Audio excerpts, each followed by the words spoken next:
Preface. Taking knowledge less seriously. This book is the synthesis of, on one hand, the no-nonsense practitioner of uncertainty who spent his professional life trying to resist being fooled by randomness and trick the emotions associated with probabilistic outcomes, and on the other, the aesthetically obsessed, literature-loving human being willing to be fooled by any form of nonsense that is polished, refined, original, and tasteful. I am not capable of avoiding being the fool of randomness. What I can do is confine it to where it brings some aesthetic gratification. This comes straight from the gut. It is a personal essay primarily discussing its author's thoughts, struggles, and observations connected to the practice of risk-taking. Not exactly a treatise, and certainly, God forbid, not a piece of scientific reporting. It was written for fun, and it aims to be read, principally, for and with pleasure. Much has been written about our biases, acquired or genetic, in dealing with randomness over the past decade.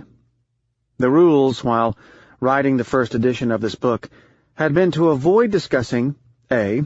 anything I did not either personally witness on the topic or develop independently, and B. anything that I have not distilled well enough to be able to write on the subject with only the slightest effort. Everything that remotely felt like work was out. I had to purge from the text passages that seemed to come from a trip to the library, including the scientific name-dropping. I tried to use no quote that did not naturally spring from my memory, and did not come from a writer whom I had intimately frequented over the years. I detest the practice of random use of borrowed wisdom. Much on that later. As the saying goes, only when the words outperform silence. These rules remain intact, but sometimes life requires compromises. Under pressure from friends and readers, I have added to the present edition a series of non-intrusive endnotes referring to the related literature. I have also added new material to most chapters, most notably in Chapter 11, which altogether has resulted in an expansion of the book by more than a third. Adding to the winner. I hope to make this book organic, by, to use trader's lingo, adding to the winner, and let it reflect my personal evolution, instead of holding on to these new ideas and putting them into a new book altogether. Strangely, I gave considerably more thought to some sections of this book after the publication than I had before, particularly in two separate areas. A. The mechanisms by which our brain sees the world as far less random than it actually is, and B. The fat tails, that wild brand of uncertainty that causes large deviations. Rare events explain more and more of the world we live in, but at the same time remain as counterintuitive to us as they were to our ancestors. The second version of this book reflects the author's drift into becoming a little less of a student of uncertainty — we can learn so little about randomness — and more of a researcher into how people are fooled by it. Another phenomenon: the transformation of the author by his own book. As I increasingly started living this book after the initial composition, I found luck in the most unexpected of places. It is as if there were two planets, the one in which we actually live, and the one, considerably more deterministic, on which people are convinced we live. It is as simple as that. Past events will always look less random than they were. It is called the hindsight bias. I would listen to someone's discussion of his own past, realizing that much of what he was saying was just back-fit explanations, concocted ex post by his deluded mind. This became at times unbearable. I could feel myself looking at people in the social sciences, particularly conventional economics, and in the investment world, as if they were deranged subjects. Living in the real world may be painful, particularly if one finds statements more informative about the people making them than the intended message. I picked up Newsweek this morning at the dentist's office, and read a journalist's discussion of a prominent business figure, particularly his ability in timing moves, and realized how I was making a list of the biases in the journalist's mind, rather than getting the intended information in the article itself, which I could not possibly take seriously. Why don't most journalists end up figuring out that they know much less than they think they know? Scientists investigated half a century ago the phenomena of experts not learning about their past failings. You can mispredict everything for all your life, yet think that you will get it right next time. Insecurity and probability. I believe that the principal asset I need to protect and cultivate is my deep-seated intellectual insecurity. My motto is, my principal activity is to tease those who take themselves and the quality of their knowledge too seriously. Cultivating such insecurity in place of intellectual confidence may be a strange aim, and one that is not easy to implement. To do so, we need to purge our minds of the recent tradition of intellectual certainties. A reader-turned-pen pal made me rediscover the 16th century French essayist and professional introspector Montaigne. I got sucked into the implications of the difference between Montaigne and Descartes, and how we strayed by following the latter's quest for certitudes. We surely closed our minds by following Descartes' model of formal thinking, rather than Montaigne's brand of vague and informal, but critical, judgment. Half a millennium later, the severely introspecting and insecure Montaigne stands tall as a role model for the modern thinker. In addition, the man had exceptional courage. It certainly takes bravery to remain skeptical. It takes inordinate courage to introspect, to confront oneself, to accept one's limitations. Scientists are seeing more and more evidence that we are specifically designed by Mother Nature to fool ourselves. There are many intellectual approaches to probability and risk. Probability means slightly different things to people in different disciplines. In this book, it is tenaciously qualitative and literary, as opposed to quantitative and scientific, which explains the warnings against economists and finance professors, as they tend to firmly believe that they know something, and something useful at that. It is presented as flowing from Hume's problem of induction, or Aristotle's inference to the general, as opposed to the paradigm of the gambling literature. In this book, probability is principally a branch of applied skepticism, not an engineering discipline. In spite of all the self-important mathematical treatment of the subject matter, problems related to the calculus of probability rarely merit to transcend the footnote. How? Probability is not a mere computation of odds on the dice, or more complicated variants. It is the acceptance of the lack of certainty in our knowledge and the development of methods for dealing with our ignorance. Outside of textbooks and casinos, probability almost never presents itself as a mathematical problem or a brain teaser. Mother Nature does not tell you how many holes there are on the roulette table, nor does she deliver problems in a textbook way. In the real world, one has to guess the problem more than the solution. In this book, considering that alternative outcomes could have taken place, that the world could have been different, is the core of probabilistic thinking. As a matter of fact, I spent all my career attacking the quantitative use of probability. While chapters 13 and 14, dealing with skepticism and stoicism, are to me the central ideas of the book, most people focused on the examples of miscomputation of probability in chapter 11. Clearly and by far the least original chapter of the book, one in which I compressed all the literature on probability biases. In addition, while we may have some understanding of the probabilities in the hard sciences, particularly in physics, we don't have much of a clue in the social sciences like economics, in spite of the fanfares of experts.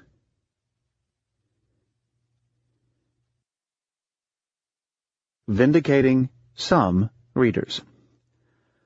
I have tried to make the minimum out of my occupation of mathematical trader. The fact that I operate in the markets serves only as an inspiration. It does not make this book, as many thought it was, a guide to market randomness, any more than the Iliad should be interpreted as a military instruction manual. Only 3 out of 14 chapters have a financial setting. Markets are a mere special case of randomness traps, but they are by far the most interesting as luck plays a very large role in them.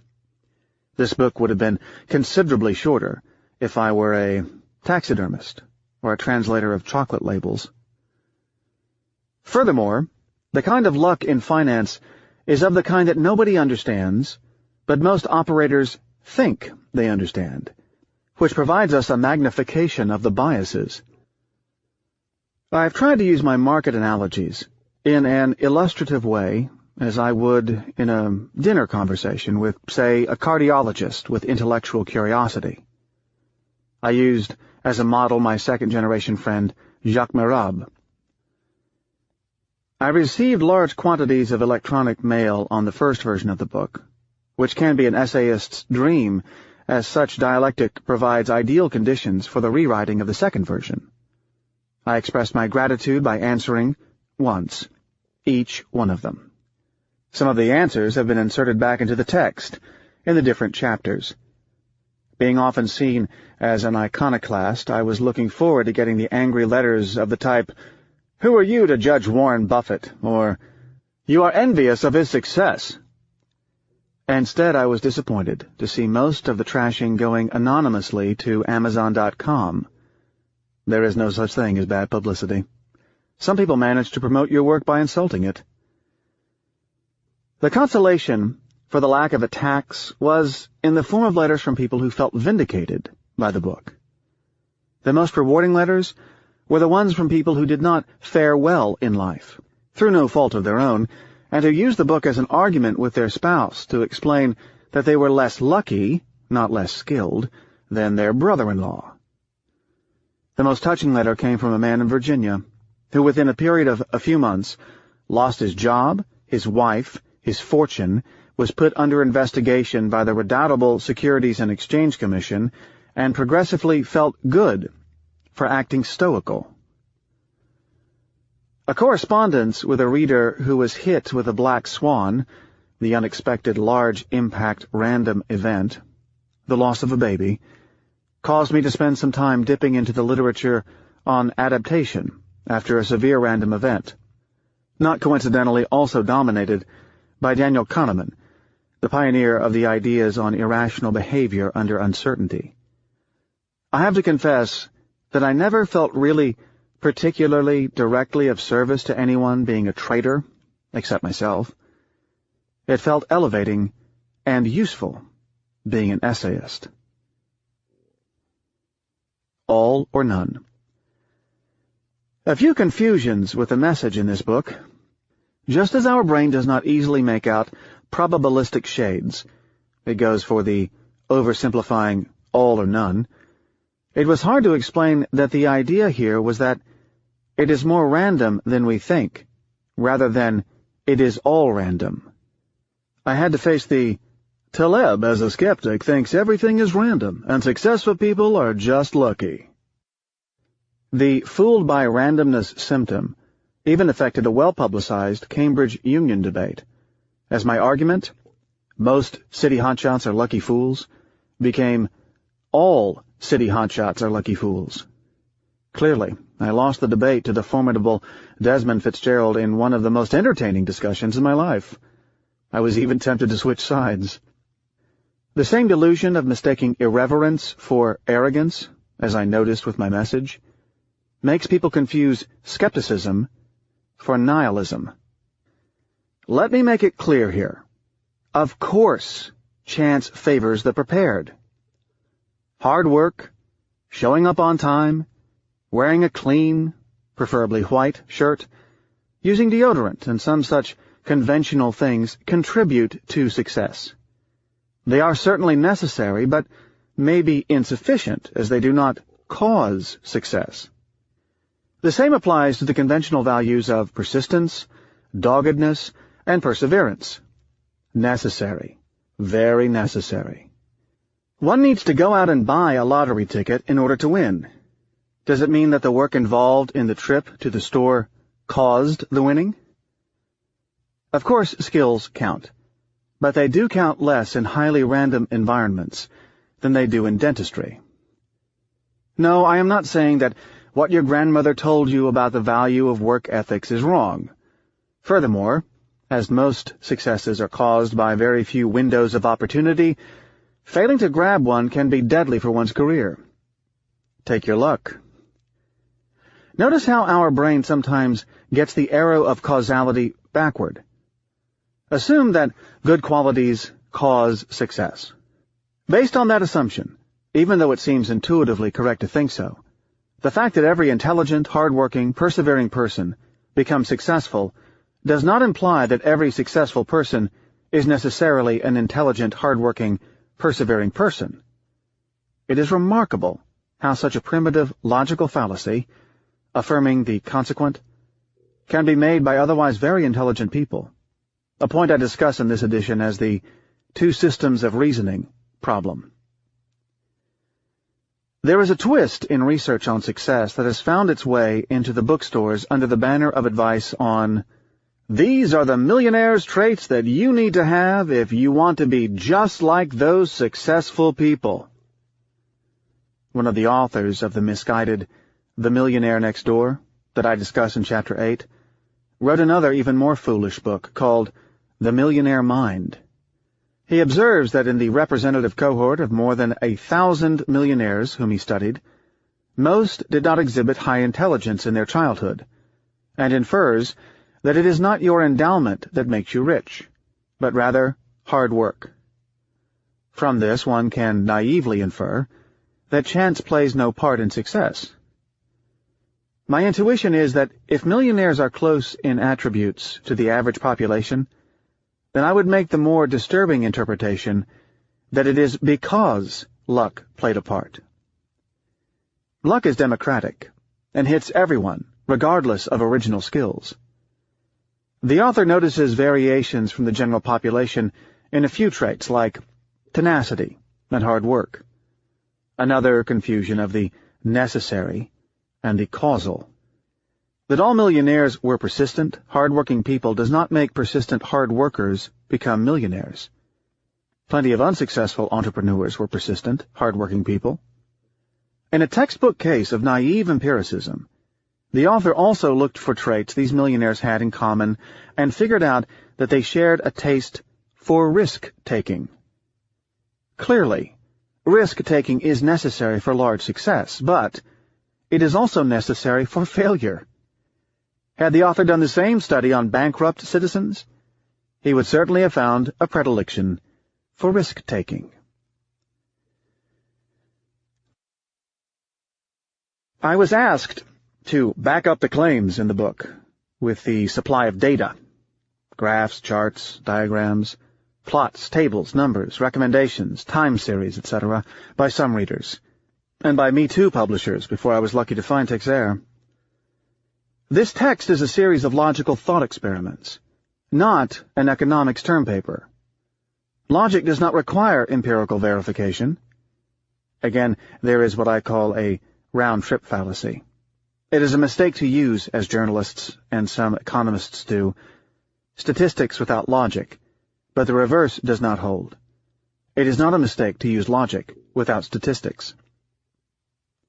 If I write that I doubt that my neighbor's success is devoid of some measure, small or large, of luck, owing to the randomness of his profession, I do not need to test it. The Russian roulette thought experiment suffices. All I need is to show that there exists an alternative explanation to the theory that he is a genius. My approach is to manufacture a cohort of intellectually challenged persons, and show how a small minority can evolve into successful businessmen. But these are the ones who will be visible. I am not saying that Warren Buffett is not skilled, only that a large population of random investors will almost necessarily produce someone with his track records just by Luck. Missing a hoax. I was also surprised at the fact that in spite of the book's aggressive warning against media journalism, I was invited to television and radio shows in both North America and Europe, including a hilarious dialogue du soir on a Las Vegas radio station where the interviewer and I were running two parallel conversations. Nobody protected me from myself, and I accepted the interviews. Strangely, one needs to use the press to communicate the message that the press is toxic. I felt like a fraud coming up with vapid sound bites, but had fun at it. It may be that I was invited because the mainstream media interviewers did not read my book or understand the insults. They don't have the time to read books. And the non-profit ones read it too well and felt vindicated by it. I have a few anecdotes. A famous television show was told that this guy Taleb believes that stock analysts are just random forecasters. So they seemed eager to have me present my ideas on the program. However, their condition was that I make 3 stock recommendations to prove my expertise. I didn't attend, and missed the opportunity for a great hoax by discussing 3 stocks selected randomly and fitting a well-sounded explanation to my selection. On another television show, I mentioned that people think that there is a story when there is none, as I was discussing the random character of the stock market and the backfit logic one always sees in events after the fact. The anchor immediately interjected, "There was a story about Cisco this morning. Can you comment on that?" The best? When invited to an hour-long discussion on a financial radio show, they had not read Chapter 11, I was told a few minutes before to refrain from discussing the ideas in this book because I was invited to talk about trading and not about randomness. Another hoax opportunity, certainly, but I was too unprepared for it and walked out before the show started. Most journalists do not take things too seriously. After all, this business of journalism is about pure entertainment, not a search for truth, particularly when it comes to radio and television. The trick is to stay away from those who do not seem to know that they are just entertainers, like George Will, who will appear in Chapter 2, and actually believe that they are thinkers. Another problem was in the interpretation of the message in the media. This guy Nassim thinks the markets are random, hence they are going lower, which made me the unwilling bearer of catastrophic messages. Black swans, those rare and unexpected deviations, can be both good and bad events.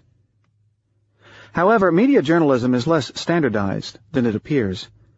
It attracts a significant segment of thoughtful people who manage to extricate themselves from the commercial soundbite-driven system and truly care about the message, rather than just catching the public's attention. One naive observation from my conversations with Kojo Nnamdi, NPR, Robin Lustig, BBC, Robert Scully, PBS, and Brian Lara, WNYC, is that the non-profit journalist is altogether another intellectual breed. Casually, the quality of the discussion correlates inversely with the luxury of the studios. WNYC, where I felt that Brian Lara was making the greatest effort at getting into the arguments, operates out of the shabbiest offices I have seen this side of Kazakhstan. One final comment on the style. I elected to keep the style of this book as idiosyncratic as it was in the first edition. Homo sum, good and bad. I am fallible, and see no reason to hide my minor flaws if they are part of my personality, no more than I feel the need to wear a wig when I have my picture taken, or borrow someone else's nose when I show my face. Almost all the book editors who read the draft recommended changes at the sentence level to make my style better, and in the structure of the text, in the organization of chapters. I ignored almost all of them, and found out that none of the readers thought them necessary. As a matter of fact, I find that injecting the personality of the author, imperfections included, enlivens the text. Does the book industry suffer from the classical expert problem with the buildup of rules of thumb that do not have empirical validity? More than 100,000 readers later, I am discovering that books are not written for book editors.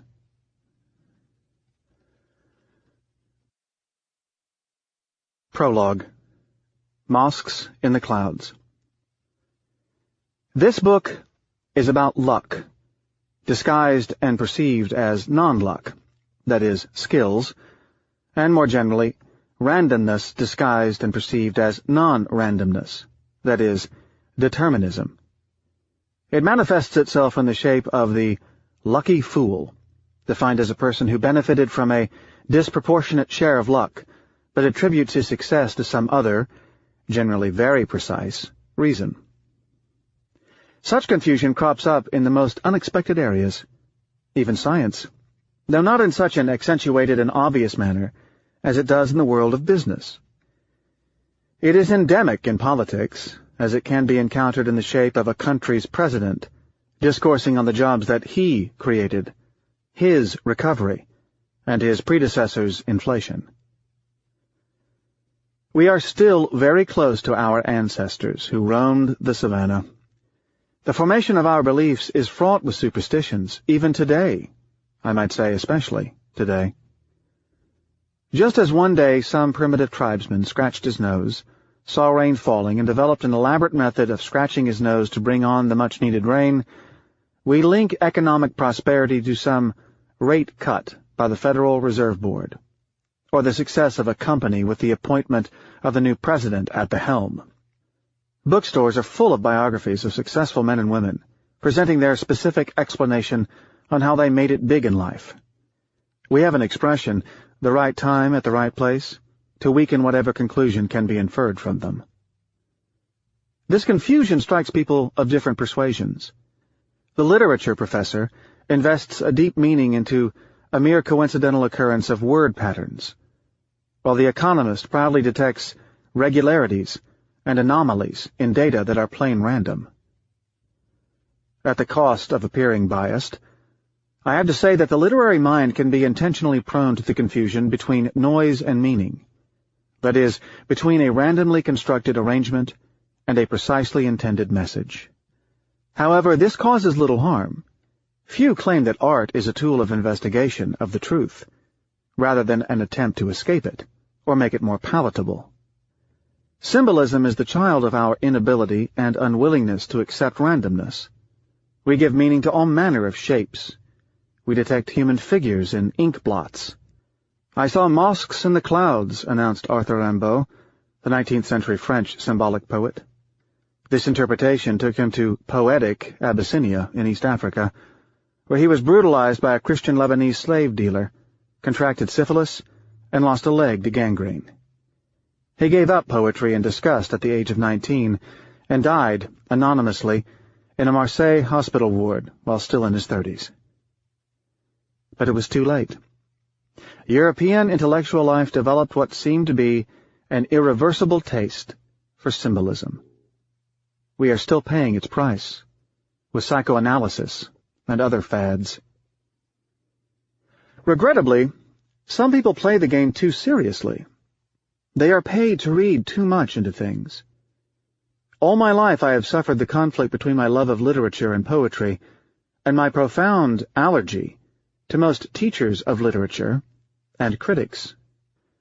The French thinker and poet Paul Valéry was surprised to listen to a commentary of his poems that found meanings that had until then escaped him. Of course, it was pointed out to him that these were intended by his subconscious. More generally, we underestimate the share of randomness in about everything, a point that may not merit a book, except when it is the specialist who is the fool of all fools. Disturbingly, science has only recently been able to handle randomness. The growth in available information has been exceeded only by the expansion of noise. Probability theory is a young arrival in mathematics. Probability applied to practice is almost non-existent as a discipline. In addition, we seem to have evidence that what is called courage comes from an underestimation of the share of randomness in things, rather than the more noble ability to stick one's neck out for a given belief. In my experience, and in the scientific literature, Economic risk-takers are rather the victims of delusions, leading to over-optimism and over-confidence with their underestimation of possible adverse outcomes, than the opposite. Their risk-taking is frequently randomness foolishness. Consider the left and right columns of the Table of Confusion, which I will read in just a moment. The best way to summarize the major thesis of this book is that it addresses situations, many of them tragicomical, where the first item in the left column is mistaken for the one in the right. The subsections also illustrate the key areas of discussion on which this book will be based. The reader may wonder whether the opposite case might not deserve some attention, that is, the situations where non-randomness is mistaken for randomness. Shouldn't we be concerned with situations where patterns and messages may have been ignored? I have two answers. First, I am not overly worried about the existence of undetected patterns. We have been reading lengthy and complex messages in just about any manifestation of nature that presents jaggedness, such as the palm of a hand, the residues at the bottom of Turkish coffee cups, etc. Armed with home supercomputers and chained processors, and helped by complexity and chaos theories, the scientists, semi-scientists, and pseudoscientists will be able to find portents. Second, we need to take into account the costs of mistakes. In my opinion, mistaking the items in the right-hand column from the ones in the left is not as costly an error in the opposite direction. Even popular opinion warns that bad information is worse than no information at all. So here's the Table of Confusion, presenting the central distinctions used in this book. Under the general category, luck versus skills, randomness versus determinism, probability versus certainty, belief and conjecture versus knowledge and certitude, theory versus reality, anecdote and coincidence versus causality and law, and forecast versus prophecy. Under the market performance category, lucky idiot versus skilled investor, and survivorship bias versus market outperformance. In the finance category, we have volatility versus return or drift, and stochastic variable versus deterministic variable. In the physics and engineering category, noise versus signal. In the literary criticism category, we have none. Literary critics do not seem to have a name for things they do not understand. Versus symbol. In the philosophy of science category, epistemic probability versus physical probability, induction versus deduction, and synthetic proposition versus analytic proposition. And finally, in the general philosophy category, we have contingent versus certain, contingent versus necessary in the Kripke sense, and finally, contingent versus true in all possible worlds.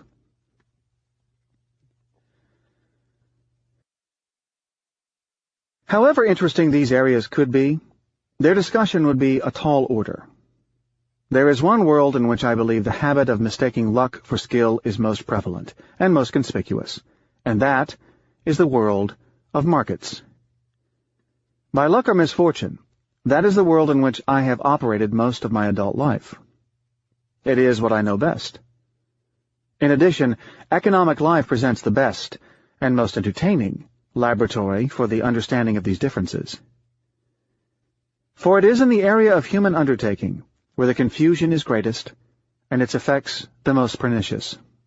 For instance, we often have the mistaken impression that a strategy is an excellent strategy, or an entrepreneur a person endowed with vision, or a trader a talented trader, only to realize that 99.9% of their past performance is attributable to chance, and chance alone. Ask a profitable investor to explain the reasons for his success. He will offer some deep and convincing interpretation of the results. Frequently, these delusions are intentional and deserve to bear the name charlatanism. If there is one cause for this confusion between the left and the right sides of our table of confusion, it is our inability to think critically. We may enjoy presenting conjectures as truth. It is our nature. Our mind is not equipped with the adequate machinery to handle probabilities. Such infirmity even strikes the expert, sometimes just the expert. The 19th century cartoon character, pot-bellied bourgeois Monsieur Prudhomme, carried around a large sword with a double intent, primarily to defend the Republic against its enemies, and secondarily to attack it should it stray from its course. In the same manner, this book has two purposes: to defend science, as a light beam across the noise of randomness, and to attack the scientist when he strays from his course. Most disasters come from the fact that individual scientists do not have an innate understanding of standard error or a clue about critical thinking, and likewise have proved both incapable of dealing with probabilities in the social sciences and incapable of accepting such fact. As a practitioner of uncertainty, I have seen more than my share of snake oil salesmen dressed in the garb of scientists, particularly those operating in economics. The greatest fools of randomness will be found among these. We are flawed beyond repair, at least for this environment. But it is only bad news for those utopians who believe in an idealized humankind. Current thinking presents the two following polarized visions of man, with little shades in between. On the one hand, there is your local college English professor, your great-aunt Irma, who never married and liberally delivers sermons, your How to Reach Happiness in 20 Steps and How to Become a Better Person in a Week book writer. It is called the utopian vision, associated with Rousseau, Godwin, Carita, Thomas Paine, and conventional normative economists, of the kind to ask you to make rational choices because that is what is deemed good for you, etc. They believe in reason and rationality, that we should overcome cultural impediments on our way to becoming a better human race, thinking we can control our nature at will and transform it by mere edict in order to attain, among other things, happiness and rationality. Basically, this category would include those who think that the cure for obesity is to inform people that they should be healthy. On the other hand, there is the tragic vision of humankind that believes in the existence of inherent limitations and flaws in the way we think and act, and requires an acknowledgement of this fact as a basis for any individual and collective action. This category of people includes Karl Popper, falsificationism and distrust of intellectual answers, actually of anyone who is confident that he knows anything with certainty, Friedrich Hayek and Milton Friedman, suspicion of governments, Adam Smith, intention of man, Herbert Simon, bounded rationality, Amos Tversky and Daniel Kahneman, heuristics and biases, the speculator George Soros, etc. The most neglected one is the misunderstood philosopher Charles Sanders Peirce, who was born 100 years too early. He coined the term scientific fallibilism in opposition to papal infallibility. Needless to say that the ideas of this book fall squarely into the tragic category. We are faulty, and there is no need to bother trying to correct our flaws. We are so defective and so mismatched to our environment that we can just work around these flaws.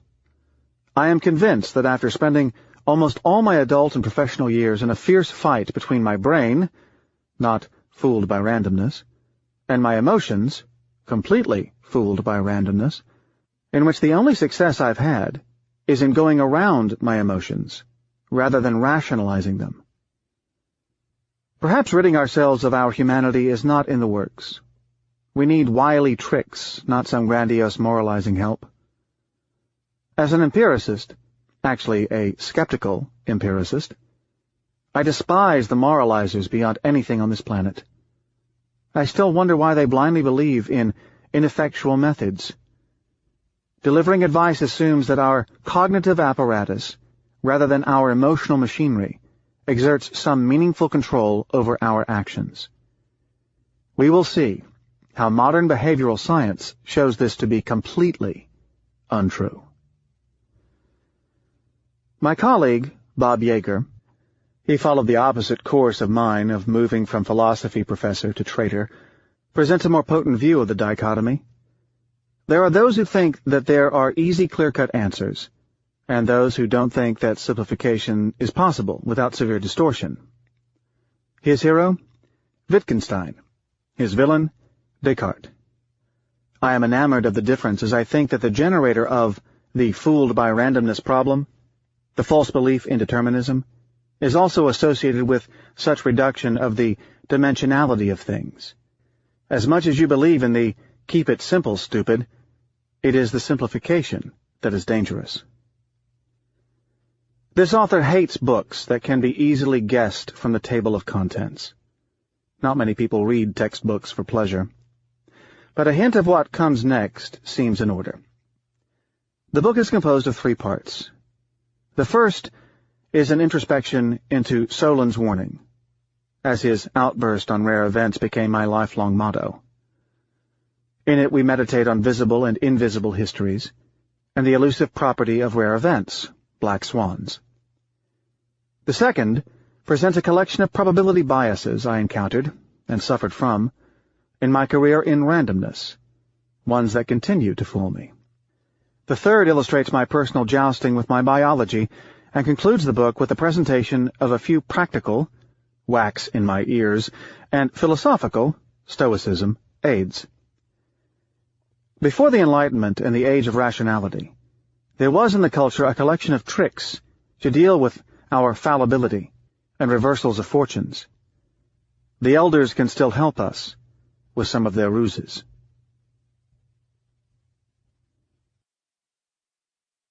Part 1. Solon's Warning. Skewness, Asymmetry, Induction. Croesus, king of Lydia, was considered the richest man of his time. To this day, Romance languages use the expression rich as Croesus to describe a person of excessive wealth. He was said to be visited by Solon, the Greek legislator known for his dignity, reserve, moral uprights, humility, frugality, wisdom, intelligence, and courage. Solon did not display the smallest surprise at the wealth and splendor surrounding his host, nor the tiniest admiration for their owner. Croesus was so irked by the manifest lack of impression on the part of his illustrious visitor that he attempted to extract from him some acknowledgment. He asked him if he had known a happier man than him. Solon cited the life of a man who led a noble existence and died while in battle. Prodded for more, he gave similar examples of heroic but terminated lives, until Croesus, irate, asked him point-blank if he was not to be considered the happiest man of all.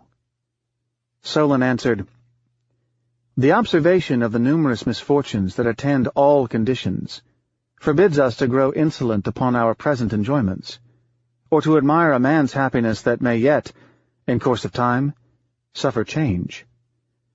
For the uncertain future has yet to come, with all variety of future, and him only to whom the divinity has guaranteed continued happiness until the end may we call happy."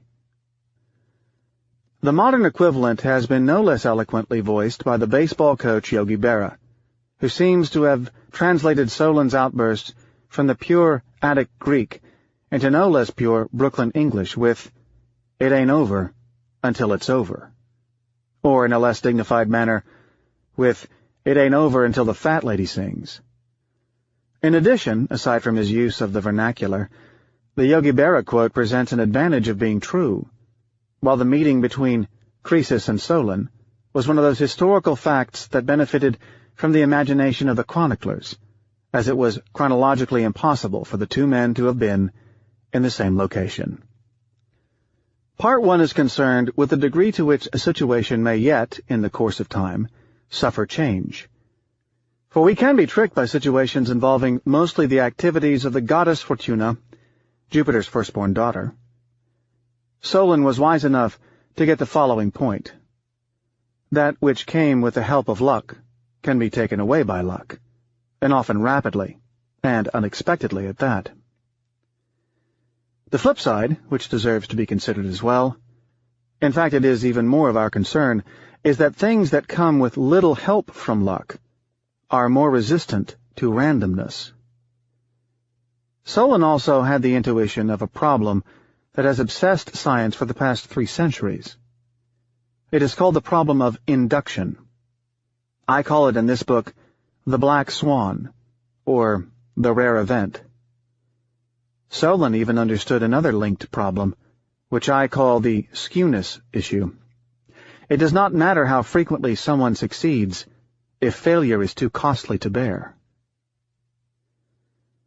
Yet the story of Croesus has another twist. Having lost a battle to the redoubtable Persian king Cyrus, he was about to be burned alive when he called Solon's name and shouted something like, "Solon, you were right!" Again, this is legend. Cyrus asked about the nature of such unusual invocations, and he told him about Solon's warning. This impressed Cyrus so much that he decided to spare Croesus' life, as he reflected on the possibilities as far as his own fate was concerned. People were thoughtful at that time. Chapter 1. If you're so rich, why aren't you so smart? An illustration of the effect of randomness on social pecking order and jealousy through 2 characters of opposite attitudes. On the concealed rare event, how things in modern life may change rather rapidly, except perhaps in dentistry. Nero Tulip, hit by lightning. Nero Tulip became obsessed with trading after witnessing a strange scene one spring day as he was visiting the Chicago Mercantile Exchange. A red convertible Porsche, driven at several times the city speed limit, abruptly stopped in front of the entrance, its tires emitting the sound of pigs being slaughtered. A visibly demented athletic man in his 30s, his face flushed red, emerged and ran up the steps as if he were chased by a tiger. He left the car double-parked, its engine running, provoking an angry fanfare of horns. After a long minute, a bored young man clad in a yellow jacket — yellow was the color reserved for clerks — came down the steps, visibly untroubled by the traffic commotion. He drove the car into the underground parking garage, perfunctorily, as if it were his daily chore. That day, Nero Tulip was hit with what the French call a coup de foudre, a sudden, intense, and obsessive infatuation that strikes like lightning. "This is for me!" he screamed enthusiastically. He could not help comparing the life of a trader to the alternative lives that could present themselves to him.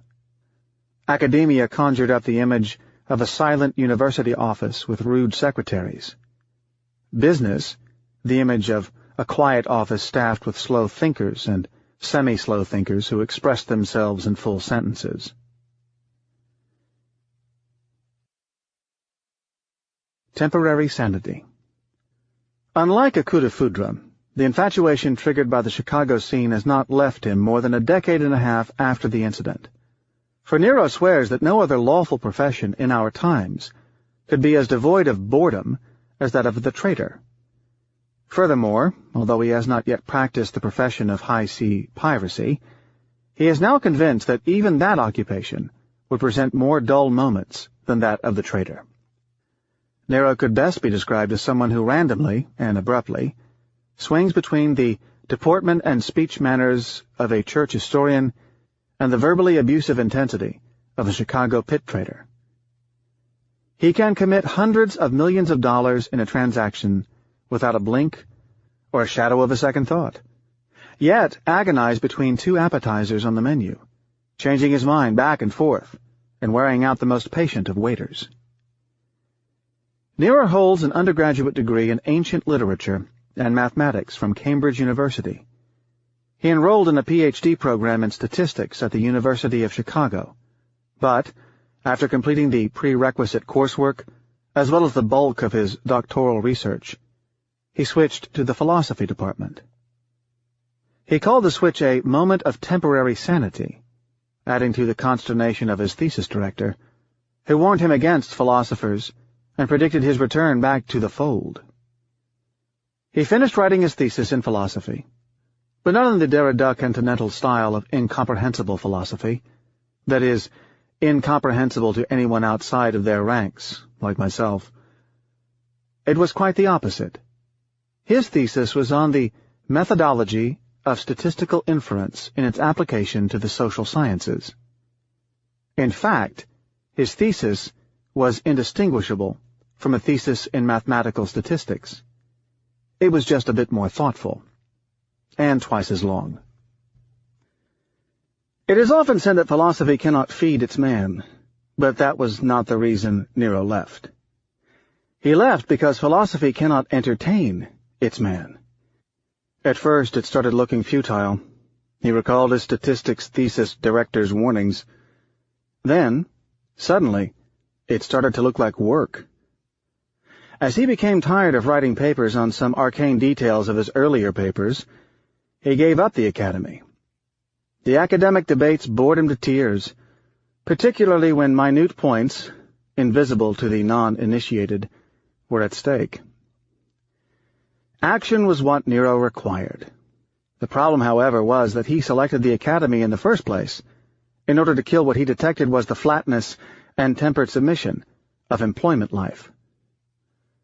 After witnessing the scene of the trader chased by a tiger, Nero found a trainee spot on the Chicago Mercantile Exchange, the large exchange where traders transact by shouting and gesticulating frenetically. There he worked for a prestigious but eccentric local who trained him in the Chicago style, in return for Nero solving his mathematical equations. The energy in the air proved motivating to Nero. He rapidly graduated to the rank of self-employed trader. Then, when he got tired of standing on his feet in the crowd and straining his vocal cords, he decided to seek employment upstairs, that is, trading from a desk. He moved to the New York area and took a position with an investment house. Nero specialized in quantitative financial products, in which he had an early moment of glory, became famous, and in demand. Many investment houses in New York and London flashed huge guaranteed bonuses at him. Nero spent a couple of years shuttling between the two cities, attending important meetings and wearing expensive suits. But soon, Nero went into hiding. He rapidly pulled back to anonymity. The Wall Street stardom track did not quite fit his temperament. To stay a hot trader requires some organizational ambitions and a power hunger that he feels lucky not to possess. He was only in it for the fun, and his idea of fun does not include administrative and managerial work. He is susceptible to conference room boredom and is incapable of talking to businessmen, particularly the run-of-the-mill variety. Nero is allergic to the vocabulary of business talk, not just on plain aesthetic grounds. Phrases like game plan, bottom line, how to get there from here. We provide our clients with solutions. Our mission, and other hackneyed expressions that dominate meetings, lack both the precision and the coloration that he prefers to hear. Whether people populate silence with hollow sentences, or if such meetings present any true merit, he does not know. At any rate, he did not want to be part of it. Indeed, Nero's extensive social life includes almost no business people. But unlike me, I can be extremely humiliating when someone rubs me the wrong way with inelegant pompousness. Nero handles himself with gentle aloofness in these circumstances. So, Nero switched careers to what is called proprietary trading. Traders are set up as independent entities, internal funds with their own allocation of capital. They are left alone to do as they please, provided, of course, that their results satisfy the executives. The name proprietary comes from the fact that they trade the company's own capital. At the end of the year, they receive between 7 and 12% of the profits generated. The proprietary trader has all the benefits of self-employment and none of the burdens of running the mundane details of his own business. He can work any hours he likes, travel at a whim, and engage in all manner of personal pursuits. It is a paradise for an intellectual like Nero, who dislikes manual work and values unscheduled meditation. He has been doing that for the past 10 years, in the employment of 2 different trading firms.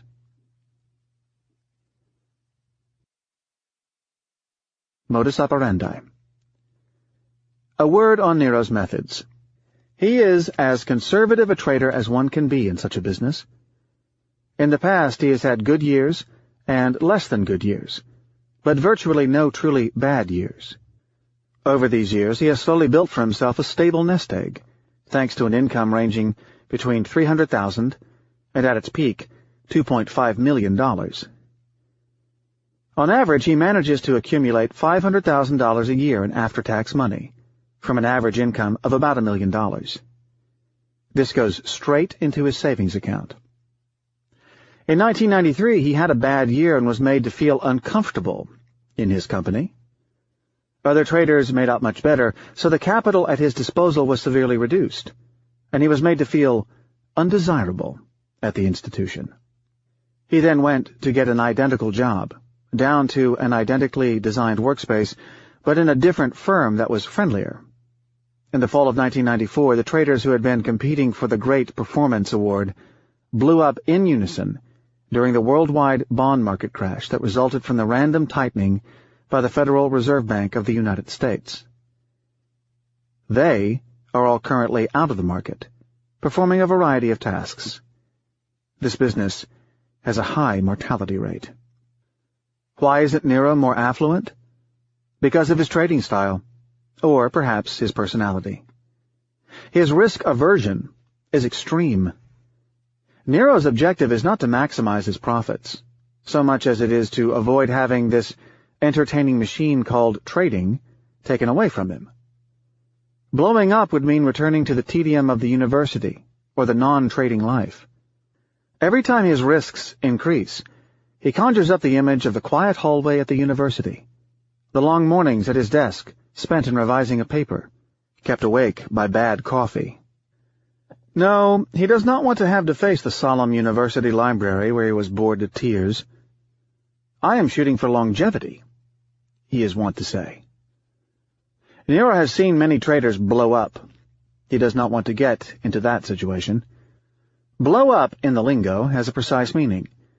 It does not just mean to lose money. It means to lose more money than one ever expected, to the point of being thrown out of the business, the equivalent of a doctor losing his license to practice, or a lawyer being disbarred. Nero rapidly exits trades after a predetermined loss. He never sells naked options, a strategy that would leave him exposed to large possible losses. He never puts himself in a situation where he can lose more than, say, $1 million, regardless of the probability of such an event. That amount has always been variable. It depends on his accumulated profits for the year. This risk aversion prevented him from making as much money as the other traders on Wall Street, who are often called masters of the universe. The firms he has worked for generally allocate more money to traders with a different style from Nero, like John, whom we will encounter soon. Nero's temperament is such that he does not mind losing small change. "I love taking small losses," he says. "I just need my winners to be large." In no circumstances does he want to be exposed to those rare events, like panics or sudden crashes, that wipe a trader out in a flash. To the contrary, he wants to benefit from them. When people ask him why he does not hold on to losers, he invariably answers that he was trained by the most chicken of them all, the Chicago trader Steve-O, who taught him the business. This is not true. The real reason is his training in probability and his innate skepticism. There is another reason why Nero is not as rich as others in his situation. His skepticism does not allow him to invest any of his own funds outside of treasury bonds. He therefore missed out on the great bull market. The reason he offers is that it could have turned out to be a bear market and a trap. Nero harbors a deep suspicion that the stock market is some form of an investment scam and cannot bring himself to own a stock. The difference with people around him who were enriched by the stock market was that he was cash flow rich, but his assets did not inflate at all along with the rest of the world. His treasury bonds hardly changed in value. He contrasts himself with one of those startup technology companies that were massively cash flow negative, but for which the hordes developed some infatuation. This allowed the owners to become rich from their stock valuation, and thus dependent on the randomness of the market's election of the winner. The difference with his friends of the investing variety is that he did not depend on the bull market, and accordingly does not have to worry about a bear market at all. His net worth is not a function of the investment of his savings. He does not want to depend on his investments, but on his cash earnings for his enrichment. He takes not an inch of risk with his savings, which he invests in the safest possible vehicles. Treasury bonds are safe. They are issued by the United States government, and governments can hardly go bankrupt, since they can freely print their own currency to pay back their obligation. No work ethics. Today, at 39, after 14 years in the business, he can consider himself comfortably settled. His personal portfolio contains several $1 million in medium maturity treasury bonds, enough to eliminate any worry about the future. What he likes most about proprietary trading is that it requires considerably less time than other high-paying professions. In other words, it is perfectly compatible with his non-middle-class work ethic. Trading forces someone to think hard. Those who merely work hard generally lose their focus and intellectual energy. In addition, they end up drowning in randomness. Work ethics, Nero believes, draw people to focus on noise rather than the signal. This free time has allowed him to carry on a variety of personal interests. As Nero reads voraciously and spends considerable time in the gym and museums, he cannot have a lawyer's or a doctor's schedule. Nero found the time to go back to the statistics department where he started his doctoral studies and finished the harder science doctorate in statistics by rewriting his thesis in more concise terms. Nero now teaches, once a year, a half-semester seminar called History of Probabilistic Thinking in the Mathematics Department of New York University, a class of great originality that draws excellent graduate students. He has saved enough to be able to maintain his lifestyle in the future and has contingency plans perhaps to retire into writing popular essays of the scientific literary variety, with themes revolving around probability and indeterminism, but only if some event in the future causes the markets to shut down. Nero believes that risk-conscious hard work and discipline can lead someone to achieve a comfortable life with a very high probability. Beyond that, it is all randomness, either by taking enormous and unconscious risks or by being extraordinarily lucky. Mild success can be explainable by skills and labor. Wild success is attributable to variance.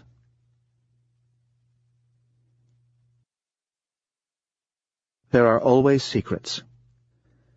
Nero's probabilistic introspection may have been helped out by a dramatic event in his life, one that he kept to himself. A penetrating observer might detect in Nero a measure of suspicious exuberance, an unnatural drive. For his life is not as crystalline as it may seem. Nero harbors a secret, one that will be discussed in time. John, the high-yield trader. Through most of the 1990s, across the street from Nero's house, stood John's, a much larger one. John was a high-yield trader, but he was not a trader in the style of Nero. A brief professional conversation with him would have revealed that he presented the intellectual depth and sharpness of mind of an aerobics instructor, though not the physique. A purblind man could not have seen that John had been doing markedly better than Nero, or at least felt compelled to show it. He parked 2 top-of-the-line German cars in his driveway, his and hers, in addition to 2 convertibles, one of which was a collectible Ferrari, while Nero had been driving the same VW Cabriolet for almost a decade, and still does. The wives of John and Nero were acquaintances, of the health club type, but Nero's wife felt extremely uncomfortable in the company of John's. She felt that the lady was not merely trying to impress her, but was treating her like someone inferior. While Nero had become inured to the sight of traders getting rich, and trying too hard to become sophisticated by turning into wine collectors and opera lovers, his wife had rarely encountered repressed new wealth, the type of people who felt the sting of indigence at some point in their lives and want to get even by exhibiting their wares.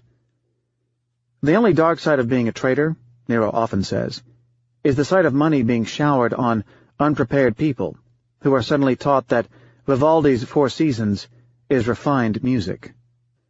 But it was hard for his spouse to be exposed almost daily to the neighbor who kept boasting of the new decorator they'd just hired. John and his wife were not the least uncomfortable with the fact that their library came with the leather-bound books. Her health club reading was limited to People magazine, but her shelves included a selection of untouched books by dead American authors. She also kept discussing unpronounceable, exotic locations where they would repair during their vacations without so much as knowing the smallest thing about the places. She would have been hard to explain on which continent the Seychelles Islands are located. Nero's wife is all too human, although she kept telling herself that she did not want to be in the shoes of John's wife. She felt as if she had been somewhat swamped in the competition of life. Somehow words and reason became ineffectual in front of an oversized diamond, a monstrous house, and a sports car collection.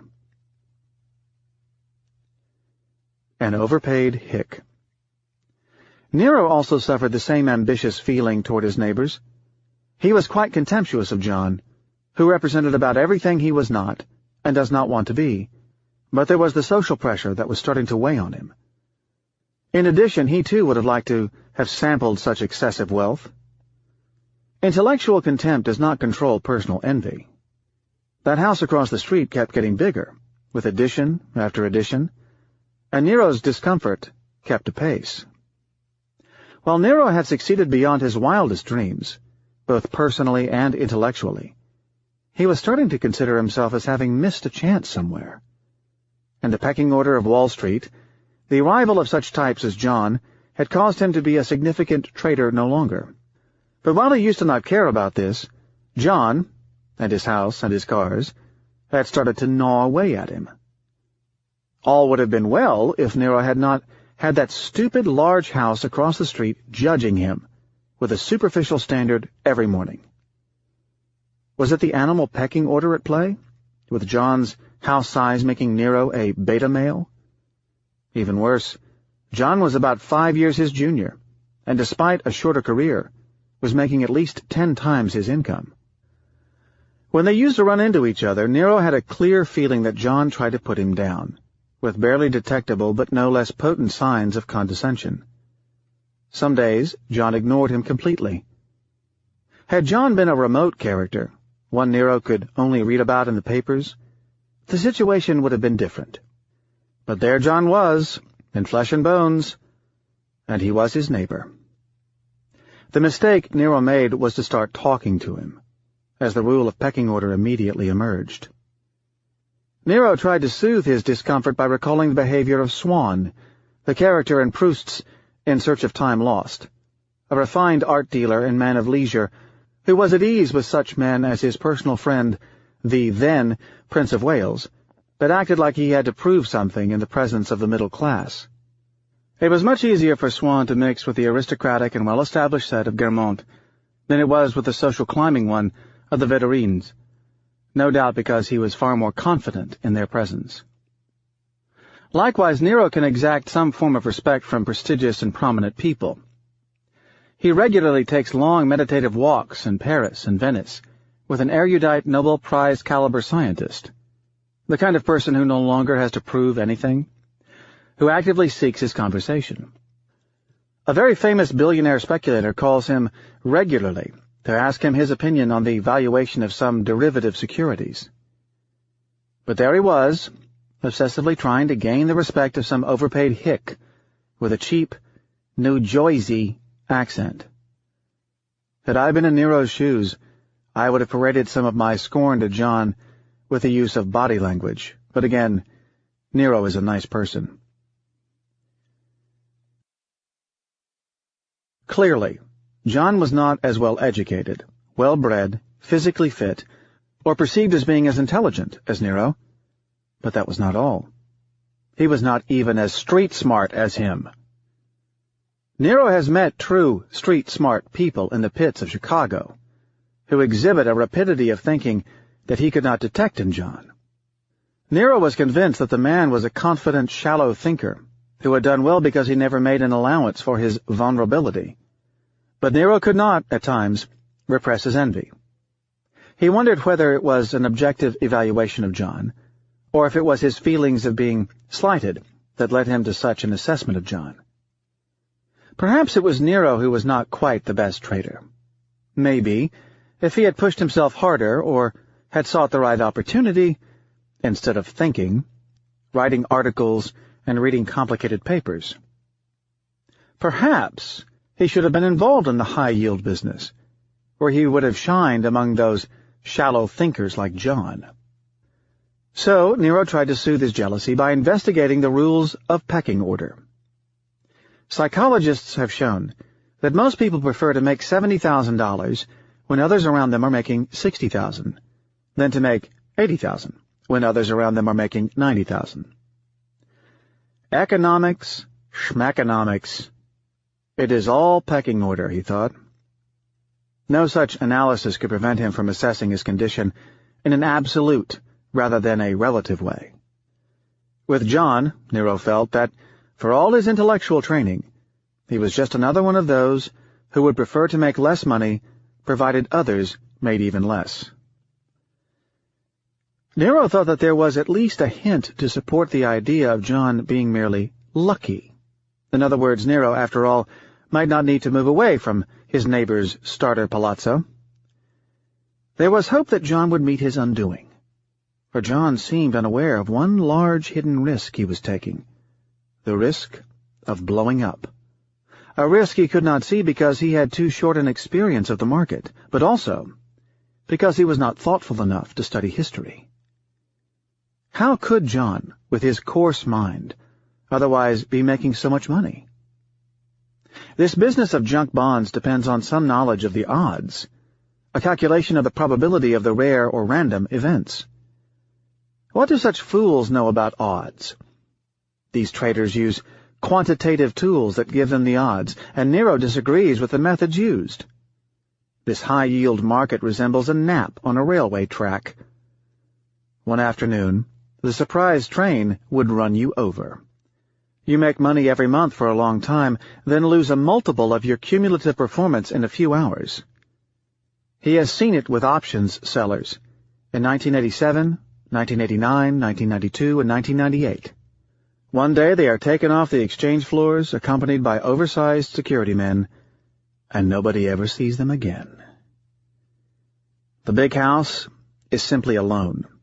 John might end up as a luxury car salesman somewhere in New Jersey, selling to the newly rich, who no doubt would feel comfortable in his presence. Nero cannot blow up. His less oversized abode, with its 4,000 books, is his own. No market event can take it away from him. Every one of his losses is limited. His trader's dignity will never be threatened. John, for his part, thought of Nero as a loser, and a snobbish, overeducated loser at that. Nero was involved in a mature business. He believed that he was way over the hill. "These prop traders are dying," he used to say. "They think they're smarter than everybody else, but they are passé." The red-hot summer. Finally, in September 1998, Nero was vindicated. One morning, while leaving to go to work, he saw John in his front yard, unusually smoking a cigarette. He was not wearing a business suit. He looked humble. His customary swagger was gone. Nero immediately knew that John had been fired. What he did not expect was that John also lost almost everything he had. We will see more details of John's losses in Chapter 5. Nero felt ashamed of his feelings of schadenfreude, the joy humans can experience upon their rivals' misfortunes. But he could not repress it. Aside from being unchivalrous, it was said to bring bad luck. Nero is weakly superstitious. But in this case, Nero's merriment did not come from the fact that John went back to his place in life, so much as it was from the fact that Nero's methods, beliefs, and track record had suddenly gained incredibility. Nero would be able to raise public money on his track record precisely because such a thing could not possibly happen to him. A repetition of such an event would pay off massively for him. Part of Nero's elation also came from the fact that he felt proud of his sticking to his strategy for so long, in spite of the pressure to be the alpha male. It was also because he would no longer question his trading style when others were getting rich because they misunderstood the structure of randomness and market cycles. Serotonin and randomness. Can we judge the success of people by their raw performance and their personal wealth? Sometimes, but not always. We will see how, at any point in time, a large section of businessmen with outstanding track records will be no better than randomly thrown darts. More curiously, and owing to a peculiar bias, cases will abound of the least skilled businessmen being the richest. However, they will fail to make an allowance for the role of luck in their performance. Lucky fools do not bear the slightest suspicion that they may be lucky fools. By definition, they do not know that they belong to such a category. They will act as if they deserved the money. Their strings of successes will inject them with so much serotonin, or some similar substance, that they will even fool themselves about their ability to outperform markets. Our hormonal system does not know whether our successes depend on randomness. One can notice it in their posture. A profitable trader will walk with an upright, dominant style, and will tend to talk more than a losing trader.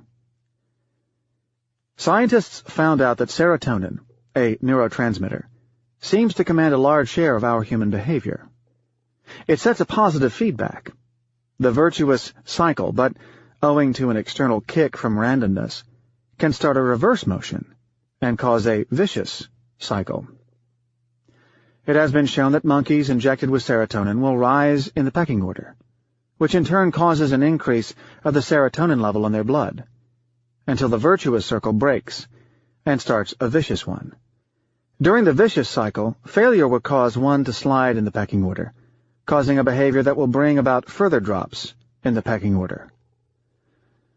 Likewise, an increase in personal performance, regardless of whether it is caused deterministically or by the agency of Lady Fortuna, induces a rise of serotonin in the subject, itself causing an increase of what is commonly called leadership ability.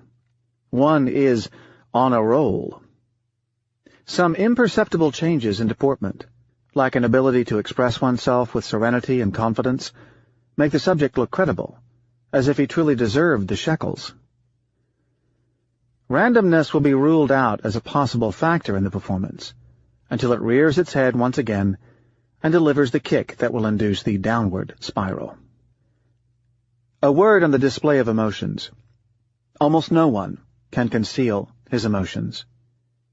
Behavioral scientists believe that one of the main reasons why people become leaders is not from what skills they seem to possess, but rather from what extremely superficial impression they make on others through hardly perceptible physical signals. What we call today charisma, for example.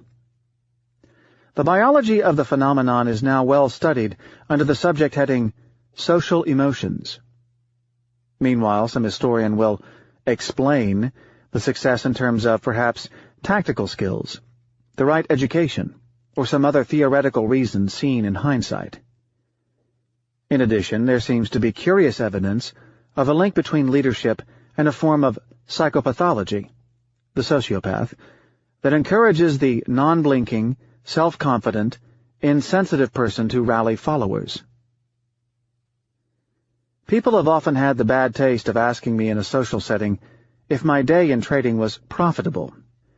If my father were there, he would usually stop them by saying, "Never ask a man if he is from Sparta. If he were, he would have let you know such an important fact, and if he were not, you could hurt his feelings." Likewise, never ask a trader if he is profitable. You can easily see it in his gesture and gait. People in the profession can easily tell if traders are making or losing money. Head traders are quick at identifying an employee who is faring poorly. Their face will seldom reveal much, as people consciously attempt to gain control of their facial expressions.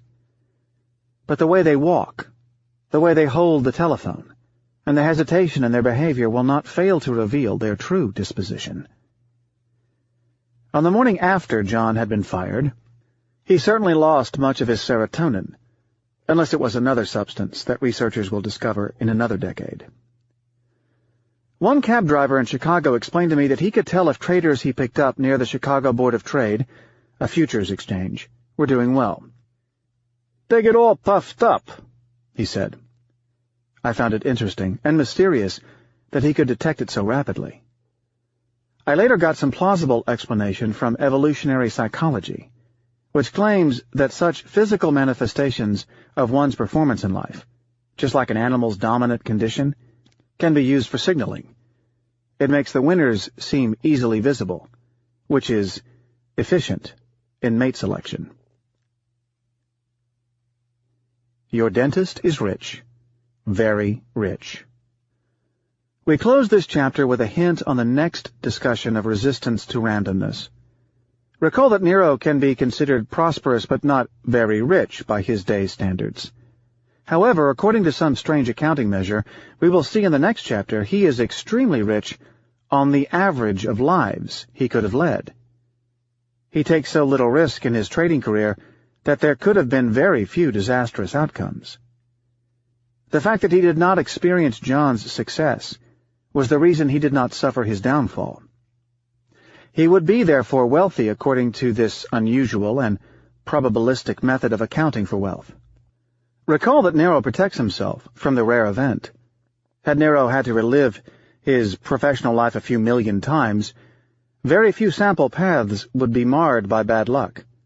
But owing to his conservatism, very few as well would be affected by extreme good luck. That is, in his life, stability would be similar to that of an ecclesiastic clock repairman. Naturally, we are discussing only his professional life, excluding his, sometimes volatile, private one. Arguably, in expectation, a dentist is considerably richer than the rock musician who is driven in a pink Rolls Royce, the speculator who bids up the price of impressionist paintings, or the entrepreneur who collects private jets. For one cannot consider a profession without taking into account the average of the people who enter it, not the sample of those who have succeeded in it. We will examine the point later from the vantage point of the survivorship bias, but here in Part 1, we will look at it with respect to resistance to randomness. Consider two neighbors. John Doe A., a janitor, who won the New Jersey lottery and moved to a wealthy neighborhood, compared to John Doe B., his next-door neighbor of more modest condition, who has been drilling teeth 8 hours a day over the past 35 years. Clearly, one can say that, thanks to the dullness of his career, if John Doe B. had to relive his life a few thousand times since graduation from dental school, the range of possible outcomes would be rather narrow, assuming he is properly insured. At the best, he would end up drilling the rich teeth of the New York Park Avenue residents, while the worst would show him drilling those of some semi-deserted town full of trailers in the Catskills. Furthermore, assuming he graduated from a very prestigious teeth-drilling school, the range of outcomes would be even more compressed. As to John Doe A., if he had to relive his life 1,000,000 times, almost all of them would see him performing janitorial activities and spending endless dollars on fruitless lottery tickets, and 1 in 1,000,000 would see him winning the New Jersey lottery. The idea of taking into account both the observed and unobserved possible outcomes sounds like lunacy. For most people, probability is about what may happen in the future, not events in the observed past. An event that has already taken place has 100% probability, i.e., certainty. I have discussed the point with many people who platitudinously accuse me of confusing myth and reality.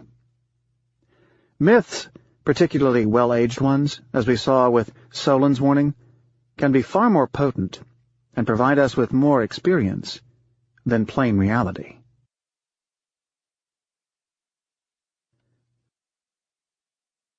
Chapter 2. A Bizarre Accounting Method. On Alternative Histories, a probabilistic view of the world, intellectual fraud, and the randomness wisdom of a Frenchman with steady bathing habits. How journalists are bred to not understand random series of events. Beware borrowed wisdom. How almost all great ideas concerning random outcomes are against conventional sapience. On the difference between correctness and intelligibility. Alternative History. I start with the platitude that one cannot judge a performance in any given field, war, politics, medicine, investments, by the results, but by the costs of the alternative, i.e., if history played out in a different way. Such substitute courses of events are called alternative histories. Clearly, the quality of a decision cannot be solely judged based on its outcome, but such a point seems to be voiced only by people who fail. Those who succeed attribute their success to the quality of their decision. Such opinion, that I followed the best course, is what politicians on their way out of office keep telling those members of the press who still listen to them, eliciting the customary, commiserating, "Yes, we know," that makes the sting even worse. And like many platitudes, this one, while being too obvious, is not easy to carry out in practice. Russian roulette. One can illustrate the strange concept of alternative histories as follows. Imagine an eccentric and bored tycoon offers you $10 million to play Russian roulette, i.e., to put a revolver containing one bullet in the 6 available chambers to your head and pull the trigger. Each realization would count as one history, for a total of 6 possible histories of equal probabilities. 5 out of these 6 histories would lead to enrichment. 1 would lead to a statistic, that is, an obituary with an embarrassing, but certainly original, cause of death. The problem is that only one of the histories is observed in reality, and the winner of $10 million would elicit the admiration and praise of some fatuous journalist, the very same ones who unconditionally admire the Forbes 500 billionaires. Like almost every executive I have encountered during an 18-year career on Wall Street, the role of such executives, in my view, being no more than a judge of results delivered in a random manner. The public observes the external signs of wealth without even having a glimpse at the source. We call such source the generator. Consider the possibility that the Russian roulette winner would be used as a role model by his family, friends, and neighbors. While the remaining 5 histories are not observable, the wise and thoughtful person could easily make a guess as to their attributes. It requires some thoughtfulness and personal courage. In addition, in time, if the roulette-betting fool keeps playing the game, the bad histories will tend to catch up with him. Thus, if a 25-year-old played Russian roulette, say, once a year, there would be a very slim possibility of his surviving until his 50th birthday. But if there are enough players, say thousands of 25-year-old players, we can expect to see a handful of extremely rich survivors and a very large cemetery. Here I have to admit that the example of Russian roulette is more than intellectual to me. I lost a comrade to this game during the Lebanese War, when we were in our teens. But there is more. I discovered that I had more than a shallow interest in literature thanks to the effect of Graham Greene's account of his flirt with such a game. It bore a stronger effect on me than the actual events I had recently witnessed. Greene claimed that he once tried to soothe the dullness of his childhood by pulling the trigger on a revolver, making me shiver at the thought that I had at least a 1 in 6 probability of having been without his novels. The reader can see my unusual notion of alternative accounting. $10 million earned through Russian roulette does not have the same value as $10 million earned through the diligent and artful practice of dentistry. They are the same, can buy the same goods, except that one's dependence on randomness is greater than the other. To an accountant, though, they would be identical. To your next-door neighbor, too. Yet, deep down, I cannot help but consider them as qualitatively different. The notion of such alternative accounting has interesting intellectual extensions and lends itself to mathematical formulation, as we will see in the next chapter with our introduction of the Monte Carlo engine. Note that the use of such mathematics is only illustrative, aiming at getting the intuition of the point, and should not be interpreted as an engineering issue. In other words, one need not actually compute the alternative histories so much as assess their attributes. Mathematics is not just a numbers game. It is a way of thinking. We will see that probability is a qualitative subject. Possible worlds. Note that these ideas of alternative histories have been covered by separate disciplines in intellectual history, worth presenting quickly because they all seem to converge on the same concept of risk and uncertainty.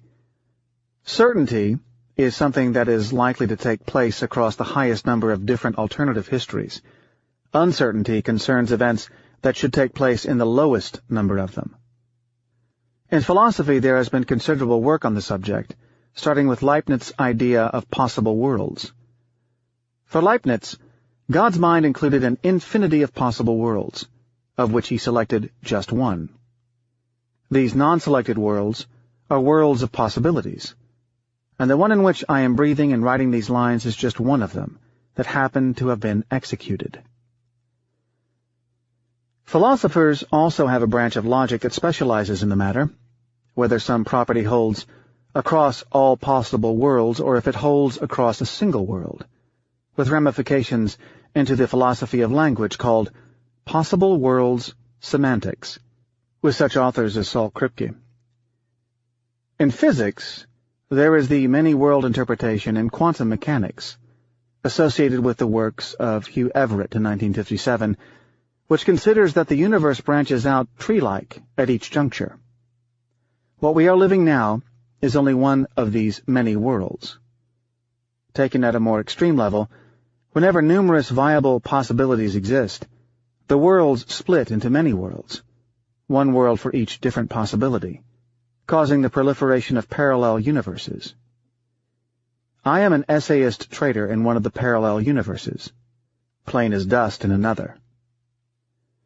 Finally, in economics, economists study, perhaps unwittingly, some of the Leibnizian ideas with the possible states of nature pioneered by Kenneth Arrow and Gerard de Brue. This analytical approach to the study of economic uncertainty is called the state-space method. It happens to be the cornerstone of neoclassical economic theory and mathematical finance. A simplified version is called scenario analysis, the series of what-ifs used in, say, the forecasting of sales for a fertilizer plant under different world conditions and demands for the smelly product. An even more vicious roulette. Reality is far more vicious than Russian roulette. First, it delivers the fatal bullet rather infrequently, like a revolver that would have hundreds, if not thousands, of chambers instead of 6. After a few dozen tries, one forgets about the existence of a bullet, under a numbing false sense of security. The point is dubbed in this book the Black Swan problem, which we cover in Chapter 7, as it is linked to the problem of induction, a problem that has kept a few thinkers awake at night. It is also related to a problem called denigration of history, as gamblers, investors, and decision-makers feel that the sorts of things that happen to others would not necessarily happen to them.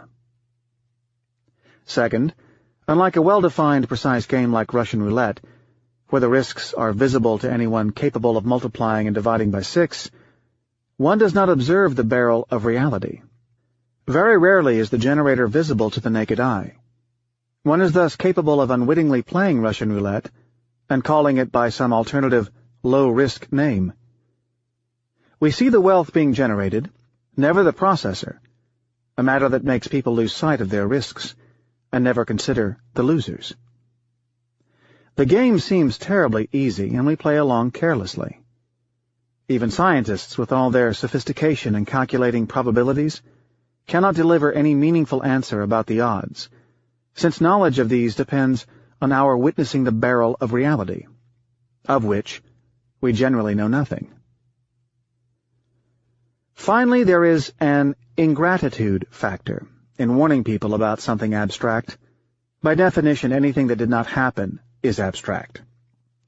Say you engage in a business of protecting investors from rare events by constructing packages that shield them from their sting, something I have done on occasion. Say that nothing happens during the period. Some investors will complain about your spending their money. Some will even try to make you feel sorry. You wasted my money on insurance last year.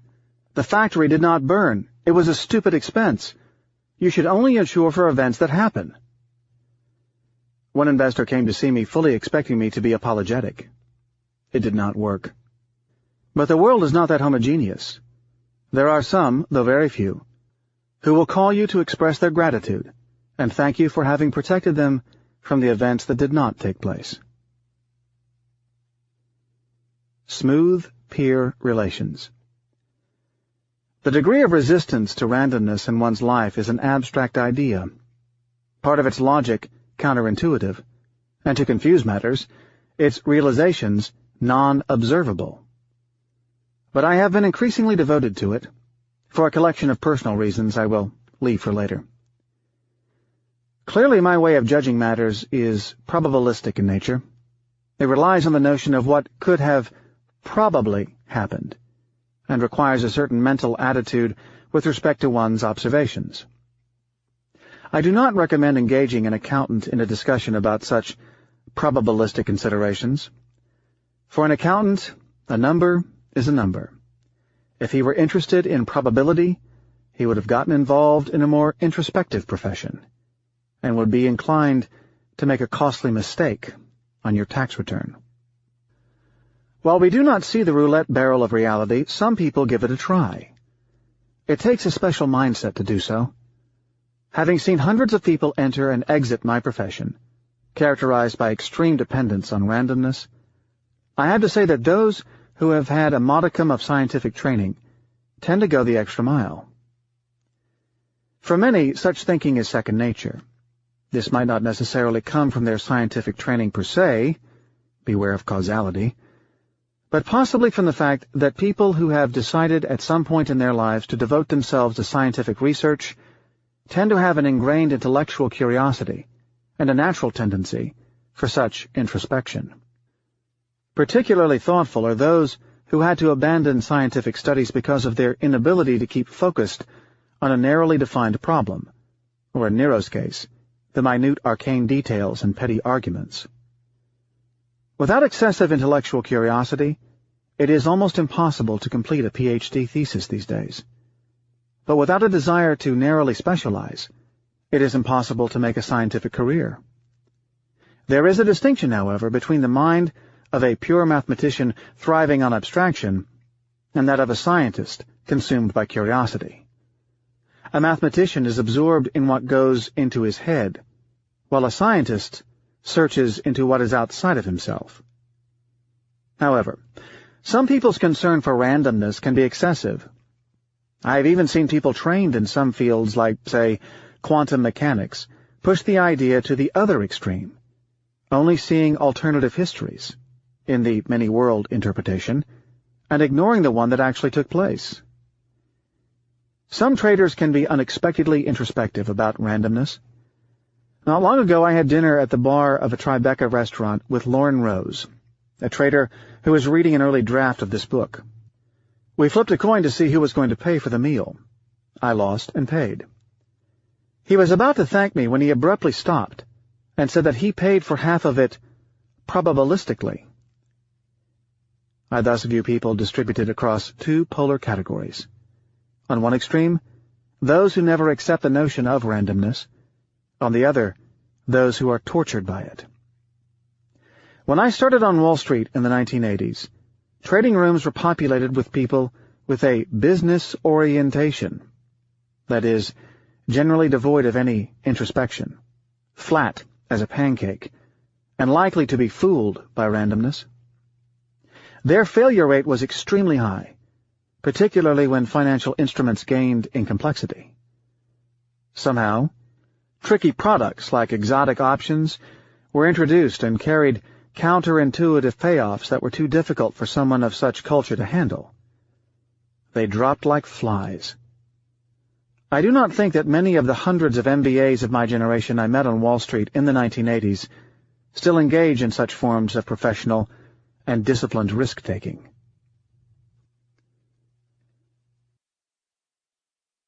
Salvation via Aeroloft. The 1990s witnessed the arrival of people of richer and more interesting backgrounds, which made the trading rooms far more entertaining. I was saved from the conversation of MBAs. Many scientists, some of them extremely successful in their field, arrived with the desire to make a buck. They, in turn, hired people who resembled them. While most of these people were not PhDs, indeed the PhD is still a minority, the culture and values suddenly changed, becoming more tolerant of intellectual depth. It caused an increase in the already high demand for scientists on Wall Street, owing to the rapid development of financial instruments. The dominant specialty was physics, but one could find all manner of quantitative backgrounds among them. Russian, French, Chinese, and Indian accents, by order, began dominating in both New York and London. It was said that every plane from Moscow had at least its back row full of Russian mathematical physicists en route to Wall Street. They lacked the street smarts to get good seats. One could hire very cheap labor by going to JFK Airport with a mandatory translator, randomly interviewing those who fit the stereotype. Indeed, by the late 1990s, one could get someone trained by a world-class scientist for almost half the price of an MBA. As they say, marketing is everything. These guys do not know how to sell themselves. I had a strong bias in favor of Russian scientists. Many can be put to active use as chess coaches. I also got a piano teacher out of the process. In addition, they are extremely helpful in the interview process. When MBAs apply for trading positions, they frequently boast advanced chess skills on their resumes. I recall the MBA career counselor at Wharton recommending our advertising chess skills, because it sounds intelligent and strategic. MBAs typically can interpret their superficial knowledge of the rules of the game into expertise. We used to verify the accuracy of claims of chess expertise and the character of the applicant by pulling a chess set out of a drawer and telling the student, now turning pale, "Yuri will have a word with you." The failure rate of these scientists, though, was better, but only slightly so, than that of MBAs. But it came from another reason, linked to their being on average, but only on average, devoid of the smallest bit of practical intelligence. Some successful scientists had the judgment and social graces of a doorknob, but by no means all of them. Many people were capable of the most complex calculations with utmost rigor when it came to equations, but were totally incapable of solving a problem with the smallest connection to reality. It was as if they understood the letter, but not the spirit of the math. We will see more on such dual thinking with the two systems of reasoning problem in Chapter 11. I am convinced that X, a likable Russian man of my acquaintance, had two brains, one for math, and another, considerably inferior one, for everything else, which included solving problems related to the mathematics of finance. But on occasion, a fast-thinking, scientific-minded person with street smarts would emerge. Whatever the benefits of such population shift, it improved our chess skills and provided us with quality conversation during lunchtime. It extended the lunch hour considerably. Consider that I had, in the 1980s, to chat with colleagues who had an MBA or tax accounting background and were capable of the heroic feat of discussing FASB standards. I have to say that their interests were not too contagious. The interesting thing about these physicists did not lie in their ability to discuss fluid dynamics. It is that they were naturally interested in a variety of intellectual subjects and provided pleasant conversation. Solon visits Regine's nightclub.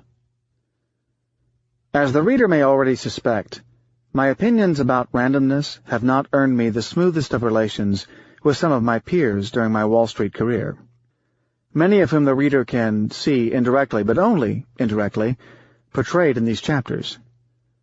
But where I had uneven relations was with some of those who had the misfortune of being my bosses. For I had two bosses in my life, of contrasting characteristics in about every trait. The first, whom I will call Kenny, was the epitome of the suburban family man.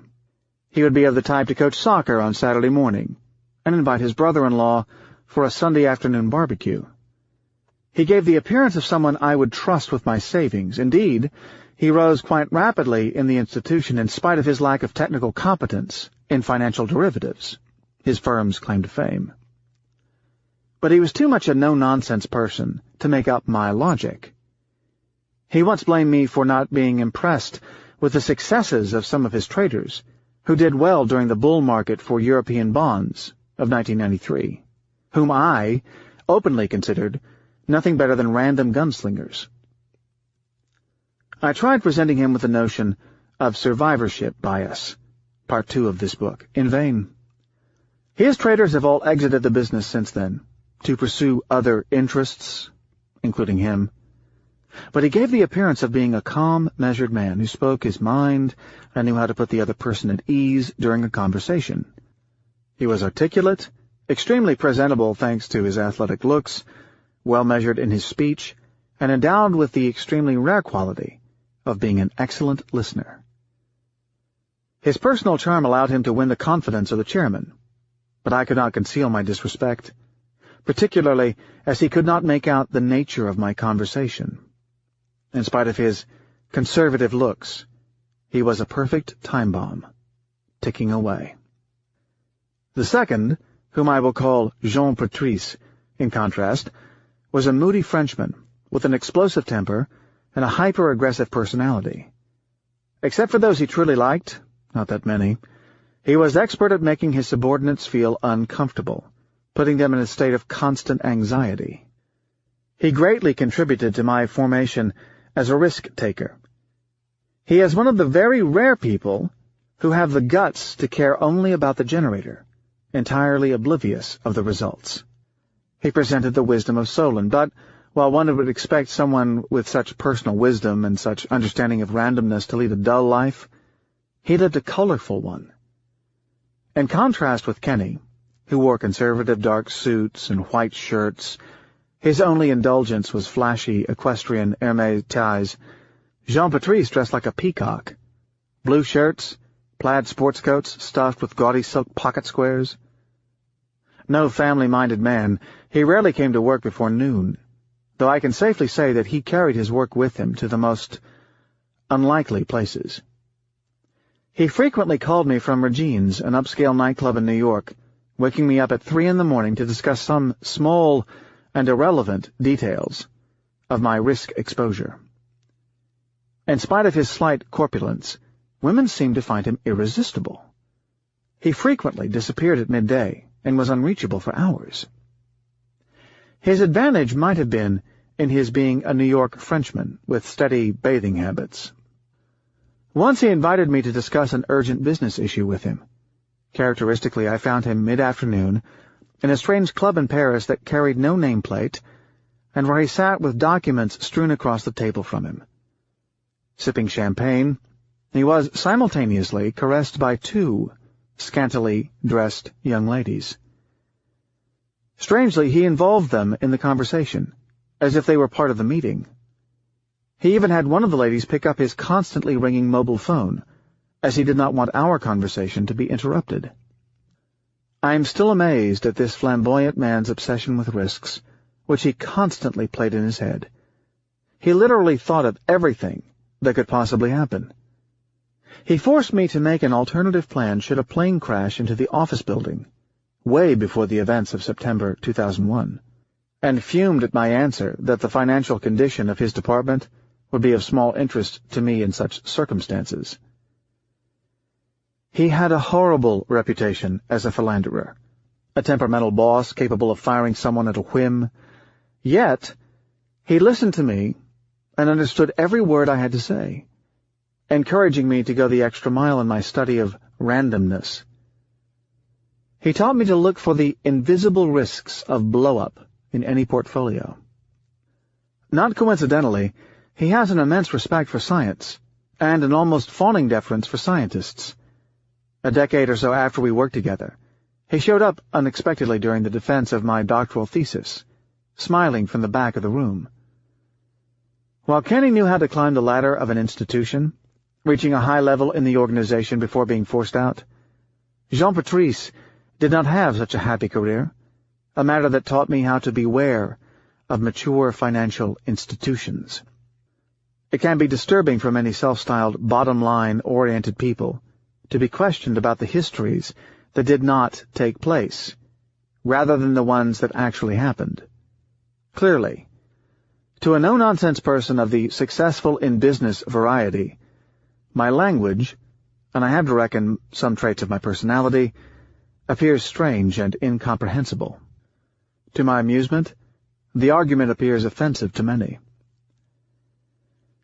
The contrast between Kenny and Jean-Patrice is not a mere coincidence that I happen to witness in a protracted career. Beware the spendthrift, business-wise person. The cemetery of markets is disproportionately well-stocked with the self-styled bottom-line people. In contrast, with their customary masters of the universe demeanor, they suddenly look pale, humble, and hormone-deprived on the way to the personnel office for the customary discussion of the severance agreement.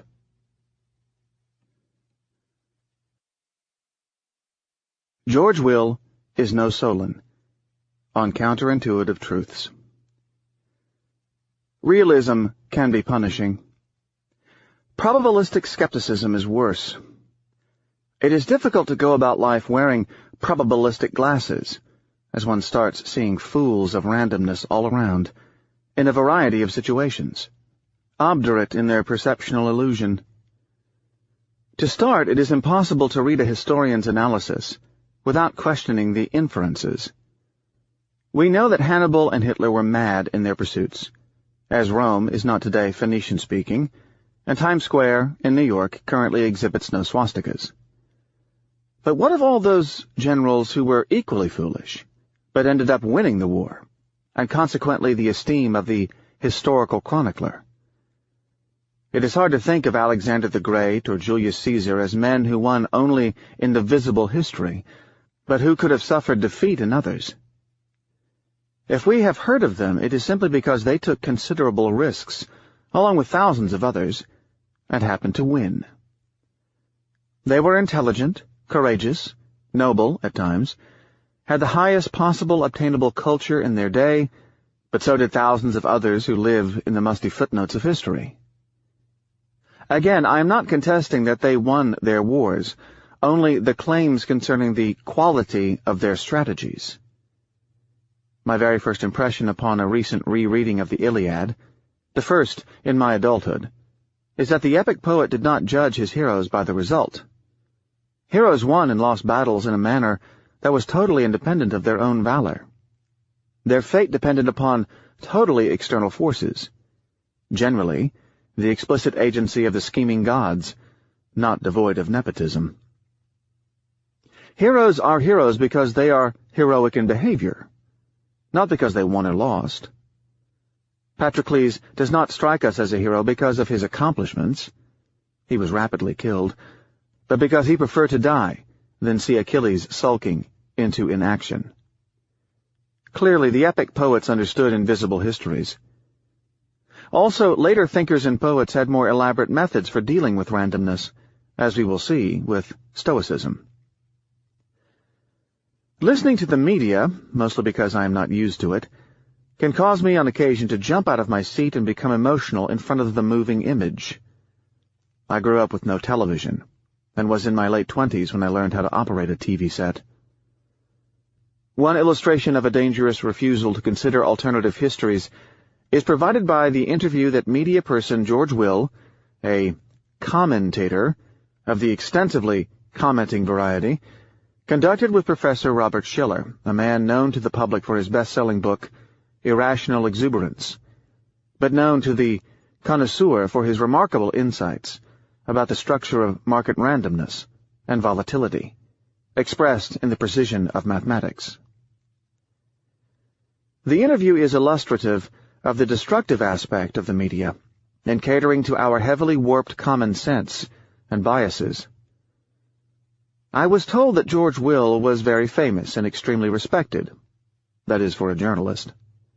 He might even be someone of the utmost intellectual integrity.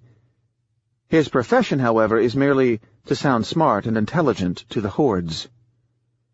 Schiller, on the other hand, understands the ins and outs of randomness. He is trained to deal with rigorous argumentation, but does sound less smart in public because his subject matter is highly counterintuitive. Schiller had been pronouncing the stock market to be overpriced for a long time. George Will indicated to Schiller that had people listened to him in the past, they would have lost money, as the market has more than doubled since he started pronouncing it overvalued. To such a journalistic and well-sounding, but senseless, argument, Schiller was unable to respond except to explain that the fact that he was wrong in one single market call should not carry undue significance. Schiller, as a scientist, did not claim to be a prophet or one of the entertainers who comment on the markets on the evening news. Yogi Berra would have had a better time with his confident comment on the fat lady not having sung yet. I could not understand what Schiller, untrained to compress his ideas into vapid sound bites, was doing on such a TV show. Clearly, it is foolish to think that an irrational market cannot become even more irrational. Schiller's views on the rationality of the market are not invalidated by the argument that he was wrong in the past. Here I could not help seeing in the person of George Will the representative of so many nightmares in my career. My attempting to prevent someone from playing Russian roulette for $10 million, and seeing journalist George Will humiliating me in public by saying that had the person listened to me, it would have cost him a considerable fortune. In addition, Will's comment was not an off-the-cuff remark. He wrote an article on the matter discussing Schiller's bad prophecy. Such tendency to make and unmake profits based on the fate of the roulette wheel is symptomatic of our ingrained inability to cope with the complex structure of randomness prevailing in the modern world. Mixing forecast and prophecy is symptomatic of randomness, foolishness. Prophecy belongs to the right column, forecast is its mere left column equivalent. Humiliated in debates. Clearly, this idea of alternative history does not make intuitive sense, which is where the fun begins. For starters, we are not wired in a way to understand probability, a point that we will examine backward and forward in this book.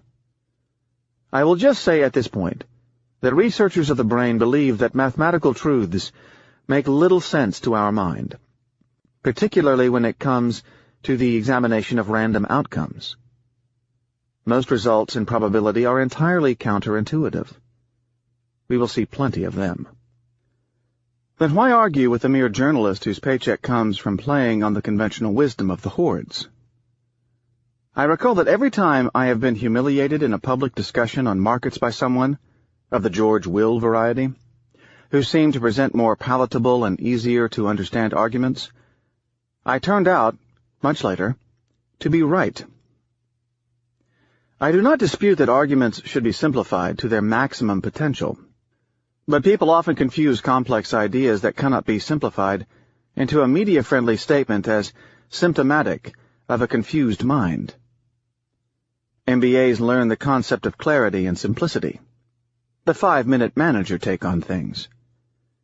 The concept may apply to the business plan for a fertilizer plant, but not to highly probabilistic arguments, which is the reason I have anecdotal evidence in my business that MBAs tend to blow up in financial markets as they are trained to simplify matters a couple of steps beyond their requirement. I beg the MBA reader not to take offense. I am myself the unhappy holder of the degree.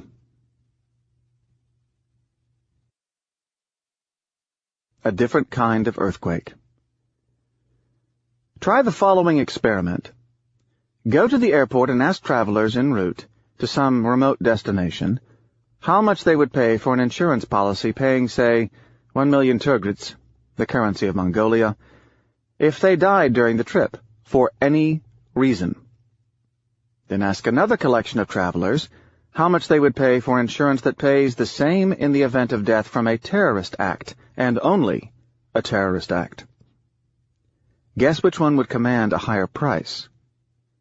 Odds are that people would rather pay for the second policy, although the former includes death from terrorism.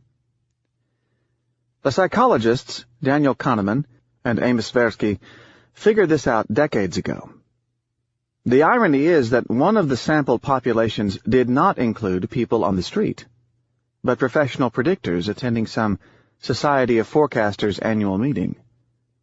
In a now famous experiment, they found that the majority of people, whether predictors or non-predictors, will judge a deadly flood, causing thousands of deaths, caused by a California earthquake, to be more likely than a fatal flood, causing thousands of deaths, occurring somewhere in North America, which happens to include California.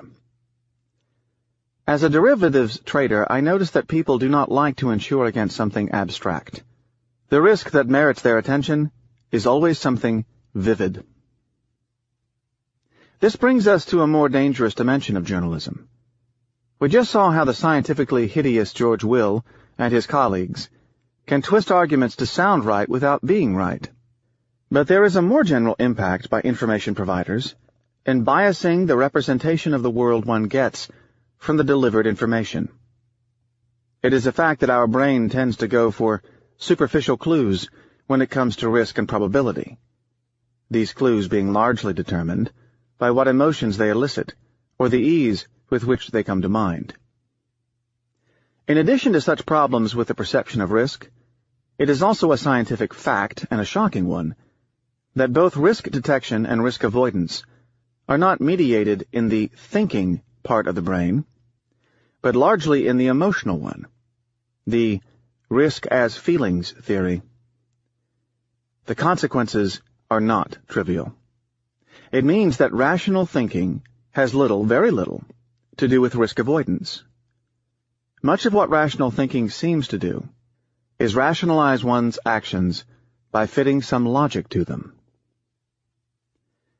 In that sense, the description coming from journalism is certainly not just an unrealistic representation of the world, but rather the one that can fool you the most by grabbing your attention via your emotional apparatus, the cheapest to deliver sensation.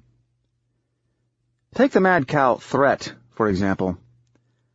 Over a decade of hype, it only killed people, in the highest estimates, in the hundreds, as compared to car accidents, several hundred thousands.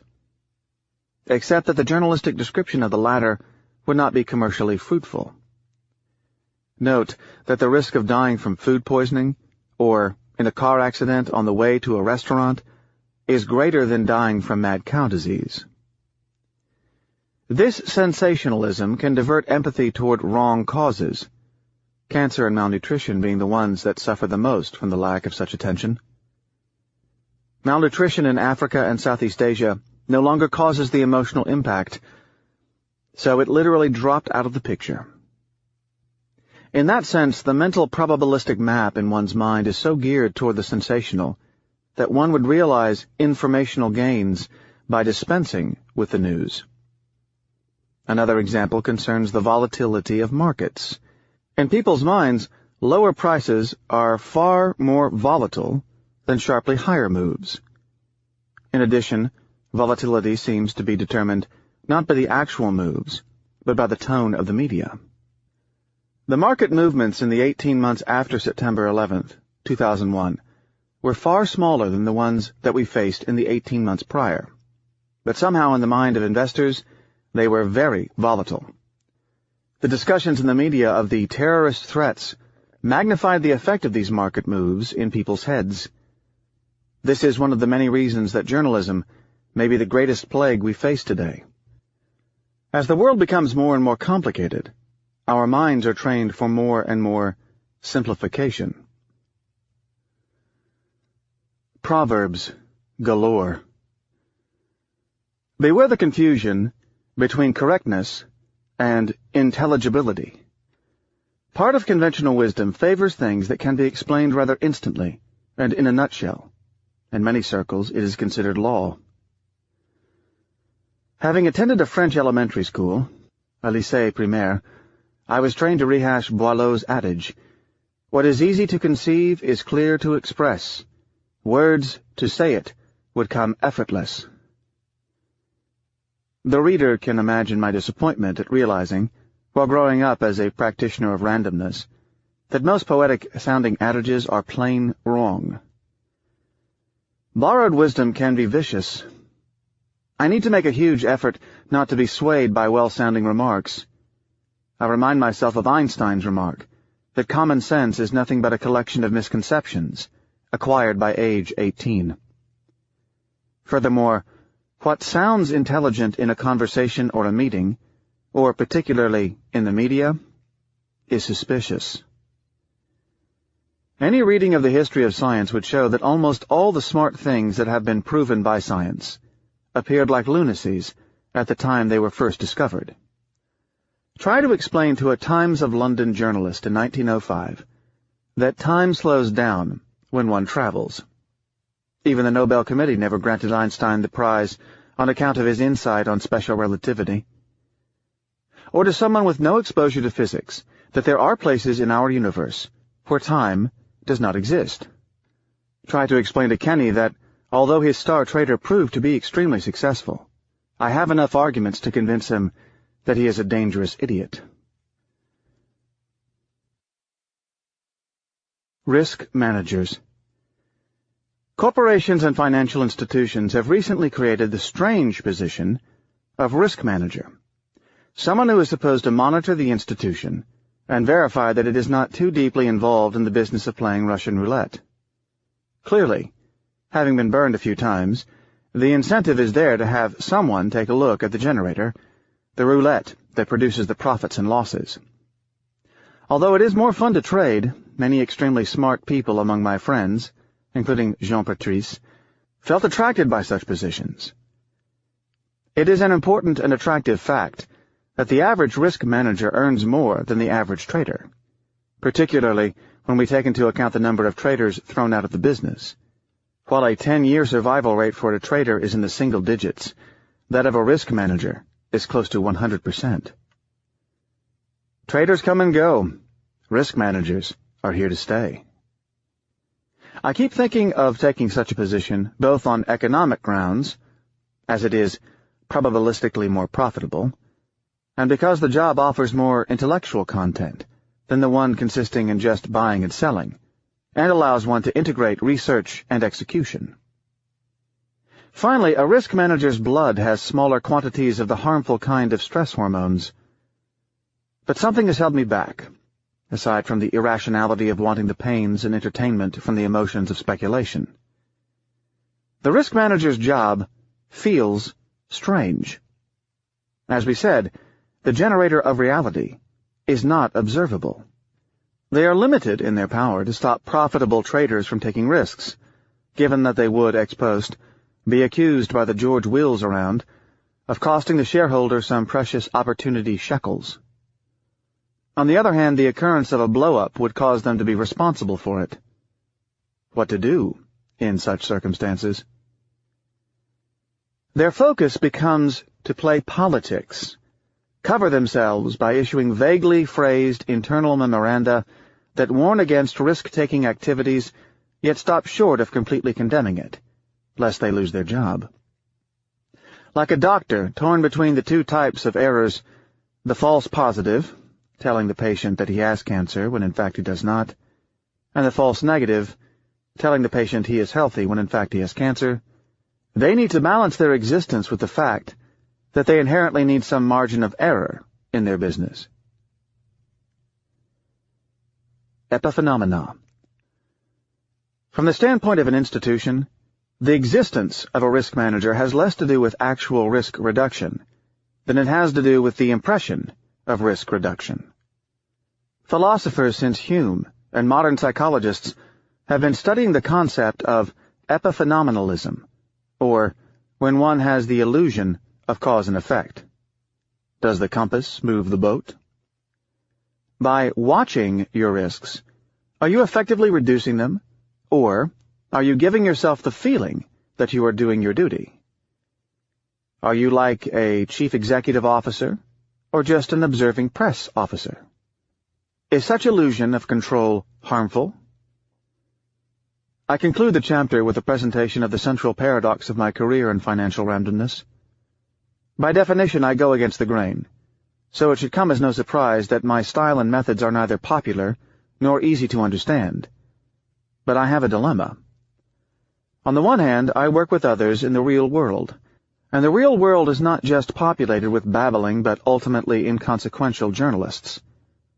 So my wish is for people in general to remain fools of randomness, so I can trade against them, yet for there to remain a minority intelligent enough to value my methods and hire my services. In other words, I need people to remain fools of randomness, but not all of them. I was fortunate to meet Donald Sussman, who corresponds to such an ideal partner. He helped me in the second stage of my career by freeing me from the ills of employment. My greatest risk is to become successful, as it would mean that my business is about to disappear. Strange business, ours.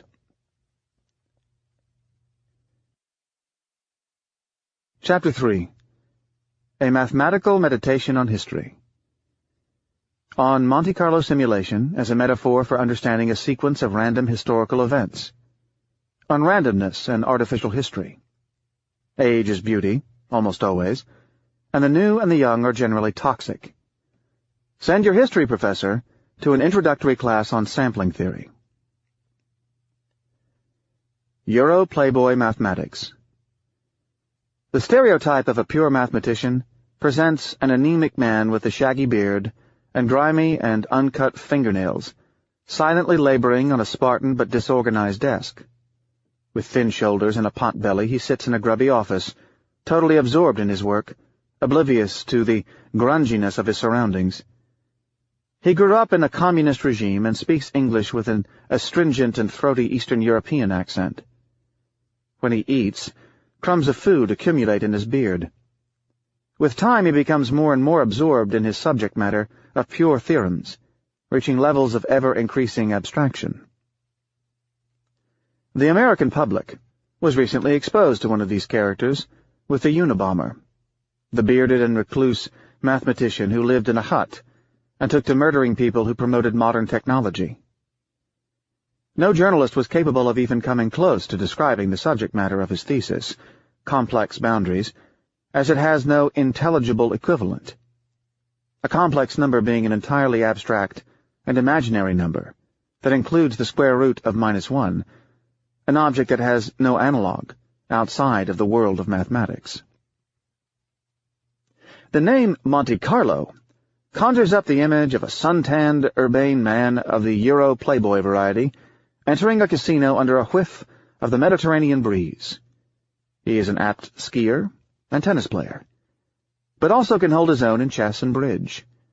He drives a gray sports car, dresses in a well-ironed Italian handmade suit, and speaks carefully and smoothly about mundane but real matters, those a journalist can easily describe to the public in compact sentences.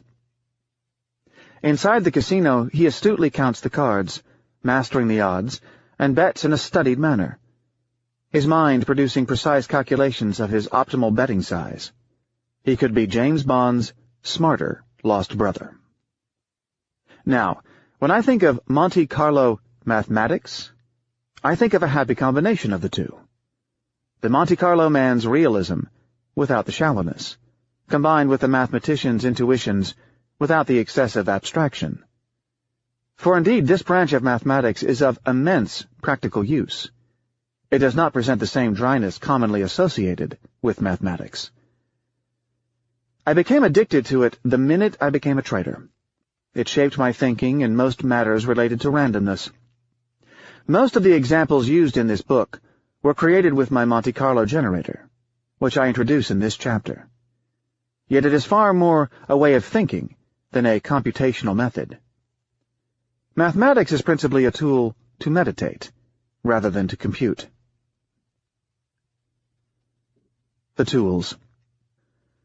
The notion of alternative histories discussed in the last chapter can be extended considerably and subjected to all manner of technical refinement. This brings us to the tools used in my profession to toy with uncertainty. I will outline them next. Monte Carlo methods, in brief, consist of creating artificial history using the following concepts. First, consider the sample path. The invisible histories have a scientific name, alternative sample paths, a name borrowed from the field of mathematics of probability called stochastic processes. The notion of path as opposed to outcome indicates that it is not a mere MBA-style scenario analysis, but the examination of a sequence of scenarios along the course of time. We are not just concerned with where a bird can end up tomorrow night, but rather with all the various places it can possibly visit during the time interval. We are not concerned with what the investor's worth would be in, say, a year, but rather of the heart-wrenching rides he may experience during that period. The word sample stresses that one sees only one realization among a collection of possible ones. Now, a sample path can be either deterministic or random, which brings the next distinction. A random sample path, also called a random run, is the mathematical name for such a succession of virtual historical events, starting at a given date and ending at another, except that they are subjected to some varying level of uncertainty. However, the word random should not be mistaken for equiprobable, i.e., having the same probability. Some outcomes will give a higher probability than others. An example of a random sample path can be the body temperature of your explorer cousin during his latest bout with typhoid fever, measured hourly from the beginning to the end of his episode. It can also be a simulation of the price of your favorite technology stock, measured daily at the close of the market over, say, 1 year. Starting at $100, in one scenario, it can end up at $20, having seen a high of $220. In another, it can end up at $145, having seen a low of $10. Another example is the evolution of your wealth during an evening at a casino. You start with $1,000 in your pocket and measure it every 15 minutes. In one sample path, you have $2,200 at midnight. In another, you barely have $20 left for a cab fare. Stochastic processes refer to the dynamics of events unfolding with the course of time. Stochastic is a fancy Greek name for random. This branch of probability concerns itself with the study of the evolution of successive random events. One could call it the mathematics of history. The key about a process is that it has time in it. What is a Monte Carlo generator? Imagine that you can replicate a perfect roulette wheel in your attic without having recourse to a carpenter. Computer programs can be written to simulate just about anything. They are even better and cheaper than the roulette wheel built by your carpenter, as this physical version may be inclined to favor one number more than others owing to a possible slant in its build or the floor of your attic. These are called biases. Monte Carlo simulations are closer to a toy than anything I have seen in my adult life.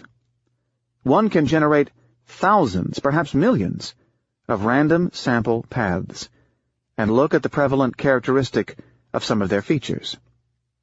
The assistance of the computer is instrumental in such studies. The glamorous reference to Monte Carlo indicates the metaphor of simulating the random events in the manner of a virtual casino. One sets conditions believed to resemble the ones that prevail in reality, and launches a collection of simulations around possible events. With no mathematical literacy, we can launch a Monte Carlo simulation of an 18-year-old Christian Lebanese successively playing Russian roulette for a given sum, and see how many of these attempts result in enrichment, or how long it takes on average before he hits the obituary. We can change the barrel to contain 500 holes, a matter that would decrease the probability of death, and see the results. Monte Carlo simulation methods were pioneered in Marshall Physics in the Los Alamos laboratory during the A-bomb preparation. They became popular in financial mathematics in the 1980s, particularly in the theories of the random walk of asset prices. Clearly, we have to say that the example of Russian roulette does not need such apparatus, but many problems, particularly those resembling real-life situations, require the potency of a Monte Carlo simulator. Monte Carlo mathematics. It is a fact that true mathematicians do not like Monte Carlo methods. They believe that they rob us of the finesse and elegance of mathematics. They call it brute force. For we can replace a large portion of mathematical knowledge with a Monte Carlo simulator and other computational tricks. For instance, someone with no formal knowledge of geometry can compute the mysterious, almost mystical, pi. How? By drawing a circle inside of a square and shooting random bullets into the picture, as in an arcade, specifying equal probabilities of hitting any point on the map, something called a uniform distribution. The ratio of bullets inside the circle divided by those inside and outside the circle will deliver a multiple of the mystical pi, with possibly infinite precision. Clearly, this is not an efficient use of a computer, as pi can be computed analytically, that is, in a mathematical form, but the method can give some users more intuition about the subject matter than lines of equations. Some people's brains and intuitions are oriented in such a way that they are more capable of getting a point in such a manner. I count myself one of those. The computer might not be natural to our human brain. Neither is mathematics.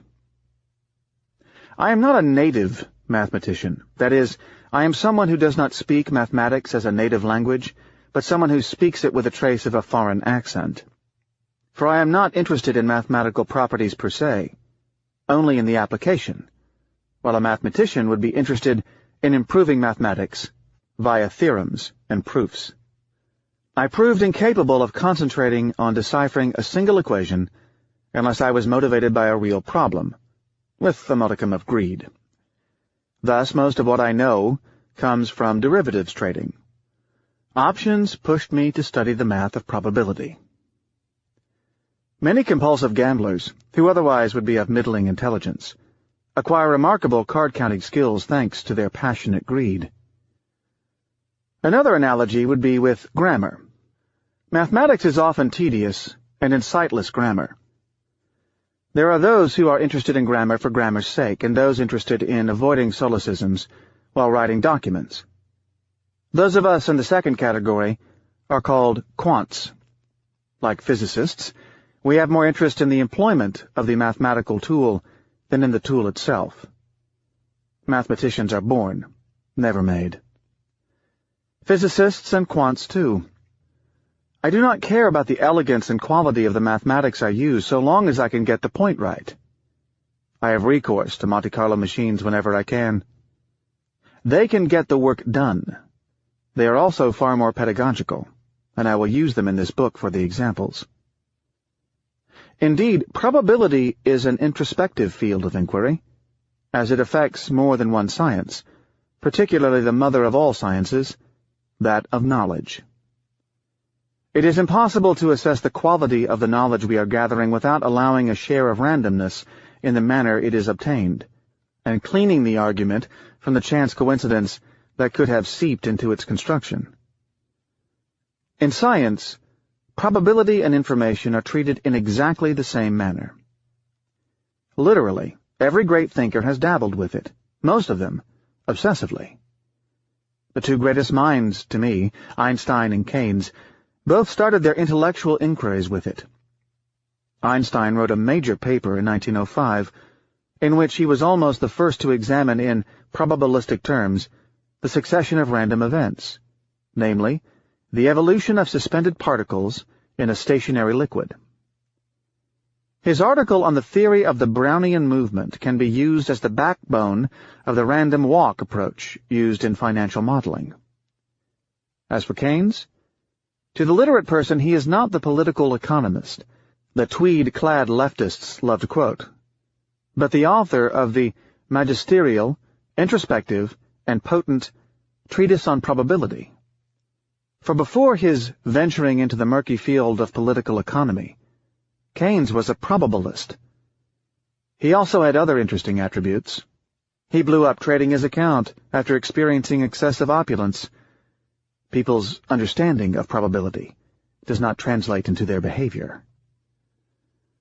The reader can guess that the next step from such probabilistic introspection is to get drawn into philosophy, particularly the branch of philosophy that concerns itself with knowledge, called epistemology, or methodology, or philosophy of science.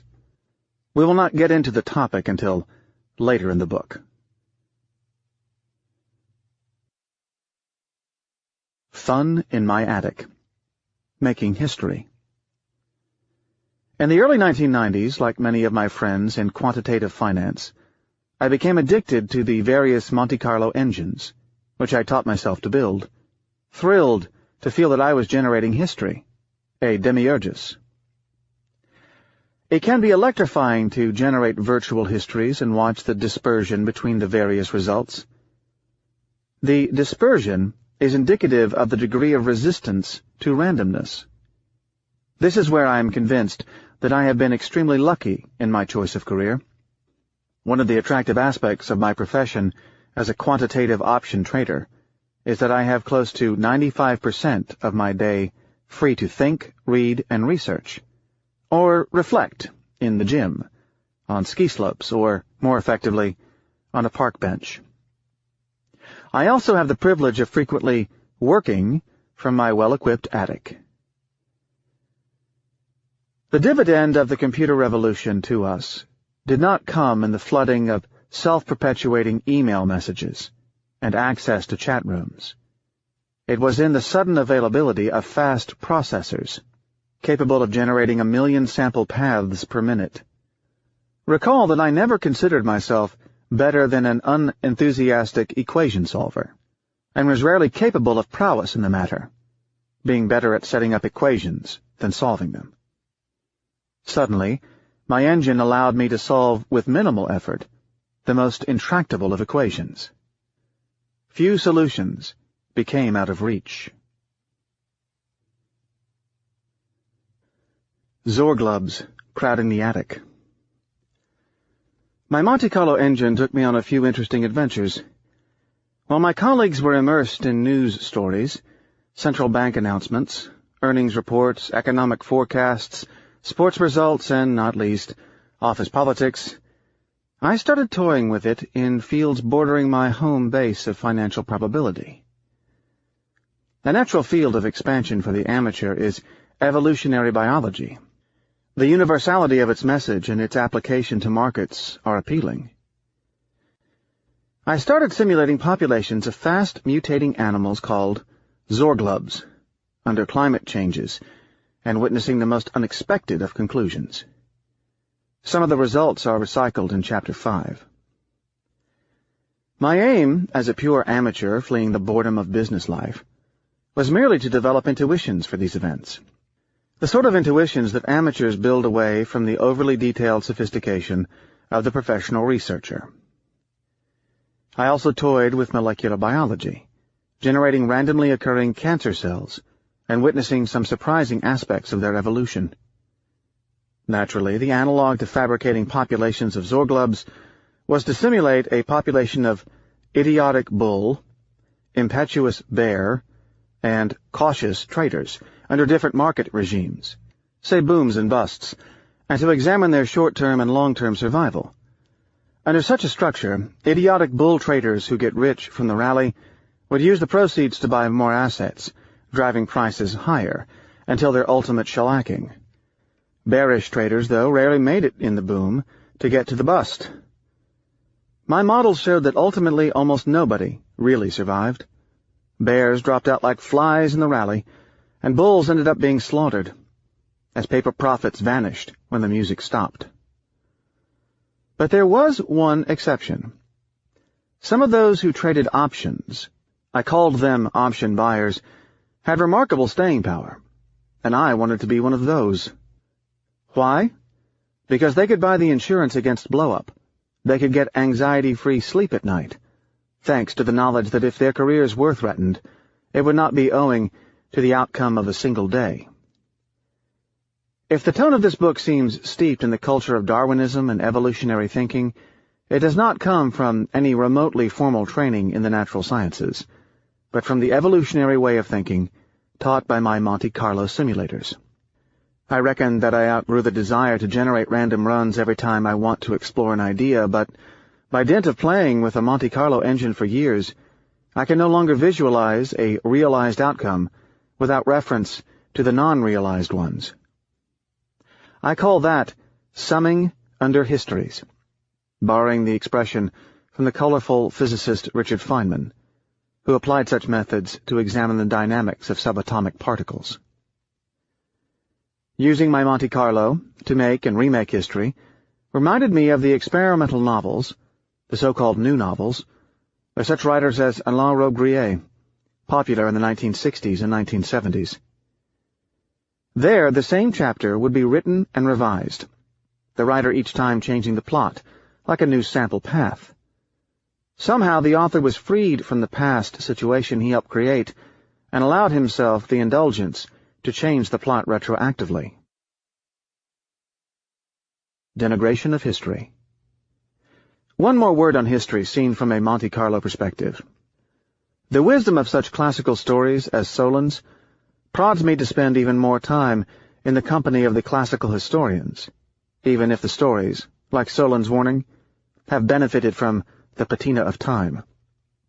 However, this goes against the grain. Learning from history does not come naturally to us humans, a fact that is so visible in the endless repetitions of identically confirmed booms and busts in modern markets. By history, I refer to the anecdotes, not the historical theorizing, the grand-scale historicism that aims to interpret events with theories based on uncovering some laws in the evolution of history, the sort of Hegelianism and pseudo-scientific historicism leading to such calls as the end of history. It is pseudo-scientific because it draws theories from past events without allowing for the fact that such combinations of events might have arisen from randomness. There is no way to verify the claims in a controlled experiment. For me, history is of use merely at the level of my desired sensibility, affecting the way I would wish to think by reference to past events, by being able to better steal the ideas of others and leverage them, correct the mental defect that seems to block my ability to learn from others. It is the respect of the elders that I would like to develop, reinforcing the awe I instinctively feel for people with gray hair, but that has eroded in my life as a trader, where age and success are somewhat divorced. Indeed, I have two ways of learning from history: from the past, by reading the elders, and from the future, thanks to my Monte Carlo toy. The stove is hot. As I mentioned before, it is not natural for us to learn from history. We have enough clues to believe that our human endowment does not favor transfers of experience in a cultural way, but through selection of those who bear some favorable traits. It is a platitude that children learn only from their own mistakes. They will cease to touch a burning stove only when they are themselves burned. No possible warning by others can lead to developing the smallest form of cautiousness. Adults, too, suffer from such a condition. This point has been examined by behavioral economics pioneers Daniel Kahneman and Amos Tversky with regard to the choices people make in selecting risky medical treatments. I myself have seen it in my being extremely lax in the area of detection and prevention, i.e., I refuse to derive my risks from the probabilities computed on others, feeling that I am somewhat special, yet extremely aggressive in the treatment of medical conditions. I overreact when I am burned, which is not coherent with rational behavior under uncertainty. This congenital denigration of the experience of others is not limited to children or to people like myself. It affects business decision-makers and investors on a grand scale. If you think that merely reading history books would help you learn from others' mistakes, consider the following 19th-century experiment. In a well-known psychology case, the Swiss Dr. Kleppered had an amnesic patient completely crippled with her ailment. Her condition was so bad that he would have to reintroduce himself to her at a frequency of once per 15 minutes for her to remember who he was. One day he secreted a pin in his hand before shaking hers. The next day, she quickly withdrew her hand as he tried to greet her, but still did not recognize him. Since then, plenty of discussions of amnesic patients show some form of learning on the part of people without their being aware of it, and without it being stored in conscious memory. The scientific name of the distinction between the two memories, the conscious and the non-conscious, is declarative and non-declarative. Much of the risk avoidance that comes from experiences is part of the second. The only way I developed a respect for history is by making myself aware of the fact that I was not programmed to learn from it in a textbook format. Actually, things can be worse than that. In some respects, we do not learn from our own history. Several branches of research have been examining our inability to learn from our own reactions to past events. For example, people fail to learn that their emotional reactions to past experiences, positive or negative, were short-lived. Yet they continuously retain the bias of thinking that the purchase of an object will bring long-lasting, possibly permanent happiness, or that a setback will cause severe and prolonged distress, when in the past similar setbacks did not affect them for very long, and the joy of the purchase was short-lived. All of my colleagues who I have known to denigrate history blew up spectacularly, and I have yet to encounter some such person who has not blown up. But the truly interesting point lies in the remarkable similarities in their approaches. The blow-up, I will repeat, is different from merely incurring a monetary loss. It is losing money when one does not believe that such fact is possible at all. There is nothing wrong with a risk-taker taking a hit, provided one declares that one is a risk-taker rather than that the risk being taken is small or non-existent. Characteristically, blown-up traders think that they knew enough about the world to reject the possibility of the adverse event taking place. There was no courage in their taking such risks, just ignorance. I have noticed plenty of the analogies between those who blew up in the stock market crash of 1987, those who blew up in the Japan meltdown of 1990, those who blew up in the bond market debacle of 1994, those who blew up in Russia in 1998, and those who blew up shorting NASDAQ stocks. They all made claims to the effect that these times are different, or that their market was different, and offered seemingly well-constructed, intellectual arguments of an economic nature to justify their claims. They were unable to accept that the experience of others was out there, in the open, freely available to all, with books detailing crashes in every bookstore. Aside from these generalized, systemic blow-ups, I have seen hundreds of option traders forced to leave the business after blowing up in a stupid manner, in spite of warnings by the veterans, similar to a child's touching the stove. This I find to resemble my own personal attitude with respect to the detection and prevention of the variety of ailments I may be subjected to. Every man believes himself to be quite different, a matter that amplifies the "why me" shock upon a diagnosis. Skills in predicting past history. We can discuss this point from different angles. Experts call one manifestation of such denigration of history historical determinism. In a nutshell, we think that we would know when history is made. We believe that people who, say, witnessed the stock market crash of 1929 knew then that they lived an acute historical event, and that, should these events repeat themselves, they too would know about such facts. Life for us is made to resemble an adventure movie, as we know ahead of time that something big is about to happen.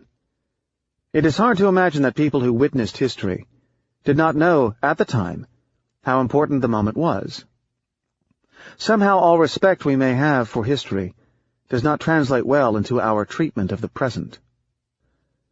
Jean Patrice of the last chapter was abruptly replaced by an interesting civil servant type who had never been involved in the randomness professions. He just went to the right civil servant schools, where people learned to write reports, and had some senior managerial position in the institution. As is typical with subjectively assessed positions, he tried to make his predecessor look bad.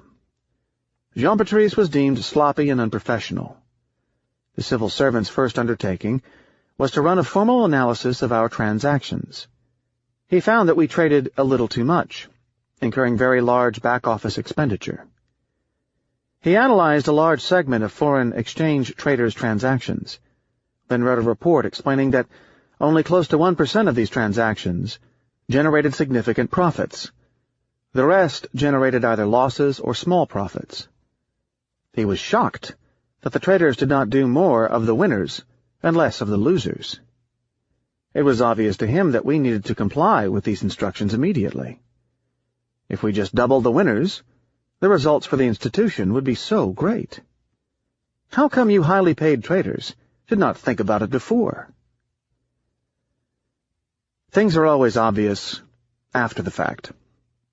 The civil servant was a very intelligent person, and this mistake is much more prevalent than one would think.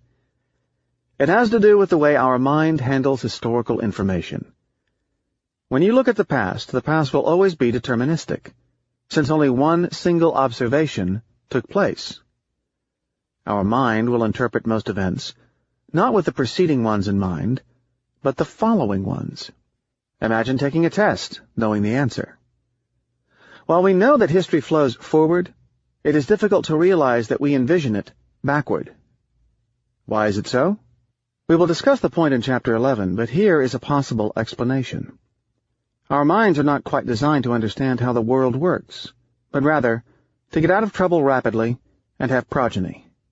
If they were made for us to understand things, then we would have a machine in it that would run the past history as in a VCR, with a correct chronology, and it would slow us down so much that we would have trouble operating.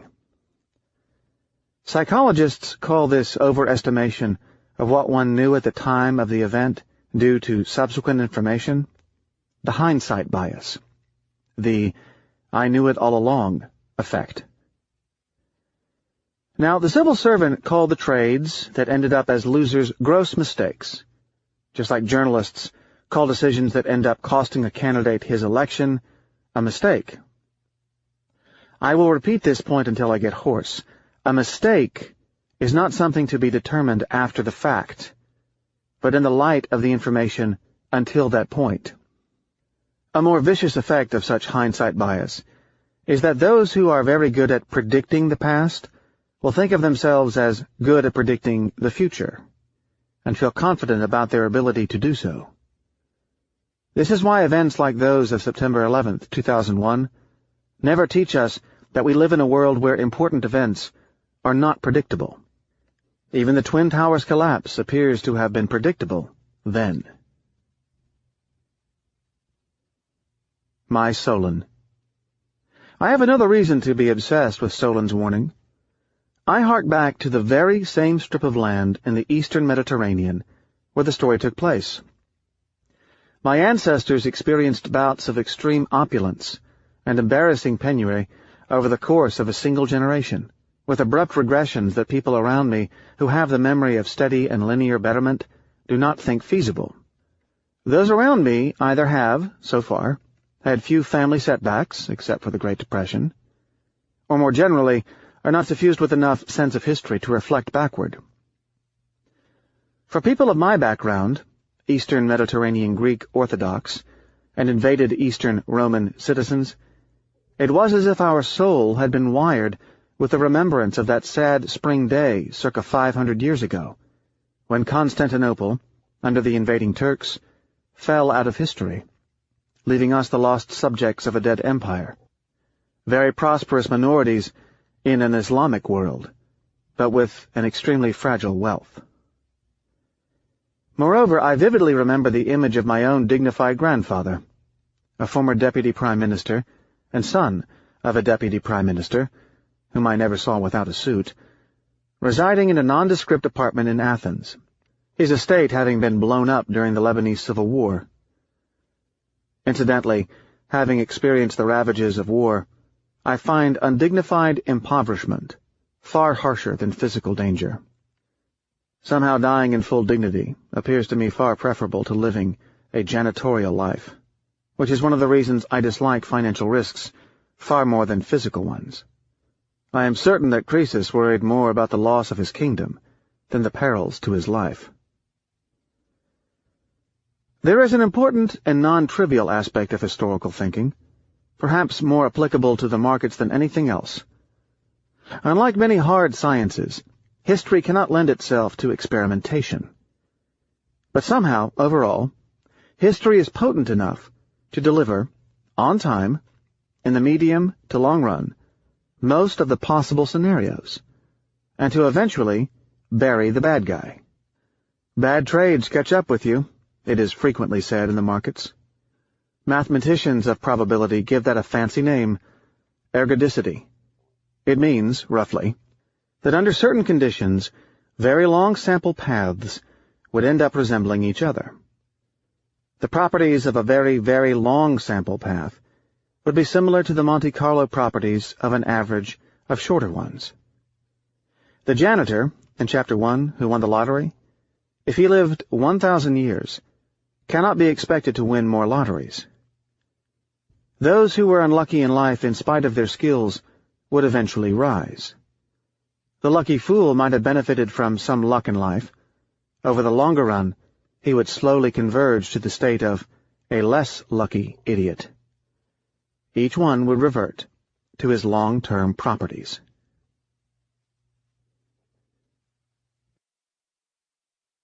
Distilled thinking on your Palm Pilot. Breaking news. The journalist, my bête noire, entered this book with George Will, dealing with random outcomes.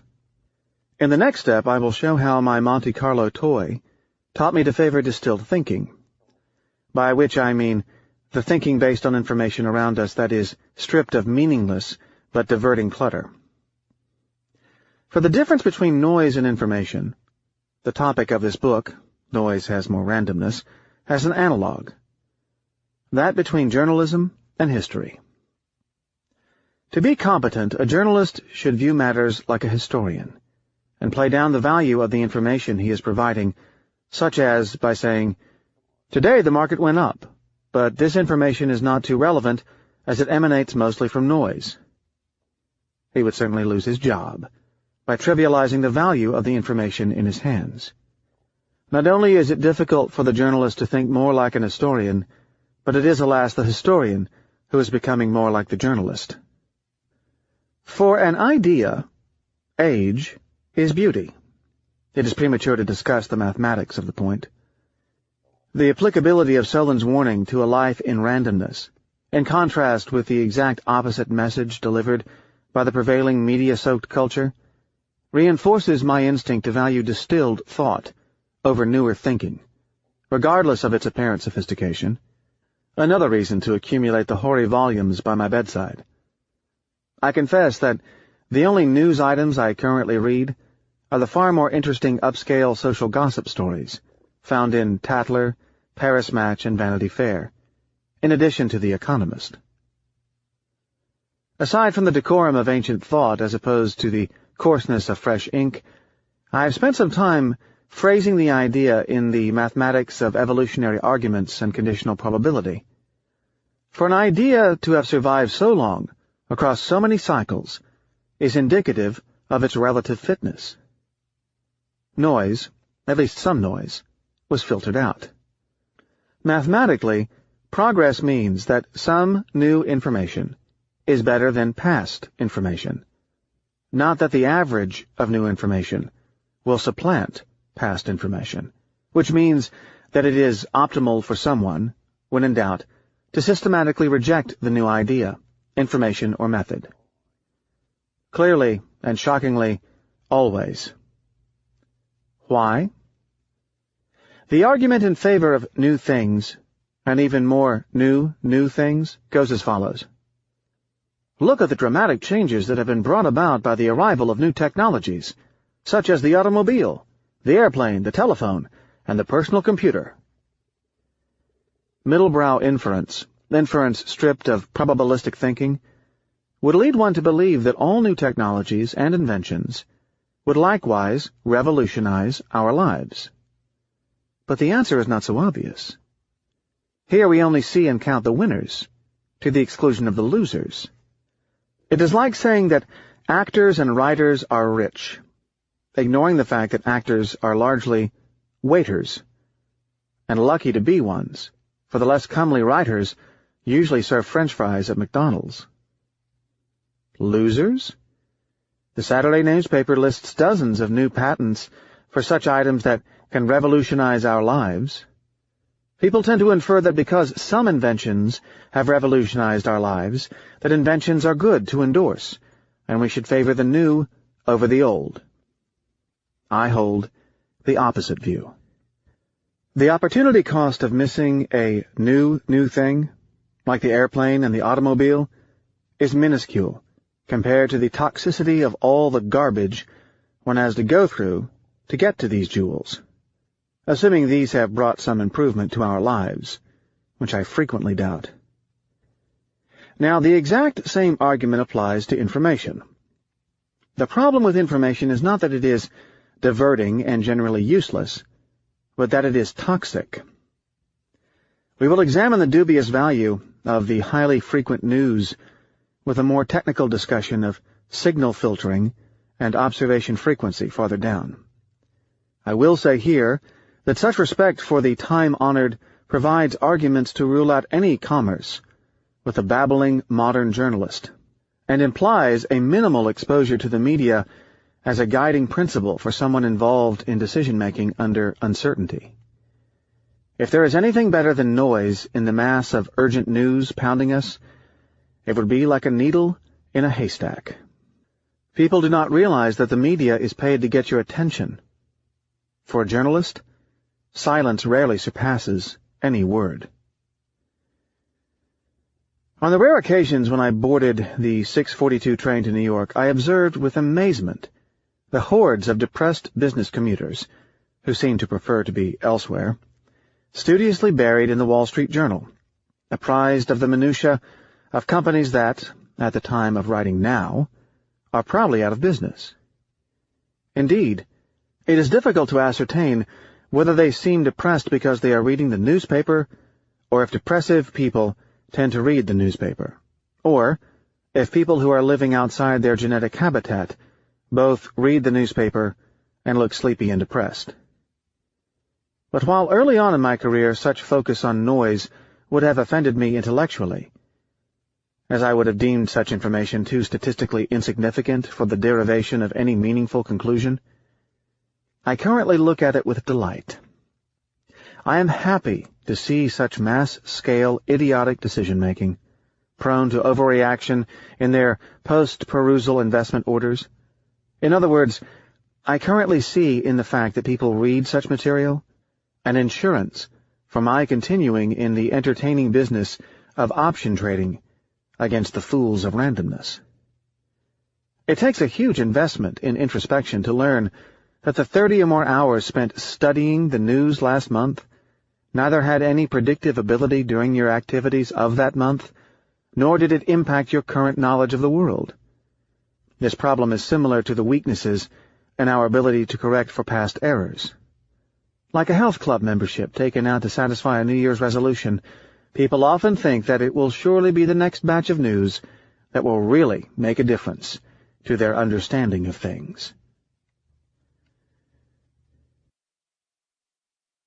Schiller Redux. Much of the thinking about the negative value of information on society in general was sparked by Robert Schiller. Not just in financial markets, but overall his 1981 paper may be the first mathematically formulated introspection on the manner in which society in general handles information.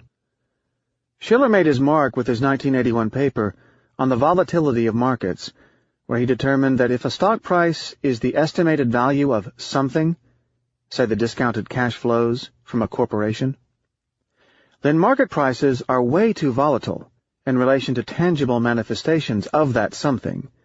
He used dividends as proxy. Prices swing more than the fundamentals they are supposed to reflect.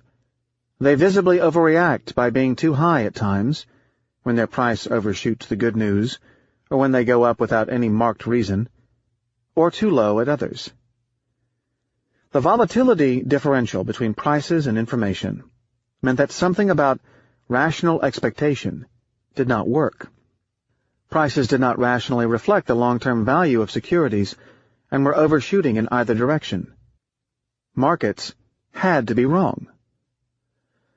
Schiller then pronounced markets to be not as efficient as established by financial theory. Efficient markets meant, in a nutshell, that prices should adapt to all available information in such a way as to be totally unpredictable to us humans and prevent people from deriving profits. This conclusion set off calls by the religious orders of high finance for the destruction of the infidel who committed such apostasy. Interestingly, and by some strange coincidence, it is that very same Schiller who was trounced by George Will only one chapter ago. The principal criticism against Schiller came from Robert C. Merton. The attacks were purely on methodological grounds. Schiller's analysis was extremely rough. For instance, his using dividends in place of earnings was rather weak.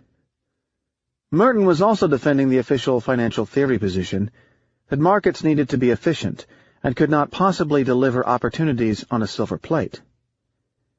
Yet the same Robert C. Merton later introduced himself as the founding partner of a hedge fund that aimed at taking advantage of market inefficiencies.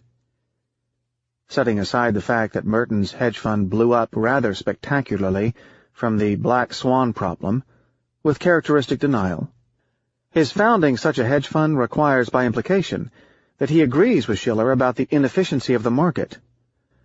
The defender of the dogmas of modern finance and efficient markets started a fund that took advantage of market inefficiencies. It is as if the Pope converted to Islam. Things are not getting any better these days.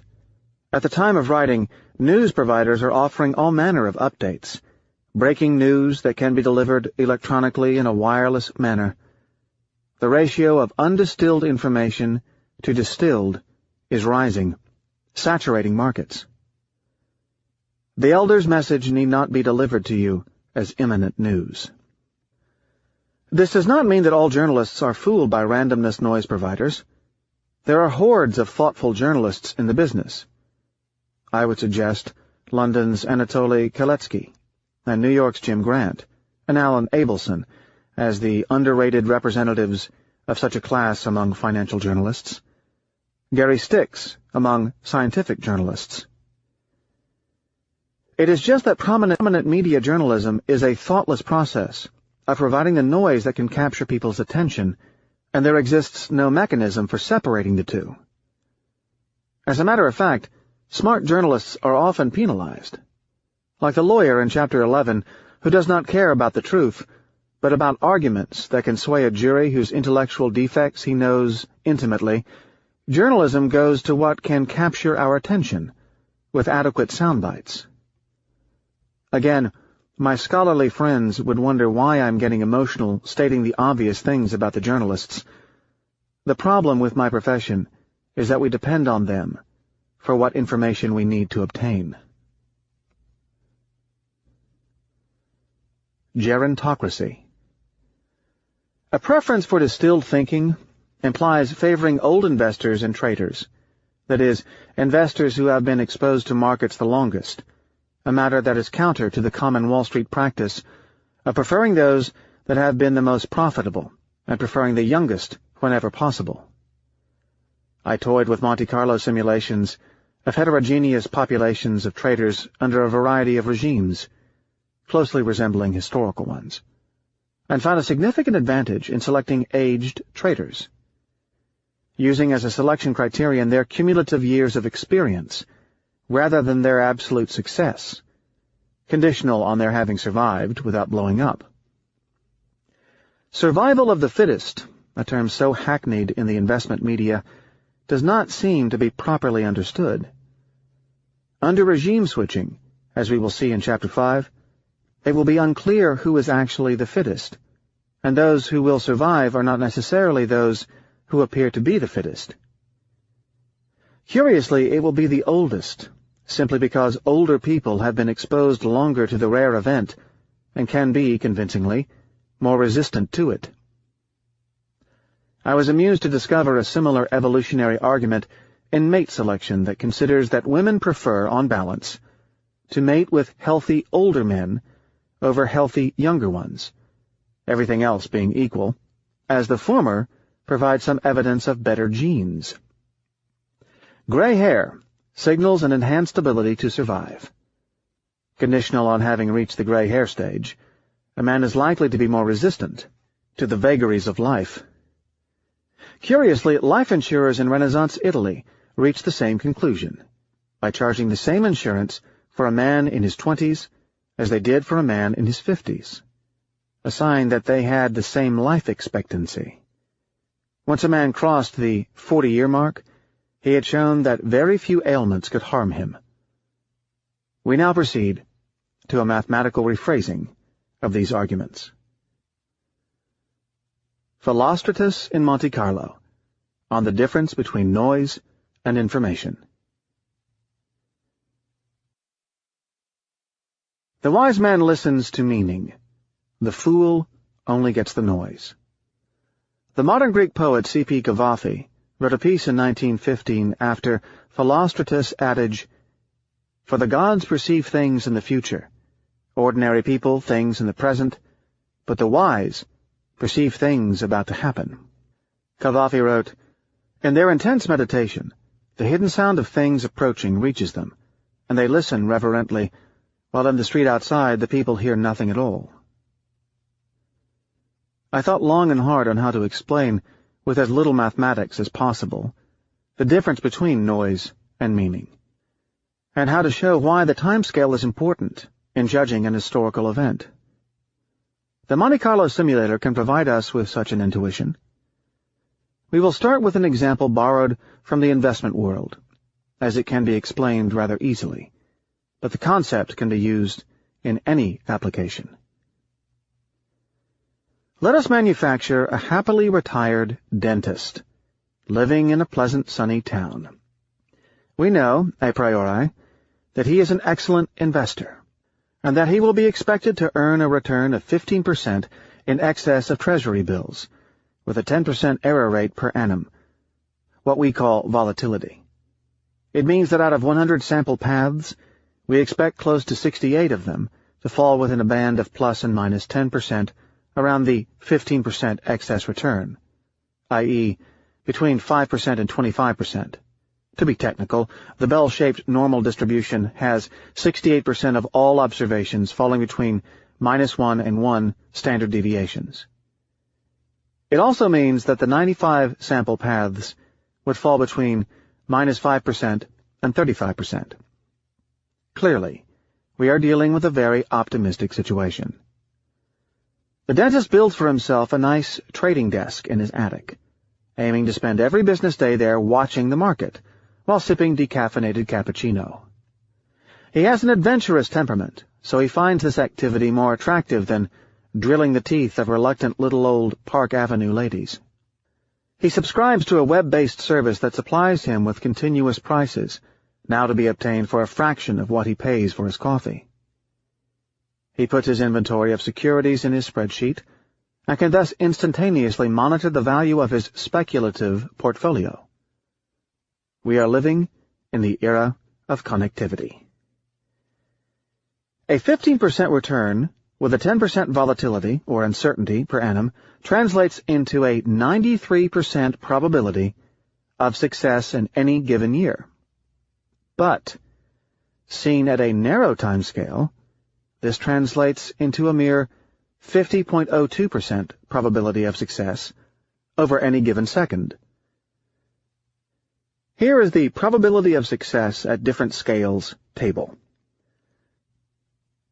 In 1 year, 93% probability. In 1 quarter, 77% probability.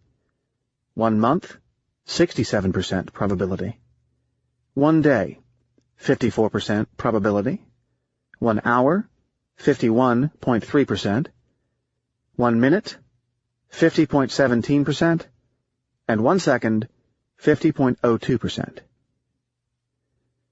Over the very narrow time increment, the observation will reveal close to nothing. Yet the dentist's heart will not tell him that. Being emotional, he feels a pang with every loss, as it shows in red on his screen.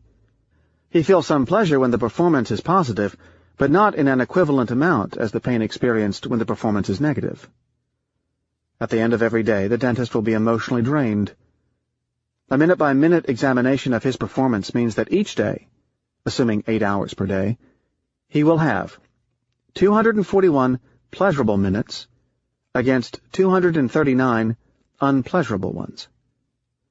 These amount to 60,688 and 60,271, respectively, per year.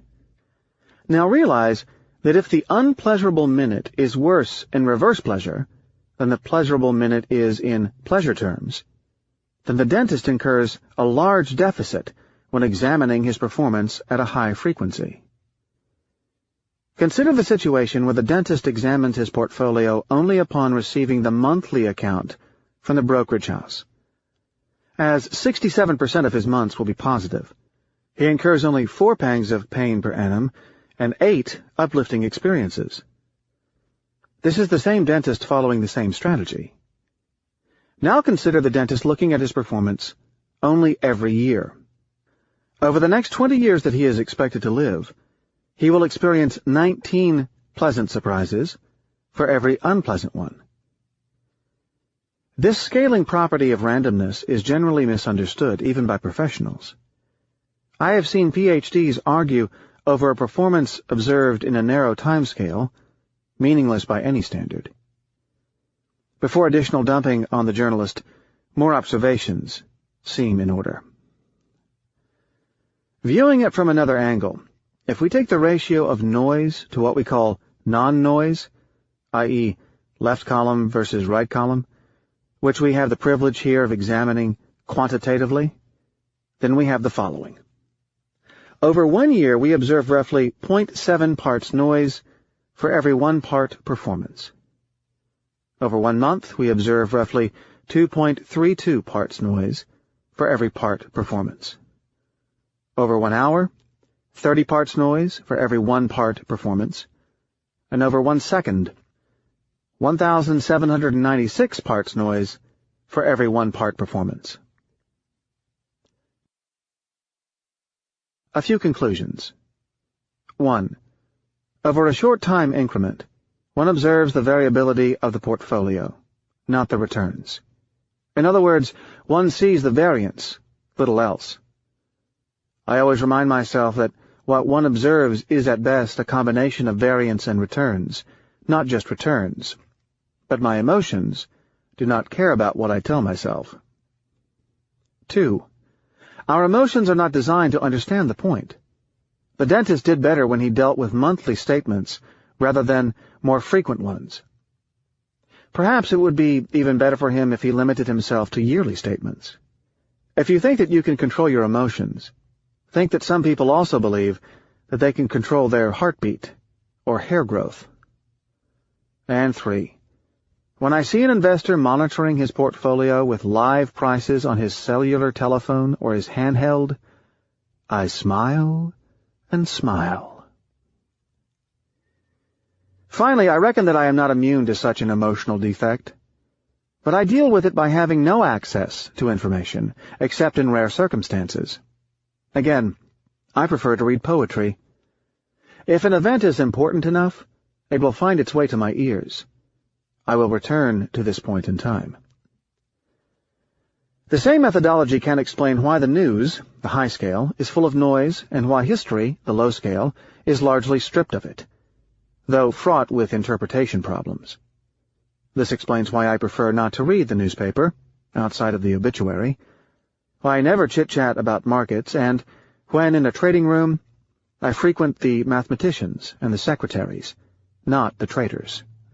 It explains why it is better to read the New Yorker on Mondays than the Wall Street Journal every morning, from the standpoint of frequency, aside from the massive gap in intellectual class between the two publications.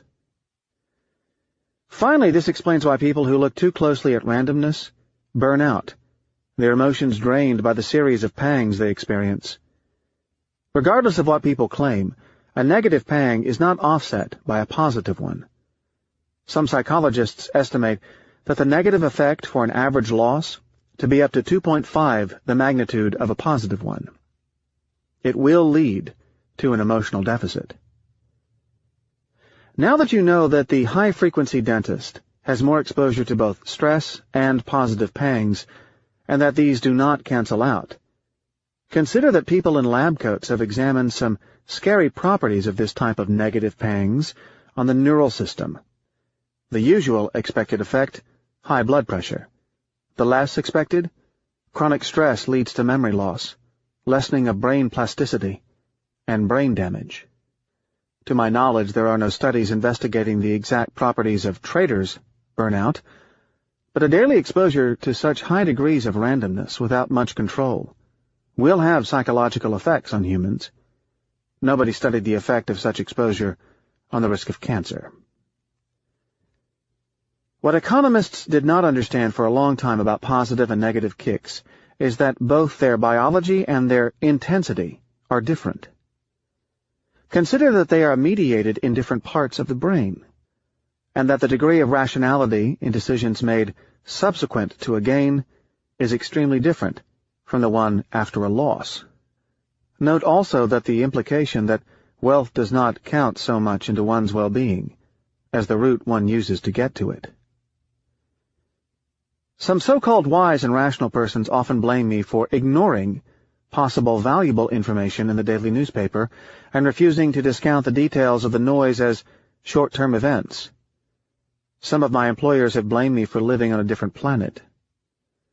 My problem is that I am not rational, and I am extremely prone to drown in randomness and to incur emotional torture. I am aware of my need to ruminate on park benches and in cafes away from information, but I can only do so if I am somewhat deprived of it. My sole advantage in life is that I know some of my weaknesses, mostly that I am incapable of taming my emotions, facing news, and incapable of seeing a performance with a clear head. Silence is far better. More on that in Part 3. Chapter 4. Randomness, Nonsense, and the Scientific Intellectual. On extending the Monte Carlo generator to produce artificial thinking, and compare it with rigorous non-random constructs. The science wars enter the business world, why the aesthete in me loves to be fooled by randomness. Randomness and the Verb. Our Monte Carlo engine can take us into more literary territory.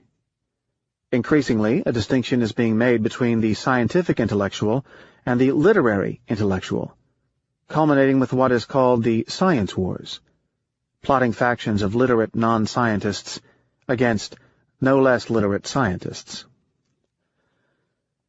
The distinction between the two approaches originated in Vienna in the 1930s, with a collection of physicists who decided that the large gains in science were becoming significant enough to make claims in the field known to belong to the humanities. In their view, literary thinking could conceal plenty of well-sounding nonsense. They wanted to strip thinking from rhetoric, except in literature and poetry, where it properly belonged.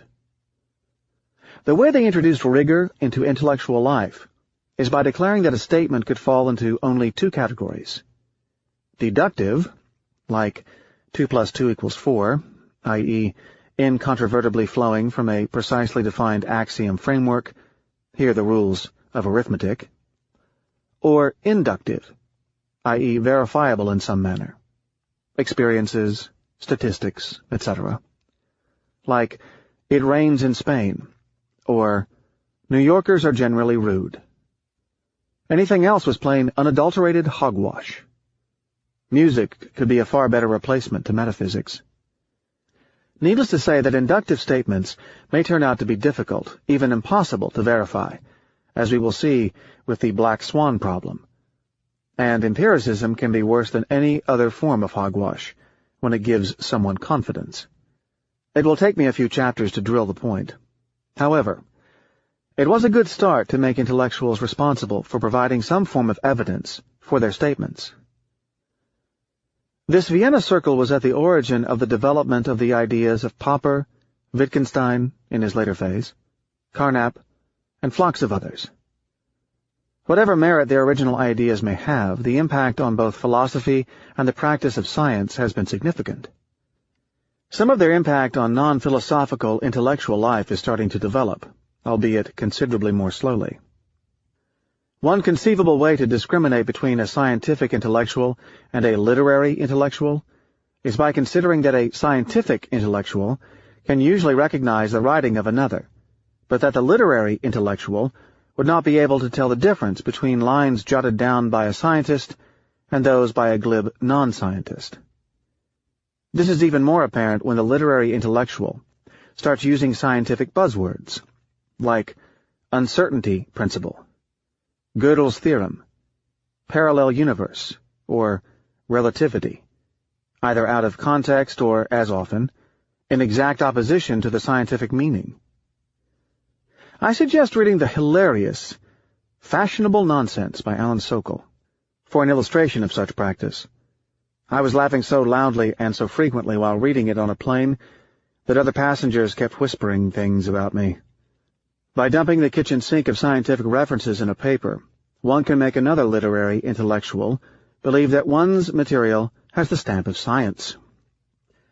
Clearly, to a scientist, science lies in the rigor of the inference, not in random references to such grandiose concepts as general relativity or quantum indeterminacy. Such rigor can be spelled out in plain English. Science is method and rigor. It can be identified in the simplest of prose writing. For instance, what struck me while reading Richard Dawkins' Selfish Gene is that, although the text does not exhibit a single equation, it seems as if it were translated from the language of mathematics. Yet, it is artistic prose. Reverse Turing test. Randomness can be of considerable help with the matter, for there is another, far more entertaining way to make the distinction between the babbler and the thinker. You can sometimes replicate something that can be mistaken for a literary discourse with the Monte Carlo generator, but it is not possible, randomly, to construct a scientific one. Rhetoric can be constructed randomly, but not genuine scientific knowledge. This is the application of Turing's test of artificial intelligence, except in reverse. What is the Turing test? The brilliant British mathematician, eccentric and computer pioneer Alan Turing came up with the following test. A computer can be said to be intelligent if it can, on average, fool a human into mistaking it for another human. The converse should be true.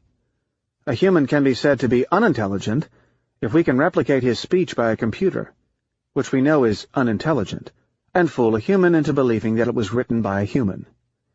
Can one produce a piece of work that can be largely mistaken for Derrida, entirely, randomly? The answer seems to be yes.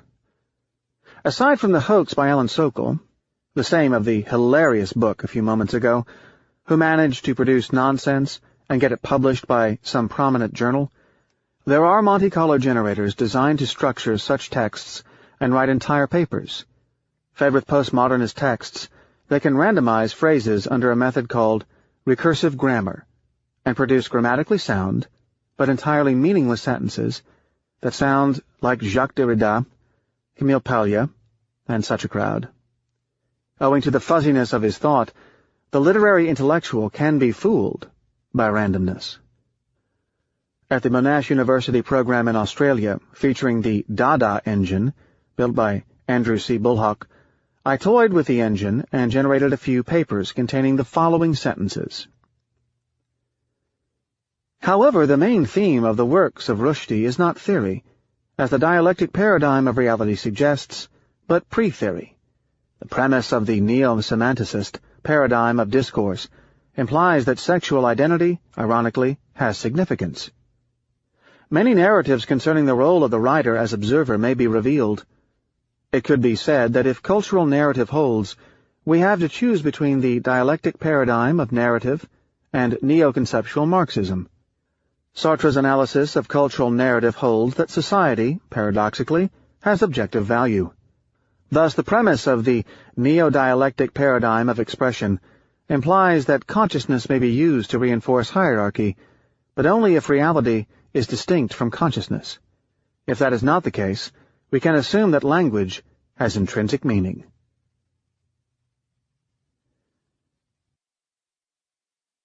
Some business speeches belong to this category in their own right, except that they are less elegant and drawn on a different type of vocabulary than the literary ones. We can randomly construct a speech imitating that of your chief executive officer to ensure whether what he is saying has value, or if it is merely dressed-up nonsense from someone who is lucky to be put there. How? You select randomly 5 of the following phrases, then connect them by adding the minimum required to construct a grammatically sounding speech. Here they are. We look after our customers' interests. The road ahead. Our assets are our people. Creation of shareholder value. Our vision. Our expertise lies in we provide interactive solutions. We position ourselves in this market. How to serve our customers better.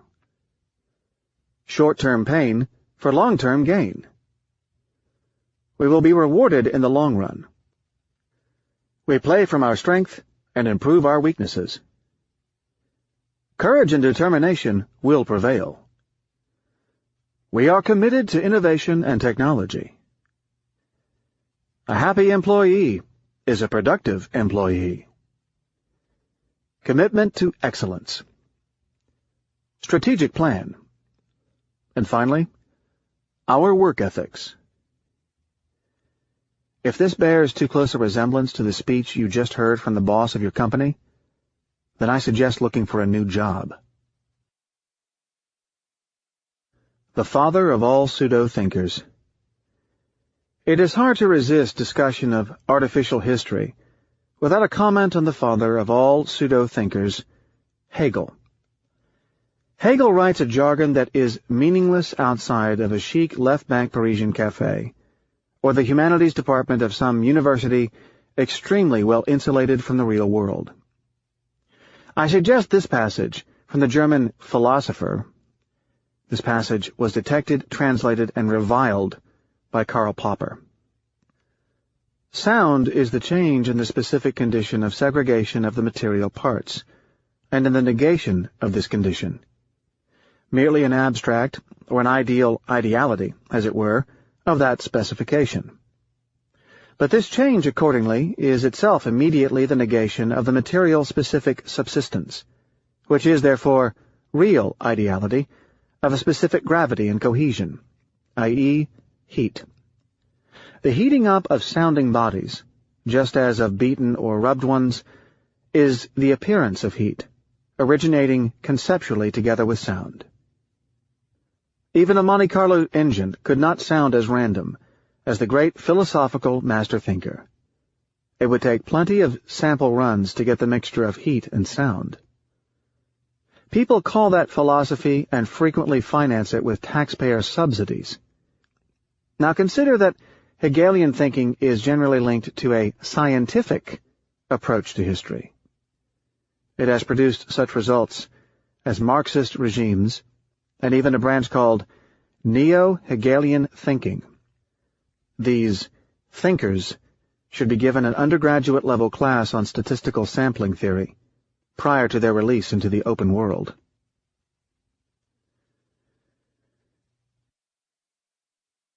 Monte Carlo poetry. There are instances where I like to be fooled by randomness. My allergy to nonsense and verbiage dissipates when it comes to art and poetry. On the one hand, I try to define myself and behave officially as a no-nonsense, hyper-realist, ferreting out the role of chance. On the other, I have no qualms indulging in all manner of personal superstitions. Where do I draw the line? The answer is aesthetics.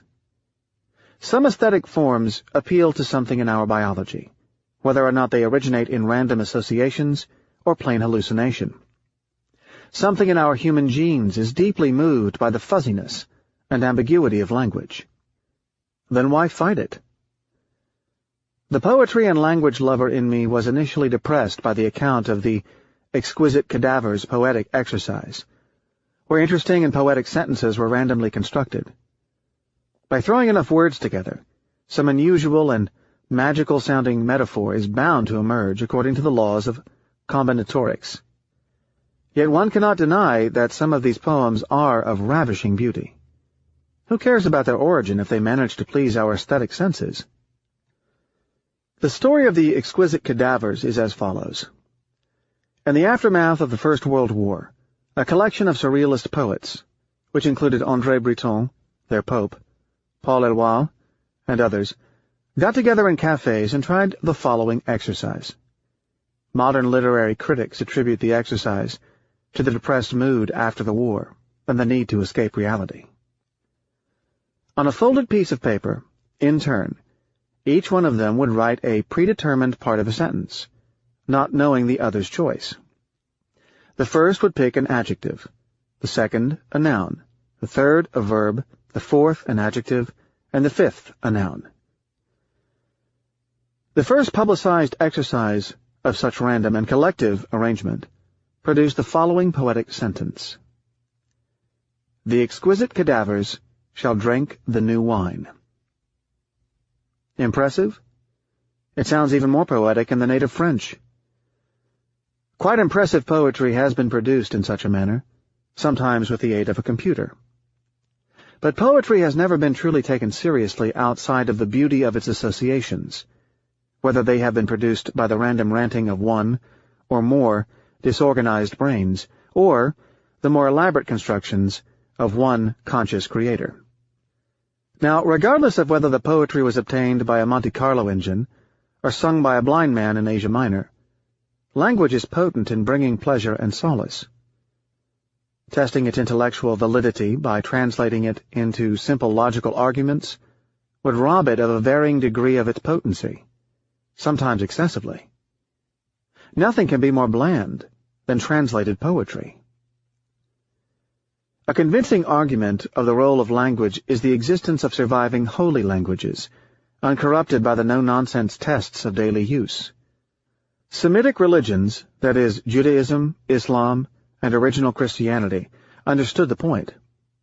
Keep a language away from the rationalization of daily use and avoid the corruption of the vernacular. 4 decades ago, the Catholic Church translated the services and liturgies from Latin to the local vernaculars. One may wonder if this caused a drop in religious beliefs. Suddenly, religion subjected itself to being judged by intellectual and scientific, without the aesthetic, standards.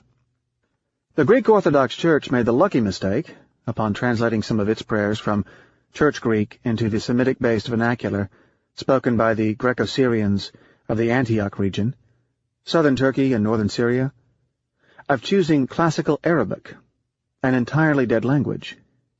My folks are thus lucky to pray in a mixture of dead Koine, Church Greek, and no less dead Quranic Arabic. What does this point have to do with a book on randomness? Our human nature dictates a need for the péché mignon.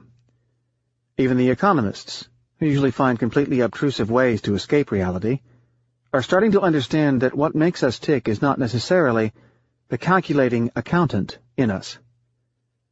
We do not need to be rational and scientific when it comes to the details of our daily life, only in those that can harm us and threaten our survival. Modern life seems to invite us to do the exact opposite, become extremely realistic and intellectual when it comes to such matters as religion and personal behavior, yet as irrational as possible when it comes to matters ruled by randomness, say, portfolio or real estate investments. I have encountered colleagues, rational, no-nonsense people, who do not understand why I cherish the poetry of Baudelaire and Saint-Jean-Perse, or obscure and often impenetrable writers like Elias Canetti, J.L. Borges, or Walter Benjamin. Yet they get sucked into listening to the analyses of a television guru or into buying the stock of a company they know absolutely nothing about, based on tips by neighbors who drive expensive cars. The Vienna Circle, in their dumping on Hegel-style verbiage based on philosophy, explained that, from a scientific standpoint, it was plain garbage, and from an artistic point of view, it was inferior to music. I have to say that I find Baudelaire far more pleasant to frequent than CNN newscasters or listening to George Will. There is a Yiddish saying, "If I am going to be forced to eat pork, it better be of the best kind. If I am going to be fooled by randomness, it better be of the beautiful and harmless kind." This point will be made again in Part 3. Chapter 5. Survival of the Least Fit. Can evolution be fooled by randomness? A case study on 2 rare events. On rare events and evolution. How Darwinism and evolution are concepts that are misunderstood in the non-biological world. Life is not continuous. How evolution will be fooled by randomness. A prolegomenon for the problem of induction. Carlos, the emerging markets wizard. I used to meet Carlos at a variety of New York parties, where he would show up impeccably dressed, though a bit shy with the ladies. I used to regularly pounce on him and try to pick his brains about what he did for a living, namely buying or selling emerging market bonds. A nice gentleman, he complied with my requests, but tensed up. For him, speaking English, in spite of his fluency, seemed to require some expenditure of physical effort that made him contract his head and neck muscles. Some people are not made to speak foreign languages. What are emerging market bonds? Emerging market is the politically correct euphemism to define a country that is not very developed. As a skeptic, I do not impart to their emergence such linguistic certainty. The bonds are financial instruments issued by these foreign governments, mostly Russia, Mexico, Brazil, Argentina, and Turkey. These bonds traded for pennies when these governments were not doing well. Suddenly, investors rushed into these markets in the early 1990s and pushed the envelope further and further by acquiring increasingly more exotic securities. All these countries were building hotels where United States cable news channels were available, with health clubs equipped with treadmills and large-screen television sets that made them join the global village. They all had access to the same gurus and financial entertainers. Bankers would come to invest in their bonds, and the countries would use the proceeds to build nicer hotels so more investors would visit. At some point, these bonds became the vogue and went from pennies to dollars. Those who knew the slightest thing about them accumulated vast fortunes. Carlos supposedly comes from a patrician Latin American family that was heavily impoverished by the economic troubles of the 1980s. But again, I have rarely run into anyone from a ravaged country whose family did not, at some juncture, own an entire province or, say, supply the Russian Tsar with sets of dominoes. After brilliant undergraduate studies, he went to Harvard to pursue a Ph.D. in economics, as it was the sort of thing Latin American patricians had gotten into the habit of doing at the time, with a view to saving their economies from the evils of non-Ph.D. hands. He was a good student, but could not find a decent thesis topic for his dissertation. Nor did he gain the respect of his thesis advisor, who found him unimaginative. Carlos settled for a master's degree and a Wall Street career. The nascent emerging market desk of a New York bank hired Carlos in 1992. He had the right ingredients for success. He knew where on the map to find the countries that issued Brady bonds, dollar-dominated debt instruments issued by less developed countries. He knew what gross domestic product meant. He looked serious, brainy, and well-spoken, in spite of his heavy Spanish accent. He was the kind of person banks felt comfortable putting in front of their customers. What a contrast with the other traders who lacked polish. Carlos got there right in time to see things happening in that market. When he joined the bank, the market for emerging market debt instruments was small, and traders were located in undesirable parts of trading floors. But the activity rapidly became a large and growing part of the bank's revenues. He was generic among his community of emerging market traders. They are a collection of cosmopolitan patricians from across the emerging market world that remind me of the International Coffee Hour at the Wharton School. I find it odd that rarely does a person specialize in the market of his or her birthplace. Mexicans based in London trade Russian securities. Iranians and Greeks specialize in Brazilian bonds, and Argentines trade Turkish securities. Unlike my experience with real traders, they are generally urbane, well-dressed, collect art, but are non-intellectual. They seem too conformist to be true traders. They are mostly between 30 and 40, owing to the youth of their market. You can expect many of them to hold season tickets to the Metropolitan Opera. True traders, I believe, dress sloppily, are often ugly, and exhibit the intellectual curiosity of someone who would be more interested in the information-revealing contents of the garbage can than the Cézanne painting on the wall. Carlos thrived as a trader-economist. He had a large network of friends in the various Latin American countries and knew exactly what took place there. He bought bonds that he found attractive, either because they paid him a good rate of interest or because he believed that they would become more in demand in the future, therefore appreciating in price. It would be perhaps erroneous to call him a trader. A trader buys and sells. He may sell what he does not own and buy it back later, hopefully making a profit in a decline. This is called shorting. Carlos just bought, and he bought in size.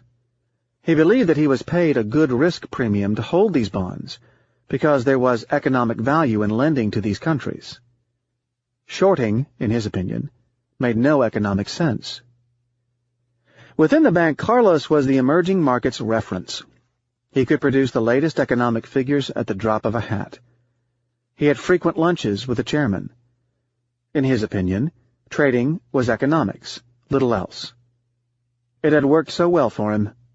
He got promotion after promotion, until he became the head trader of the emerging market desk at the institution. Starting in 1995, Carlos did exponentially well in his new function, getting an expansion of his capital on a steady basis, i.e., the bank allocated a larger portion of its funds to his operation. So fast that he was incapable of using up the new risk limits. The good years. The reason Carlos had good years was not just because he bought emerging market bonds and their value went up over the period. It was mostly because he also bought dips. He accumulated when prices experienced a momentary panic. The year 1997 would have been bad had he not added to his position after the dip in October that accompanied the false stock market crash that took place then. Overcoming these small reversals of fortune made him feel invincible. He could do no wrong. He believed that the economic intuition he was endowed with allowed him to make good trading decisions. After a market dip, he would verify the fundamentals, and, if they remained sound, he would buy more of the security and lighten up as the market recovered. Looking back at the emerging market bonds, between the time Carlos started his involvement with these markets and his latest bonus check in December 1997, one sees an upward sloping line, with occasional blips, such as the Mexican devaluation of 1995, followed by an extended rally. One can also see some occasional dips that turned out to be excellent buying opportunities. It was the summer of 1998 that undid Carlos. That last dip did not translate into a rally. His track record up to that point included just one bad quarter. But bad it was. He had earned for his bank close to $80 million, cumulatively, in his previous years. He lost $300 million in just one summer. What happened? When the market started dipping in June, his friendly sources informed him that the sell-off was merely the results of a liquidation by a New Jersey hedge fund run by a former Wharton professor. That fund specialized in mortgage securities and had just received instructions to wind down the overall inventory. The inventory included some Russian bonds, mostly because yield hogs, as these funds are known, engage in the activity of building a diversified portfolio of high-yielding securities. Averaging down. When the market started falling, he accumulated more Russian bonds, at an average of around $52. That was Carlos' trait, average down. The problems, he deemed, were nothing to do with Russia, and it was not some New Jersey fund run by some mad scientist that was going to decide the fate of Russia. "Read my lips! It's a liquidation!" he yelled at those who questioned his buying. By the end of June, his trading revenues for 1998 had dropped from up $60 million to up $20 million. That made him angry. But he calculated that should the market rise back to the pre-New Jersey sell-off, then he would be up $100 million. That was unavoidable, he asserted. These bonds, he said, would never, ever trade below $48. He was risking so little to possibly make so much. Then came July. The market dropped a bit more. The benchmark Russian bond was now at $43. His positions were underwater, but he increased his stakes. By now, he was down $30 million for the year. His bosses were starting to become nervous, but he kept telling them that, after all, Russia would not go under. He repeated the cliché that it was too big to fail. He estimated that bailing them out would cost so little and would benefit the world economy so much that it did not make sense to liquidate his inventory now. "This is the time to buy, not sell," he said repeatedly. "These bonds are trading very close to their possible default value. In other words, should Russia go into default and run out of dollars to pay the interest on its debt, these bonds would hardly budge." Where did he get this idea? From discussions with other traders and emerging market economists, or trader-economist hybrids. Carlos put about half his net worth, then $5 million, in the Russia principal bond. "I will retire on these profits," he told the stockbroker, who executed the trade. Lines in the sand. The market kept going through the lines in the sand. By early August, they were trading in the 30s. By the middle of August, they were in the 20s, and he was taking no action. He felt that the price on the screen was quite irrelevant in his business of buying value. Signs of battle fatigue were starting to show in his behavior.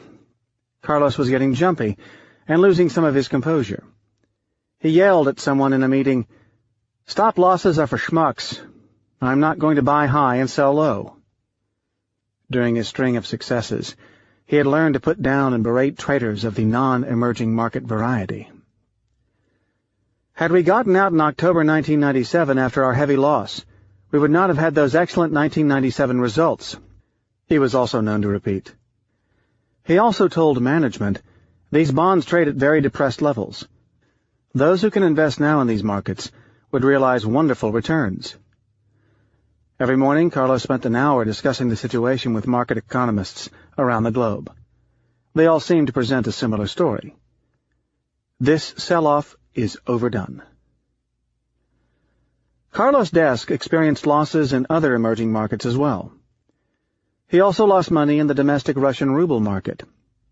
His losses were mounting, but he kept telling his management rumors about very large losses among other banks, larger than his.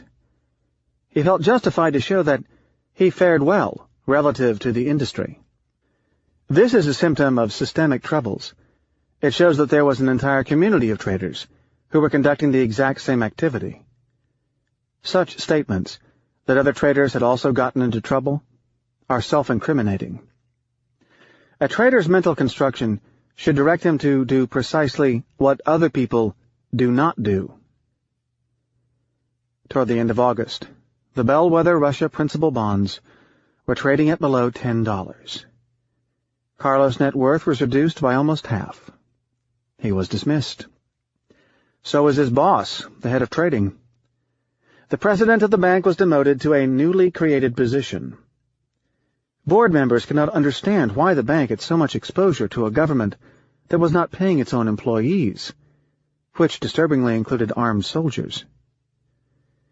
This was one of the small points that emerging market economists around the globe, from talking to each other so much, forgot to take into account. Veteran trader Marty O'Connell calls this the firehouse effect. He had observed that firemen with much downtime, who talk to each other for too long, come to agree on many things that an outside impartial observer would find ludicrous. They develop political ideas that are very similar. Psychologists give it a fancier name, but my friend Marty has no training in behavioral sciences. The nerdy types at the International Monetary Fund had been taken for a ride by the Russian government, which cheated on its account. Let us remember that economists are evaluated on how intelligent they sound, not on a scientific measure of their knowledge of reality. However, the price of the bonds was not fooled. It knew more than the economists, more than the Carloses of the emerging market departments. Louis, a veteran trader on the neighboring desk who suffered much humiliation by these rich emerging market traders, was there, vindicated. Louis was then a 52-year-old Brooklyn-born and raised trader, who over 3 decades survived every single conceivable market cycle. He calmly looked at Carlos being escorted by a security guard to the door, like a captured soldier taken to the arena.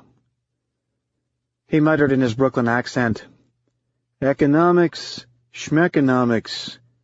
It's all market dynamics." Carlos is now out of the market. The possibility that history may prove him right at some point in the future has nothing to do with the fact that he is a bad trader. He has all the traits of a thoughtful gentleman, and would be an ideal son-in-law. But he has most of the attributes of a bad trader. And at any point in time, the richest traders are often the worst traders. This I will call the cross-sectional problem. At any given time in the market, the most successful traders are likely to be those that are best fit to the latest cycle. This does not happen too often with dentists or pianists, because these professions are more immune to randomness. John, the high-yield trader. We met John, Nero's neighbor, in Chapter 1. At the age of 35, he had been on Wall Street as a corporate high-yield bonds trader for 7 years, since his graduation from Pace University's Leuven School of Business. He rose to head up a team of 10 traders in record time, thanks to a jump between two similar Wall Street firms that afforded him a generous profit-sharing contract. The contract allowed him to be paid 20% of his profits, as they stood at the end of each calendar year. In addition, he was allowed to invest his own personal money in his trades, a great privilege. John is not someone who can be termed as principally intelligent, but he was believed to be endowed with a good measure of business sense. He was said to be pragmatic and professional.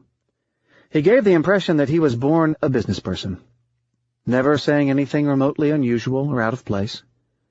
He remained calm in most circumstances, rarely betraying any form of emotion. Even his occasional cursing, this is Wall Street, was so much in context that it sounded, well, professional. John dressed impeccably. This was in part due to his monthly trips to London, where his unit had a satellite supervising European high-yield activities. He wore a Savile Row tailored dark business suit with a Ferragamo tie, enough to convey the impression that he was the epitome of the successful Wall Street professional. Each time Nero ran into him, he came away feeling poorly dressed. John's desk engaged principally in an activity called high-yield trading, which consisted in acquiring cheap bonds that yielded, say, 10%, while the borrowing rate for his institution was 5.5%.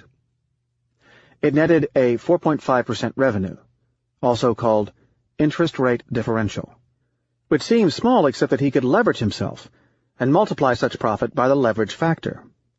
He did this in various countries, borrowing at the local rate and investing in risky assets. It was easy for him to amass over $3 billion in face value of such trade across a variety of continents. He hedged the interest rate exposure by selling U.S., UK, French, and other government bond futures, thus limiting his bet to the differential between the two instruments. He felt protected by this hedging strategy, cocooned, or so he thought, against those nasty fluctuations in the world's global interest rates.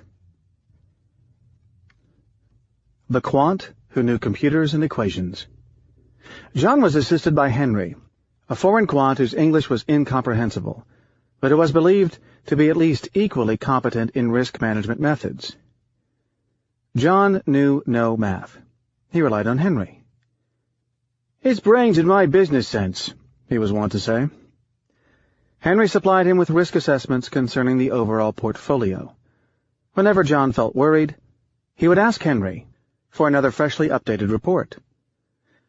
Henry was a graduate student in operations research when John hired him. His specialty was a field called computational finance, which, as its name indicates, seems to focus solely on running computer programs overnight. Henry's income went from $50,000 to $600,000 in 3 years.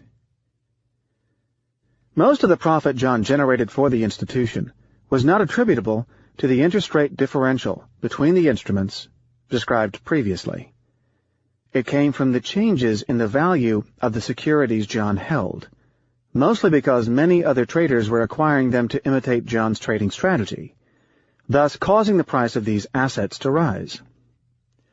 The interest rate differential was getting closer to what John believed was fair value.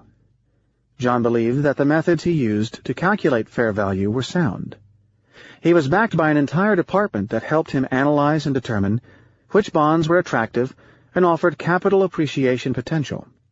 It was normal for him to be earning these large profits over time.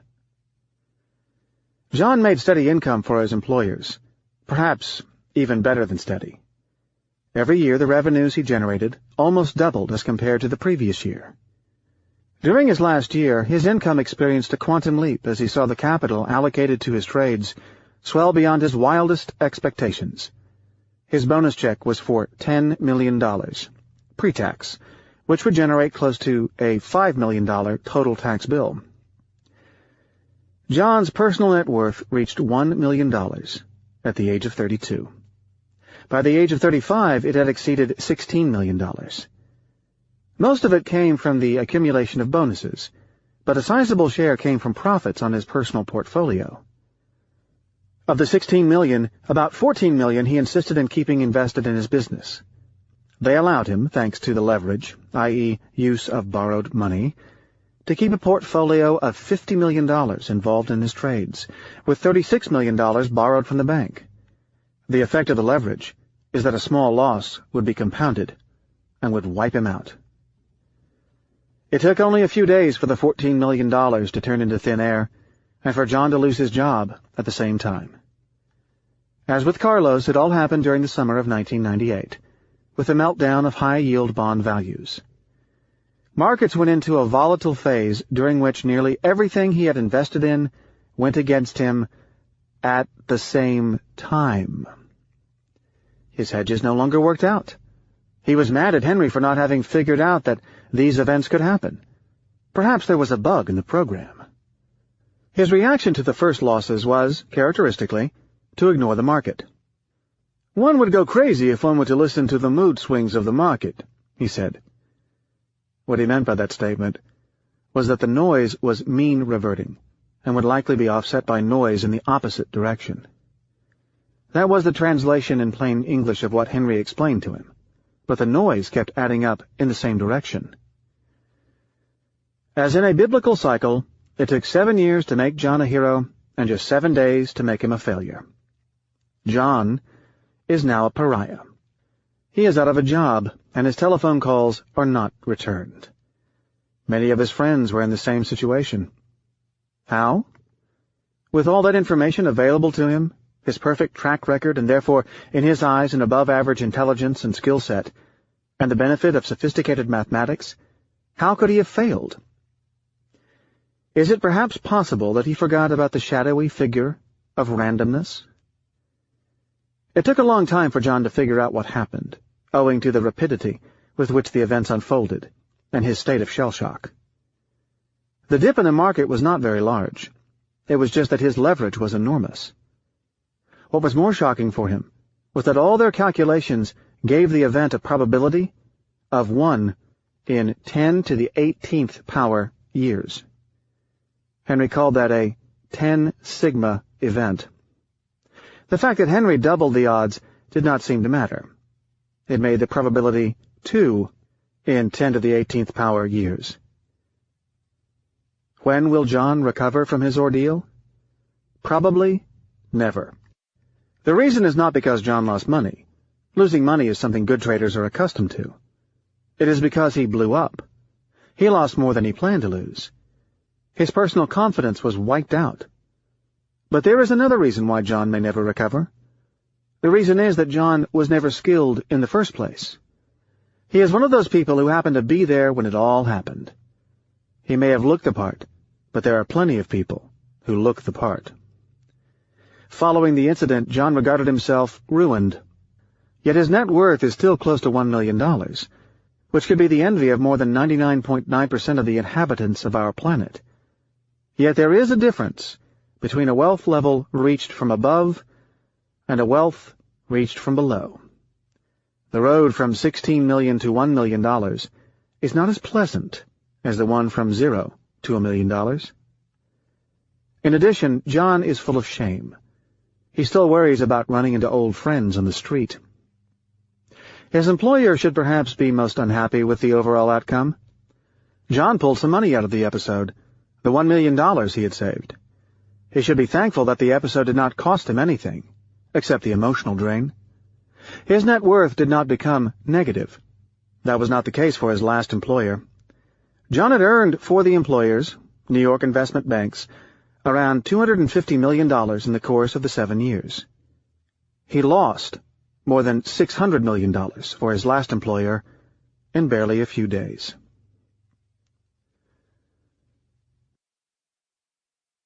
The traits they shared. The reader needs to be warned that not all of the emerging market and high-yield traders talk and behave like Carlos and John. Only the most successful ones, alas, or perhaps those who were the most successful during the 1992 to 1998 bull cycle. At their age, both John and Carlos still have the chance to make a career. It would be wise for them to look outside of their current profession. The odds are that they will not survive the incident. Why? Because by discussing the situation with each of them, one can rapidly see that they share the traits of the acute, successful, randomness fool, who, in addition, operates in the most random of environments. What is more worrisome is that their bosses and employers share the same trait. They too are permanently out of the market. We will see throughout this book what characterizes the trait. Again, there may not be a clear definition for it, but you can recognize it when you see it. No matter what John and Carlos do, they will remain fools of randomness. A review of market fools of randomness constants. Most of the traits partake of the same table we explored with the right column, left column confusion, how they are fooled by randomness. Here now is a brief outline of them. An overestimation of the accuracy of their beliefs in some measure, either economic, Carlos, or statistical, John. They never considered that the fact that trading on economic variables has worked in the past may have been merely coincidental, or, perhaps even worse, that economic analysis was fit to past events to mask the random element in it. Consider that of all the possible economic theories available, one can find a plausible one that explains the past or a portion of it. Carlos entered the market at a time when it worked, but he never tested for periods when markets did the opposite of sound economic analysis. There were periods when economics failed traders, and others when it helped them. The U.S. dollar was overpriced, i.e., the foreign currencies were undervalued, in the early 1980s. Traders who used their economic intuitions and bought foreign currencies were wiped out. But later those who did so got rich. Members of the first crop were bust. It is random. Likewise, those who shorted Japanese stocks in the late 1980s suffered the same fate. Few survived to recoup their losses during the collapse of the 1990s. Toward the end of the last century, there was a group of operators called macro traders who dropped like flies with, for instance, legendary, rather lucky, investor Julian Robertson closing shop in 2000 after having been a star until then. Our discussion of survivorship bias will enlighten us further, but clearly there is nothing less rigorous than their seemingly rigorous use of economic analyses to trade. A tendency to get married to positions. There is a saying that bad traders divorce their spouse sooner than abandon their positions. Loyalty to ideas is not a good thing for traders, scientists, or anyone. The tendency to change their story. They become investors for the long haul when they are losing money, switching back and forth between traders and investors to fit recent reversals of fortune. The difference between a trader and an investor lies in the duration of the bet and the corresponding size. There is absolutely nothing wrong with investing for the long haul, provided one does not mix it with short-term trading.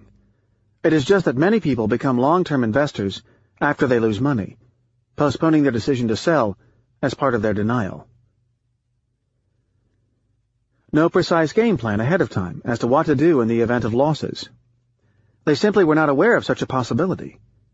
Both bought more bonds after the market declined sharply, but not in response to a predetermined plan. Absence of critical thinking expressed an absence of revision of their stance with stop losses. Middle-brow traders do not like selling when it is even better value. They do not consider that perhaps their method of determining value is wrong, rather than the market failing to accommodate their measure of value. They may be right, but perhaps some allowance for the possibility of their methods being flawed was not made. For all his flaws, we will see that Soros seems rarely to examine an unfavorable outcome without testing his own framework of analysis. And finally, denial. When the losses occurred, there was no clear acceptance of what had happened. The price on the screen lost its reality in favor of some abstract value. In classical denial mode, the usual, "This is only the result of liquidation, distress sales," was proffered. They continuously ignored the message from reality. How could traders who made every single mistake in the book become so successful? Because of a simple principle concerning randomness. This is one manifestation of the survivorship bias. We tend to think that traders were successful because they were good. Perhaps we have turned the causality on its head. We consider them good just because they make money. One can make money in the financial markets totally out of randomness. Both Carlos and John belong to the class of people who benefited from a market cycle. It was not merely because they were involved in the right markets.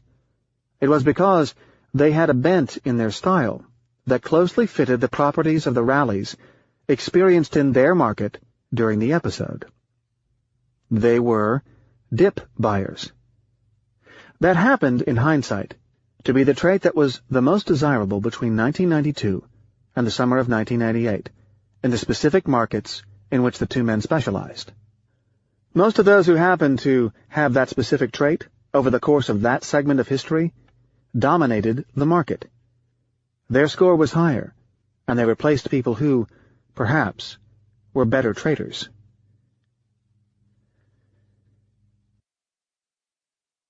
Naive evolutionary theories. The stories of Carlos and John illustrate how bad traders have a short and medium-term survival advantage over good traders. Next, we take the argument to a higher level of generality. One must be either blind or foolish to reject the theories of Darwinian self-selection. However, the simplicity of the concept has drawn segments of amateurs, as well as a few professional scientists, into blindly believing in continuous and infallible Darwinism in all fields, which includes economics. The biologist Jacques Monod bemoaned a couple of decades ago that everyone believes himself an expert on evolution. The same can be said about the financial markets. Things have gotten worse. Many amateurs believe that plants and animals reproduce on a one-way route toward perfection. Translating the idea in social terms, they believe that companies and organizations are, thanks to competition and the discipline of the quarterly report, irreversibly heading toward betterment. The strongest will survive, the weakest will become extinct. As to investors and traders, they believe that by letting them compete, the best will prosper and the worst will go learn a new craft, like pumping gas or, sometimes, dentistry. Things are not as simple as that. We will ignore the basic misuse of Darwinian ideas in the fact that organizations do not reproduce like living members of nature. Darwinian ideas are about reproductive fitness, not about survival. The problem comes, as everything else in this book, from randomness. Zoologists found that once randomness is injected into a system, the results can be quite surprising. What seems to be an evolution may be merely a diversion, and possibly regression. For instance, Stephen Jay Gould, who was accused of being more of a popularizer than a genuine scientist, found ample evidence of what he calls genetic noise, or negative mutations, thus incurring the wrath of some of his colleagues. He took the idea a little too far. An academic debate ensued, plotting Gould against colleagues like Dawkins, who were considered by their peers as better trained in the mathematics of randomness. Negative mutations are traits that survive in spite of being worse, from the reproductive fitness standpoint, than the ones they replaced. However, they cannot be expected to last more than a few generations, under what is called temporal aggregation. Furthermore, things can get even more surprising when randomness changes in shape, as with regime switches. A regime switch corresponds to situations when all of the attributes of a system change to the point of its becoming unrecognizable to the observer. Darwinian fitness applies to species developing over a very long time, not observed over a short term. Time aggregation eliminates much of the effects of randomness. Things, I read noise, balance out over the long run, as people say. Owing to the abrupt rare events, we do not live in a world where things converge continuously toward betterment. Nor do things in life move continuously at all. The belief in continuity was ingrained in our scientific culture until the early 20th century, It was said that nature does not make jumps. People quote this in well-sounding Latin. Natura non facet saltus. It is generally attributed to the 18th century botanist Linnaeus, who obviously got it all wrong. It was also used by Leibniz as a justification for calculus, as he believed that things are continuous no matter the resolution at which we look at them. Like many well-sounding, make-sense types of statements, such dynamics made perfect intellectual sense. It turned out to be entirely wrong, as it was denied by quantum mechanics. We discovered that, in the very small, particles jump, discretely, between states. They do not slide between them. Can evolution be fooled by randomness? We end this chapter with the following thought. Recall that someone with only casual knowledge about the problems of randomness would believe that an animal is at the maximum fitness for the conditions of its time. This is not what evolution means. On average, animals will be fit, but not every single one of them, and not at all times. Just as an animal could have survived because its sample path was lucky, the best operators in a given business can come from a subset of operators who survived because of over-fitness to a sample path that was free of the evolutionary rare event. One vicious attribute is that the longer these animals can go without encountering the rare event, the more vulnerable they will be to it. We said that should one extend time to infinity, then, by ergodicity, that event will happen with certainty. The species will be wiped out. For evolution means fitness to one and only one time series, not the average of all the possible environments. By some viciousness of the structure of randomness, a profitable person like John, someone who is a pure loser in the long run, and correspondingly unfit for survival, presents a high degree of eligibility in the short run, and has the propensity to multiply his genes. Recall the hormonal effect on posture, and its signaling effect to other potential mates. His success, or pseudo-success, owing to its fragility, will show in his features as a beacon. An innocent potential mate will be fooled into thinking, unconditionally, that he has a superior genetic makeup, until the following rare event. Solon seems to have gotten the point, but try to explain the problem to a naive business Darwinist, or your rich neighbor across the street.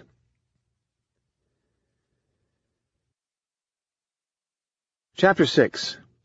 Skewness and Asymmetry. We introduce the concept of skewness, why the terms bull and bear have limited meaning outside of zoology. A vicious child wrecks the structure of randomness. An introduction to the problem of epistemic opacity. The penultimate step before the problem of induction. The median is not the message. The essayist and scientist Stephen Jay Gould, who for a while was my role model, was once diagnosed when he was in his 40s with a deadly form of cancer of the lining of the stomach. The first piece of information he received about his odds of making it was that the median survival for the ailment is approximately 8 months. Information he felt akin to Isaiah's injunction to King Hezekiah to put his house in order in preparation for death. Now, a medical diagnosis, particularly one of such severity, can motivate people to do intensive research, particularly those prolific writers like Gould, who needed more time with us to complete a few book projects. The further research by Gould uncovered a very different story from the information he had initially been given, mainly that the expected, i.e. average, survival was considerably higher than 8 months. It came to his notice that expected and median do not mean the same thing at all. Median means roughly that 50% of the people die before 8 months and 50% survive longer than 8 months. But those who survive would live considerably longer, generally going about life just like a regular person, and fulfilling the average 73.4 or so years predicted by insurance mortality tables. There is asymmetry. Those who die do so very early in the game, while those who live go on living very long. Whenever there is asymmetry in outcomes, the average survival has nothing to do with the median survival. This prompted Gould, who thus understood the hard way the concept of skewedness, to write his heartfelt piece, "The Median is Not the Message." His point is that the concept of median used in medical research does not characterize a probability distribution. I will simplify Gould's point by introducing the concept of mean, also called average, or expectation, as follows. By using a less morbid example, that of gambling. I will give an example of both asymmetric odds and asymmetric outcomes to explain the point. Asymmetric odds means that probabilities are not 50% for each event, but that the probability on one side is higher than the probability on the other. Asymmetric outcomes mean that the payoffs are not equal.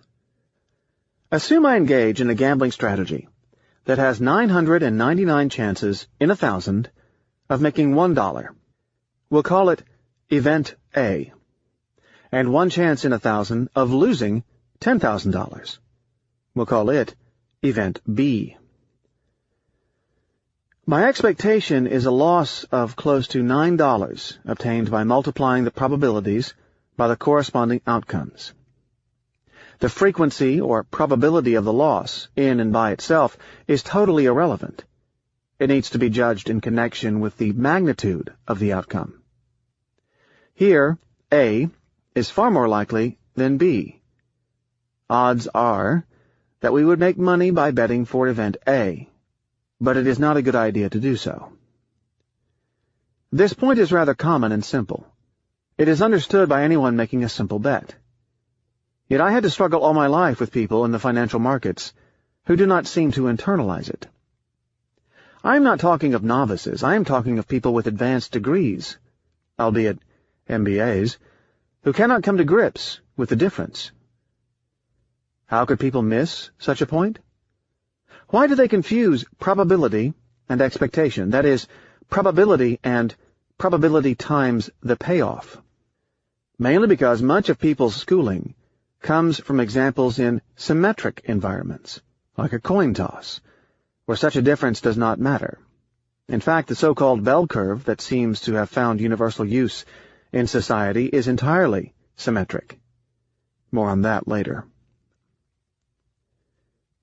Bull and bear zoology. The general press floods us with concepts like bullish and bearish, which refer to the effect of higher, bullish, or lower, bearish, prices in the financial markets. But also we hear people saying, "I am bullish on Johnny," or "I am bearish on that guy Nassim in the back who seems incomprehensible to me," to denote the belief in the likelihood of someone's rise in life. I have to say that bullish or bearish are often hollow words with no application in a world of randomness, particularly if such a world, like ours, presents asymmetric outcomes. When I was in the employment of the New York office of a large investment house, I was subjected on occasions to the harrying weekly discussion meeting, which gathered most professionals of the New York trading room. I did not conceal that I was not fond of such gatherings, and not only because they cut into my gym time. While the meetings included traders, that is, people who are judged on their numerical performance, it was mostly a forum for salespeople, people capable of charming customers, and the category of entertainers called Wall Street economists, or strategists, who make pronouncements on the fate of the markets, but do not engage in any form of risk-taking, thus having their success dependent on rhetoric, rather than actual testable facts. During the discussion, people were supposed to present their opinions on the state of the world. To me, the meeting was pure intellectual pollution. Everyone had a story, a theory, and insights that they wanted others to share. I resent the person who, without having done much homework in libraries, thinks that he is onto something rather original and insightful on a given subject matter. And I respect people with scientific minds, like my friend Stan Jonas, who feel compelled to spend their nights reading wholesale on a subject matter, trying to figure out what was done on the subject by others before emitting an opinion.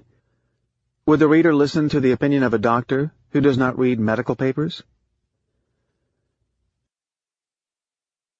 I have to confess that my optimal strategy, to soothe my boredom and allergy of confident platitudes, was to speak as much as I could, while totally avoiding listening to other people's replies by trying to solve equations in my head. Speaking too much would help me clarify my mind, and, with a little bit of luck, I would not be invited back, that is, forced to attend, the following week. I was once asked in one of those meetings to express my views on the stock market. I stated, not without a modicum of pomp, that I believed that the market would go slightly up over the next week, with a high probability. How high? About 70%. Clearly that was a very strong opinion. But then someone interjected, "But Nassim, you just boasted being short a very large quantity of SP 500 futures, making a bet that the market would go down. What made you change your mind?" "I did not change my mind. I have a lot of faith in my bet." Audience laughing. As a matter of fact, I now feel like selling even more. The other employees in the room seemed utterly confused.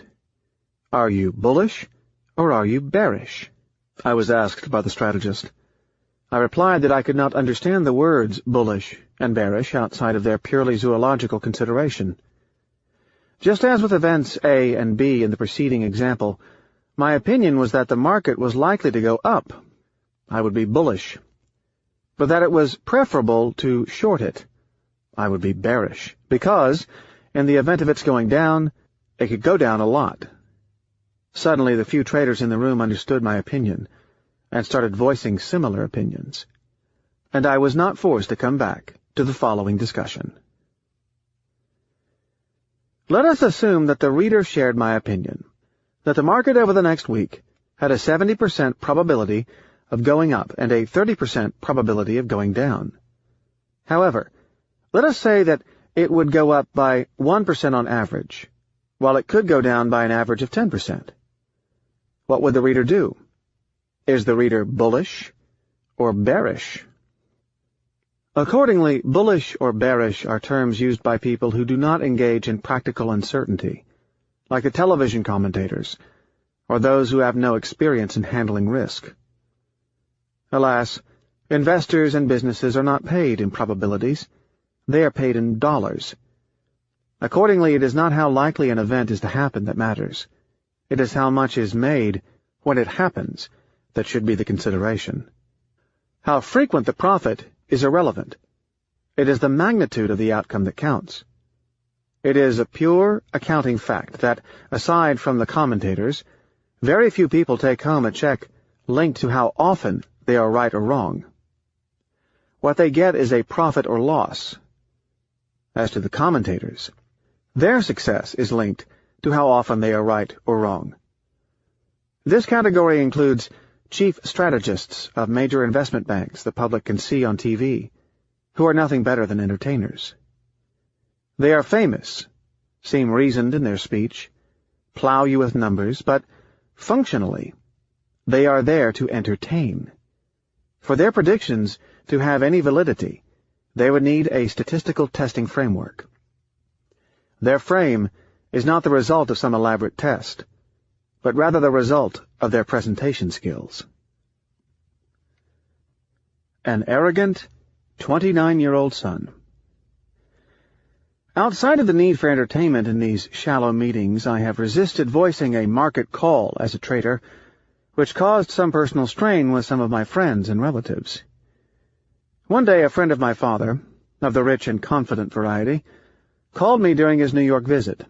To set the elements of pecking order straight, he hinted right away during the call that he came by Concord, with some derogatory comment on the comfort of such method of transportation. He wanted to pick my brain on the state of a collection of financial markets. I truly had no opinion, nor had made the effort to formulate any, nor was I remotely interested in markets. The gentleman kept plowing me with questions on the state of economies. on the European central banks. These were precise questions, no doubt aiming to compare my opinion to that of some other expert handling his account at one of the large New York investment firms. I neither concealed that I had no clue, nor did I seem sorry about it. I was not interested in markets. Yes, I am a trader. I did not make predictions. Period. I went on to explain to him some of my ideas on the structure of randomness and the verifiability of market calls, but he wanted a more precise statement of what the European bond markets would do by the Christmas season. He came away under the impression that I was pulling his leg. It almost damaged the relationship between my father and his rich and confident friend. For the gentleman called him with the following grievance. When I ask a lawyer a legal question, he answers me with courtesy and precision. When I ask a doctor a medical question, he gives me his opinion. No specialist ever gives me disrespect. Your insolent and conceited 29-year-old son is playing prima donna and refuses to answer me about the direction of the market. Rare events. The best description of my lifelong business in the market is skewed bets. That is, I try to benefit from rare events that do not tend to repeat themselves frequently, but, accordingly, present a large payoff when they occur. I try to make money infrequently as possible, simply because I believe that rare events are not fairly valued, and that the rarer the event, the more undervalued it will be in price. In addition to my own empiricism, I think that the counterintuitive aspect of the trade, and the fact that our emotional wiring does not accommodate it, gives me some form of advantage.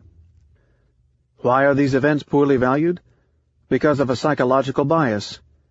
People who surrounded me in my career were too focused on memorizing Section 2 of the Wall Street Journal during their train ride to reflect properly on the attributes of random events. Or perhaps they watched too many gurus on television. Or perhaps they spent too much time upgrading their Palm Pilot. Even some experienced trading veterans do not seem to get the point that frequencies do not matter. Jim Rogers, a legendary investor, made the following statement. I don't buy options. Buying options is another way to go to the poorhouse. Someone did a study for the SEC and discovered that 90% of all options expire as losses. Well, I figured out that if 90% of all long option positions lost money, that meant that 90% of all short option positions make money.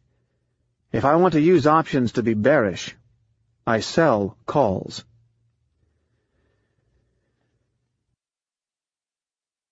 Visibly, the statistic that 90% of all option positions lost money is meaningless, i.e., the frequency, if we do not take into account how much money is made on average during the remaining 10%.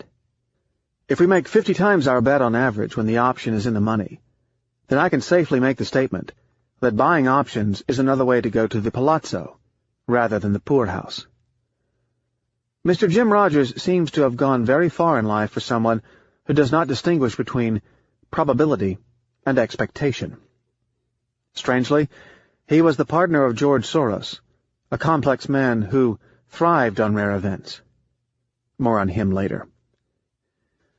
One such rare event is the stock market crash of 1987, which made me as a trader and allowed me the luxury of becoming involved in all manner of scholarship. Nero of the smaller house in Chapter 1 aims to get out of harm's way by avoiding exposure to rare events, the mostly defensive approach. I am far more aggressive than Nero, and go one step further. I have organized my career and business in such a way as to be able to benefit from them. In other words, I aim at profiting from the rare event with my asymmetric bets. Symmetry and science. In most disciplines, such asymmetry does not matter. In an academic pass-or-fail environment, where the cumulative grade does not matter, only frequency matters. Outside of that, it is the magnitude that counts. Unfortunately, the techniques used in economics are often imported from other areas. Financial economics is still a young discipline, It is certainly not yet a science. People in most fields outside of it do not have problems eliminating extreme values from their sample when the difference in payoff between different outcomes is not significant, which is generally the case in education and medicine. A professor who computes the average of his students' grades removes the highest and lowest observations, which he would call outliers, and takes the average of the remaining ones, without this being an unsound practice. A casual weather forecaster does the same with extreme temperatures. An unusual occurrence might be deemed to skew the overall result, though we will see that this may turn out to be a mistake when it comes to forecasting future properties of the ice cap. So people in finance borrow the technique and ignore infrequent events, not noticing that the effect of a rare event can bankrupt a company. Many scientists in the physical world are also subject to such foolishness, misreading statistics. One flagrant example is in the global warming debate. Many scientists fail to notice it in its early stages as they removed from their sample the spikes in temperature, under the belief that these were not likely to recur. It may be a good idea to take out the extremes when computing the average temperatures for vacation scheduling, but it does not work when we study the physical properties of the weather, particularly when one cares about a cumulative effect. These scientists initially ignored the fact that these spikes, although rare, had the effect of adding disproportionately to the cumulative melting of the ice cap. Just as in finance, an event, although rare, that brings large consequences, cannot just be ignored. Almost everybody is above average. Jim Rogers is not the only person committing such traditional fallacy of mistaking mean and median. In all fairness to him, some people who think for a living, such as the star philosopher Robert Nozick, have committed versions of the same mistake. Nozick, besides, was an admirable and incisive thinker. Before his premature death, he was perhaps the most respected American philosopher of his generation. In his book, The Nature of Rationality, he gets, as is typical with philosophers, into amateur evolutionary arguments, and writes the following. Since not more than 50% of the individuals can be wealthier than average. Of course, more than 50% of individuals can be wealthier than average. Consider that you have a very small number of very poor people, and the rest clustering around the middle class. The mean would be lower than the median.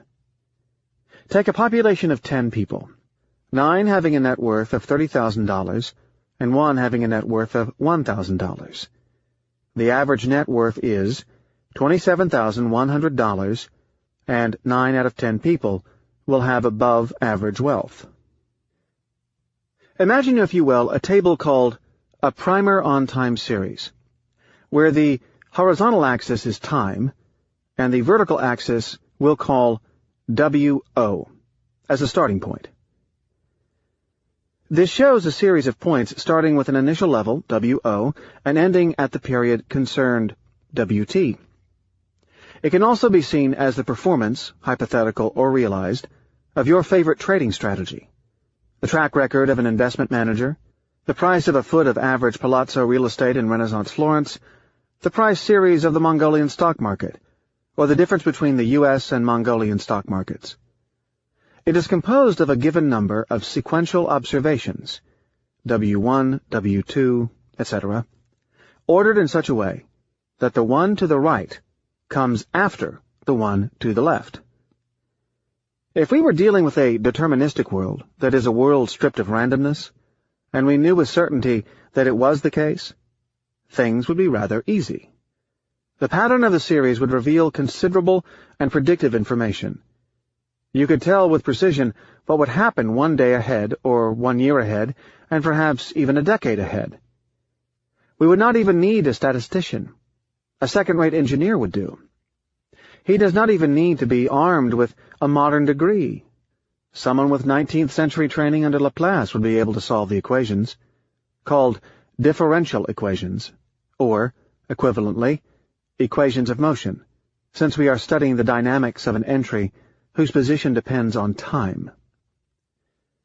If we were dealing with a world where randomness is charted, things would be easy as well, given that there is an entire field created for that called econometrics, or time series analysis. You would call a friendly econometrician. My experience of econometricians is that they are usually polite and friendly to practitioners. He would run the data in his software and provide you with diagnostics that would tell you if it is worth investing in the trader generating such a track record, or if it is worth pursuing the given trading strategy. You can even buy the student version of his software for under $999 and run it yourself during the next rainy weekend. But we are not sure that the world we live in is well charted. We will see that the judgment derived from the analysis of these past attributes may on occasion be relevant, but it may be meaningless. It could on occasion mislead you and take you in the opposite direction. Sometimes market data becomes a simple trap. It shows you the opposite of its nature, simply to get you to invest in the security or mismanage your risks. Currencies that exhibit the largest historical stability, for example, are the most prone to crashes. This was bitterly discovered in the summer of 1997 by investors who chose the safety of the pegged currencies of Malaysia, Indonesia, and Thailand. They were pegged to the US dollar in a manner to exhibit no volatility, until their sharp, sudden, and brutal devaluations. We could be either too lax or too stringent in accepting past information as a prediction of the future. As a skeptic, I reject a sole time series of the past as an indication of future performance. I need a lot more than data. My major reason is the rare event, but I have plenty of others. On the surface, my statement here may seem to contradict earlier discussions where I blame people for not learning enough from history. The problem is that we read too much into shallow recent history, with statements like, "This has never happened before," but not from history in general. Things that never happened before in one area tend eventually to happen. In other words, history teaches us that things that never happened before do happen. It can teach us a lot outside of the narrowly defined time series. The broader the look, the better the lesson. In other words, history teaches us to avoid the brand of naive empiricism that consists of learning from casual historical facts. The rare event fallacy, the mother of all deceptions. The rare event, owing to its dissimulative nature, can take a variety of shapes. It is in Mexico that it was spotted first, where it was called by academics the peso problem. Econometricians were puzzled by the behavior of the Mexican economic variables during the 1980s. The money supply, interest rates, or similar measure of small relevance to the story exhibited some moody behavior, thwarting many of their efforts at modeling them. These indicators erratically switched between periods of stability and brief bursts of turbulence without warning. By generalization, I started to label a rare event as any behavior where the adage, "Beware of calm waters," can hold. Popular wisdom often warns of the old neighbor who appears to remain courtly and reserved, the model of an excellent citizen, until you see his picture in the national paper as a deranged killer who went on a rampage. Until then, he was not known to have committed any transgression. There was no way to predict that such pathological behavior could emanate from such a nice person. I associate rare events with any misunderstanding of the risks derived from a narrow interpretation of past time series. Rare events are always unexpected, otherwise they would not occur. The typical case is as follows. You invest in a hedge fund that enjoys stable returns and no volatility, until one day you receive a letter starting with, "An unforeseen and unexpected event, deemed a rare occurrence." But rare events exist precisely because they are unexpected. They are generally caused by panics, themselves the results of liquidations, investors rushing to the door simultaneously by dumping anything they can put their hands on as fast as possible. If the fund manager or trader expected it, he and his like-minded peers would not have invested in it, and the rare event would not have taken place. The rare event is not limited to one security. It can readily affect the performance of a portfolio. For example, many traders engage in the purchase of mortgage securities and hedge them in some manner to offset the risks and eliminate the volatility, helping to derive some profits in excess of the Treasury bond returns, which is used as the benchmark of the minimum expected returns on an investment. They use computer programs and draw meaningful assistance from PhDs in applied mathematics, astrophysics, particle physics, electrical engineering, fluid dynamics, or sometimes, though rarely, plain PhDs in finance. Such a portfolio shows stable returns for long periods. Then, suddenly, as if by accident, I consider that no accident, the portfolio drops by 40% of its value when you expect, at the worst, a 4% drop. You call the manager to express your anger, and he tells you that it was not his fault, but somehow the relationship dramatically changed. Literally. He will also point out to you that similar funds also experienced the same problems. Recall that some economists call the rare event a peso problem. The designation peso problem does not appear to be undeservedly stereotypical. Things have not gotten better since the early 1980s with the currency of the United States' southern neighbor. Long periods of stability draw hordes of bank currency traders and hedge fund operators to the calm waters of the Mexican peso.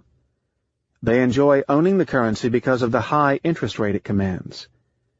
Then they, unexpectedly, blow up, lose money for investors, lose their jobs, and switch careers. Then a new period of stability sets in. New currency traders come in with no memory of the bad event. They are drawn to the Mexican peso, and the story repeats itself. It is an oddity that most fixed-income financial instruments present rare events. In the spring of 1998, I spent 2 hours explaining to a then-important hedge fund operator the notion of the peso problem. I went to great lengths to explain to him that the concept was generalized to every form of investment that was based on a naive interpretation of the volatility of past time series. The reply was, "You are perfectly right. We do not touch the Mexican peso. We only invest in the Russian ruble." He blew up a few months later. Until then, the Russian ruble carried attractive interest rates, which invited yield hogs of all types to get involved. He and other holders of investments denominated in rubles lost close to 97% of their investment during the summer of 1998. We saw in Chapter 3 that the dentist does not like volatility, as it causes a high incidence of negative pangs. The closer he observes his performance, the more pain he will experience owing to the greater variability at a higher resolution. Accordingly, investors, merely for emotional reasons, will be drawn into strategies that experience rare but large variations. It is called pushing randomness under the rug. Psychologists recently found out that people tend to be sensitive to the presence or absence of a given stimulus, rather than its magnitude. This implies that a loss is first perceived as just a loss, with further implications later. The same with profits. The agent would prefer the number of losses to be low and the number of gains to be high, rather than optimizing the total performance. We can look at other aspects of the problem. Think of someone involved in scientific research. Day after day, he will engage in dissecting mice in his laboratory, away from the rest of the world. He could try and try for years and years, without anything to show for it. His significant other might lose patience with the loser, who comes home every night smelling of mice urine. Until, bingo, one day he comes up with a result. Someone observing the time series of his occupation would see absolutely no gain, while every day would bring him closer, in probability, to the end result. The same with publishers.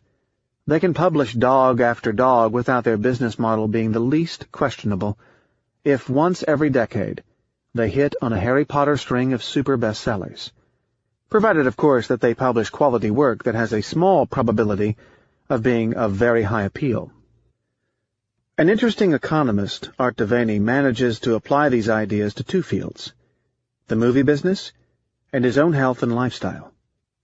He figured out the skewed properties of the movie's payoffs and brought them to another level, the wild brand on non-measurable uncertainty we discuss in Chapter 10. What is also interesting is that he discovered that we are designed by Mother Nature to have an extremely skewed physical workout. Hunter-gatherers had idle moments followed by bursts of intense energy expenditure. At 65, Art is said to have the physique of a man close to half his age. In the markets, there is a category of traders that have inverse rare events, for whom volatility is often a bearer of good news. These traders lose money frequently, but in small amounts, and make money rarely, but in large amounts. I call them crisis hunters. I am happy to be one of them. Why don't statisticians detect rare events? Statistics to the layman can appear rather complex, but the concept behind what is used today is so simple that my French mathematician friends call it, deprecatorily, cuisine. It is all based on one simple notion. The more information you have, the more you are confident about the outcome. Now the problem. By how much? Common statistical method is based on the steady augmentation of the confidence level, in nonlinear proportion to the number of observations. That is, for an n times increase in the sample size, we increase our knowledge by the square root of n. Suppose I am drawing from an urn containing red and black balls. My confidence level about the relative proportion of red and black balls after 20 drawings is not twice the one I have after 10 drawings. It is merely multiplied by the square root of 2, that is, 1.41. Where statistics becomes complicated and fails us is when we have distributions that are not symmetric, like the urn I just mentioned. If there is a very small probability of finding a red ball in an urn dominated by black ones, then our knowledge about the absence of red balls will increase very slowly, more slowly than at the expected square root of n rate. On the other hand, our knowledge of the presence of red balls will dramatically improve once one of them is found. This asymmetry in knowledge is not trivial. It is central in this book. It is a central philosophical problem for such people as Hume and Karl Popper. On that later. To assess an investor's performance, we either need more astute and less intuitive techniques, or we may have to limit our assessments to situations where our judgment is independent of the frequency of these events. A mischievous child replaces the black balls. But there is even worse news. In some cases, if the incidence of red balls is itself randomly distributed, we will never get to know the composition of the urn. This is called the problem of stationarity. Think of an urn that is hollow at the bottom. As I am sampling from it, and without my being aware of it, some mischievous child is adding balls of one color or another. My inference thus becomes insignificant. I may infer that the red balls represent 50% of the urn, while the mischievous child, hearing me, would swiftly replace all the red balls with black ones. This makes much of our knowledge derived through statistics quite shaky. The very same effect takes place in the market. We take past history as a single, homogeneous sample, and believe that we have considerably increased our knowledge of the future from the observation of the sample of the past. What if vicious children were changing the composition of the urn? In other words, what if things have changed? I have studied and practiced econometrics for more than half of my life, since I was 19, both in the classroom and in the activity of a quantitative derivatives trader. The science of econometrics consists of the application of statistics to samples taken at different periods of time, which we called time series. It is based on studying the time series of economic variables, data, and other matters. In the beginning, when I knew close to nothing, that is, even less than today, I wondered whether the time series reflecting the activity of people now dead or retired should matter for predicting the future. Econometricians who knew a lot more than I did about these matters asked no such question. This hinted that it was, in all likelihood, a stupid inquiry. One prominent econometrician, Hashem Pesaran, answered a similar question by recommending to do more and better econometrics. I am now convinced that, perhaps, most of econometrics could be useless. Much of what financial statisticians know would not be worth knowing. For a sum of zeros, even repeated a billion times, remains zero. Likewise, an accumulation of research and gains in complexity will lead to naught if there is no firm ground beneath it. Studying the European markets of the 1990s will certainly be of great help to an historian. But what kind of inference can we make now that the structure of the institutions and markets has changed so much? Note that the economist Robert Lucas dealt a blow to econometrics by arguing that if people were rational, then their rationality would cause them to figure out predictable patterns from the past and adapt, so that past information would be completely useless for predicting the future. The argument, phrased in a very mathematical form, earned him the Swedish Central Bank Prize in honor of Alfred Nobel. We are human, and act according to our knowledge, which integrates past data. I can translate his point with the following analogy. If rational traders detect a pattern of stocks rising on Mondays, then immediately such a pattern becomes detectable. It will be ironed out by people buying on Friday in anticipation of such an effect. There is no point searching for patterns that are available to everyone with a brokerage account. Once detected, they would be self-canceling. Somehow, what came to be known as the Lucas critique was not carried through by the scientists.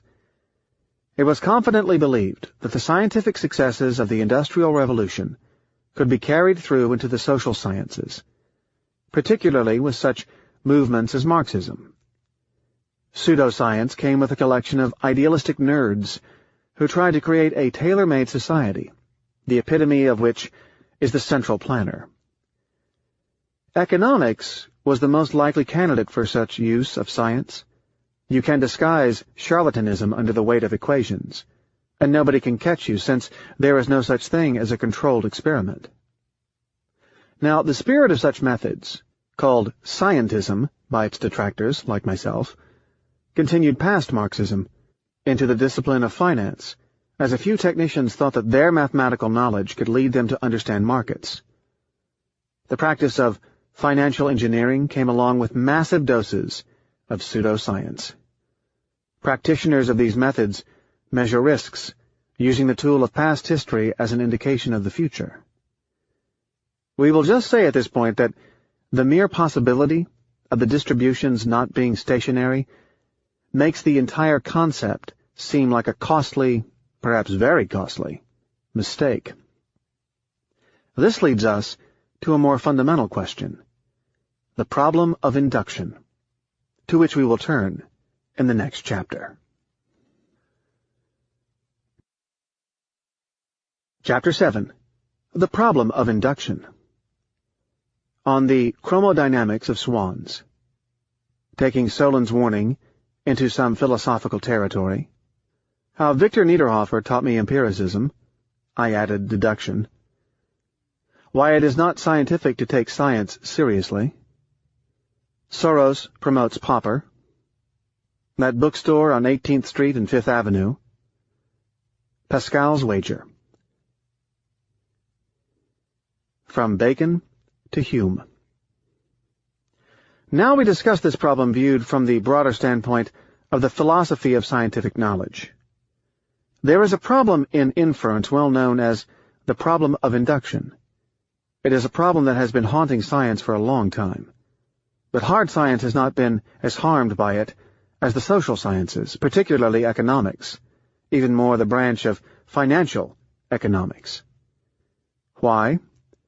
Because the randomness content compounds its effects. Nowhere is the problem of induction more relevant than in the world of trading, and nowhere has it been as ignored. Cygnus Atratus. In his Treatise on Human Nature, the Scots philosopher David Hume posed the issue in the following way, as rephrased in the now famous Black Swan problem by John Stuart Mill. No amount of observations of white swans can allow the inference that all swans are white, but the observation of a single black swan is sufficient to refute that conclusion. Hume had been irked by the fact that science in his day, the 18th century, had experienced a swing from scholasticism, entirely based on deductive reasoning, no emphasis on the observation of the real world, to, owing to Francis Bacon, an overreaction into naive and unstructured empiricism. Bacon had argued against spinning the cobweb of learning with little practical result. Science resembled theology. Science had shifted, thanks to Bacon, into an emphasis on empirical observation. The problem is that, without a proper method, empirical observations can lead you astray. Hume came to warn us against such knowledge, and to stress the need for some rigor in the gathering and interpretation of knowledge, what is called epistemology, from episteme, Greek for learning. Hume is the first modern epistemologist. Epistemologists operating in the applied sciences are often called methodologists, or philosophers of science. What I am writing here is not strictly true, for Hume said things far worse than that. He was an obsessive skeptic, and never believed that a link between two items could be truly established as being causal. But we will tone him down a bit for this book.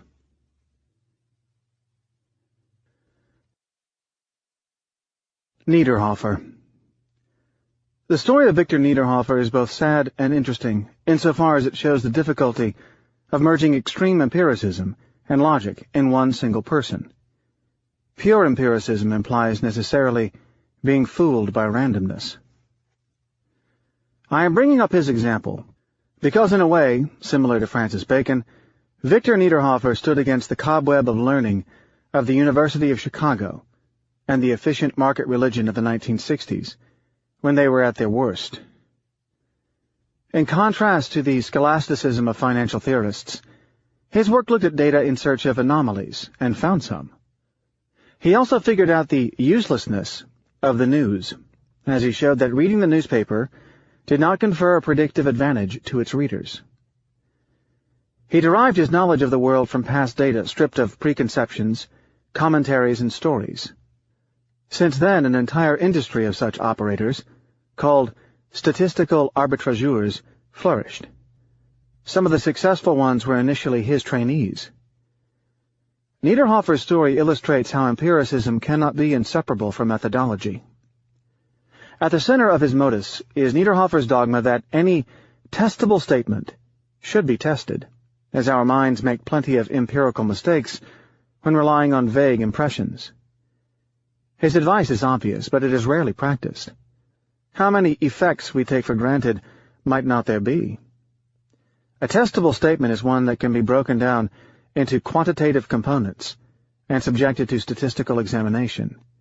For instance, a conventional wisdom, empirical-style statement like, automobile accidents happen closer to home, can be tested by taking the average distance between the accident and the domicile of the driver, if, say, about 20% of accidents happen within a 12-mile radius. However, one needs to be careful in the interpretation.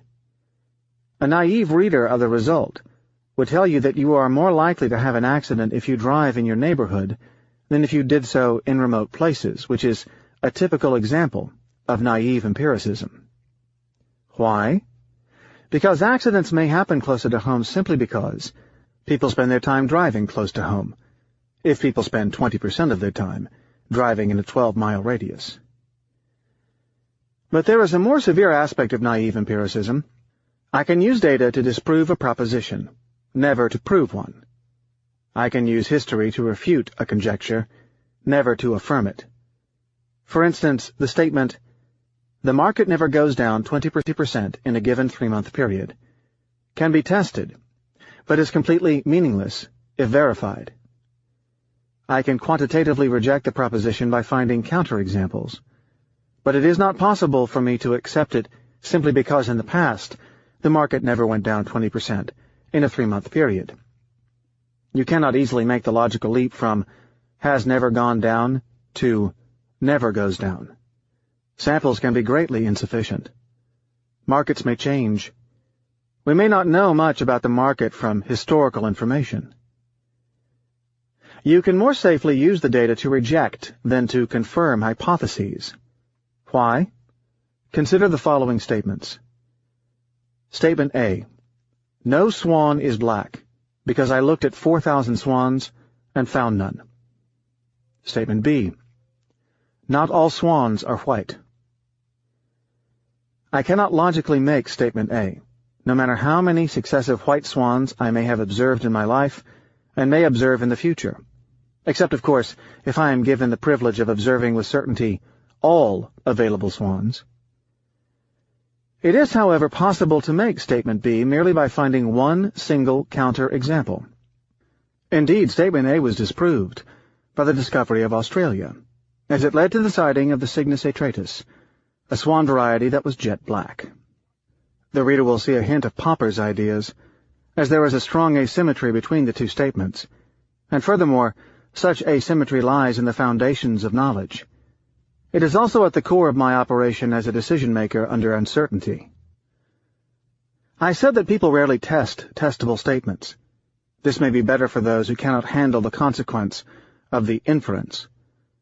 The following inductive statement illustrates the problem of interpreting past data literally, without methodology or logic. I have just completed a thorough statistical examination of the life of President Bush. For 58 years, close to 21,000 observations, he did not die once. I can hence pronounce him as immortal, with a high degree of statistical significance. Niederhofer's publicized hiccup came from his selling naked options based on his testing and assuming that what he saw in the past was an exact generalization about what could happen in the future. He relied on the statement, "The market has never done this before." So he sold puts that made a small income if the statement was true, and lost hugely in the event of it turning out to be wrong. When he blew up, close to a couple of decades of performance were overshadowed by a single event that lasted only a few minutes. Another logical flaw in this type of historical statement is that often when a large event takes place, you can hear the "it never happened before," as if it needed to be absent from the event's past history for it to be a surprise. So why do we consider the worst case that took place in our own past as the worst possible case?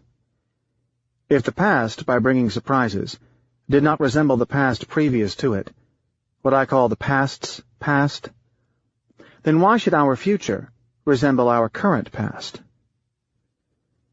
There is another lesson to his story, perhaps the greatest one.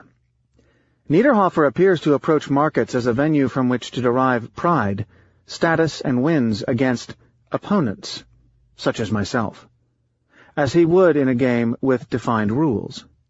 He was a squash champion with a serious competitive streak.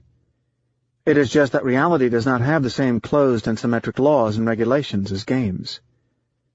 This competitive nature got him into fierce fighting to win. As we saw in the last chapter, markets and life are not simple win-lose types of situations, as the cost of the losses can be markedly different from that of the wins.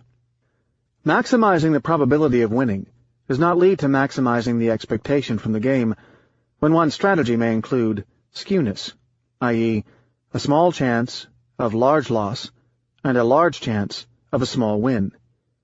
If you engaged in a Russian roulette-type strategy with a low probability of large loss, one that bankrupts you every several years, you are likely to show up as the winner in almost all samples, except in the year when you are dead. I remind myself never to fail to acknowledge the insights of the 1960s empiricist and his early contributions.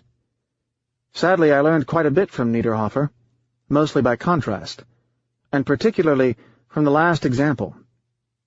Not to approach anything as a game to win, except, of course, if it is a game. Even then, I do not like the asphyxiating structure of competitive games, and the diminishing aspect of deriving pride from a numerical performance.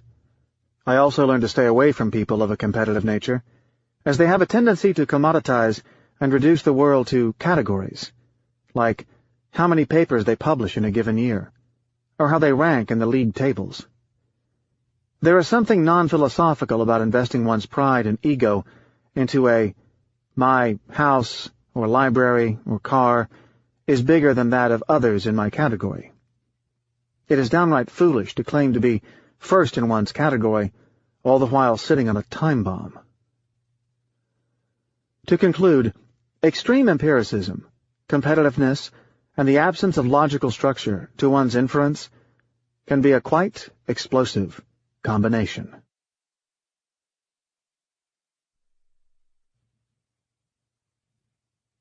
This audiobook has been broken into multiple parts to make the download faster. You have reached the end of a part, but not the end of the complete audiobook. So please check your library for the next part of this audiobook. Audible hopes you have enjoyed this program. This is Audible. An unabridged recording of Fooled by Randomness, the hidden role of chance in life and in the markets, by Nassim Nicholas Taleb, narrated by Lloyd James.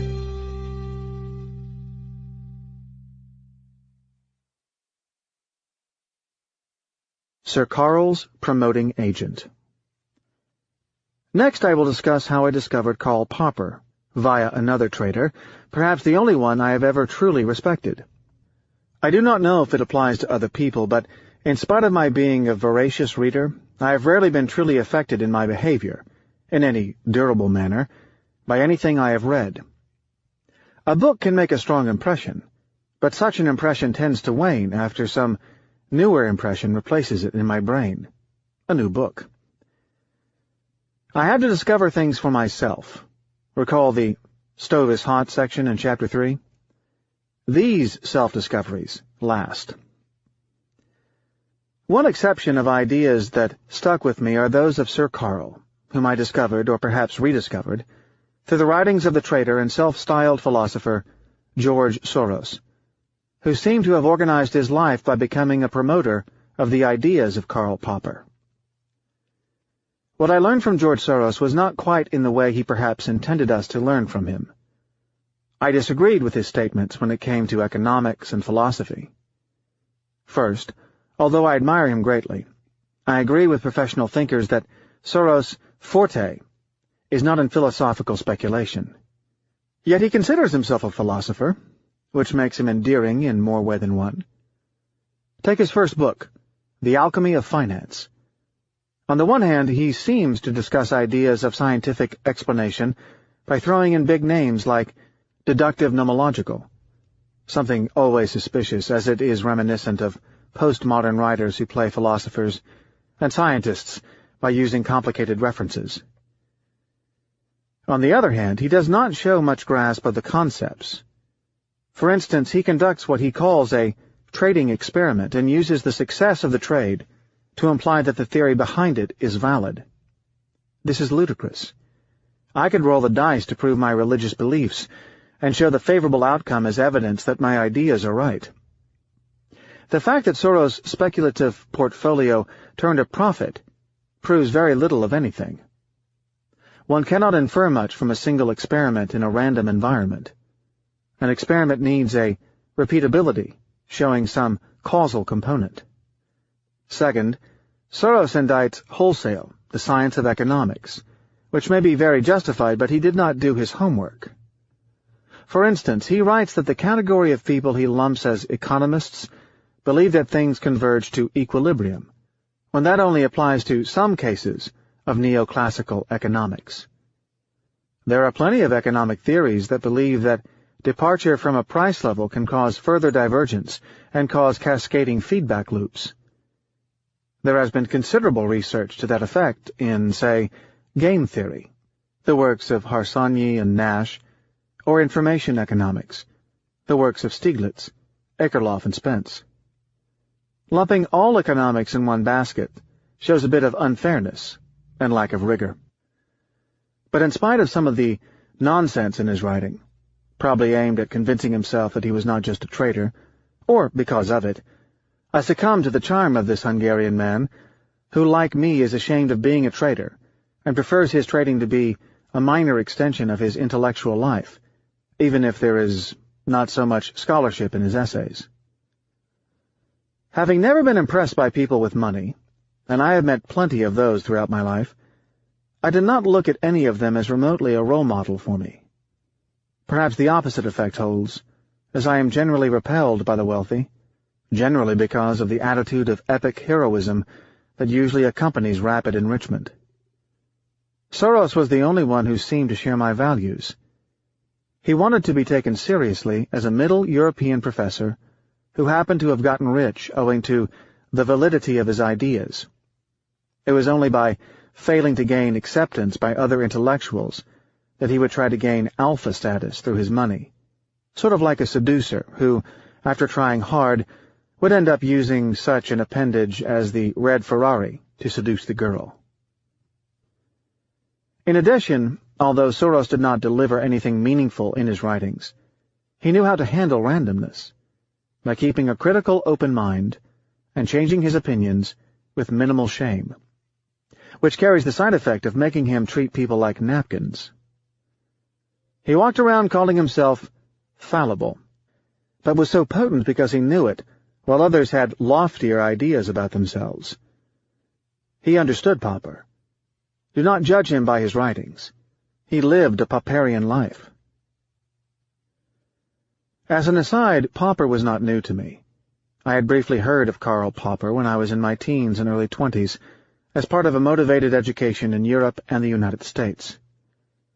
But I did not understand his ideas as presented then, nor did I think it would be important, like metaphysics, for anything in life. I was at the age when one felt like one needed to read everything, which prevented one from making contemplative stops. Such hurry made it hard to detect that there was something important in Popper. It was either my conditioning by the intellectual chic culture at the time, too much Plato, too many Marxists, too much Hegel, too many pseudo-scientific intellectuals, the educational system, too many conjectures propounded as truth, or the fact that I was too young and was reading too much then to make a bridge to reality. Popper then slipped out of my mind without hanging on a single brain cell. There was nothing in the baggage of a boy without experience to let it stick. Besides, having started trading, I entered an anti-intellectual phase. I needed to make a non-random buck to secure my newly lost future and wealth that had just evaporated with the Lebanese War. Until then I was living with a desire to become a comfortable man of leisure like almost everyone in my family over the past 2 centuries. I suddenly felt financially insecure and feared becoming an employee of some firm that would turn me into a corporate slave with work ethics. Whenever I hear work ethics, I interpret insufficient mediocrity. I needed the backing of my bank account so I could buy time to think and enjoy life. The last thing I needed was immediate philosophizing and work at the local McDonald's. Philosophy, to me, became something rhetorical people did when they had plenty of time on their hands. It was an activity reserved for those who were not well versed in quantitative methods and other productive things. It was a pastime that should be limited to late hours, in bars around the campuses, when one had a few drinks and a light schedule, provided one forgot the garrulous episode as early as the next day. Too much of it can get a man in trouble, perhaps turn one into a Marxist ideologue. Popper was not to re-emerge until I secured my career as a trader.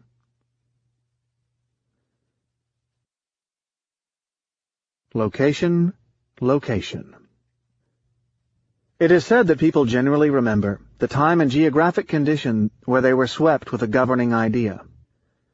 The religious poet and diplomat Paul Claudel remembers the exact spot of his conversion, or reconversion, to Catholicism, in the Cathedral of Notre Dame in Paris, near a precise column.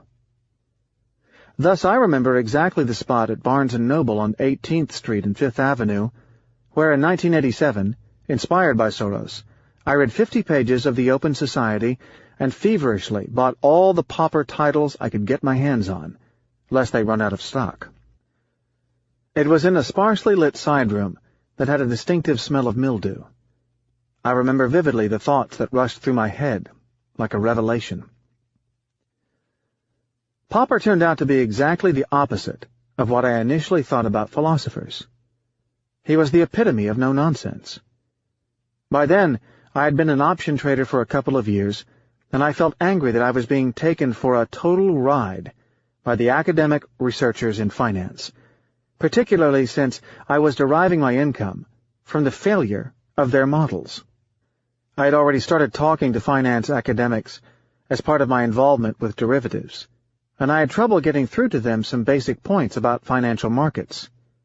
They believed in their models a little too much. There was, all along, lurking in my mind the idea that these researchers had missed the point, but I did not quite know what it was. It was not what they knew, it was how they knew it. That was the subject of my annoyance. Popper's answer. Popper came up with a major answer to the problem of induction. To me, he came up with the answer. No man has influenced the way scientists do science more than Sir Karl, in spite of the fact that many of his fellow professional philosophers find him quite naive, to his credit, in my opinion. Popper's idea is that science is not to be taken as seriously as it sounds. Popper, when meeting Einstein, did not take him as the demigod he thought he was. There are only two types of theories. 1. Theories that are known to be wrong, as they were tested and adequately rejected. He calls them falsified. And 2. Theories that have not yet been known to be wrong, not falsified yet, but are exposed to be proved wrong. Why is a theory never right? Because we will never know if all the swans are white. Popper borrowed the Kantian idea of the flaws in our mechanisms of perception. The testing mechanism may be faulty. However, the statement that there is a black swan is possible to make. A theory cannot be verified. To paraphrase baseball coach Yogi Berra again, past data has a lot of good in it, but it is the bad side that is bad. It can only be provisionally accepted. A theory that falls outside of these two categories is not a theory. A theory that does not present a set of conditions under which it would be considered wrong would be termed charlatanism. It would be impossible to reject otherwise. Why? Because the astrologist can always find a reason to fit the past event, by saying that Mars was probably in line, but not too much so. Likewise to me, a trader who does not have a point that would make him change his mind is not a trader. Indeed, the difference between Newtonian physics, which was falsified by Einstein's relativity, and astrology lies in the following irony. Newtonian physics is scientific because it allowed us to falsify it, as we know that it is wrong, while astrology is not because it does not offer conditions under which we could reject it. Astrology cannot be disproved, owing to the auxiliary hypotheses that come into play. Such point lies at the basis of the demarcation between science and nonsense, called the problem of demarcation. More practically to me, Popper had many problems with statistics and statisticians. He refused to blindly accept the notion that knowledge can always increase with incremental information, which is the foundation of statistical inference. It may in some instances, but we do not know which ones. Many insightful people, such as John Maynard Keynes, independently, reached the same conclusions. Sir Karl's detractors believe that favorably repeating the same experiment, again and again, should lead to an increased comfort with the notion that it works. I came to understand Popper's position better once I saw the first rare event ravaging a trading room. Sir Karl feared that some type of knowledge did not increase with information, but which type we could not ascertain. The reason I feel that he is important for us traders is because, to him, the matter of knowledge and discovery is not so much in dealing with what we know as in dealing with what we do not know.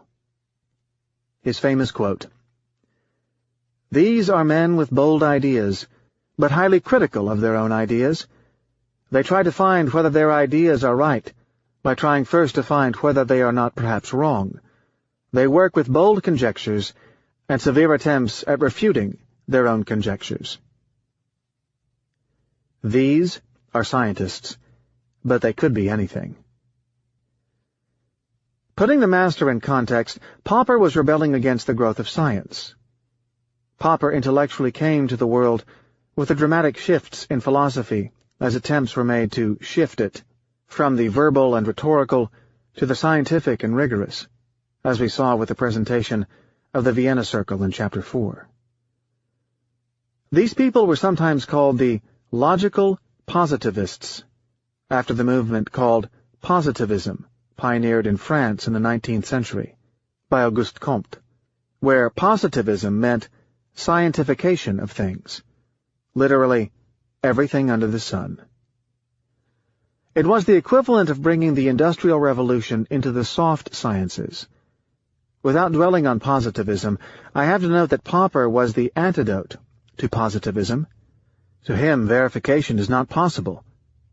Verificationism is more dangerous than anything else. Taken to the extreme, Popper's ideas appear naive and primitive, but they work. Note that his detractors call him a naive falsificationist. I am an exceedingly naive falsificationist. Why? Because I can survive being one. My extreme and obsessive Popperism is carried out as follows. I speculate in all of my activities on theories that represent some vision of the world, but with the following stipulation. No rare event should harm me. In fact, I would like all conceivable rare events to help me. My idea of science diverges with that of the people around me, walking around calling themselves scientists. Science is mere speculation, mere formulation of conjecture.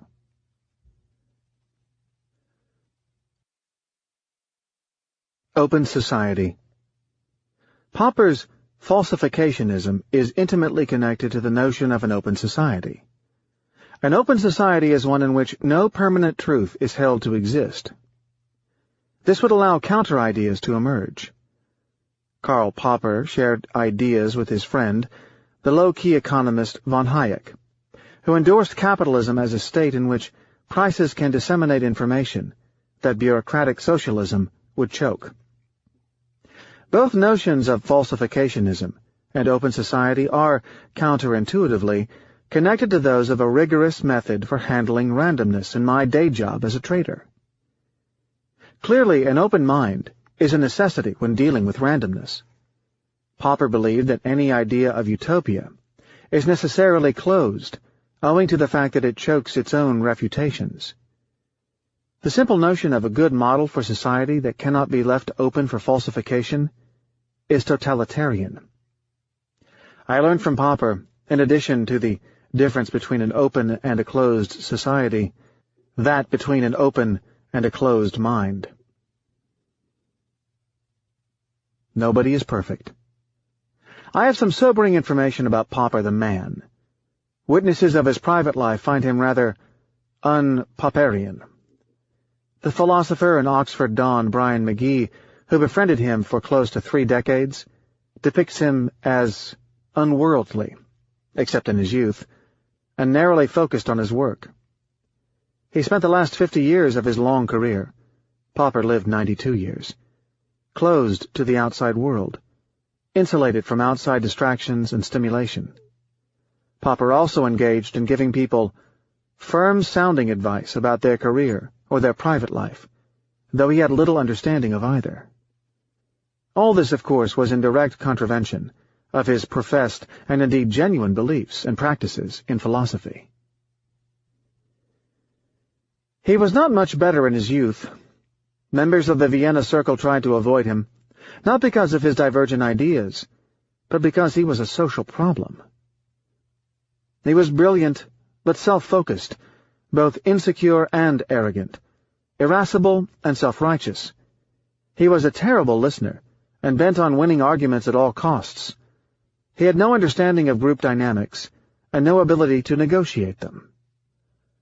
I will refrain from commonplace discourse about the divorce between those who have ideas and those who carry them in practice, except to bring out the interesting behavioral problem. We like to emit logical and rational ideas, but we do not necessarily enjoy this execution.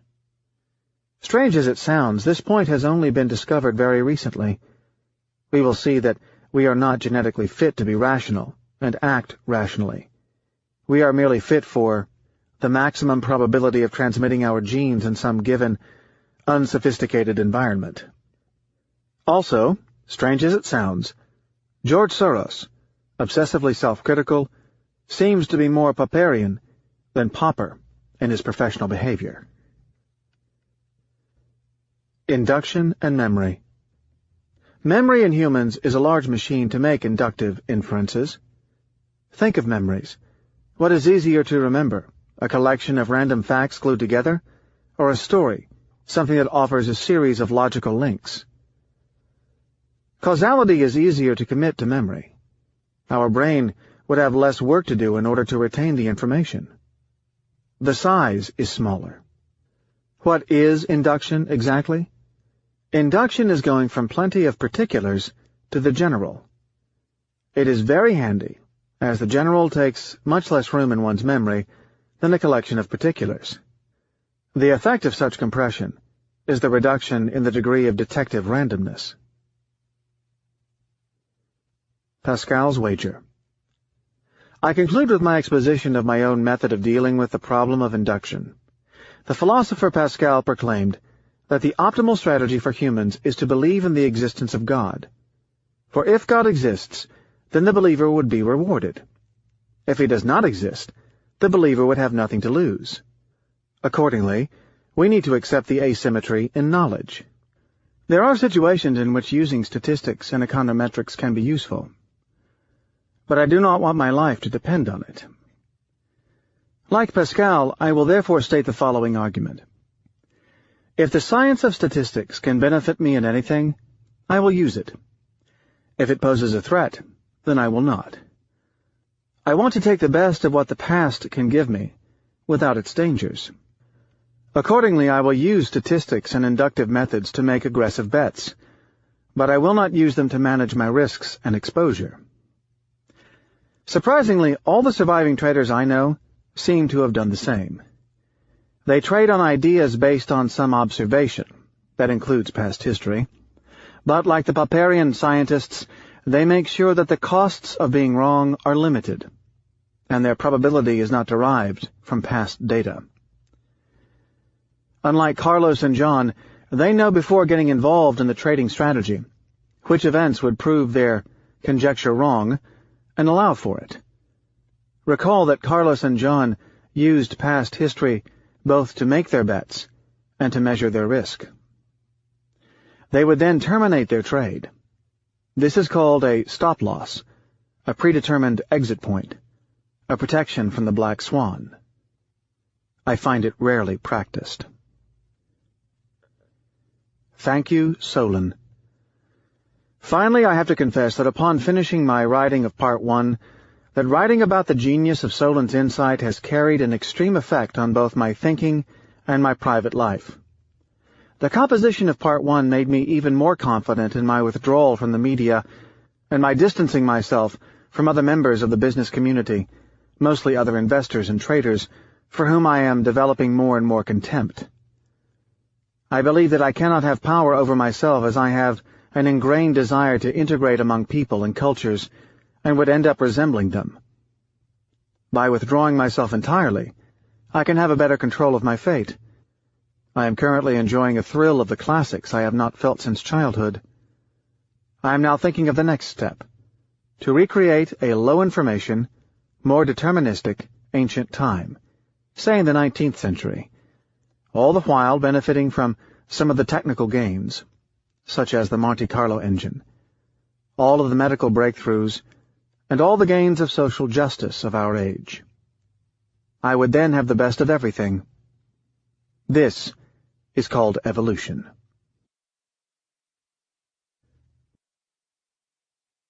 Part 2. Monkeys on Typewriters. Survivorship and Other Biases. If one puts an infinite number of monkeys in front of strongly built typewriters and lets them clap away, there is a certainty that one of them would come out with an exact version of the Iliad. Upon examination, this may be less interesting a concept than it appears at first. Such probability is ridiculously low. But let us carry the reasoning one step beyond. Now that we have found that hero among monkeys, would any reader invest his life savings on a bet that the monkey would write the Odyssey next? In this thought experiment, it is the second step that is interesting. How much can past performance, here the typing of the Iliad, be relevant in forecasting future performance? The same applies to any decision based on past performance, merely relying on the attributes of the past time series. Think about the monkey showing up at your door with his impressive past performance. Hey, he wrote the Iliad. The major problem with inference in general is that those whose profession it is to derive conclusions from data often fall into the trap faster and more confidently than others. The more data we have, the more likely we are to drown in it. For the common wisdom among people with a budding knowledge of probability laws is to base their decision-making on the following principle. It is very unlikely for someone to perform considerably well in a consistent fashion without his doing something right. Track records, therefore, become preeminent. They call on the rule of the likelihood of such a successful run, and tell themselves that if someone performed better than the rest in the past, then there is a great chance of his performing better than the crowd in the future, and a very great one at that. But as usual, beware the middle brow. A small knowledge of probability can lead to worse results than no knowledge at all. It depends on the number of monkeys. I do not deny that if someone performed better than the crowd in the past, there is a presumption of his ability to do better in the future. But the presumption might be weak, very weak, to the point of being useless in decision-making. Why? Because it all depends on two factors: the randomness content of his profession and the number of monkeys in operation. The initial sample size matters greatly. If there are 5 monkeys in the game, I would be rather impressed with the Iliad writer, to the point of suspecting him to be a reincarnation of the ancient poet. If there are 1 billion to the power 1 billion monkeys, I would be less impressed. As a matter of fact, I would be surprised if one of them did not get some well-known but unspecified piece of work, just by luck, perhaps Casanova's Memoirs of My Life. 1 monkey would even be expected to provide us with former Vice President Al Gore's Earth in the Balance, perhaps stripped of the platitudes. This problem enters the business world more viciously than other walks of life, owing to the high dependence on randomness. We have already belabored the contrast between randomness-dependent business with dentistry. The greater the number of businessmen, the greater the likelihood of one of them performing in a stellar manner just by luck. I have rarely seen anyone count the monkeys. In the same vein, few count the investors in the market in order to calculate, instead of the probability of success, the conditional probability of success runs given the number of investors in operation over a given market history. Vicious real life. There are other aspects to the monkey's problem. In real life, the other monkeys are not countable, let alone visible. They are hidden away, as one sees only the winners. It is natural for those who failed to vanish completely. Accordingly, one sees the survivors, and only the survivors, which imparts such a mistaken perception of the odds. We do not respond to probability, but to society's assessment of it. As we saw with Nero Tulip, even people with training in probability respond unintelligently to social pressure. This section. Part 1 describes situations where people did not understand the rare event, and do not seem to accept either the possibility of its occurrence or the dire consequences of such occurrence. It also set out my own ideas, those that do not seem to have been explored in the literature. But a book on randomness is not complete without a presentation of what possible biases one might have aside from the deformations caused by the rare event. The business of Part 2 is more pedestrian. I will rapidly provide a synthesis of the biases of randomness, as discussed in the now abundant literature on the subject. These biases can be outlined as follows. A. Survivorship biases, also known as monkeys on a typewriter, arising from the fact that we see only winners and get a distorted view of the odds. Chapters 8 and 9, Too Many Millionaires and Fry an Egg. B. The fact that luck is most frequently the reason for extreme success. Chapter 10, Loser Takes All. And C. The biological handicap of our inability to understand probability. Chapter 11, Randomness and Our Brain. Chapter 8, Too Many Millionaires Next Door. 3 illustrations of the survivorship bias. Why very few people should live on Park Avenue. The millionaire next door has very flimsy clothes, an overcrowding of experts.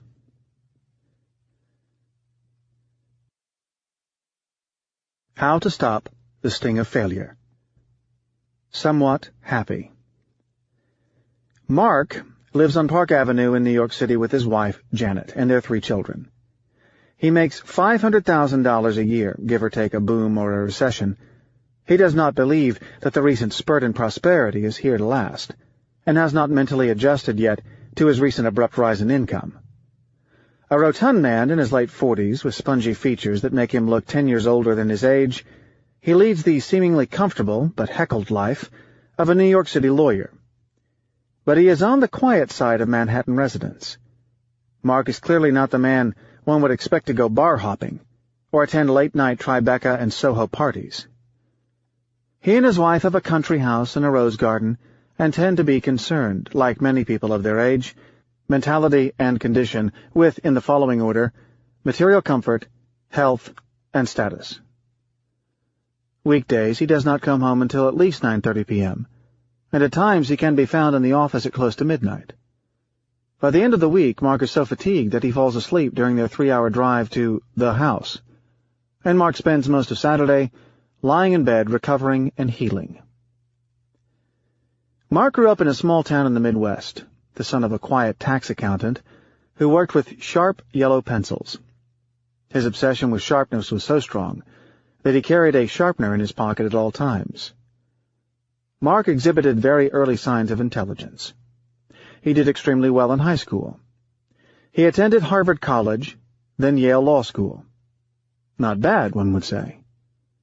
Later his career took him to corporate law, where he started working on large cases for a prestigious New York law firm, with barely enough hours left for him to brush his teeth. This is not too much an exaggeration, for he ate almost all of his dinners in the office, accumulating body fat and brownie points toward his partnership. He later became a partner within the usual 7 years, but not without the usual human costs. His first wife, whom he met in college, left him, as she was tired of an absentee lawyer husband and weary of the deterioration in his conversation. But ironically, she ended up moving in with, and later marrying, another New York lawyer, probably with no less flat conversation, but who made her happier. Too much work. Mark's body became progressively flabbier, and his bespoke suits needed periodic visits to the tailor, in spite of his occasional crash diets. After he got over the depression of the abandonment, he started dating Janet, his paralegal, and promptly married her. They had 3 children in quick succession, bought the Park Avenue apartment and the country house. Janet's immediate acquaintance is composed of other parents of the Manhattan private school attended by their children, and their neighbors at the cooperative apartment building where they live.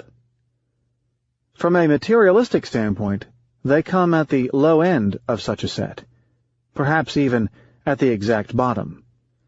They would be the poorest of these circles, as their co-op is inhabited by extremely successful corporate executives, Wall Street traders, and high-flying entrepreneurs. Their children's private school harbors the second set of children of corporate raiders from their trophy wives, perhaps even the third set, if one takes into account the age discrepancy and the model-like features of the other mothers. By comparison, Mark's wife Janet, like him, presents a homely, country home with a rose garden type of appearance. You're a failure.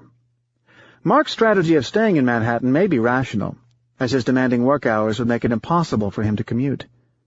But the costs on his wife Janet are monstrous. Why? Because of their relative non-success, as geographically defined by their Park Avenue neighborhood. Every month or so, Janet has a crisis, giving in to the strains and humiliations of being snubbed by some other mother at the school where she picks up the children, or another woman with larger diamonds by the elevator of the co-op where they live, in the smallest type of apartments, the G line. Why isn't her husband so successful? Isn't he smart and hard-working? Didn't he get close to 1600 on the SAT?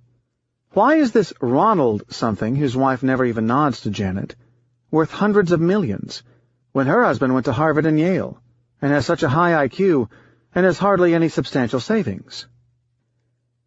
We will not get too involved in the Chekhovian dilemmas in the private lives of Mark and Janet, but their case provides a very common illustration of the emotional effect of survivorship bias. Janet feels that her husband is a failure, by comparison, but she is miscomputing the probabilities in a gross manner.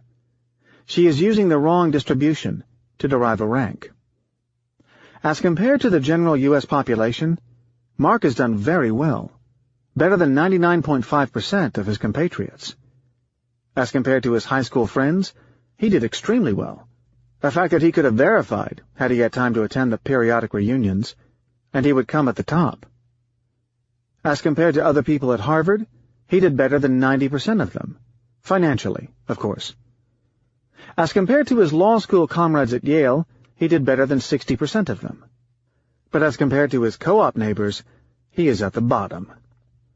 Why? Because he chose to live among people who have been successful, in an area that excludes failure. In other words, those who have failed do not show up in the sample, thus making him look as if he were not doing well at all. By living on Park Avenue, one does not have exposure to the losers. One only sees the winners. As we are cut to live in very small communities, it is difficult to assess our situation outside of the narrowly defined geographic confines of our habitat. In the case of Mark and Janet, this leads to considerable emotional distress. Here we have a woman who married an extremely successful man, but all she can see is comparative failure, for she cannot emotionally compare him to a sample that would do him justice. Aside from the misperception of one's performance, there is a social treadmill effect. You get rich, move to rich neighborhoods, then become poor again. To that add the psychological treadmill effect. You get used to wealth and revert to a set point of satisfaction.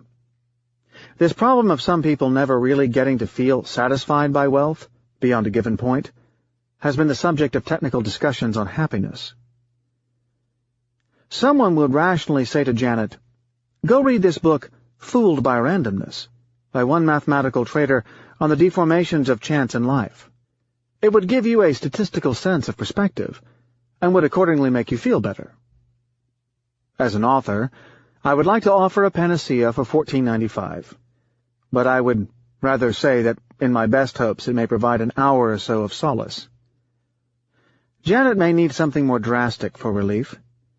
I have repeated that becoming more rational, or not feeling emotions of social slights, is not part of the human race, at least not with our current biology. There is no solace to be found from reasoning. As a trader, I have learned something about these unfruitful efforts to reason against the grain. I would advise Janet to move out and go live in some blue-collar neighborhood where they would feel less humiliated by their neighbors and rise in the pecking order beyond their probability of success. They could use the deformation in the opposite direction. If Janet cares about status, then I would even recommend some of these large housing blocks.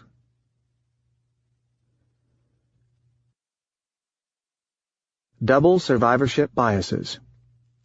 More experts.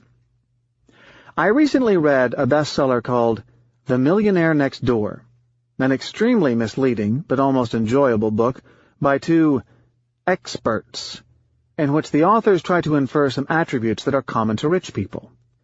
They examined a collection of currently wealthy people and found out that these are unlikely to lead lavish lives. They call such people the accumulators, persons ready to postpone consumption in order to amass funds. Most of the appeal of the book comes from the simple but counterintuitive fact that these are less likely to look like very rich people. It clearly costs money to look and behave rich, not to count the time demands of spending money. Leading prosperous lives is time-consuming. Shopping for trendy clothes, becoming conversant in Bordeaux wines, getting to know the expensive restaurants. All of these activities can put high demands on one's time and divert the subject from what should be the real preoccupation, namely the accumulation of nominal and paper wealth. The moral of the book is that the wealthiest are to be found among those less suspected to be wealthy. On the other hand, those who act and look wealthy subject their net worth to such a drain that they inflict considerable and irreversible damage to their brokerage account. I will set aside the point that I see no special heroism in accumulating money, particularly if, in addition, the person is foolish enough to not even try to derive any tangible benefit from the wealth, aside from the pleasure of regularly counting the beans. I have no large desire to sacrifice much of my personal habits, intellectual pleasures, and personal standards in order to become a billionaire like Warren Buffett, and I certainly do not see the point of becoming one if I were to adopt Spartan, even miserly habits, and live in my starter house. Something about the praise lavished upon him for living in austerity while being so rich escapes me. If austerity is the end, he should become a monk or a social worker. We should remember that becoming rich is a purely selfish act, not a social one. The virtue of capitalism is that society can take advantage of people's greed, rather than their benevolence. But there is no need to, in addition, extol such greed as a moral or intellectual accomplishment. The reader can easily see that, aside from very few exceptions like George Soros, I am not impressed by people with money. Becoming rich is not directly a moral achievement, but that is not where the severe flaw in the book lies. As we saw, the heroes of The Millionaire Next Door are the accumulators, people who defer spending in order to invest. It is undeniable that such strategy might work. Money spent bears no fruit, except the enjoyment of the spender. But the benefits promised in the book seem grossly overstated. A finer read of their thesis reveals that their sample includes a double dose of survivorship bias. In other words, it has two compounding flaws.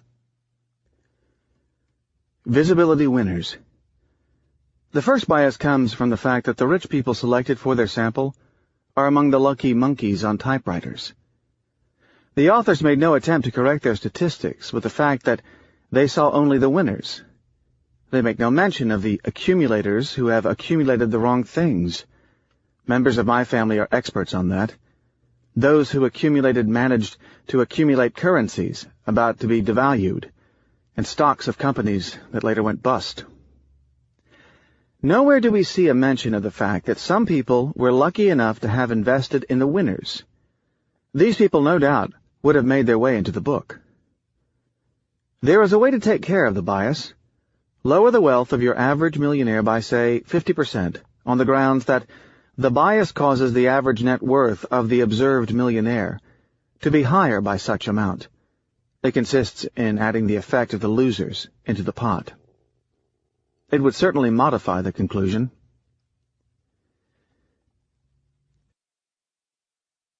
It's a bull market.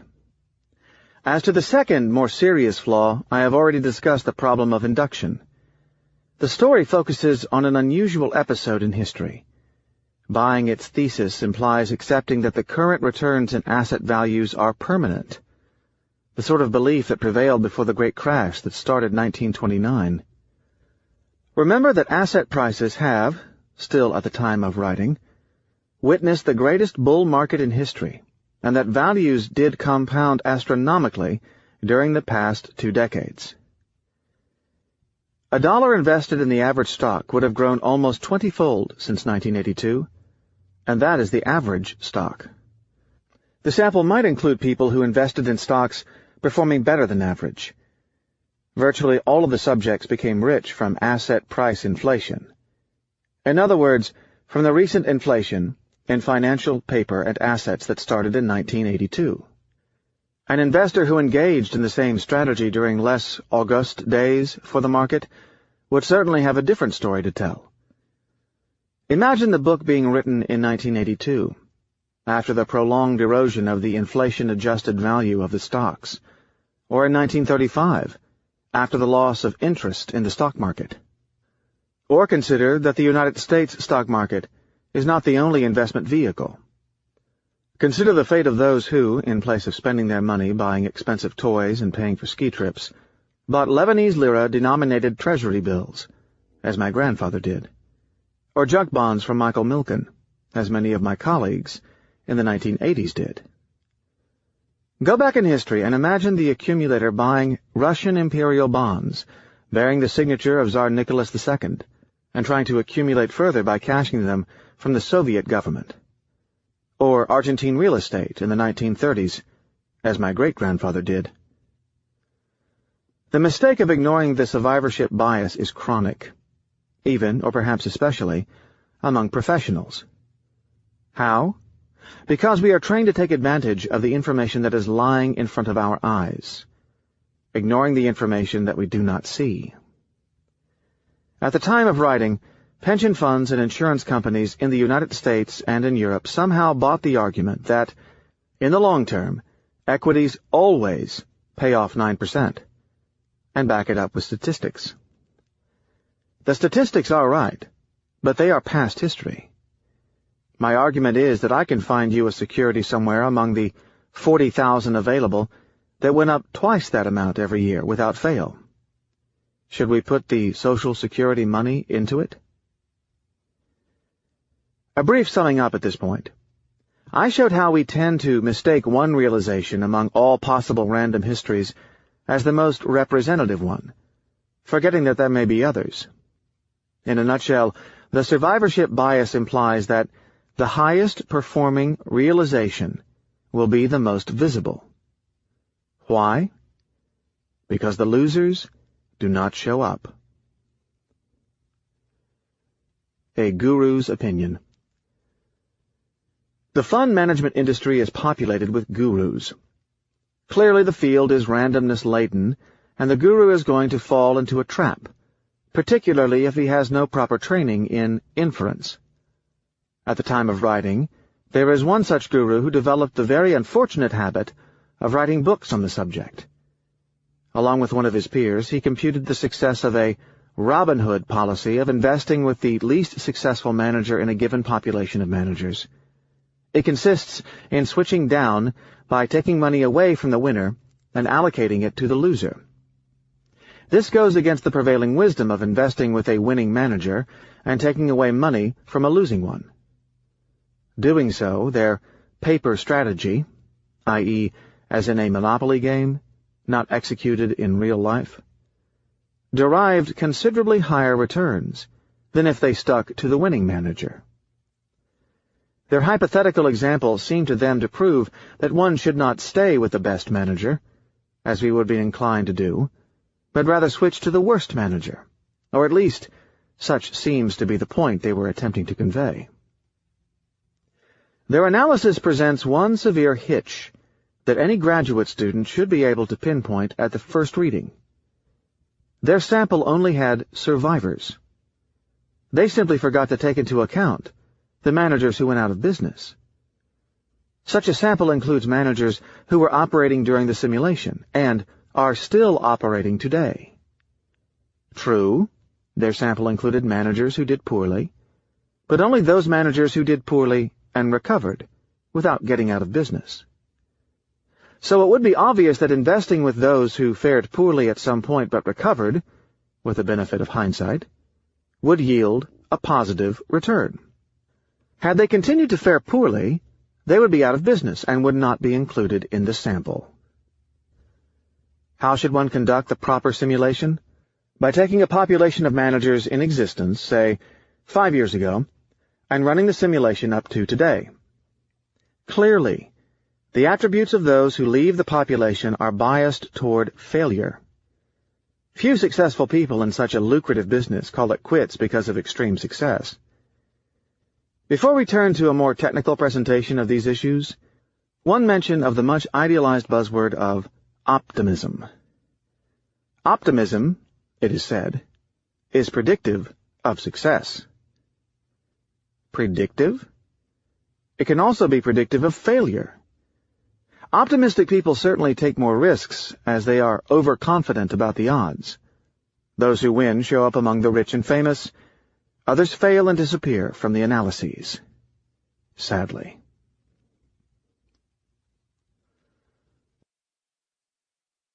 Chapter 9. It is easier to buy and sell than fry an egg. Some technical extensions of the survivorship bias. On the distribution of coincidences in life. It is preferable to be lucky than competent, but you can be caught. The birthday paradox. More charlatans and more journalists. How the researcher with work ethics can find just about anything in data. On dogs not barking. This afternoon I have an appointment with my dentist. It will mostly consist in the dentist picking my brain on Brazilian bonds. I can state with a certain level of comfort that he knows something about teeth, particularly if I enter his office with a toothache and exit it with some form of relief. It will be difficult for someone who knows literally nothing about teeth to provide me with such relief, except if he is particularly lucky on that day, or has been very lucky in his life to become a dentist while not knowing anything about teeth.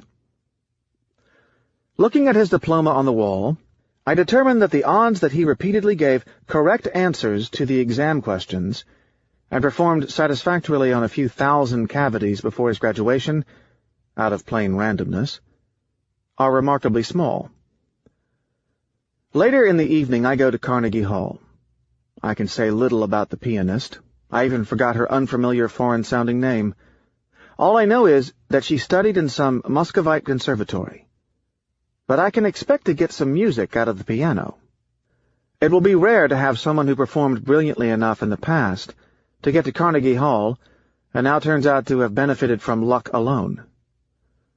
The expectation of having a fraud who will bang on the piano, producing only cacophonous sounds, is indeed low enough for me to rule it out completely. I was in London last Saturday. Saturdays in London are magical, bustling but without the mechanical industry of a weekday, or the sad resignation of a Sunday. Without a wristwatch or a plan, I found myself in front of my favorite carvings by Canova at the Victoria and Albert Museum. My professional bent immediately made me question whether randomness played a large role in the carving of these marble statues. The bodies were realistic reproductions of human figures, except that they were more harmonious and finely balanced than anything I have seen Mother Nature produce on its own. Ovid's Materiam super abat opus comes to mind. Could such finesse be a product of luck? I can practically make the same statement about anyone operating in the physical world, or in a business in which the degree of randomness is low. But there is a problem in anything related to the business world. I am bothered because tomorrow, unfortunately, I have an appointment with a fund manager seeking my help, and that of my friends, in finding investors. He has what he claims is a good track record. All I can infer is that he has learned to buy and sell. And it is harder to fry an egg than buy and sell. Well, the fact that he made money in the past may have some relevance, but not terribly so. This is not to say that it is always the case. There are some instances in which one can trust a track record, but alas, there are not too many of these. As the reader now knows, the fund manager can expect to be heckled by me during the presentation, particularly if he does not exhibit the minimum of humility and self-doubt that I would expect from someone practicing randomness. I will probably bombard him with questions that he may not be prepared to answer, blinded by his past results. I will probably lecture him that Machiavelli ascribed to luck at least a 50% role in life. The rest was cunning and bravura, and that was before the creation of modern markets. In this chapter, I discuss some well-known counterintuitive properties of performance records and historical time series. The concept presented here is well known for some of its variations under the names survivorship bias, data mining, data snooping, overfitting, regression to the mean, etc. Basically situations where the performance is exaggerated by the observer, owing to a misperception of the importance of randomness. Clearly, this concept has rather unsettling implications. It extends to more general situations where randomness may play a share, such as the choice of a medical treatment or the interpretation of coincidental events. When I am tempted to suggest a possible future contribution of financial research to science in general, I adduce the analysis of data mining and the study of survivorship biases. These have been refined in finance, but can extend to all areas of scientific investigation. Why is finance so rich a field?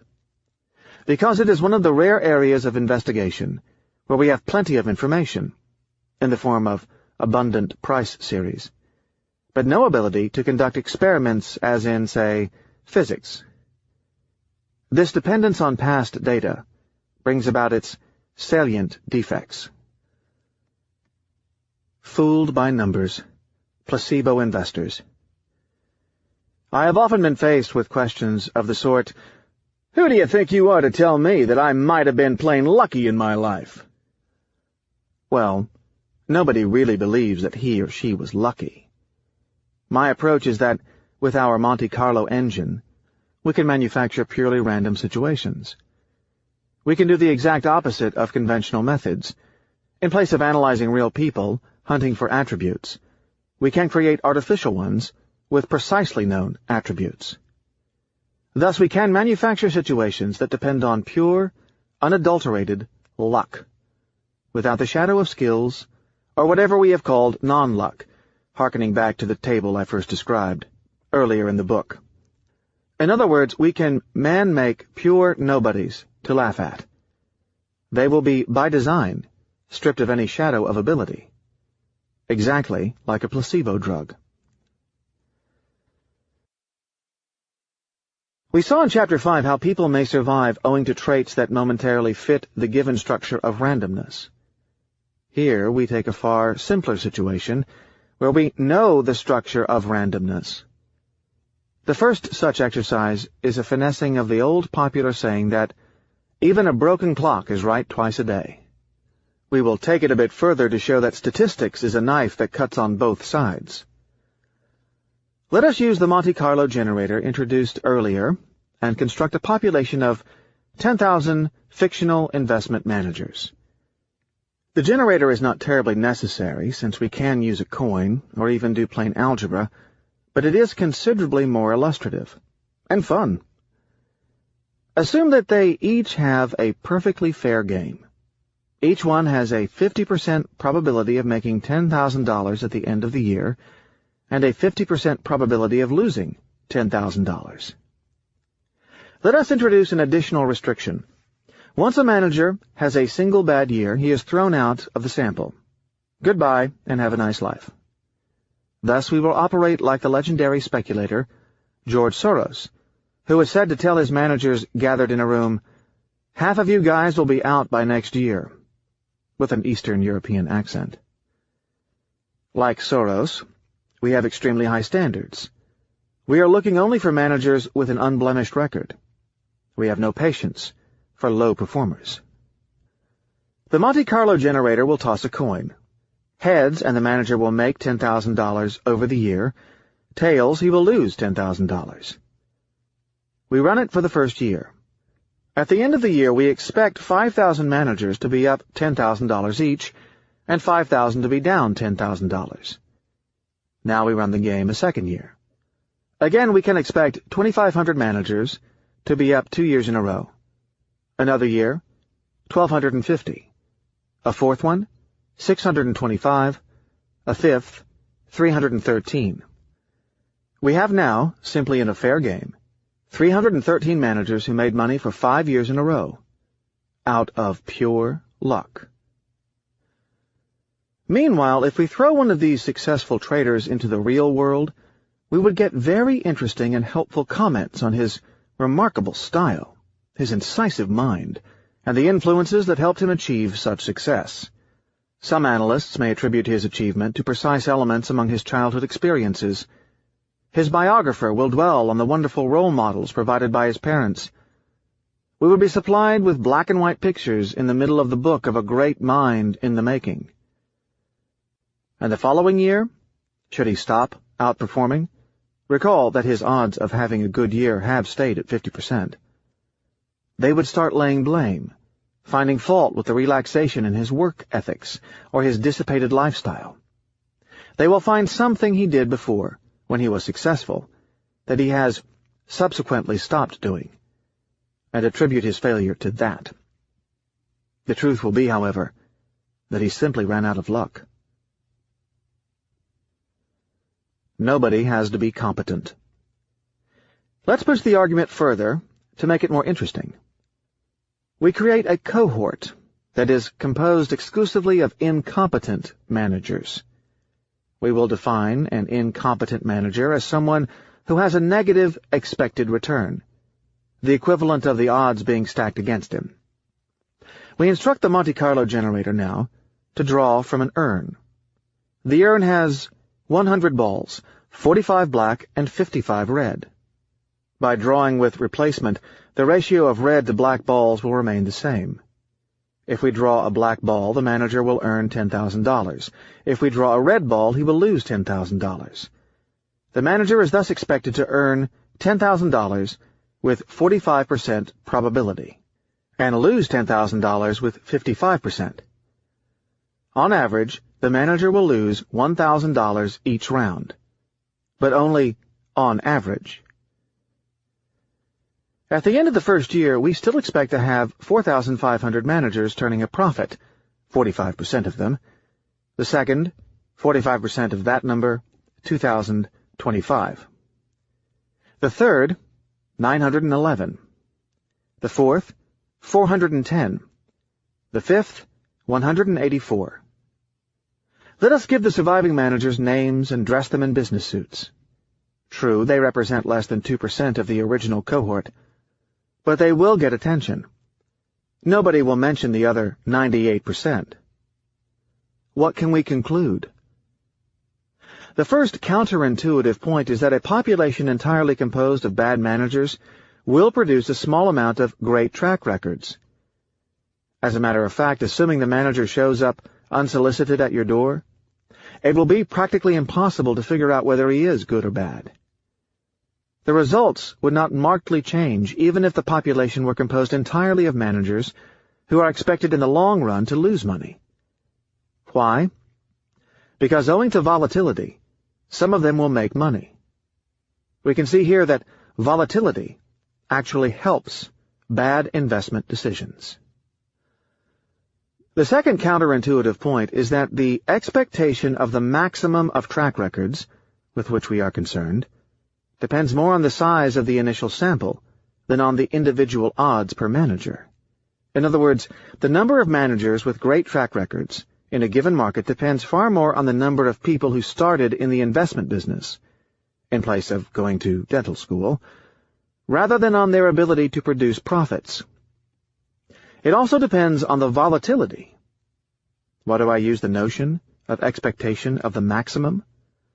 Because I am not concerned at all with the average track record. I will get to see only the best of the managers, not all of the managers. This means that we would see more excellent managers in 2006 than in 1998, provided the cohort of beginners was greater in 2001 than it was in 1993. I can safely say that it was.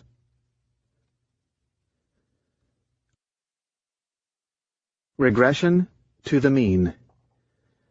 The hot hand in basketball is another example of misperception of random sequences. It is very likely in a large sample of players for one of them to have an inordinately lengthy lucky streak. As a matter of fact, it is very unlikely that an unspecified player somewhere does not have an inordinately lengthy lucky streak. This is a manifestation of the mechanism called regression to the mean. I can explain it as follows. Generate a long series of coin flips producing heads and tails with 50% odds each, and fill up sheets of paper. If the series is long enough, you may get 8 heads or 8 tails in a row, perhaps even 10 of each. Yet you know that in spite of these wins, the conditional odds of getting a head or a tail is still 50%. Imagine these heads and tails as monetary bets filling up the coffers of an individual. The deviation from the norm as seen in excess heads or excess tails is here entirely attributable to luck. In other words, to variance, not to the skills of the hypothetical player, since there is an even probability of getting either. A result is that in real life, the larger the deviation from the norm, the larger the probability of it coming from luck rather than skills. Consider that even if one has a 55% probability of heads, the odds of 10 wins is still very small. This can be easily verified in stories of very prominent people in trading rapidly reverting to obscurity, like the heroes I used to watch in trading rooms. This applies to height of individuals or the size of dogs.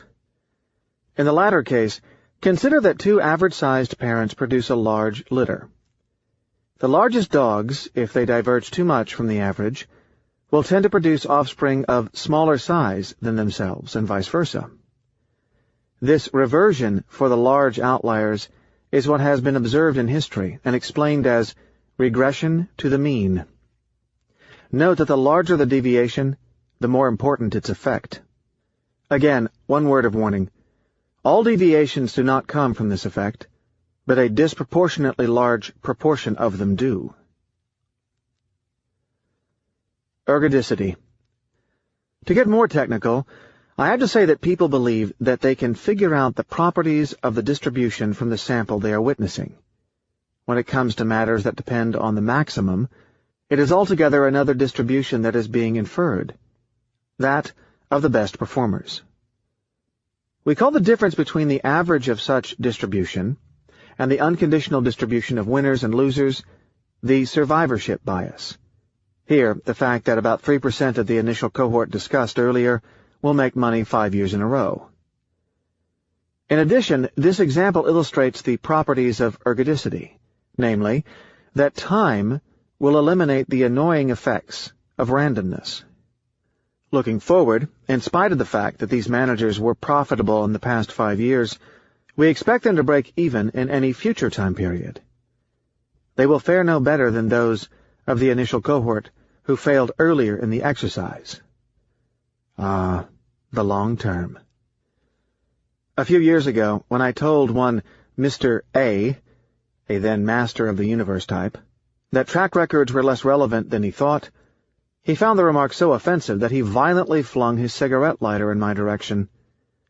The episode taught me a lot. Remember that nobody accepts randomness in his own success, only his failure.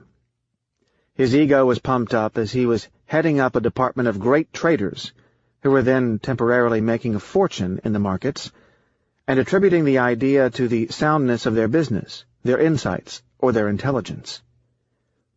They subsequently blew up during the harsh New York winter of 1994. It was the bond market crash that followed the surprise interest rate hike by Alan Greenspan. The interesting part is that several years later, I can hardly find any of them still trading. Erudicity. Recall that the survivorship bias depends on the size of the initial population. The information that a person derived from profits in the past, just by itself, is neither meaningful nor relevant. We need to know the size of the population from which he came. In other words, without knowing how many managers out there have tried and failed, we will not be able to assess the validity of the track record. If the initial population includes 10 managers, then I would give the performer half my savings without a blink. If the initial population is composed of 10,000 managers, I would ignore the results. The latter situation is generally the case. These days, so many people have been drawn to the financial markets. Many college graduates are trading as a first career, failing, then going to dental school. If, as in a fairy tale, these fictional managers materialized into real human beings, one of these could be the person I am meeting tomorrow at 11:45 a.m. Why did I select 11:45 a.m.? Because I will question him about his trading style. I need to know how he trades. I will then be able to claim that I have to rush to a lunch appointment if the manager puts too much emphasis on his track record.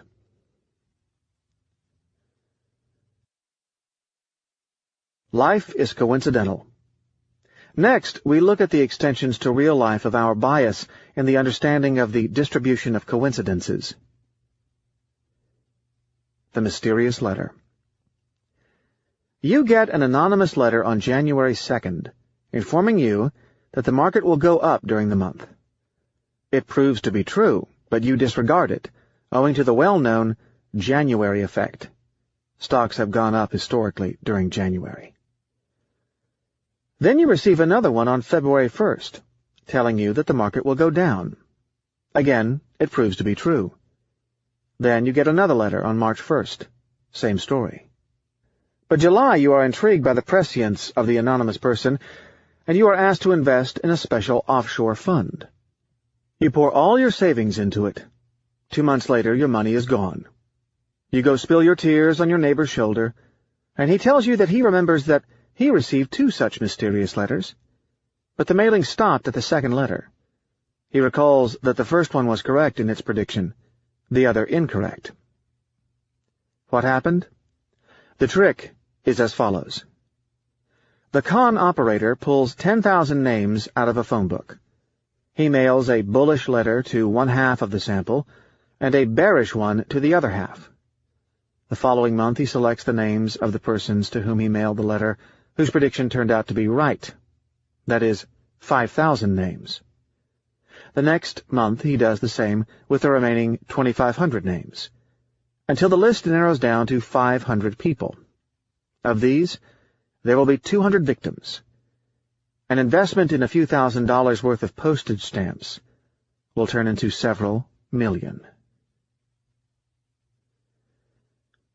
An interrupted tennis game. It is not uncommon for someone watching a tennis game on television to be bombarded by advertisements for funds that did, until that minute, outperform others by some percentage over some period. But again, why would anybody advertise if he didn't happen to outperform the market? There is a high probability of the investment coming to you if its success is caused entirely by randomness. This phenomenon is what economists and insurance people call adverse selection.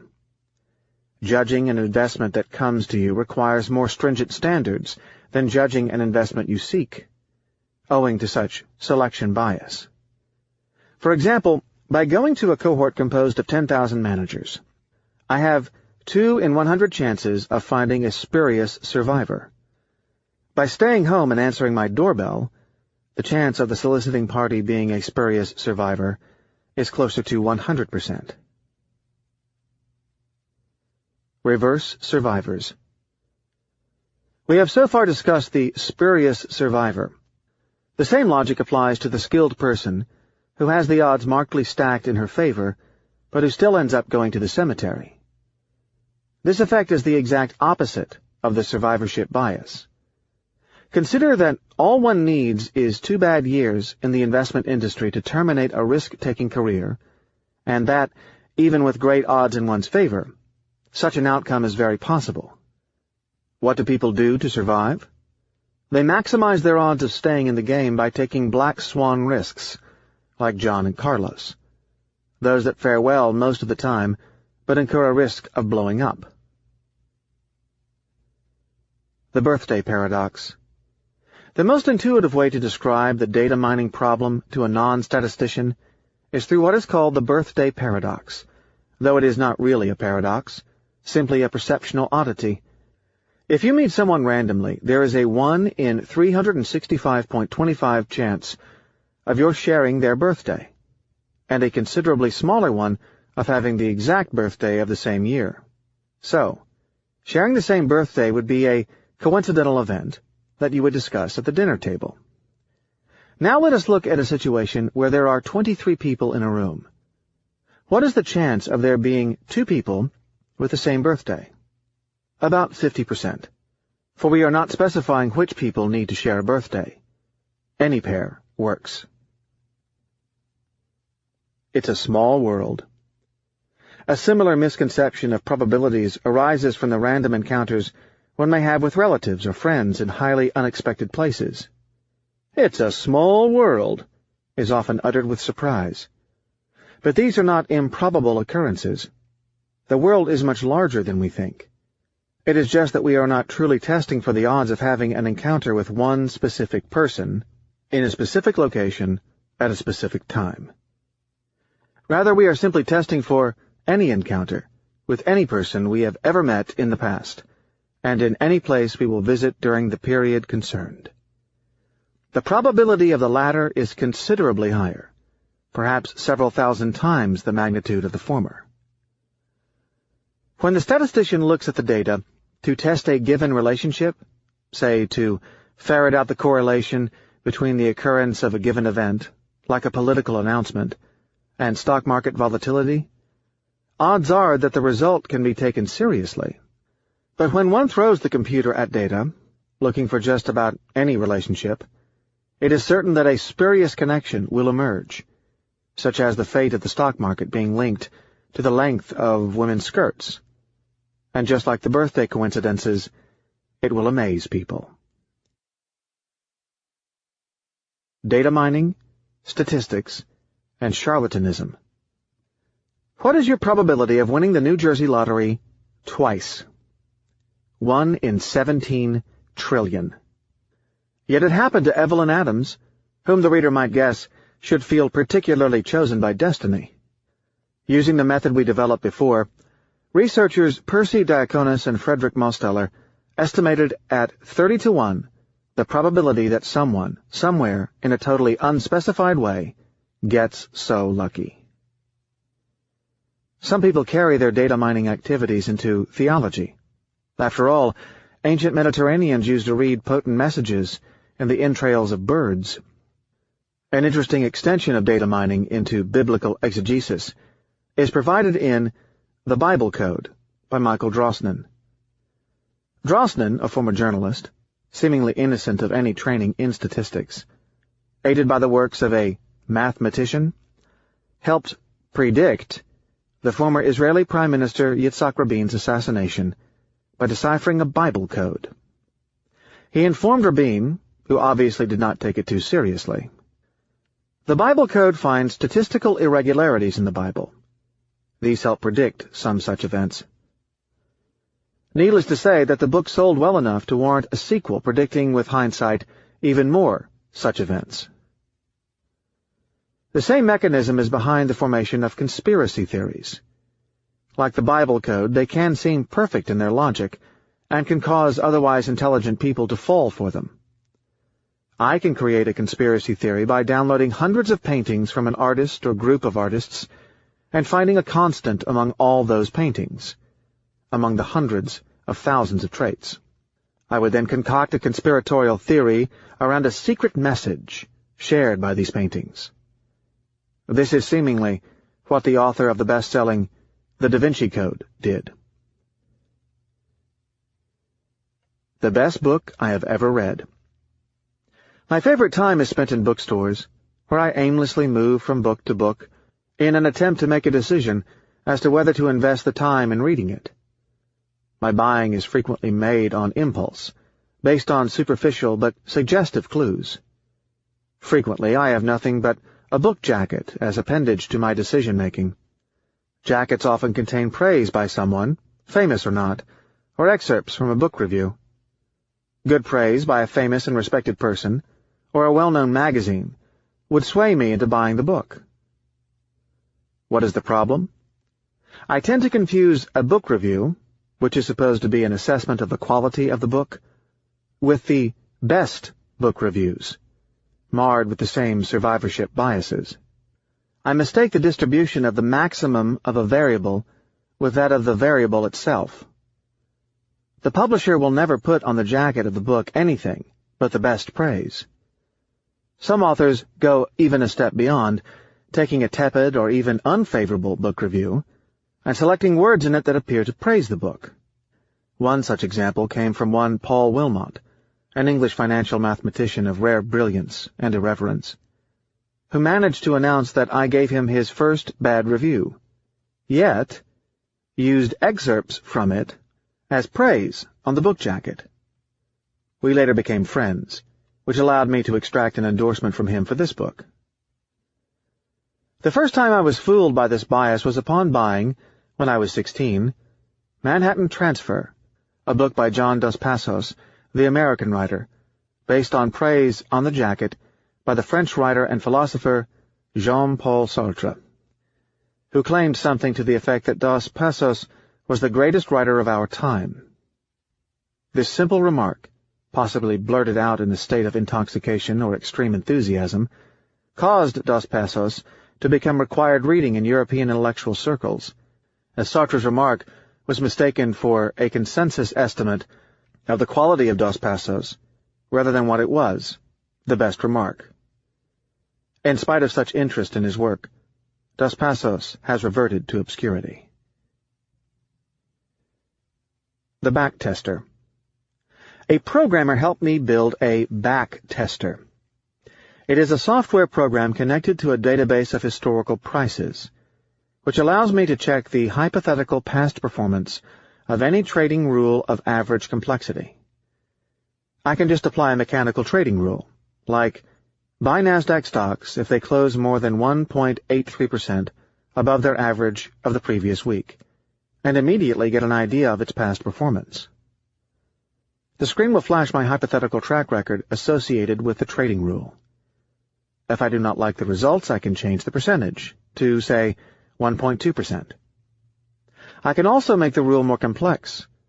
I will keep trying until I find something that works well. What am I doing? The exact same task of looking for the survivor within the set of rules that can possibly work. I am fitting the rule on the data. This activity is called data snooping. The more I try, the more I am likely, by mere luck, to find a rule that worked on past data. A random series will always present some detectable pattern. I am convinced that there exists a tradable security in the Western world that would be 100% correlated with the changes in temperature in Ulaanbaatar, Mongolia. To get technical, there are even worse extensions. An outstanding recent paper by Sullivan, Timmerman, and White goes further and considers that the rules that may be in use successfully today may be the result of a survivorship bias. Suppose that over time investors have experimented with technical trading rules drawn from a very wide universe, in principle thousands of parameterizations of a variety of types of rules.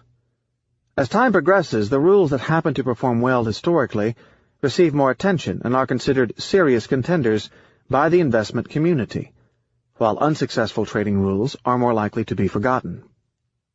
If enough trading rules are considered over time, some rules are bound by pure luck, even in a very large sample, to produce superior performance even if they do not genuinely possess predictive power over asset returns.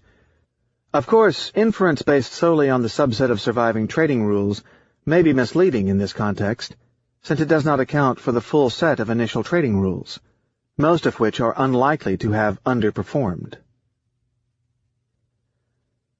I have to decry such excesses in backtesting that I have closely witnessed in my private career. There is an excellent product designed just for that, called Omega TradeStation, that is currently on the market, in use by tens of thousands of traders. It even offers its own computer language. Beset with insomnia, the computerized day traders become night testers, plowing the data for some of its properties. By dint of throwing their monkeys on typewriters, without specifying what book they want their monkey to write, they will hit upon hypothetical gold somewhere. Many of them blindly believe in it. One of my colleagues, a man with prestigious degrees, grew to believe in such a virtual world to the point of losing all sense of reality. Whether the modicum of common sense left in him might have rapidly vanished under the mounds of simulations, or whether he might have had none to engage in such pursuit, I cannot tell. By closely watching him, I learned that what natural skepticism he may have had vanished under the weight of data, for he was extremely skeptical, but in the wrong area. Ah, Hume. A more unsettling extension. Historically, medicine has operated by trial and error. In other words, statistically. We know by now that there can be entirely fortuitous connections between symptoms and treatment, and that some medications succeed in medical trials for mere random reasons. I cannot claim expertise in medicine, but have been a steady reader of a segment of the medical literature over the past half-decade, long enough to be concerned with the standards, as we will see in the next chapter. Medical researchers are rarely statisticians. Statisticians are rarely medical researchers. Many medical researchers are not even remotely aware of this data mining bias. True, it may only play a small role, but it is certainly present. One recent medical study links cigarette smoking to a reduction in breast cancer, thus conflicting with all previous studies.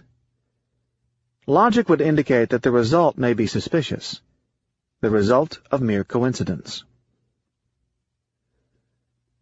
The earnings season, fooled by the results. Wall Street analysts in general are trained to find the accounting tricks that companies use to hide their earnings. They tend to occasionally beat the companies at the game. But they are neither trained to reflect nor to deal with randomness, nor to understand the limitations of their methods by introspecting. Stock analysts have both a worse record and higher idea of their past performance than weather forecasters. When a company shows an increase in earnings once, it draws no immediate attention. Twice, and the names start showing up on computer screens. 3 times, and the company will merit some buy recommendation. Just as with the track record problem, consider a cohort of 10,000 companies that are assumed on average to barely return the risk-free rate, i.e. treasury bonds. They engage in all forms of volatile business.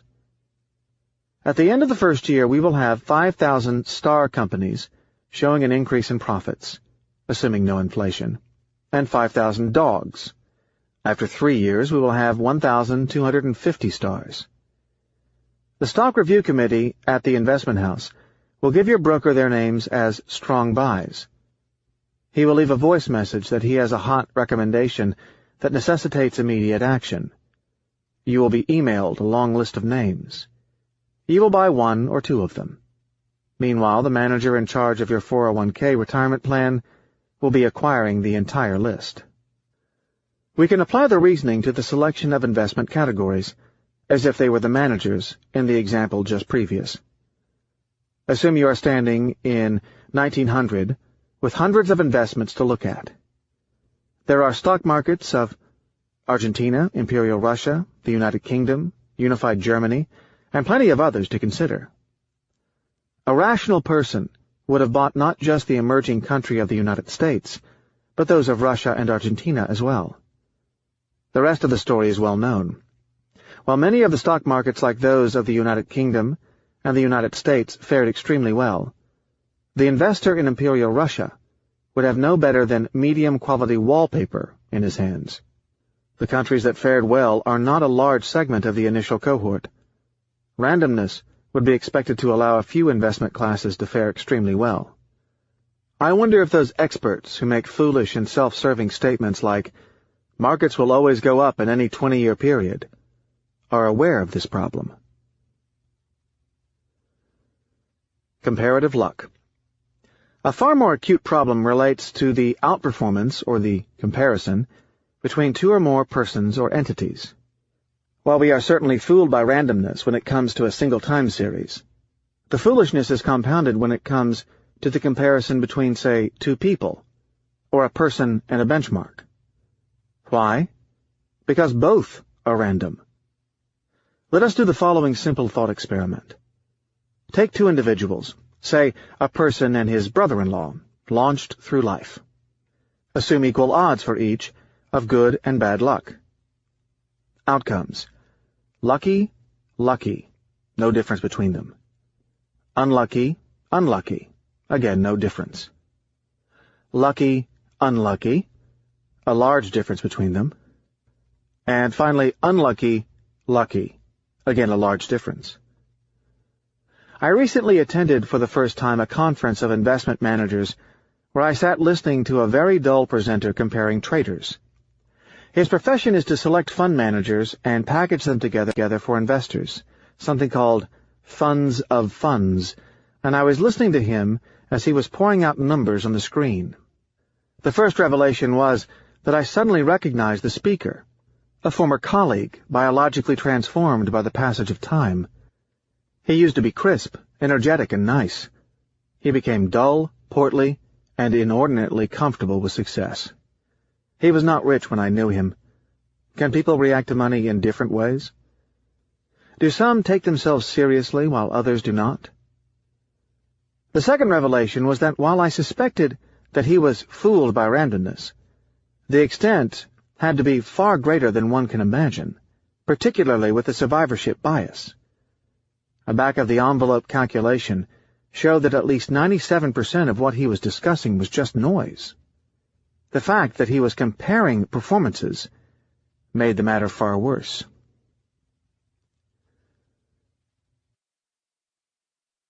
Cancer cures.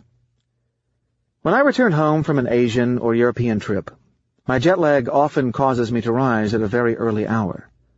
Occasionally, though very rarely, I switch on the TV set searching for market information. What strikes me in these morning explorations is the abundance of claims by the alternative medicine vendors of the curing power of their products. These no doubt are caused by the lower advertising rates at that time. To prove their claim, they present the convincing testimonial of someone who was cured thanks to their methods. For instance, I once saw a former throat cancer patient explaining how he was saved by a combination of vitamins for sale for the exceptionally low price of $14.95. In all likelihood, he was sincere, although of course compensated for his account, perhaps with a lifetime supply of such medicine. In spite of our advances, people still believe in the existence of links between disease and cure based on such information, and there is no scientific evidence that can convince them more potently than a sincere and emotional testimonial. Such testimonial does not always come from the regular guy. Statements by Nobel Prize winners, in the wrong discipline, could easily suffice. Linus Pauling, a Nobel Prize winner in chemistry, was said to believe in vitamin C's medicinal properties, himself ingesting massive daily doses.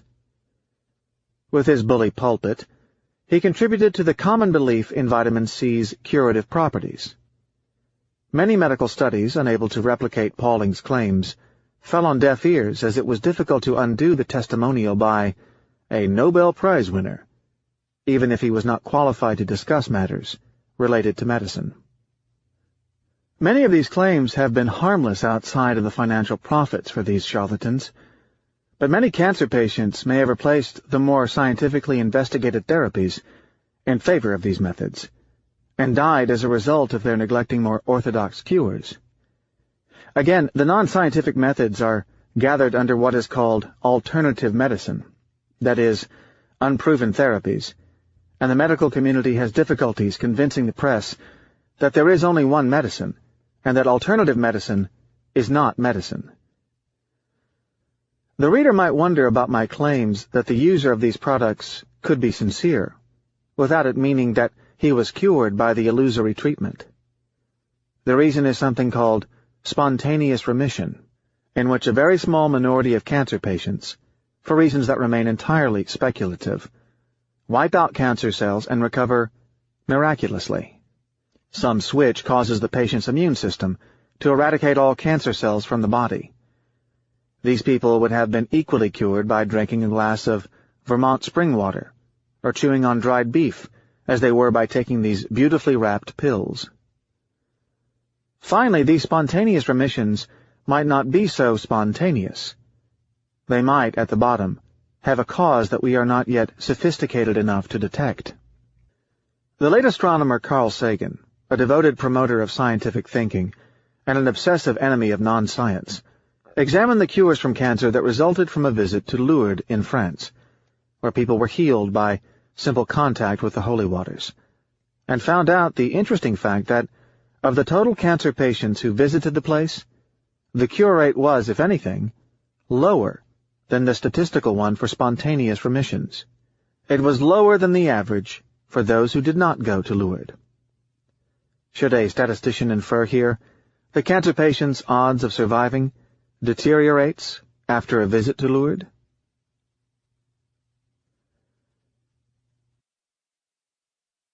Professor Pearson goes to Monte Carlo, literally. Randomness does not look random. At the beginning of the 20th century, as we were starting to develop techniques to deal with the notion of random outcomes, several methods were designed to detect anomalies. Father of Egon Pearson, of Nyman Pearson fame, familiar to every person who sat in a Statistics 101 class, devised the first test of non-randomness. It was in reality a test of deviation from normality, which for all intents and purposes was the same thing.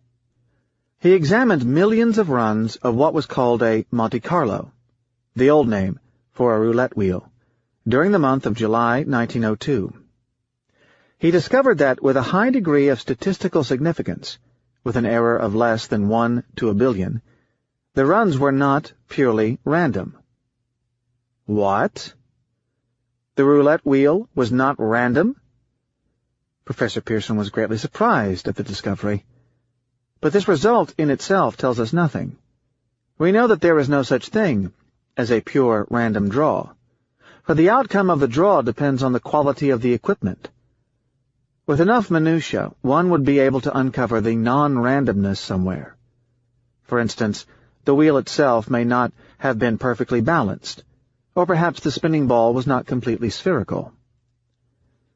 Philosophers of statistics call this the reference case problem, to explain that there is no true attainable randomness in practice, only in theory.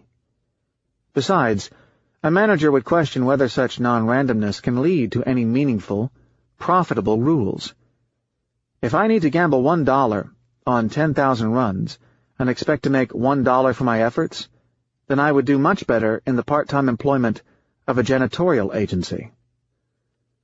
But the result bears another suspicious element. Of more practical relevance here is the following severe problem about non-randomness. Even the fathers of statistical science forgot that a random series of runs need not exhibit a pattern to look random. As a matter of fact, data that is perfectly patternless would be extremely suspicious and appear to be man-made. A single random run is bound to exhibit some pattern, if one looks hard enough. Note that Professor Pearson was among the first scholars who were interested in creating artificial random data generators, tables one could use as inputs for various scientific and engineering simulations, the precursors of our Monte Carlo simulator. The problem is that they did not want these tables to exhibit any form of regularity. Yet real randomness does not look random. I would further illustrate the point with the study of a phenomenon well known as cancer clusters. Consider a square with 16 random darts hitting it with equal probability of being at any place in the square. If we divide the square into 16 smaller squares, it is expected that each smaller square will contain one dart on average, but only on average. There is a very small probability of having exactly 16 darts in 16 different squares. The average grid will have more than one dart in a few squares, and no dart at all in many squares. It will be an exceptionally rare incident that no cancer cluster would show on the grid. Now transpose our grid with the darts in it to overlay a map of any region. Some newspaper will declare that one of the areas, the one with more than the average of darts, harbors radiation that causes cancer, prompting lawyers to start soliciting the patients. The dog that did not bark, on biases in scientific knowledge. By the same argument, science is marred by a pernicious survivorship bias, affecting the way research gets published.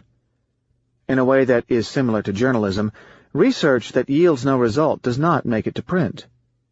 That may seem sensible, as newspapers do not have to have a screaming headline saying that nothing new is taking place, though the Bible was smart enough to declare nothing new under the sun, providing the information that things just do recur. The problem is that a finding of absence and an absence of findings get mixed together. There may be great information in the fact that nothing took place.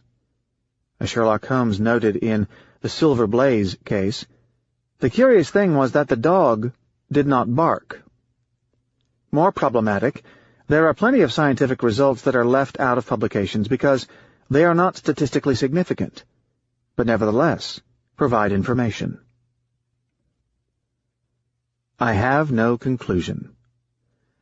I am frequently asked the question, when is it truly not luck?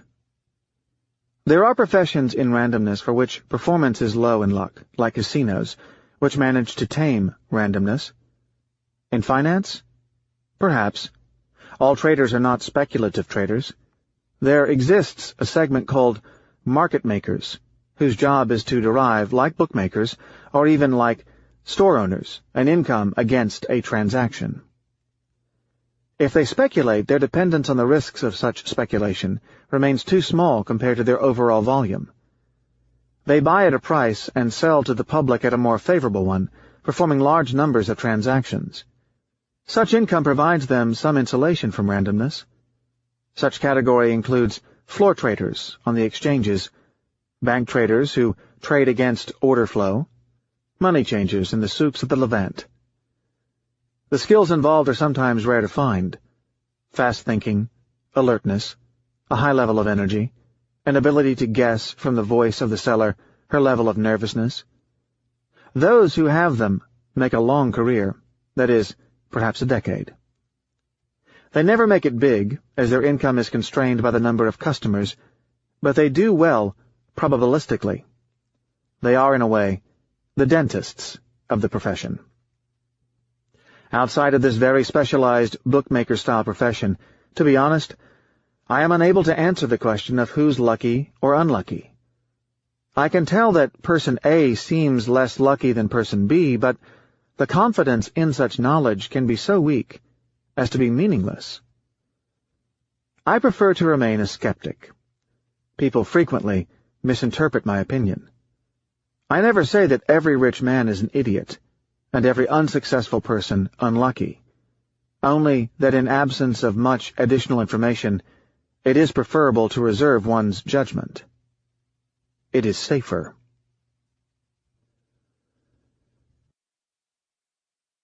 Chapter 10. Loser Takes All, on the Non-Linearities of Life. The non-linear viciousness of life, moving to Bel Air and acquiring the vices of the rich and famous.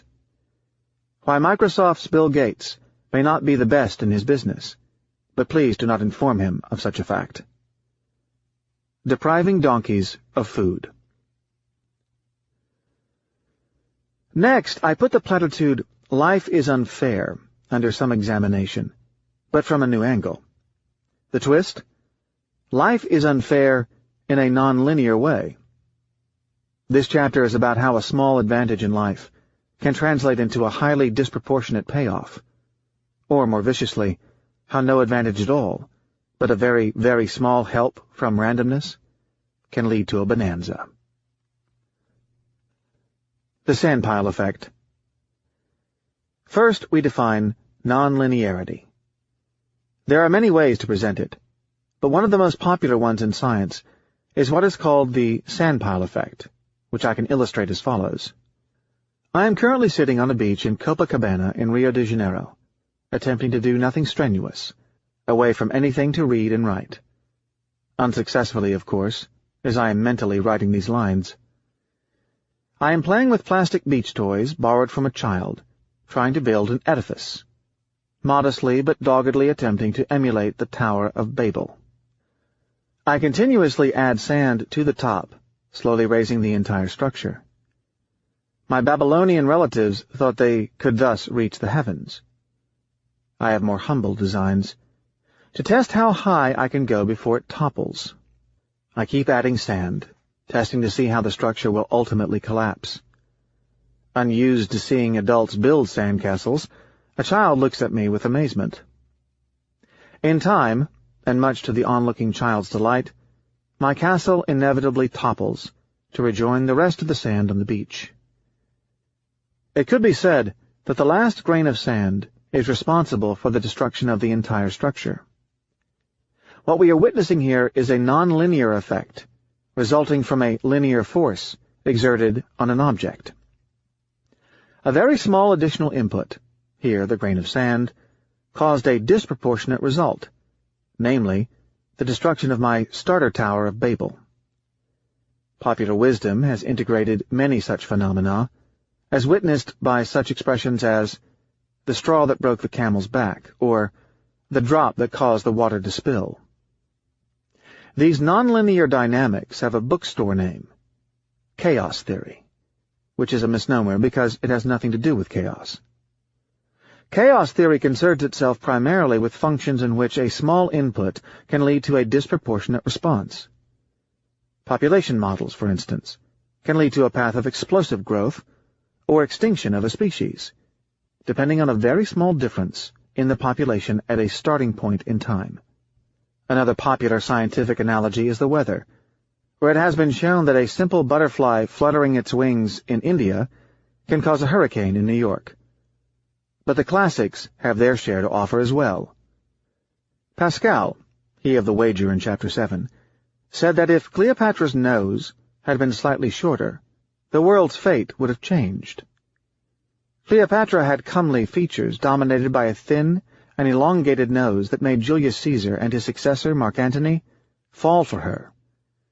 Here the intellectual snob in me cannot resist dissenting against conventional wisdom. Plutarch claimed that it was Cleopatra's skills in conversation, rather than her good looks, that caused the maddening infatuation of the shakers and movers of her day. I truly believe it. Enter randomness. Things can become more interesting when randomness enters the game. Imagine a waiting room full of actors queuing for an audition. The number of actors who will win is clearly small, and they are the ones generally observed by the public as representative of the profession, as we saw in our discussion on survivorship bias. The winners would move into Bel Air, feel pressure to acquire some basic training in the consumption of luxury goods, and perhaps, owing to the dissolute and unrhythmic lifestyle, flirt with substance abuse. As to the others, the great majority, we can imagine their fate, a lifetime of serving foamed cafe latte at the neighboring Starbucks, fighting the biological clock between auditions. One may argue that the actor who lands the lead role that catapults him into fame and expensive swimming pools has some skills the others lack, some charm, or a specific physical trait that is a perfect match for such a career path. I beg to differ. The winner may have some acting skills, but so do all of the others. Otherwise, they would not be in the waiting room. It is an interesting attribute of fame that it has its own dynamics. An actor becomes known by some parts of the public because he is known by other parts of the public. The dynamics of such fame follow a rotating helix, which may have started at the audition, as the selection could have been caused by some silly detail that fitted the mood of the examiner on that day. Had the examiner not fallen in love the previous day with a person with a similar-sounding last name, then our selected actor from that particular sample history would be serving café latte in the intervening sample history. Learning to type. Researchers frequently use the example of QWERTY, QWERTY, to describe the vicious dynamics of winning and losing in an economy, and to illustrate how the final outcome is more than frequently the undeserved one. The arrangement of the letters on the typewriter is an example of the success of the least deserving method. For our typewriters have the order of the letters on their keyboard arranged in a non-optimal manner, as a matter of fact in such a non-optimal manner as to slow down the typing rather than make the job easy, in order to avoid jamming the ribbons as they were designed for less electronic days. Therefore, as we started building better typewriters and computerized word processors, several attempts were made to rationalize the computer keyboard. To no avail. People were trained on a QWERTY keyboard, and their habits were too sticky for change. Just like the helical propulsion of an actor into stardom, people patronize what other people like to do. Forcing rational dynamics on the process would be superfluous, nay, impossible. This is called a path-dependent outcome, and has thwarted many mathematical attempts at modeling behavior. It is obvious that the information age, by homogenizing our tastes, is causing the unfairness to be even more acute. Those who win capture almost all the customers. The example that strikes many as the most spectacular, lucky success is that of the software maker Microsoft and its moody founder, Bill Gates. While it is hard to deny that Gates is a man of high personal standards, work ethics, and above-average intelligence, is he the best? Does he deserve it? Clearly not. Most people are equipped with his software, like myself, because other people are equipped with his software. A purely circular effect. Economists call that network externalities. Nobody ever claimed that it was the best software product. Most of Gates' rivals have an obsessive jealousy of his success. They are maddened by the fact that he managed to win so big, while many of them are struggling to make their company survive. Such ideas go against classical economic models, in which results either come from a precise reason, there is no account for uncertainty, or the good guy wins. The good guy is the one who is more skilled and has more technical superiority. Economists discovered path-dependent effects late in their game, then tried to publish wholesale on the topic that otherwise would be bland and obvious. For instance, Brian Arthur, an economist concerned with nonlinearities at the Santa Fe Institute, wrote that chance events coupled with positive feedback, rather than technological superiority, will determine economic superiority, not some abstrusely defined edge in a given area of expertise. While early economic models excluded randomness, Arthur explained how unexpected orders, chance meetings with lawyers, managerial whims, would help determine which ones achieved early sales, and over time, which firms dominated. Mathematics inside and outside the real world. A mathematical approach to the problem is in order. While in conventional models, such as the well-known Brownian random walk used in finance, The probability of success does not change with every incremental step, only the accumulated wealth. Arthur suggests models such as the Polya process, which is mathematically very difficult to work with, but can be easily understood with the aid of a Monte Carlo simulator. The Polya process can be presented as follows. Assume an urn initially containing equal quantities of black and red balls. You are to guess, each time, which color you will pull out before you make the draw. Here, the game is rigged. Unlike a conventional urn, the probability of guessing correctly depends on past success, as you get better or worse at guessing, depending on past performance. Thus, the probability of winning increases after past wins. That of losing increases after past losses. Simulating such a process, one can see a huge variance of outcomes, with astonishing successes and a large number of failures, what we called skewness. Compare such a process with those that are more commonly modeled, that is, an urn from which the player makes guesses with replacement. Say you played roulette and won. Would this increase your chances of winning again? No. In the Polya process case, it does. Why is this so mathematically hard to work with? Because the notion of independence, that is, when the next draw does not depend on past outcomes, is violated. Independence is a requirement for working with the known math of probability. What has gone wrong with the development of economics as a science? Answer: there was a bunch of intelligent people who felt compelled to use mathematics just to tell themselves that they were rigorous in their thinking, that theirs was a science. Someone in a great rush decided to introduce mathematical modeling techniques. Culprits: Leon Walras, Gerard Debreu, Paul Samuelson, without considering the fact that either the class of mathematics they were using was too restrictive for the class of problems they were dealing with, or that perhaps they should be aware that the precision of the language of mathematics could lead people to believe that they had solutions when in fact they had none. Recall Popper and the costs of taking science too seriously. Indeed, the mathematics they dealt with did not work in the real world, possibly because we needed richer classes of processes, and they refused to accept the fact that no mathematics at all was probably better. The so-called complexity theorists came to the rescue. Much excitement was generated by the works of scientists who specialized in nonlinear quantitative methods, the mecca of those being the Santa Fe Institute near Santa Fe, New Mexico.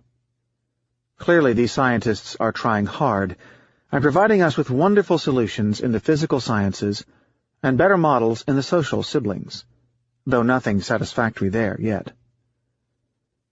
And if they ultimately do not succeed, it will simply be because mathematics may be of only secondary help in our real world. Note another advantage of Monte Carlo simulations is that we can get results where mathematics fails us and can be of no help. In freeing us from equations, it frees us from the traps of inferior mathematics. As I said in Chapter 3, mathematics is merely a way of thinking and meditating, little more, in our world of randomness.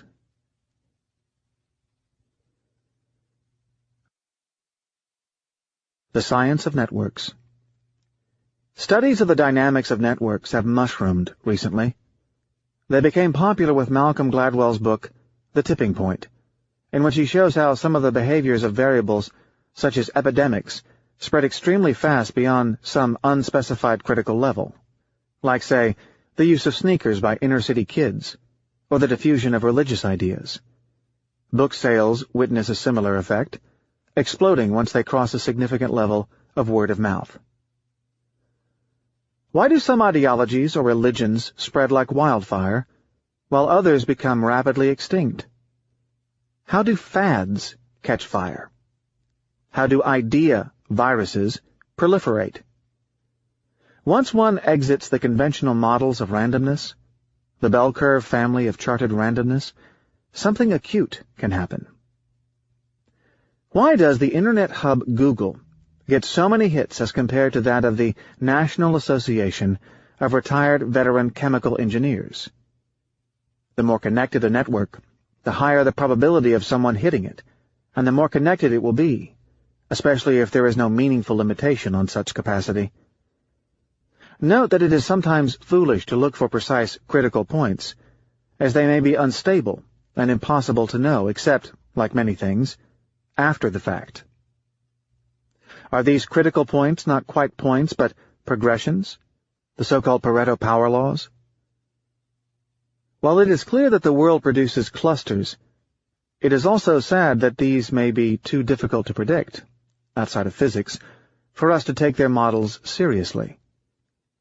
Once again, the important fact is knowing the existence of these non-linearities, not trying to model them. The value of the great Benoit Mandelbrot's work lies in telling us that there is a wild type of randomness of which we will never know much, owing to their unstable properties. Our brain. Our brain is not cut out for nonlinearities. People think that if, say, two variables are causally linked, then a steady input in one variable should always yield a result in the other one. Our emotional apparatus is designed for linear causality. For instance, you study every day and learn something in proportion to your studies. If you do not feel that you are going anywhere, your emotions will cause you to become demoralized. But reality rarely gives us the privilege of a satisfying, linear, positive progression. You may study for a year and learn nothing. Then, unless you are disheartened by the empty results and give up, something will come to you in a flash. My partner, Mark Spitznagel, summarizes it as follows. Imagine yourself practicing the piano every day for a long time, barely being able to perform chopsticks. Then suddenly finding yourself capable of playing Rachmaninoff. Owing to this non-linearity, people cannot comprehend the nature of the rare event. This summarizes why there are routes to success that are non-random, but few, very few people have the mental stamina to follow them. Those who go the extra mile are rewarded. In my profession, one may own a security that benefits from lower market prices, but may not react at all until some critical point. Most people give up before the rewards. Buridan's donkey, or the good side of randomness. Nonlinearity in random outcomes is sometimes used as a tool to break stalemates. Consider the problem of the non-linear nudge. Imagine a donkey, equally hungry and thirsty, placed at exactly equal distance from sources of food and water. In such a framework, he would die of both thirst and hunger, as he would be unable to decide which one to get to first. Now inject some randomness in the picture, by randomly nudging the donkey, causing him to get closer to one source, no matter which, and accordingly away from the other. The impasse would be instantly broken, and our happy donkey will be either in turn well-fed, then well-hydrated, or well-hydrated, then well-fed. The reader no doubt has played a version of Buridan's donkey by flipping a coin to break some of the minor stalemates in life, where one lets randomness help with the decision process. Let Lady Fortuna take the decision and gladly submit. I often use Buridan's donkey, under its mathematical name, when my computer goes into a freeze between two possibilities. To be technical, these randomizations are frequently done during optimization problems, when one needs to perturbate a function. Note that Buridan's donkey was named after the 14th century philosopher Jean Buridan. Buridan had an interesting death. He was thrown into the Seine tied in a bag and died drowning. This tale was considered an example of sophistry by his contemporaries, who missed the import of randomization. Buridan was clearly ahead of his time. When it rains, it pours. As I am writing these lines, I suddenly realize that the world's bipolarity is hitting me very hard. Either one succeeds wildly by attracting all the cash, or fails to draw a single penny. Likewise with books. Either everyone wants to publish it, or nobody is interested in returning telephone calls. In the latter case, my discipline is to delete the name from my address book. I am also realizing the non-linear effect behind success in anything. It is better to have a handful of enthusiastic advocates than hordes of people who appreciate your work. Better to be loved by a dozen than liked by the hundreds. This applies to the sales of books, the spread of ideas, and success in general, and runs counter to conventional logic. The information age is worsening this effect. This is making me, with my profound and antiquated Mediterranean sense of measure, extremely uncomfortable, even queasy. Too much success is the enemy. Think of the punishment meted out on the rich and famous. Too much failure is demoralizing. I would like the option of having neither. Chapter 11. Randomness and Our Mind. We are probability blind. On the difficulty of thinking of your vacation as a linear combination of Paris and the Bahamas. Nero Tulip may never ski in the Alps again. Do not ask bureaucrats too many questions. A brain made in Brooklyn. We need Napoleon. Scientists bowing to the King of Sweden. A little more on journalistic pollution. And why you may be dead by now. Paris or the Bahamas. You have two options for your next brief vacation in March. The first is to fly to Paris. The second is to go to the Caribbean. You express indifference between the two options. Your spouse will tip the decision one way or the other. Two distinct and separate images come to you when you think of the possibilities. In the first one, you see yourself standing at the Musée d'Orsay in front of some Pissarro painting depicting a cloudy sky. The gray, Parisian, wintry sky. You are carrying an umbrella under your arm. In the second image, you are lying on a towel with a stack of books by your favorite authors next to you, Tom Clancy and Ammianus Marcellinus, and an obsequious waiter serving you a banana daiquiri. You know that the two states are mutually exclusive. You can only be in one place at one time. But exhaustive. There is a 100% probability that you will be in one of them. They are equiprobable, with, in your opinion, 50% probability assigned to each.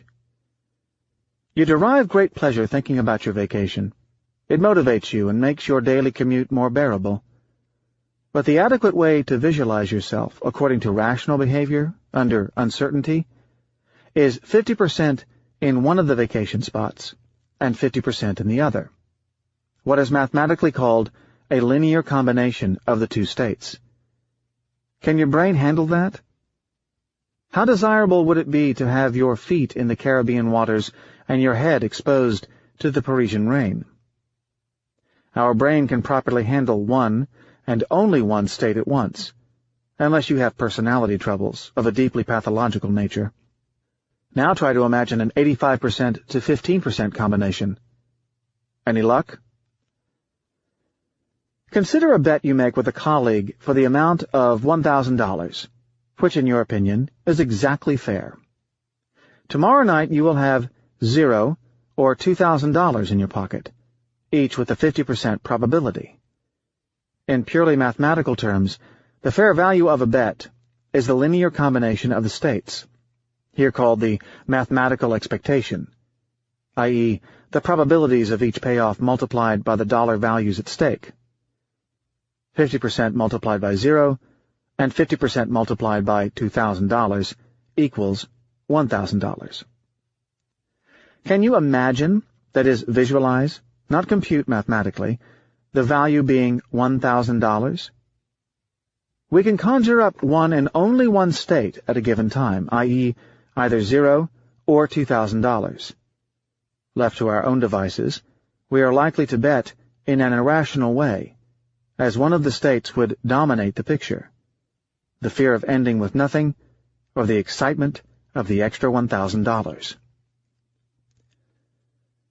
Some architectural considerations. Time to reveal Nero's secret. It was a Black Swan. He was then 35, Although pre-war buildings in New York can have a pleasant front, their architecture seen from the back offers a contrast by being completely bland. The doctor's examination room had a window overlooking the backyard of one such Upper East Side street, and Nero will always remember how bland that backyard was in comparison with the front, even if he were to live another half-century. He will always remember the view of the ugly pink backyard from the leaden window panes, and the medical diploma on the wall that he read a dozen times as he was waiting for the doctor to come into the room. Half an eternity, for Nero suspected that something was wrong. The news was then delivered. "I have some, I got the pathology report. It's not as bad as it sounds. It's cancer." The declaration caused his body to be hit by an electric discharge, running through his back down to his knees. Nero tried to yell, "What?" but no sound came out of his mouth. What scared him was not so much the news as the sight of the doctor. Somehow the news reached his body before his mind. There was too much fear in the doctor's eyes, and Nero immediately suspected that the news was even worse than what he was being told. It was. The night of the diagnosis, at the medical library where he sat, drenched wet from walking for hours in the rain without noticing it, and making a puddle of water around him, he was yelled at by the attendant, but could not concentrate on what she was saying, so she shrugged her shoulders and walked away. Later he read the sentence, 72%, 5-year, actuarially adjusted survival rate. It meant that 72 people out of 100 make it. It takes between 3 and 5 years for the body, without clinical manifestations of the disease, for the patient to be pronounced cured. Closer to 3 at his age. He then felt in his guts quite certain that he was going to make it. Now, the reader might wonder about the mathematical difference between a 28% chance of death and a 72% chance of survival over the next 5 years. Clearly, there is none, but we are not made for mathematics. In Nero's mind, a 28% chance of death meant the image of himself dead, and thoughts of the cumbersome details of his funeral. A 72% chance of survival put him in a cheerful mood. His mind was planning the result of a cured Nero skiing in the Alps. At no point during his ordeal did Nero think of himself as 72% alive and 28% dead. Just as Nero cannot think in complicated shades, consumers consider a 75% fat-free hamburger to be different from a 25% fat one. Likewise with statistical significance. Even specialists tend to infer too fast from data in accepting or rejecting things. Recall the dentist whose emotional well-being depends on the recent performance of his portfolio. Why? Because, as we will see, rule-determined behavior does not require nuances. Either you kill your neighbor, or you don't. Indeterminate sentiments, leading, say, to only half his killing, are either useless or downright dangerous when you do things. The emotional apparatus that jolts us into action does not understand such nuances. It is not efficient to understand things. The rest of this chapter will rapidly illustrate some manifestations of such blindness, with a cursory exposition of the research in that area, only what connects to the topics in this book.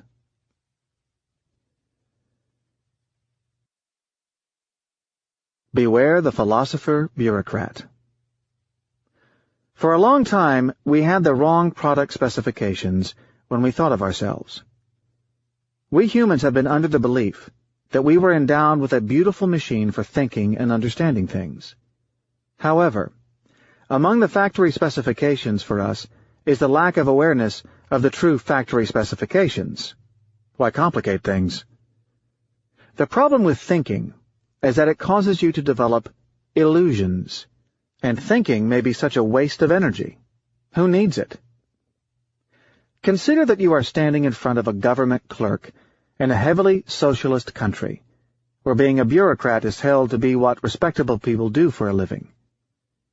You are there to get your papers stamped by him, so you can export, some of their lovely chocolate candies to the New Jersey area, where you think the local population would have a great taste for them. What do you think his function is? Do you think for a minute that he cares about the general economic theory behind the transaction? His job is just to verify that you have the 12 or so signatures from the right departments, true or false. Then stamp your papers and let you go. General considerations of economic growth or balance of trade are none of his interests. In fact, you are lucky that he doesn't spend any time meditating about these things. Consider how long the procedure would take if he had to solve balance of trade equations. He just has a rule book, and over a career spanning 40 to 45 years, he will just stamp documents, be mildly rude, and go home to drink non-pasteurized beer and watch soccer games. If you gave him Paul Krugman's book on international economics, he would either sell it in the black market or give it to his nephew. Accordingly, rules have their value. We just follow them not because they are the best, but because they are useful and they save us time and effort. Consider that those who started theorizing upon seeing a tiger on whether the tiger was of this or that taxonomic variety and the degree of danger it represented ended up being eaten by it. Others, who just ran away at the smallest presumption and were not slowed down by the smallest amount of thinking, ended up either out-chasing the tiger or out-chasing their cousin, who ended up being eaten by it. Satisficing. It is a fact that our brains would not be able to operate without such shortcuts. The first thinker who figured it out was Herbert Simon, an interesting fellow in intellectual history. He started out as a political scientist, but he was a formal thinker, not the literary variety of political scientists who write about Afghanistan in Foreign Affairs. He was an artificial intelligence pioneer, taught computer science and psychology, did research in cognitive science, philosophy, and applied mathematics, and received the Bank of Sweden Prize for Economics in honor of Alfred Nobel. His idea is that if we were to optimize at every step in life, then it would cost us an infinite amount of time and energy. Accordingly, there has to be in us an approximation process that stops somewhere. Clearly, he got his intuitions from computer science. He spent his entire career at Carnegie Mellon University in Pittsburgh, which has a reputation as a computer science center. Satisficing was his idea, the melding together of satisfy and suffice. You stop when you get a near satisfactory solution. Otherwise, it may take you an eternity to reach the smallest conclusion or perform the smallest act. We are therefore rational, but in a limited way. Boundedly rational. He believed that our brains were a large optimizing machine that had built-in rules to stop somewhere. Not quite so, perhaps. It may not be just a rough approximation. For two, initially Israeli researchers on human nature, how we behave seemed to be a completely different process from the optimizing machine presented by Simon. The two sat down introspecting in Jerusalem, looking at aspects of their own thinking, compared it to rational models, and noticed qualitative differences. Whenever they both seemed to make the same mistake of reasoning, they ran empirical tests on subjects, mostly students, and discovered very surprising results on the relation between thinking and rationality. It is to their discovery that we turn next. Flawed, not just imperfect. Kahneman and Tversky. Who has exerted the most influence on economic thinking over the past 2 centuries? No, it is not John Maynard Keynes, not Alfred Marshall, not Paul Samuelson, and certainly not Milton Friedman.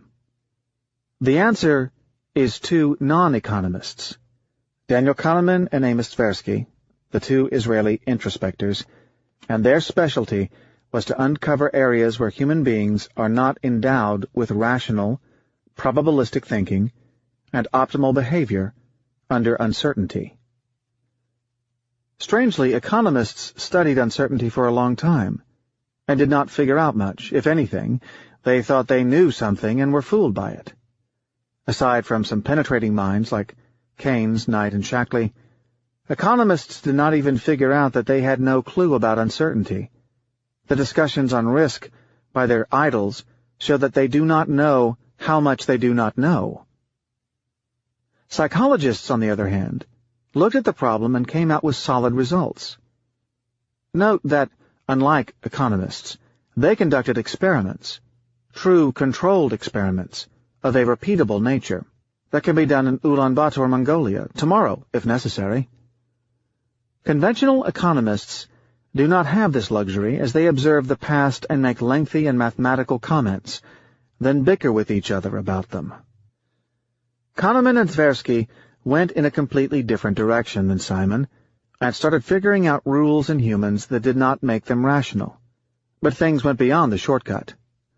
For them, these rules, which are called heuristics, were not merely a simplification of rational models, but were different in methodology and category. They called them quick and dirty heuristics. There is a dirty part. These shortcuts came with side effects, these effects being the biases, most of which I discussed previously throughout the text, such as the inability to accept anything abstract as risk. This started an empirical research tradition called the heuristics and biases tradition that attempted to catalog them. It is impressive because of its empiricism and the experimental aspect of the methods used. Since the Kahneman and Tversky results, an entire discipline called behavioral finance and economics has flourished. It is in open contradiction with the orthodox so-called neoclassical economics taught in business schools and economics departments under the normative names of efficient markets, rational expectations, and other such concepts. It is worth stopping at this juncture and discussing the distinction between normative and positive sciences. A normative science, clearly a self-contradictory concept, offers prescriptive teachings. It studies how things should be. Some economists, for example those of the efficient market religion, believe that our studies should be based on the hypothesis that humans are rational and act rationally because it is the best thing for them to do. It is mathematically optimal. The opposite is a positive science, which is based on how people actually are observed to behave. In spite of economists' envy of physicists, physics is an inherently positive science, while economics, particularly microeconomics and financial economics, is predominantly a normative one.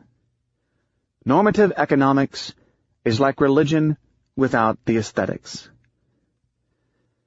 Note that the experimental aspects of the research implies that Daniel Kahneman and the experimental ponytailed economist Vernon Smith were the first true scientists ever to bow in front of the Swedish king for the economics prize, something that should give credibility to the Nobel Academy, particularly if, like many, one takes Daniel Kahneman far more seriously than a collection of serious-looking and very human, hence fallible, Swedes. There is another hint of the scientific firmness of this research. It is extremely readable for someone outside of psychology, unlike papers in conventional economics and finance that even people in the field have difficulty reading, as the discussions are jargon-laden and heavily mathematical to give the illusion of science. A motivated reader can get concentrated in 4 volumes the collection of the major heuristics and biases papers. Economists were not at the time very interested in hearing these stories of irrationality. Homo economicus, as we said, is a normative concept.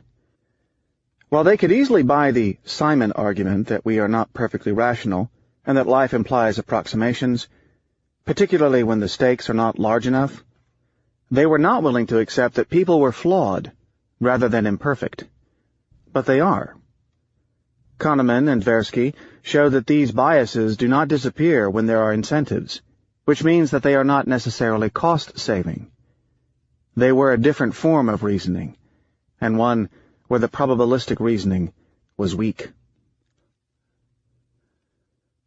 Where is Napoleon when we need him?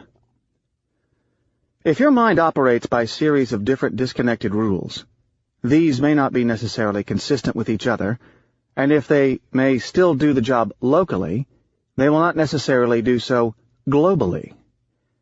Consider them stored as a rule book of sorts. Your reaction will depend on which page of the book you open to at any point in time. I will illustrate it with another socialist example. After the collapse of the Soviet Union, Western business people involved in what became Russia discovered an annoying, or entertaining, fact about the legal system. It had conflicting and contradictory laws. It just depended on which chapter you looked up. I don't know whether the Russians wanted it as a prank. After all, they lived long, humorless years of oppression. But the confusion led to situations where someone had to violate a law to comply with another. I have to say that lawyers are quite dull people to talk to. Talking to a dull lawyer who speaks broken English with a strong accent and vodka breath can be quite straining. So you give up. This spaghetti legal system came from the piecewise development of the rules. You add a law here and there, and the situation is too complicated as there is no central system that is consulted every time to ensure compatibility of all the parts together. Napoleon faced a similar situation in France, and remedied it by setting up a top-down code of law that aimed to dictate a full, logical consistency. The problem with us humans is not so much that no Napoleon has showed up so far to dynamite the old structure, then re-engineer our minds like a big central program. It is that our minds are far more complicated than just a system of laws, and the requirement for efficiency is far greater. Consider that your brain reacts differently to the same situation depending on which chapter you open to. The absence of a central processing system makes us engage in decisions that can be in conflict with each other.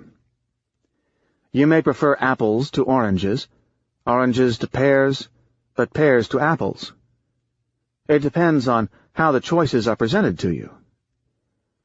The fact that your mind cannot retain and use everything you know at once is the cause of such biases.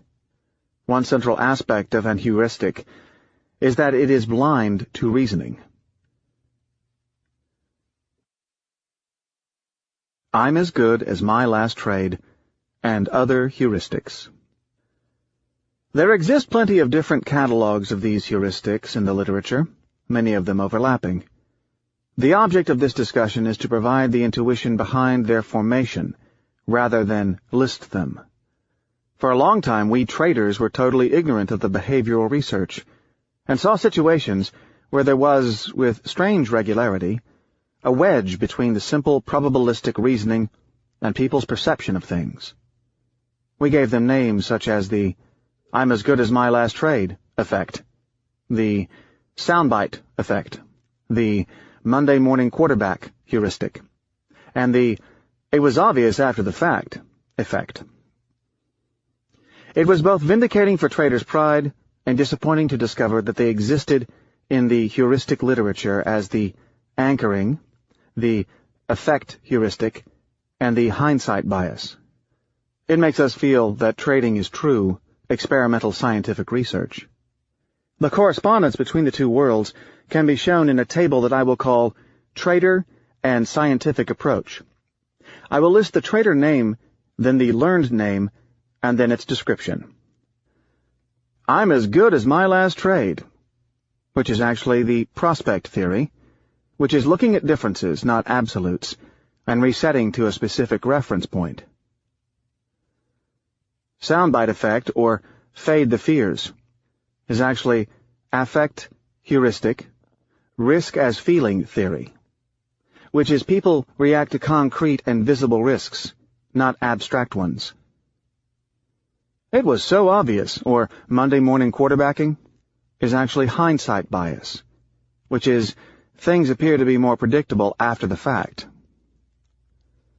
You were wrong, is actually belief in the law of small numbers, which is inductive fallacies, jumping to general conclusions too quickly. Brooklyn smarts versus MIT intelligence is actually two systems of reasoning, which means the working brain is not quite the reasoning one. And finally, it will never go there is actually overconfidence, which means risk-taking out of an underestimation of the odds. I start with the I'm as good as my last trade heuristic, or the loss of perspective bias. The fact that the counter is reset at 0 and you start a new day or month from scratch, whether it is your accountant who does it or your own mind. This is the most significant distortion, and the one that carries the most consequences. In order to be able to put things in general context, you do not have everything you know in your mind at all times, so you retrieve the knowledge that you acquire at any given time in a piecemeal fashion, which puts these retrieved knowledge chunks in their local context.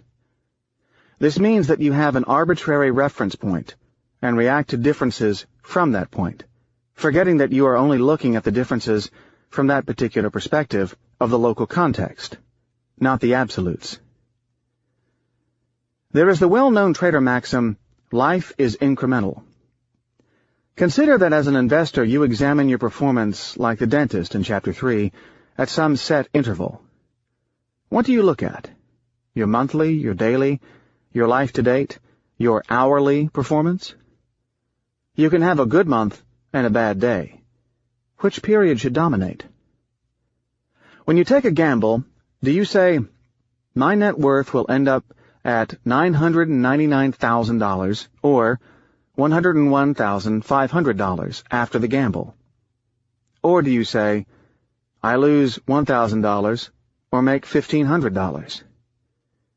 Your attitude toward the risks and rewards of the gamble will vary according to whether you look at your net worth or changes in it. But in fact, in real life, you will be put in situations where you will only look at your changes.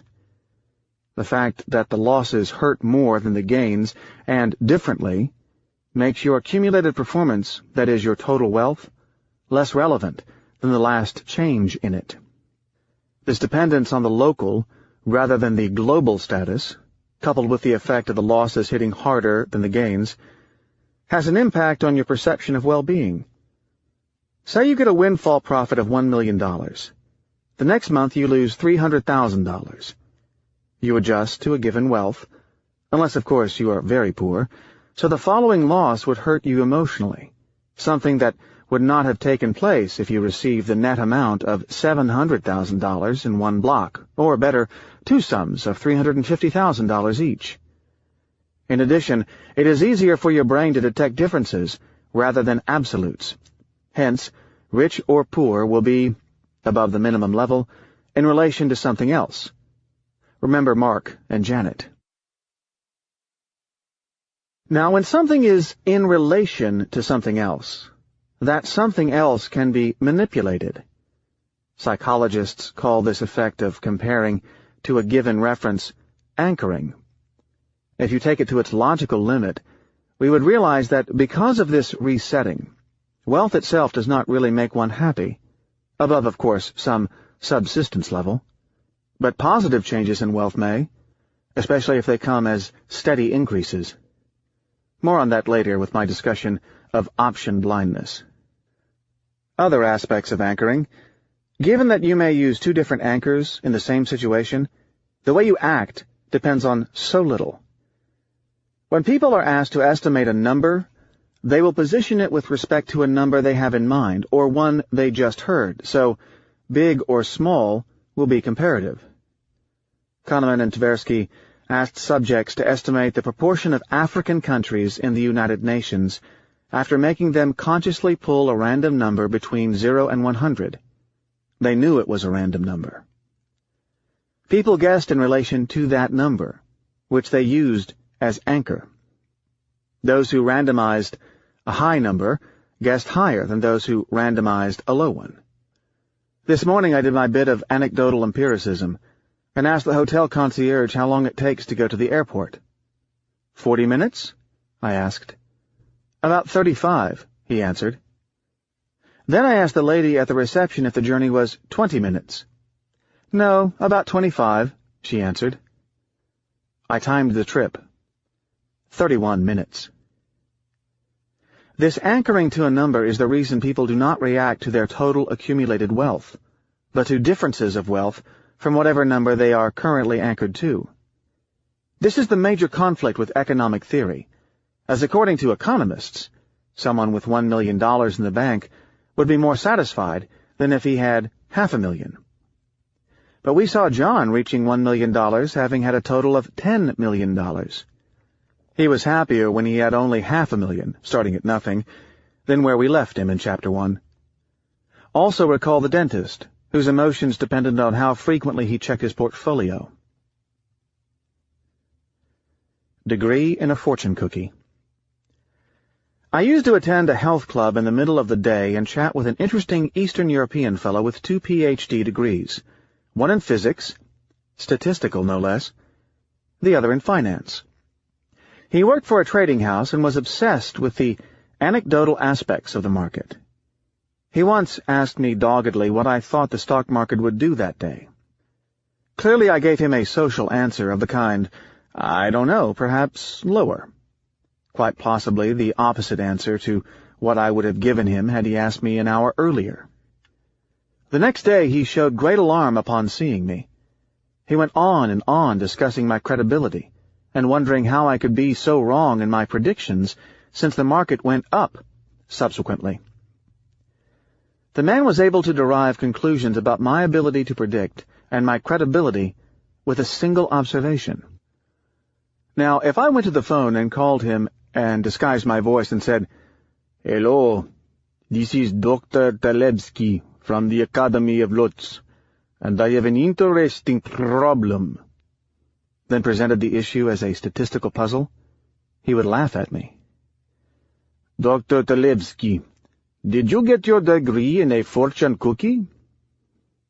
Why is it so? Clearly there are two problems. First, the quant did not use his statistical brain when making the inference, but a different one.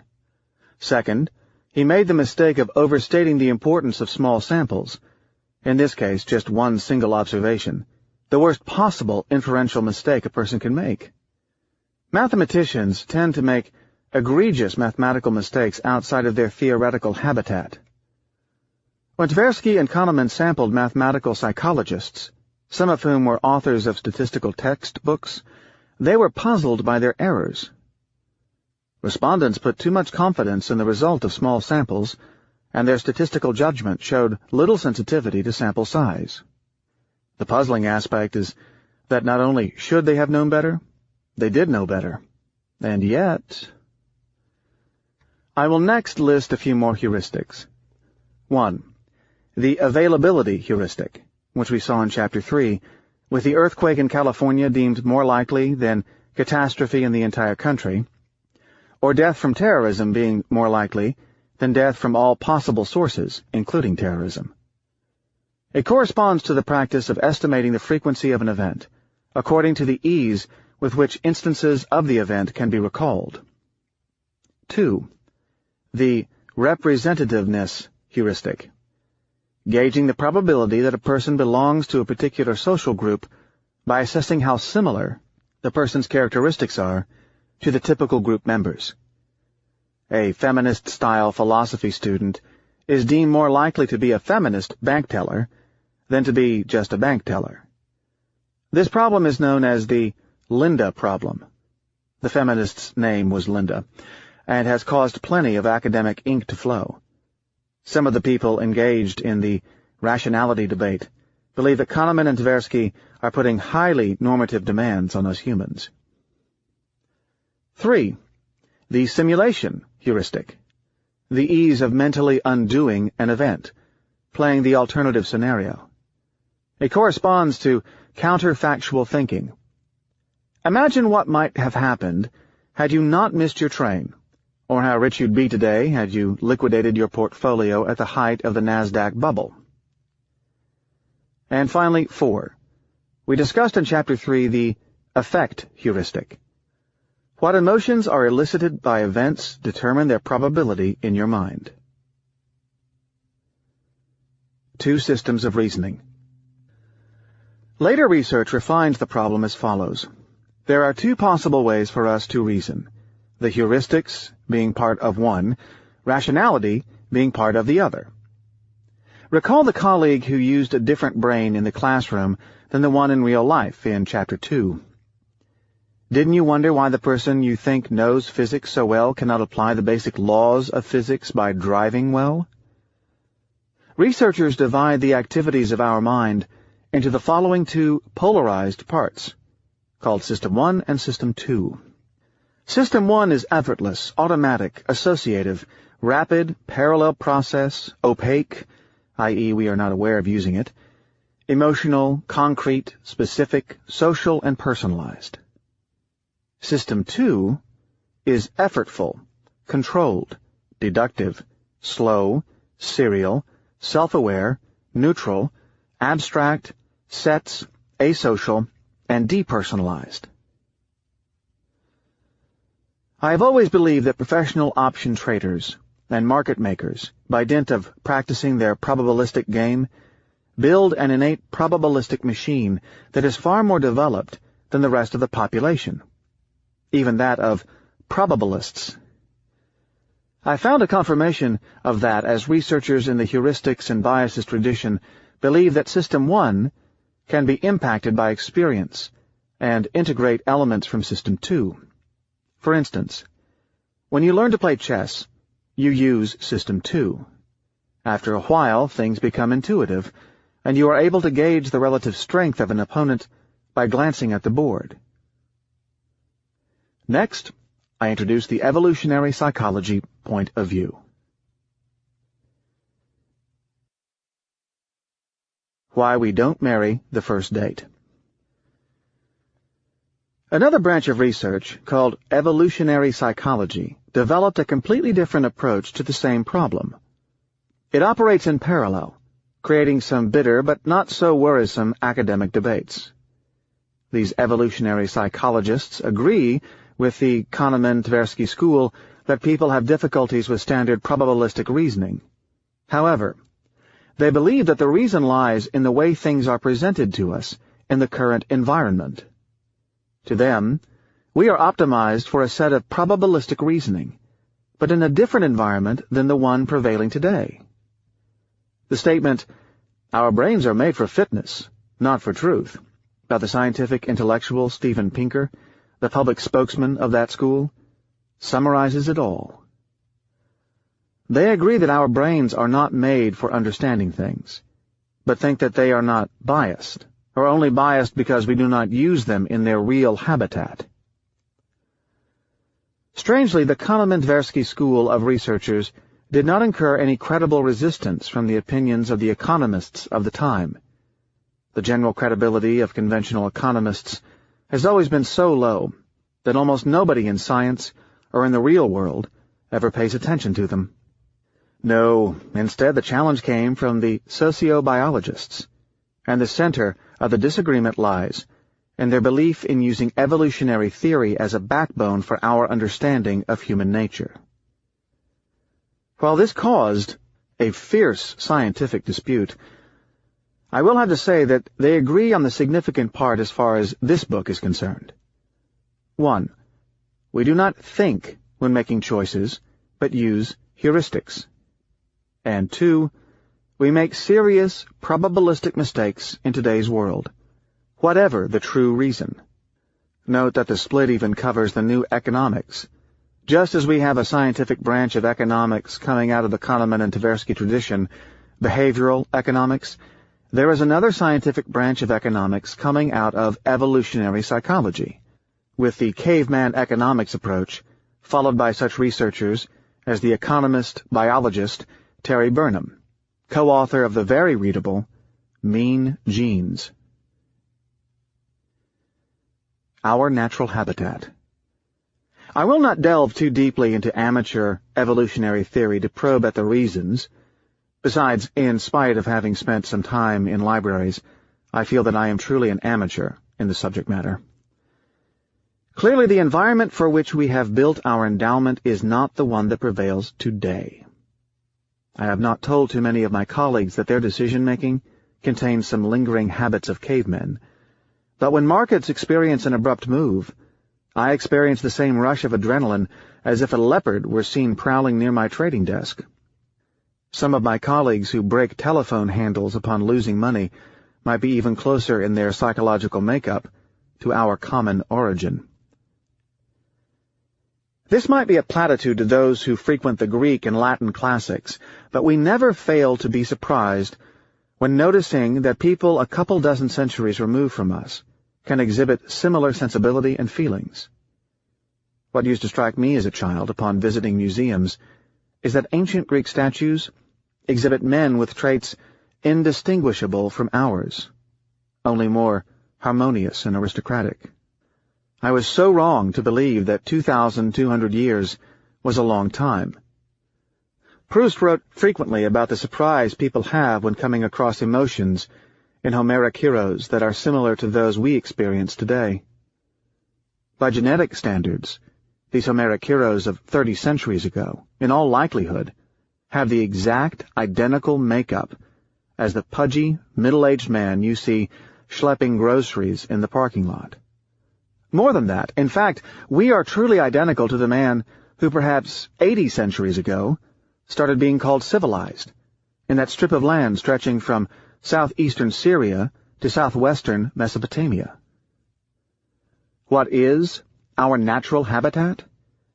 By natural habitat, I mean the environment in which we reproduced the most, the one in which we spent the highest number of generations. The consensus among anthropologists is that we have been around as a separate species for 130,000 years, most of which were spent in the African savanna. But we do not have to go back that far in history to get the point. Imagine life in an early urban settlement in Middletown, Fertile Crescent, only about 3,000 years ago. Surely modern times from a genetic standpoint. Information is limited by the physical means of its transmission. One cannot travel fast, hence, information will come from faraway places in concise batches. Traveling is a nuisance fraught with all manner of physical danger. You will settle within a narrow radius of where you were born unless famine or some invading uncivilized tribe dislodges you and your relatives from your happy settlement. The number of people you would get to know in a lifetime will be small. Should a crime be committed, it will be easy to gauge the evidence of guilt within the small number of possible suspects. If you are unjustly convicted of a crime, you will argue in simple terms, propounding simple evidence like, "I was not there, as I was praying in the temple of Baal, and was seen at dusk by the high priest," and add that Obed-Shemesh, son of Sahar, was more likely to be guilty because he had more to gain from the crime. Your life would be simple, hence your space of probabilities would be narrow. The real problem is, as I have mentioned, that such a natural habitat does not include much information. An efficient computation of the odds was never necessary until very recently. This also explains why we had to wait until the emergence of the gambling literature to see the growth of the mathematics of probability. Popular belief holds that the religious backdrop of the first and second millennia blocked the growth of tools that hint at absence of determinism and caused the delays in probability research. The idea is extremely dubious. We simply did not compute probabilities because we did not dare to? Surely the reason is rather because we did not need to. Much of our problem comes from the fact that we have evolved out of such a habitat faster, much faster, than our genes. Even worse, our genes have not changed at all. Fast and frugal. Evolutionary theorists agree that brain work depends on how the subject is presented and the frame offered, and they can be contradictory in their results. We detect cheaters with a different part of our brain than the one we draw on to solve logical problems. People can make incoherent choices because the brain works in the form of small, partial jobs. These heuristics that we said were quick and dirty to the psychologists are fast and frugal to the evolutionary psychologists. Not only that, but some thinkers, like the cognitive scientist Gerd Gigerenzer, seem to have obsessively taken the other side of the trade from Kahneman and Tversky. His work and that of his associates at the ABC Group, Adaptive, Behavior, and Cognition, intend to show that we are rational and that evolution produces a form of rationality he calls ecological rationality. They believe that not only are we hardwired for optimizing probabilistic behavior in situations like mate selection, how many people of the opposite sex do you need to meet before pulling the trigger, or choosing a meal, but we are also so wired for stock selection, and that we do it appropriately if the stocks are presented to us in the correct manner. In fact, Gigerenzer agrees that we do not understand probability, too abstract, but we react rather well to frequencies, less abstract. According to him, some problems that normally would cause us to make a mistake disappear when phrased in terms of percentages. According to these researchers, while we may like to think of our brain as a central processing system with top-down features, an analogy to the Swiss Army knife with its small specific tools seems to be in order. How? The psychologist's framework is built around the distinction between the domain-specific and domain-general adaptations. A domain-specific adaptation is something that is meant to solve a very precise task, as opposed to domain-general ones that are meant to solve global ones. While these are easy to understand and accept for physiological adaptations, i.e., a giraffe's neck helps in reaching food, or an animal's colors in providing camouflage, people have had difficulties accepting why these apply to our mind in the same manner. Our brain functions by modules. An interesting aspect of modularity is that we may use different modules for different instances of the same problem, depending on the framework in which it is presented. One of the attributes of a module is its encapsulation, i.e., we cannot infer with its functioning, as we are not aware of using it. The most striking module is used when we try to find a cheater. Expressed in purely logical form, though with extreme clarity, a given quiz is only solved by 15% of the people to whom it is given. Now, the same quiz expressed in a manner that aims at uncovering a cheater, almost everyone gets it. Neurobiologists 2. Neurobiologists also have their side of the story. They believe, roughly, that we have 3 brains. The very old one, the reptilian brain that dictates heartbeat and that we share with all animals, the limbic brain center of emotions that we share with mammals, and the neurocortex, or cognitive brain, that distinguishes primates and humans. Note that even institutional investors seem to have a neocortex. While that theory of the triune brain shows some oversimplification, particularly when handled by journalists, it seems to provide a framework for the analysis of brain functions. Although it is very difficult to figure out which part of the brain does what exactly, neuroscientists have been doing some environment mapping in the brain by, say, taking a patient whose brain is damaged in one single spot, say by a tumor or an injury deemed to be local, and deducing by elimination the function performed by such part of the anatomy. Other methods include brain imaging and electric simulations to specific areas. Many researchers outside of neurobiology, like the philosopher and cognitive scientist Jerry Fodor, who pioneered the notion of modularity, remain skeptical about the quality of the knowledge that we can uncover by examining the physical properties of the brain, be it only on account of the complicated interactions of the single parts, with corresponding nonlinearities. The mathematician and cognitive scientist David Marr, who pioneered the field of object recognition, made the apt remark that one does not learn how birds fly by studying feathers, but rather by studying aerodynamics. I will present the theses of 2 watershed works presented in readable books. Damasio's Descartes' error and Ledoux's emotional brain. Descartes' error presents a very simple thesis.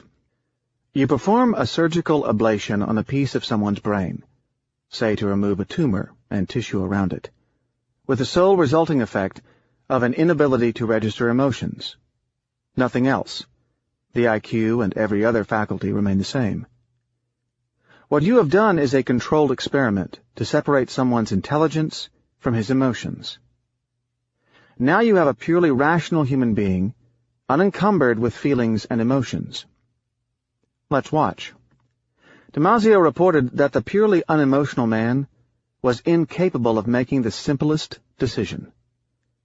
He could not get out of bed in the morning, and frittered away his days fruitlessly weighing decisions. Shock! This flies in the face of everything one would have expected. One cannot make a decision without emotion. Now, mathematics gives the same answer. If one were to perform an optimizing operation across a large collection of variables, even with a brain as large as ours, it would take a very long time to decide on the simplest of tasks. So we need a shortcut. Emotions are there to prevent us from temporizing. Does it remind you of Herbert Simon's idea? It seems that the emotions are the ones doing the job. Psychologists call them lubricants of reason. Joseph Ledoux's theory about the role of emotions in behavior is even more potent. Emotions affect one's thinking. He figured out that much of the connections from the emotional systems to the cognitive systems are stronger than connections from the cognitive systems to the emotional systems. The implication is that we feel emotions, limbic brain, then find an explanation, neurocortex. As we saw with Claparède's discovery, much of the opinions and assessments that we have concerning risks may be the simple result of emotions. Kafka in the courtroom. The O.J. Simpson trial provides an example of how our modern society is ruled by probability, because of the explosion in information, while important decisions are made without the smallest regard for its basic laws. We are capable of sending a spacecraft to Mars, but we are incapable of having criminal trials managed by the basic laws of probability. Yet evidence is clearly a probabilistic notion.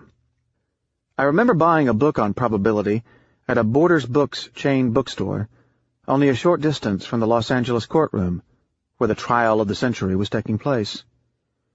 Another book that crystallized the highly sophisticated quantitative knowledge in the field. How could such a leap in knowledge elude lawyers and jurors only a few miles away?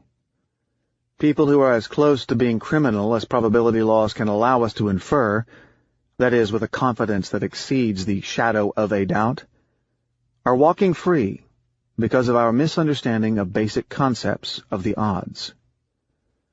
Equally, you could be convicted for a crime you never committed, again owing to a poor reading of probability, for we still cannot have a court of law properly compute the joint probability of events, the probability of two events taking place at the same time.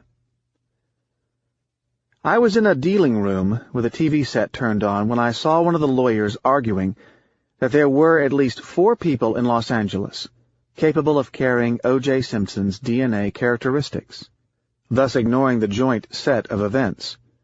We will see how in the next paragraph.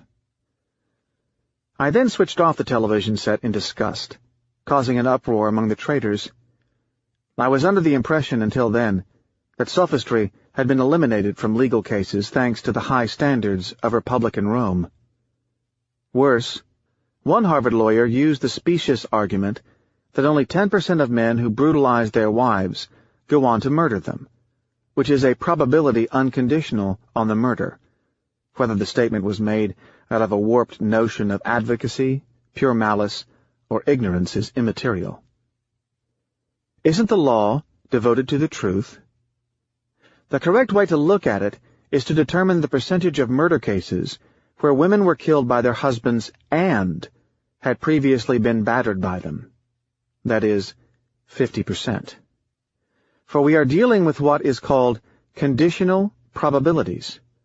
The probability that O.J. killed his wife conditional on the information of her having been killed, rather than the unconditional probability of O.J. killing his wife. How can we expect the untrained person to understand randomness when a Harvard professor who deals and teaches the concept of probabilistic evidence can make such an incorrect statement?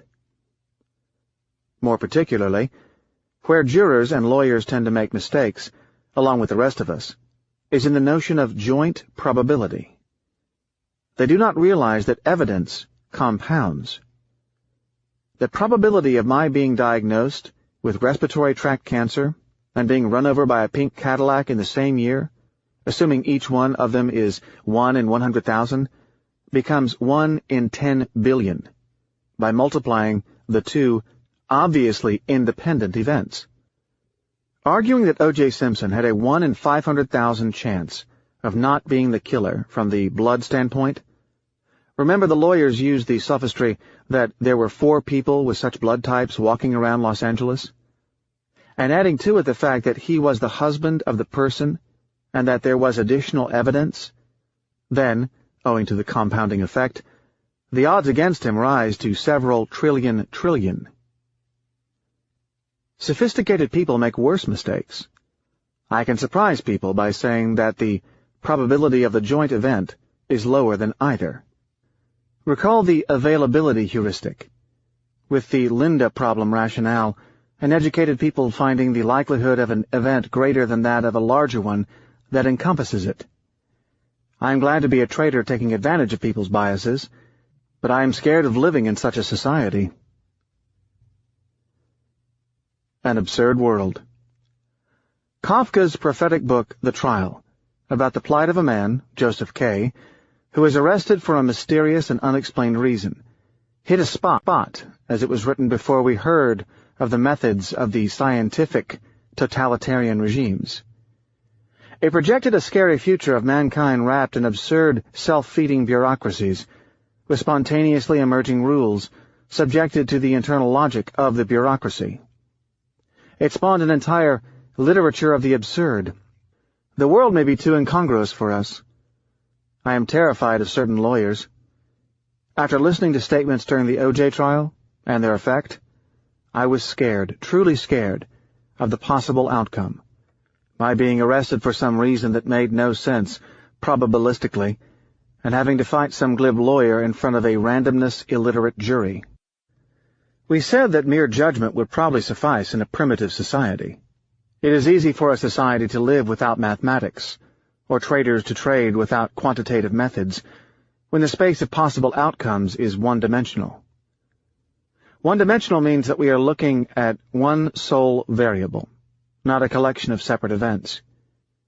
The price of one security is one-dimensional, whereas the collection of the prices of several securities is multidimensional and requires mathematical modeling. We cannot easily see the collection of possible outcomes of the portfolio with the naked eye, and cannot even represent it on a graph, as our physical world has been limited to visual representation in 3 dimensions only. We will argue later why we run the risk of having bad models, admittedly we have, or making the error of condoning ignorance, swinging between the Charybdis of the lawyer who knows no math and the Scylla of the mathematician who misuses his math because he does not have the judgment to select the right model. In other words, we will have to swing between the mistake of listening to the glib nonsense of a lawyer who refuses science and that of applying the flawed theories of some economist who takes his science too seriously. The beauty of science is that it makes allowance for both error types. Luckily, there is a middle road, but, sadly, it is rarely traveled.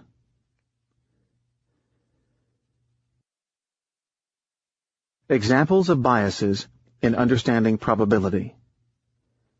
I found in the behavioral literature at least 40 damning examples of such acute biases, systematic departures from rational behavior widespread across professions and fields.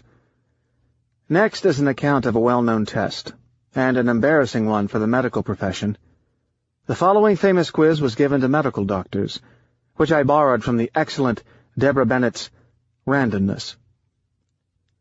A test of a disease presents a rate of 5% false positives. The disease strikes 1 in 1,000 of the population. People are tested at random, regardless of whether they are suspected of having the disease. A patient's test is positive. What is the probability of the patient being stricken with the disease? Most doctors answered 95%, simply taking into account the fact that the test has a 95% accuracy rate.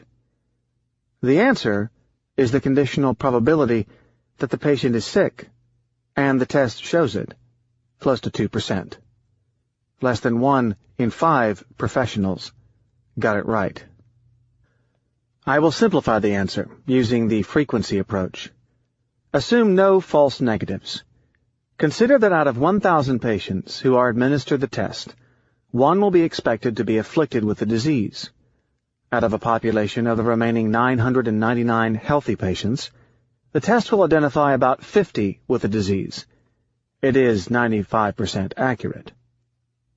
The correct answer should be that the probability of being afflicted with the disease for someone selected at random who presented a positive test is the following ratio. The number of afflicted persons divided by the number of true and false positives. Here, 1 in 51. Think of the number of times you will be given a medication that carries damaging side effects for a given disease you were told you had, when you may only have a 2% probability of being afflicted with it. We are option blind. As an option trader, I have noticed that people tend to undervalue options, as they are usually unable to correctly mentally evaluate instruments that deliver an uncertain payoff, even when they are fully conscious of the mathematics. Even regulators reinforce such ignorance by explaining to people that options are a decaying or wasting asset. Options that are out of the money are deemed to decay by losing their premium between 2 dates. I will clarify next with a simplified but sufficient explanation of what an option means. Say a stock trades at $100, and that someone gives me the right, but not the obligation, to buy it at $110 1 month ahead of today. This is dubbed a call option. It makes sense for me to exercise it by asking the seller of the option to deliver me the stock at $110 only if it trades at a higher price than $110 in 1 month's time. If the stock goes to $120, my option will be worth $10, for I will be able to buy the stock at $110 from the option writer and sell it to the market at $120, pocketing the difference. But this does not have a very high probability. It is called out of the money, for I have no gain from exercising it right away. Consider that I buy the option for $1. What do I expect the value of the option to be 1 month from now? Most people think 0. That is not true. The option has a high probability, say 90%, of being worth 0 at expiration, but perhaps 10% probability to be worth an average of $10.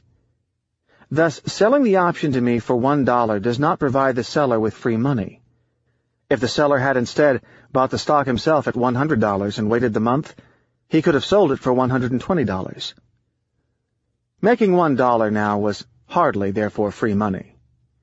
Likewise, buying it is not a wasting asset. Even professionals can be fooled. How? They confuse the expected value and the most likely scenario. Here the expected value is $1, and the most likely scenario is for the option to be worth 0.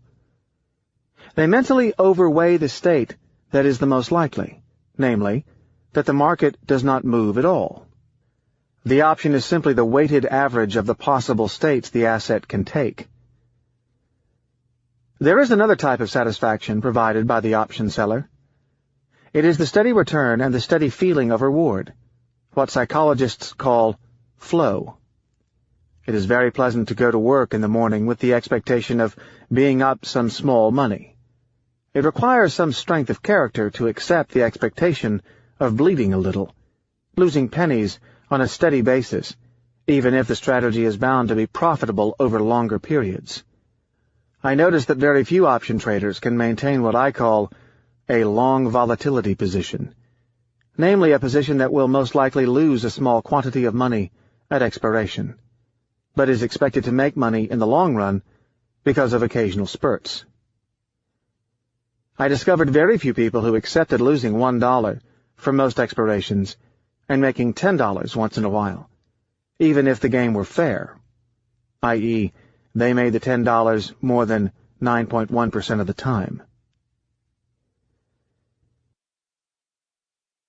I divide the community of option traders into two categories: premium sellers and premium buyers.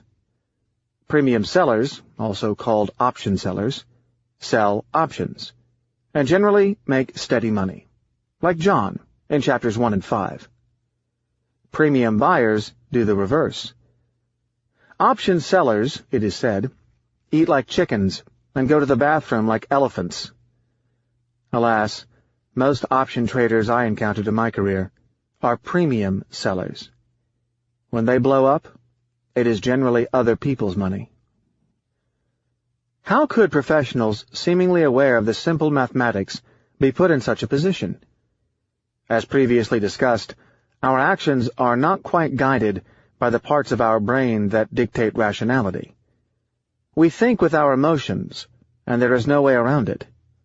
For the same reason, people who are otherwise rational engage in smoking or in fights that get them no immediate benefits. Likewise, people sell options even when they know that it is not a good thing to do. But things can get worse. There is a category of people, generally finance academics, who, instead of fitting their actions to their brains, fit their brains to their actions. These people go back and unwittingly cheat with the statistics to justify their actions. In my business, they fool themselves with statistical arguments to justify their option selling. What is less unpleasant, to lose 100 times $1 or lose once $100? Clearly the second. Our sensitivity to losses decreases. So a trading policy that makes $1 a day for a long time, then loses them all, is actually pleasant from a hedonic standpoint, although it does not make sense economically. So there is an incentive to invent a story about the likelihood of the events, and carry on such strategy. In addition, there is the risk-ignorance factor. Scientists have subjected people to tests, what I mentioned in the prologue, as risk-taking out of underestimating the risks rather than courage. The subjects were asked to predict a range for security prices in the future, an upper bound and a lower bound, in such a way that they would be comfortable with 98% of the security ending inside such range. Of course, violations to such bound were very large, up to 30%. Such violations arise from a far more severe problem. People overvalue their knowledge and underestimate the probability of their being wrong. One example to illustrate further option blindness. What has more value? A contract that pays you $1 million if the stock market goes down 10% on any given day in the next year. Or B, a contract that pays you $1 million if the stock market goes down 10% on any given day in the next year due to a terrorist act. I expect most people to select B. Probabilities and the media. More journalists. A journalist is trained in methods to express himself, rather than to plumb the depth of things. The selection process favors the most communicative, not necessarily the most knowledgeable.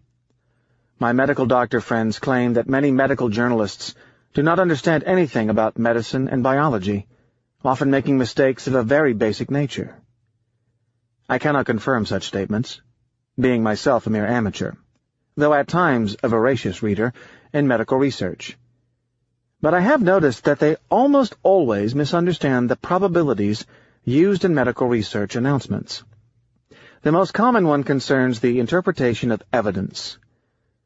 They most commonly get mixed up between absence of evidence and evidence of absence, a similar problem to the one we saw in Chapter 9.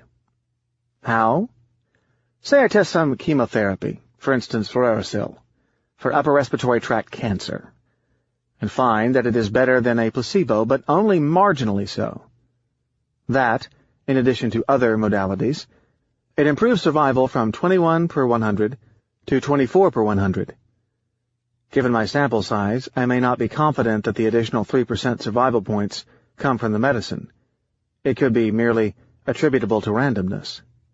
I would write a paper outlining my results and say that there is no evidence of improved survival, as yet, from such medicine, and that further research would be needed. A medical journalist would pick it up and claim that one Professor N. Taleb found evidence that fluorouracil does not help, which is entirely opposite to my intentions. Some naive doctor in small town, even more uncomfortable with probabilities than the most untrained journalist, would pick it up and build a mental block against the medication, even when some researcher finally finds fresh evidence that such medicine confers a clear survival advantage. CNBC at lunchtime. The advent of the financial television channel CNBC presented plenty of benefits to the financial community, but it also allowed a collection of extrovert practitioners long on theories to voice them in a few minutes of television time. One often sees respectable people making ludicrous but smart-sounding statements about properties of the stock market. Among these are statements that blatantly violate the laws of probability. One summer during which I was assiduous at the health club, I often heard statements such as, "The real market is only 10% off the highs, while the average stock is close to 40% off its highs," which is intended to be indicative of deep troubles or anomalies, some harbinger of bear markets. There is no incompatibility between the fact that the average stock is down 40% from the highs, while the average of all stocks, that is, the market, is down 10% from its own highs. One must consider that the stocks did not all reach their highs at the same time. Given that stocks are not 100% correlated, stock A might reach its maximum in January. Stock B might reach its maximum in April. But the average of the two stocks, A and B, might reach its maximum at some point in February. Furthermore, in the event of negatively correlated stocks, if stock A is at its maximum when stock B is at its minimum, then they could both be down 40% from their maximum when the stock market is at its highs. By a law of probability called distribution of the maximum of random variables, the maximum of an average is necessarily less volatile than the average maximum.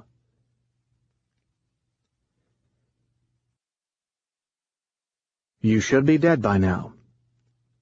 This brings to mind another common violation of probability by prime-time TV financial experts, who may be selected for their looks, their charisma, and their presentation skills, but certainly not for their incisive minds. For instance, a fallacy that I saw commonly made by a prominent TV financial guru goes as follows. The average American is expected to live 73 years. Therefore, if you are 68, you can expect to live 5 more years and should plan accordingly. She went into precise prescriptions of how the person should invest for a 5 more years horizon. Now, what if you are 80? Is your life expectancy minus 7 years? What these journalists confuse is the unconditional and conditional life expectancy. At birth, your unconditional life expectancy may be 73 years, but as you advance in age and do not die, your life expectancy increases along with your life. Why? Because other people, by dying, have taken your spot in the statistics, for expectation means average. So if you are 73 and are in good health, You may still have, say, 9 years in expectation. But the expectation would change, and at 82, you will have another 5 years, provided, of course, you are still alive. Even someone 100 years old still has a positive conditional life expectation. Such a statement, when one thinks about it, is not too different from the one that says, "Our operation has a mortality rate of 1%. So far, we have operated on 99 patients with great success. You are our 100th. Hence, you have a 100% probability of dying on the table." TV financial planners may confuse a few people. This is quite harmless. What is far more worrying is the supply of information by non-professionals to professionals. It is to the journalists that we next turn. The Bloomberg Explanations.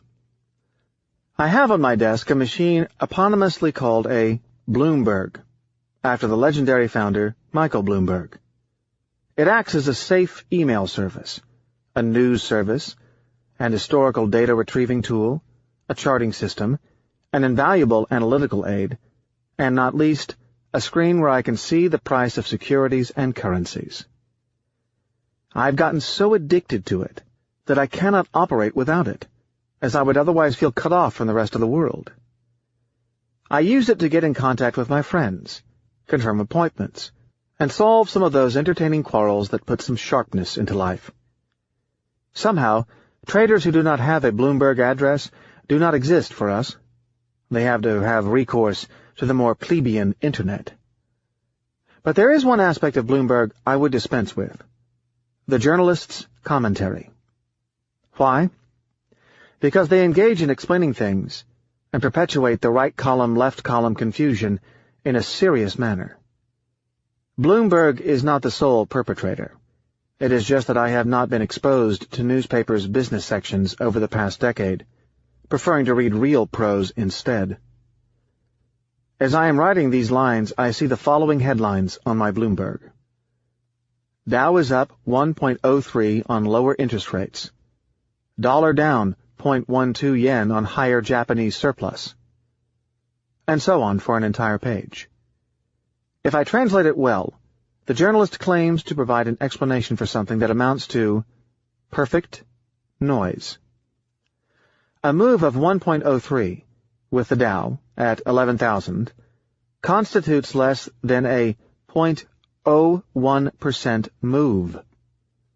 Such a move does not warrant an explanation. There is nothing there that an honest person can try to explain. There are no reasons to adduce.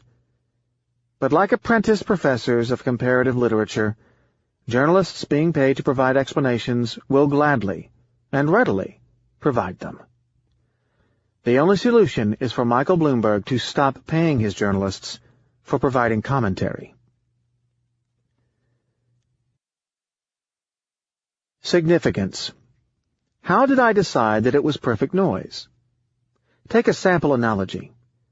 If you engage in a mountain bike race with a friend across Siberia and, a month later, beat him by 1 single second, you clearly cannot boast that you are faster than him. You might have been helped by something, or it can be just plain randomness, nothing else. That second is not in itself significant enough for someone to draw conclusions. I would not write in my pre-bedtime diary, "Cyclist A is better than Cyclist B because he is fed with spinach, whereas Cyclist B has a diet rich in tofu. The reason I am making this inference is because he beat him by 1.3 seconds in a 3,000-mile race." Should the difference be 1 week, then I could start analyzing whether tofu is the reason, or if there are other factors. Causality. There is another problem. Even assuming statistical significance, one has to accept a cause and effect, meaning that the event in the market can be linked to the cause proffered. In Latin, post hoc ergo propter hoc. It is the consequence because it came after. Say, Hospital A delivered 52% boys, and Hospital B delivered the same year only 48%. Would you try to give the explanation that you had a boy because it was delivered in Hospital A?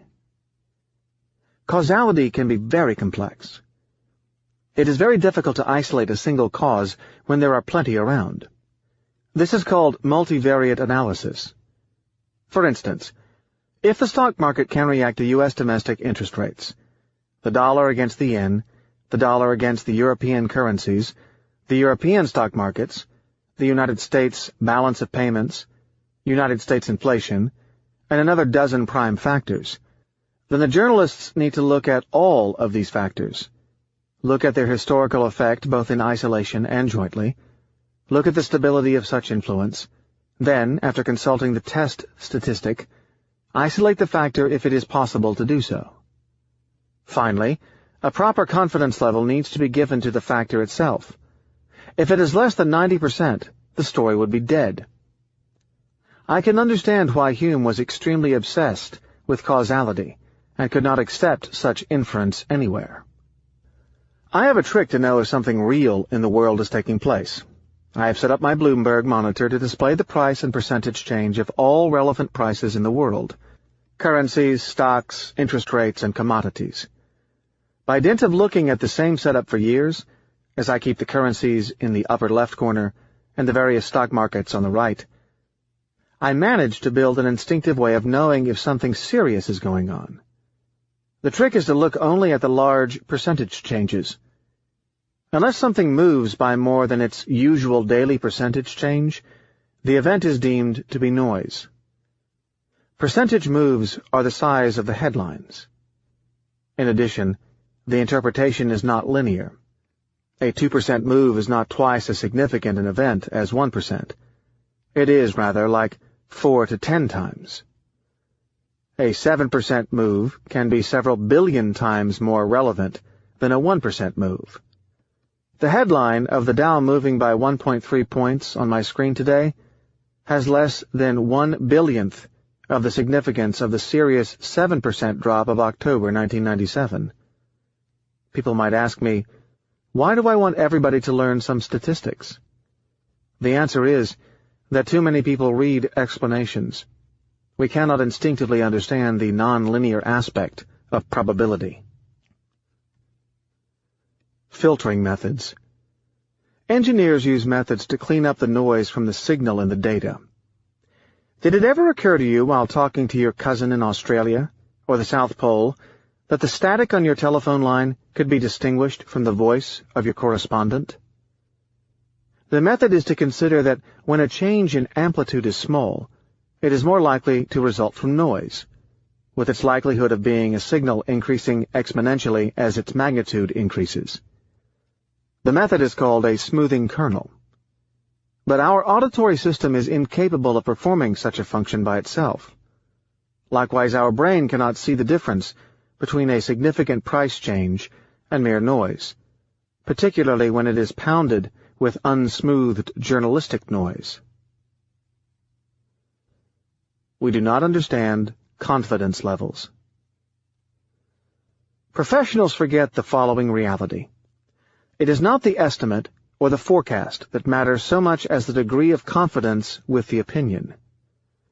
Consider that you are going on a trip one fall morning and need to formulate an idea about the weather conditions prior to packing your luggage.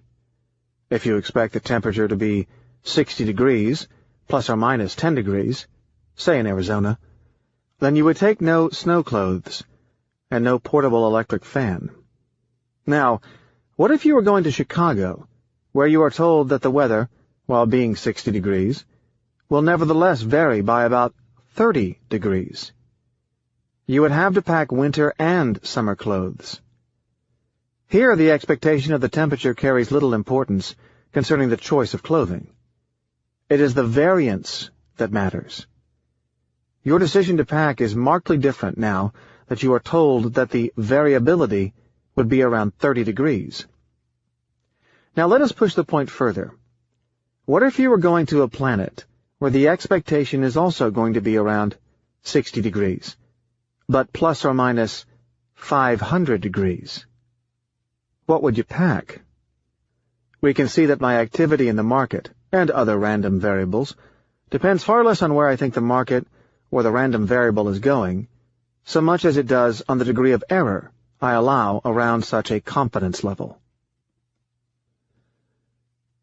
An admission. We close this chapter with the following information. I consider myself as prone to foolishness as anyone I know, in spite of my profession and the time spent building my expertise on the subject. But here is the exception. I know that I am very, very weak on that score. My humanity will try to fool me. I have to stay on my guard. I was born to be fooled by randomness. That will be explored in Part 3. Part 3. Wax in my ears. Living with randomitis. Odysseus, the Homerian hero, had the reputation of using guile to overcome stronger opponents. I find the most spectacular use of such guile was against no other opponent than himself. In Book 12 of the Odyssey, the hero encounters the Sirens, on an island not far from the rocks of Charybdis and Scylla. Their songs are known to charm the sailors into madness, causing them irresistibly to cast themselves into the sea off the Sirens' coast and perish. The indescribable beauty of the Sirens' song is contrasted with the moldering corpses of sailors who strayed into the area around them. Odysseus, forewarned by Circe, contrives the following ruse. He fills the ears of all his men with wax, to the point of total deafness, and has himself tied to the mast. The sailors are under strict instructions not to release him. As they approach the Sirens' Island, the sea is calm, and over the water comes the sound of a music so ravishing that Odysseus struggles to get loose, expending an inordinate amount of energy to unrestrain himself. His men tie him even further, until they are safely past the poisoned sounds.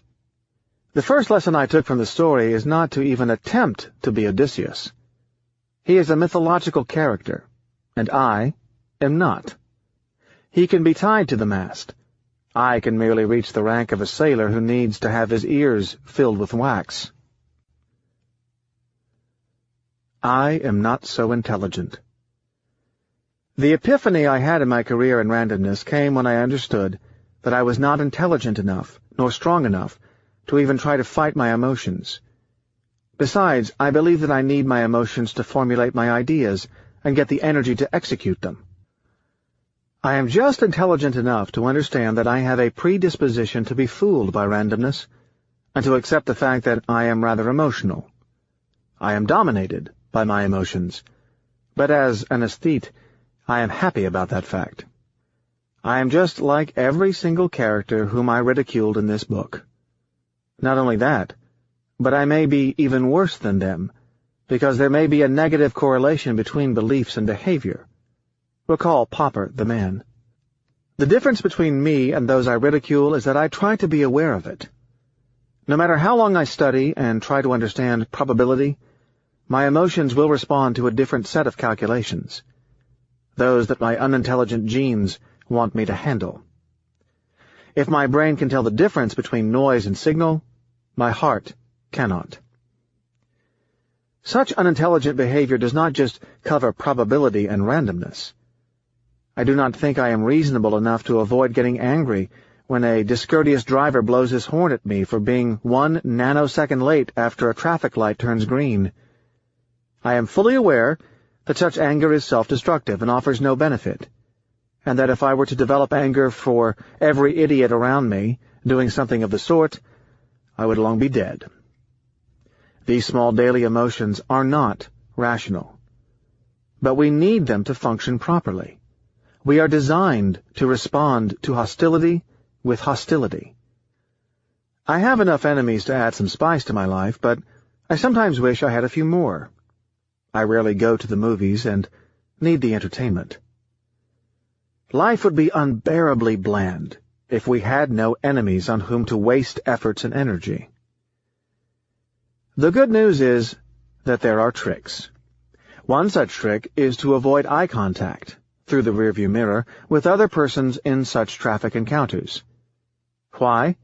Because when you gaze into someone's eyes, a different part of your brain, the more emotional one, is activated, and engaged as the result of the interaction.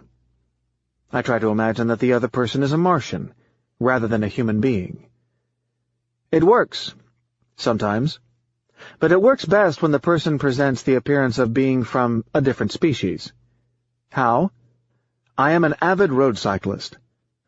Recently I was riding along with other cyclists, slowing down traffic in a rural area. A small woman in a giant sports utility vehicle opened her window and heaped curses at us. Not only did it not upset me, but I did not even interrupt my thoughts to pay attention. When I am on my bicycle, people in large trucks become a variety of dangerous animals, capable of threatening me but incapable of making me angry. I have, like anyone with strong opinions, a collection of critics among finance academics and economists, annoyed by my attacks on their misuse of probability and unhappy about my branding them as pseudoscientists. I am incapable of taming my emotions when reading their comments. The best I can do is just not read them. Likewise with journalists. Not reading their discussions of markets spares me plenty of emotional expenditure. I will do the same with unsolicited comments on this book. Wax in my ears. Wittgenstein's ruler. What is the mechanism that should convince authors to avoid reading comments on their work, except for those they solicit from specified persons for whom they have intellectual respect? The mechanism is a probabilistic method called conditional information. Unless the source of the statement has extremely high qualifications, the statement will be more revealing of the author than of the information intended by him. This applies, of course, to matters of judgment. A book review, good or bad, can be far more descriptive of the reviewer than informational about the book itself. This mechanism I also call Wittgenstein's ruler. Unless you have confidence in the ruler's reliability, if you use a ruler to measure a table, you may also be using the table to measure the ruler. The less you trust the ruler's reliability, in probability called the prior, the more information you are getting about the ruler and the less about the table. The point extends way beyond information and probability. The conditionality of information is central to epistemology, probability, even in studies of consciousness. We will see later extensions with 10 sigma problems. The point carries practical implications. The information from an anonymous reader on Amazon.com is all about the person, while that of a qualified person is going to be all about the book. This plays equally in court. Take the O.J. Simpson trial once again. One of the jurors said, "There was not enough blood," meaning to assess the statistical evidence of what was offered. Such statement reveals very little about the statistical evidence, as compared with what it shows about the author of the statement's ability to make a valid inference. Had the jury been a forensics expert, the ratio of information would have tilted the other way. The problem is that while such reasoning is central to my thinking, my brain knows it, though not my heart. My emotional system does not understand Wittgenstein's ruler. I can offer the following evidence. A compliment is always pleasant, regardless of its authorship, something manipulators know rather well. Likewise with book reviews or comments on my risk management strategy.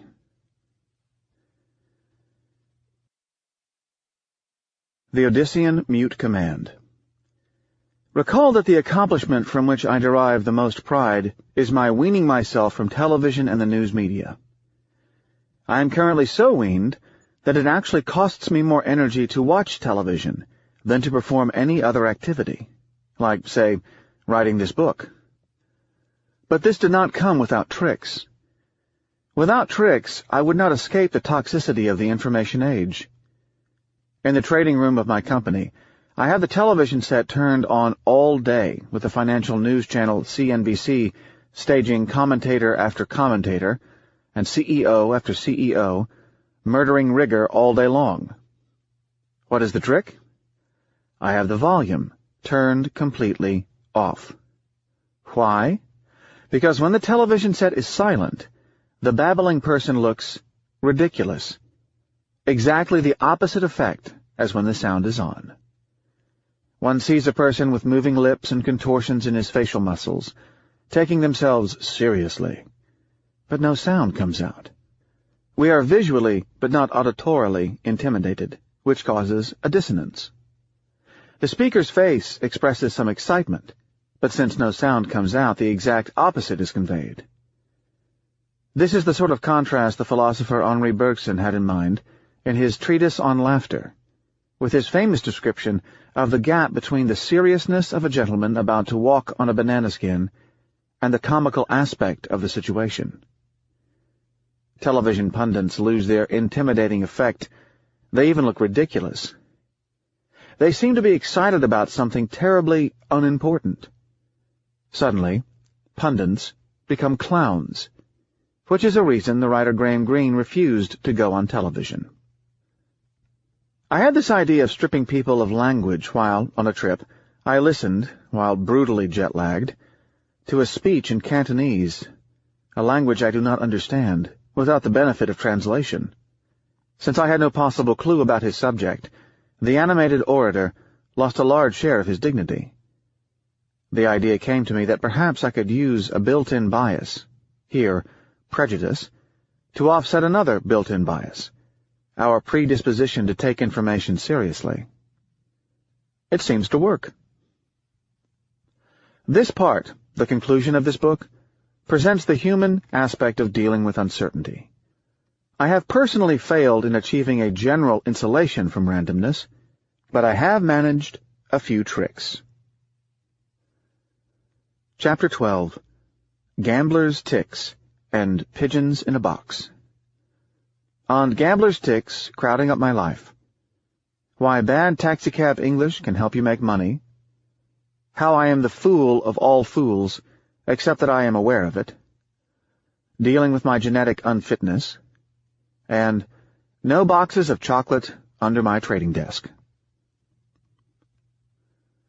Taxicab English and causality.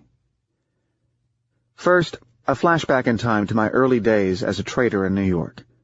Early in my career, I worked at Credit Suisse First Boston, then located in the middle of the block between 52nd and 53rd Streets, between Madison and Park Avenue. It was called a Wall Street firm in spite of its midtown location. I used to claim to work on Wall Street, in spite of having been lucky enough to set foot only twice on the physical Wall Street, one of the most repulsive areas I have visited east of Newark, New Jersey. Then, in my 20s, I lived in a book-choked, but otherwise rather bare, apartment on Manhattan's Upper East Side. The bareness was not ideological. It was simply because I never managed to enter a furniture store, as I would eventually stop at a bookstore along the way and haul bags of books instead. As can be expected, the kitchen was devoid of any form of food and utensils, save for a defective espresso machine, as I learned to cook only very recently. Even then. I went to work every morning in a yellow cab, which dropped me off at the corner of Park Avenue and 53rd Street. The cab drivers in New York City are known to be rather untamed and universally unfamiliar with the geography of the place. But on occasion, one can find a cab driver who is both unacquainted with the city and skeptical of the universality of the laws of arithmetic. One day I had the misfortune, or perhaps the fortune, as we will see, to ride with a driver who did not seem capable of handling any language known to me, which includes taxicab English. I tried to help him navigate south between 74th Street and 53rd Street, but he stubbornly continued the journey an additional block south, forcing me to use the 52nd Street entrance.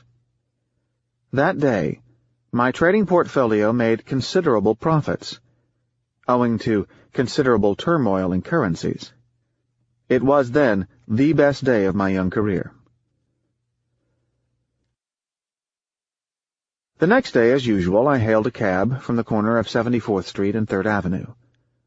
The previous driver was nowhere in sight, perhaps deported back to the old country.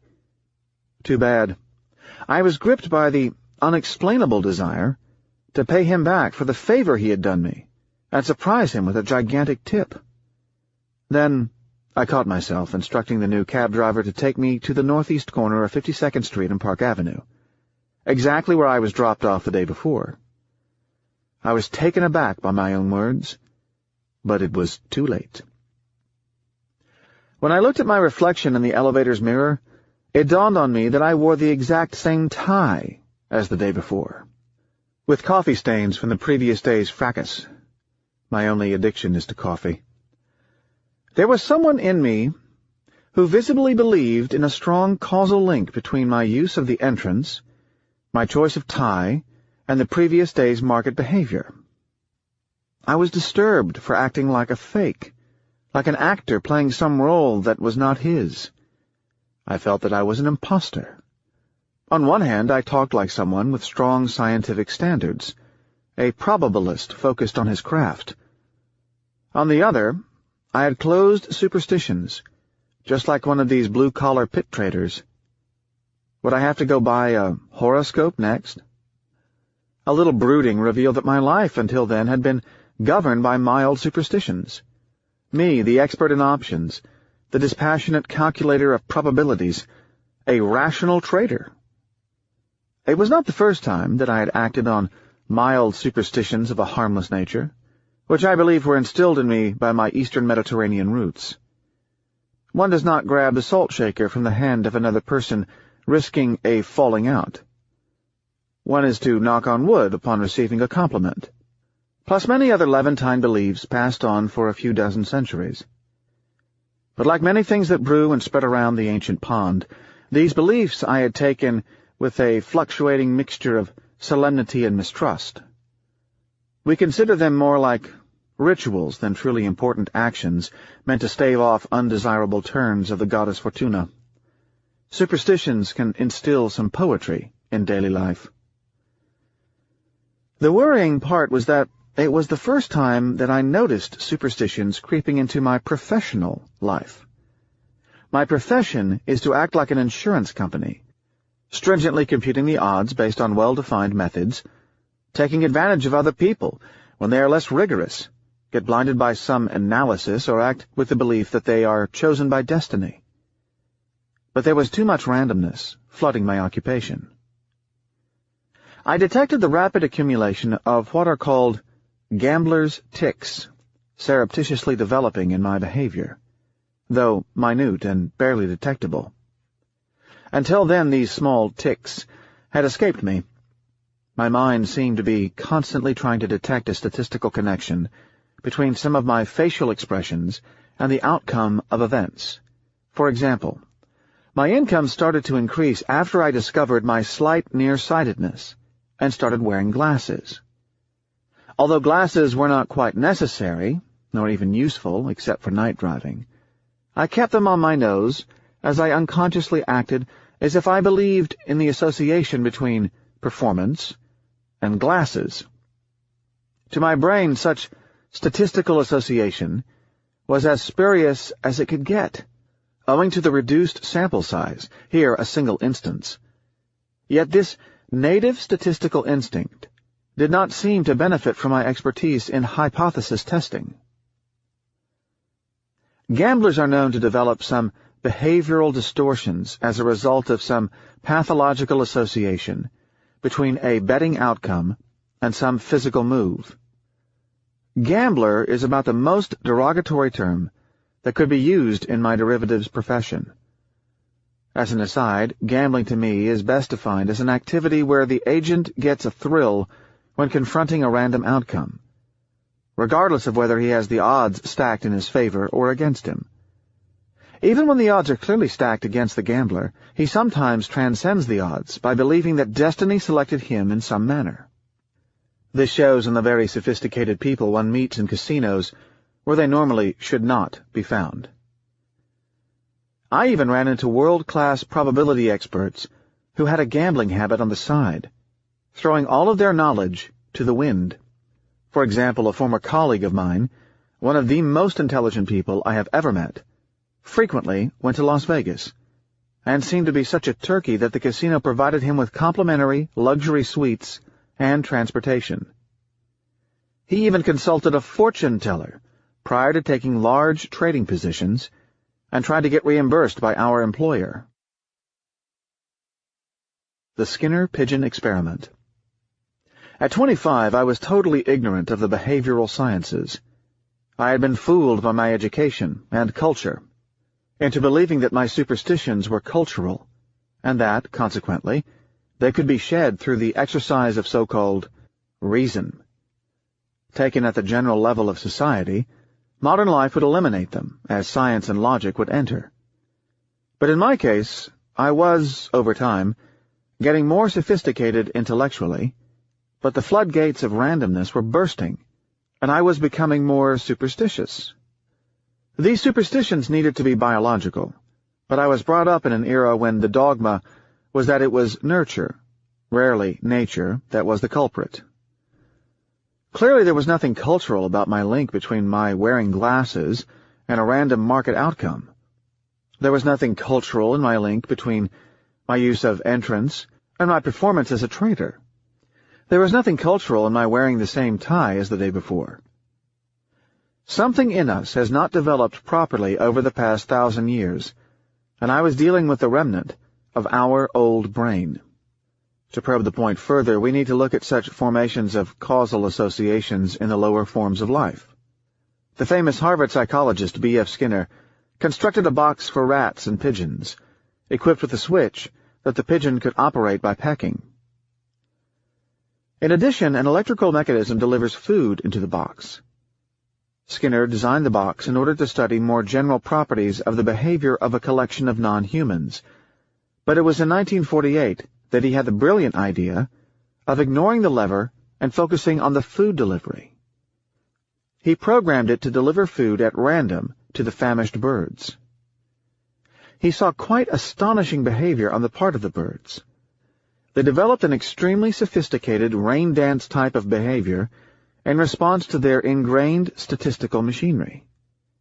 One bird swung its head rhythmically against a specific corner of the box. Others spun their heads counterclockwise. Literally, all of the birds developed a specific ritual that progressively became hardwired into their mind as linked to their feeding. This problem has a more worrying extension.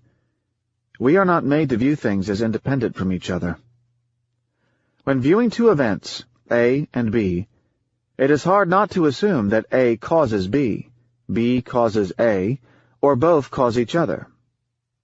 Our bias is immediately to establish a causal link. While to a budding trader this results in hardly any worse costs than a few pennies in cab fare, it can draw the scientist into spurious inference, for it is harder to act as if one were ignorant than if one were smart. Scientists know that it is emotionally harder to reject a hypothesis than to accept it, what are called type 1 and type 2 errors. Quite a difficult matter when we have such sayings as, "Happy is he who understands what is behind things." It is very hard for us to just shut up. We are not cut out for it. Pauper or not, we take things too seriously. Philostratus redux. I offered no solution to the problem of statistical inference at a low resolution. I discussed in Chapter 3 the technical difference between noise and meaning, but it is time to discuss the execution. The Greek philosopher Pyrrho, who advocated a life of equanimity and indifference, was criticized for failing to keep his composure during a critical circumstance. He was chased by an ox. His answer was that he found it sometimes difficult to rid himself of his humanity. If Pyrrho cannot stop being human, I do not see why the rest of us should resemble the rational man who acts perfectly under uncertainty, as propounded by economic theory. I discovered that much of the rationally obtained results, using my computations of the various probabilities, did not register deeply enough to impact my own conduct.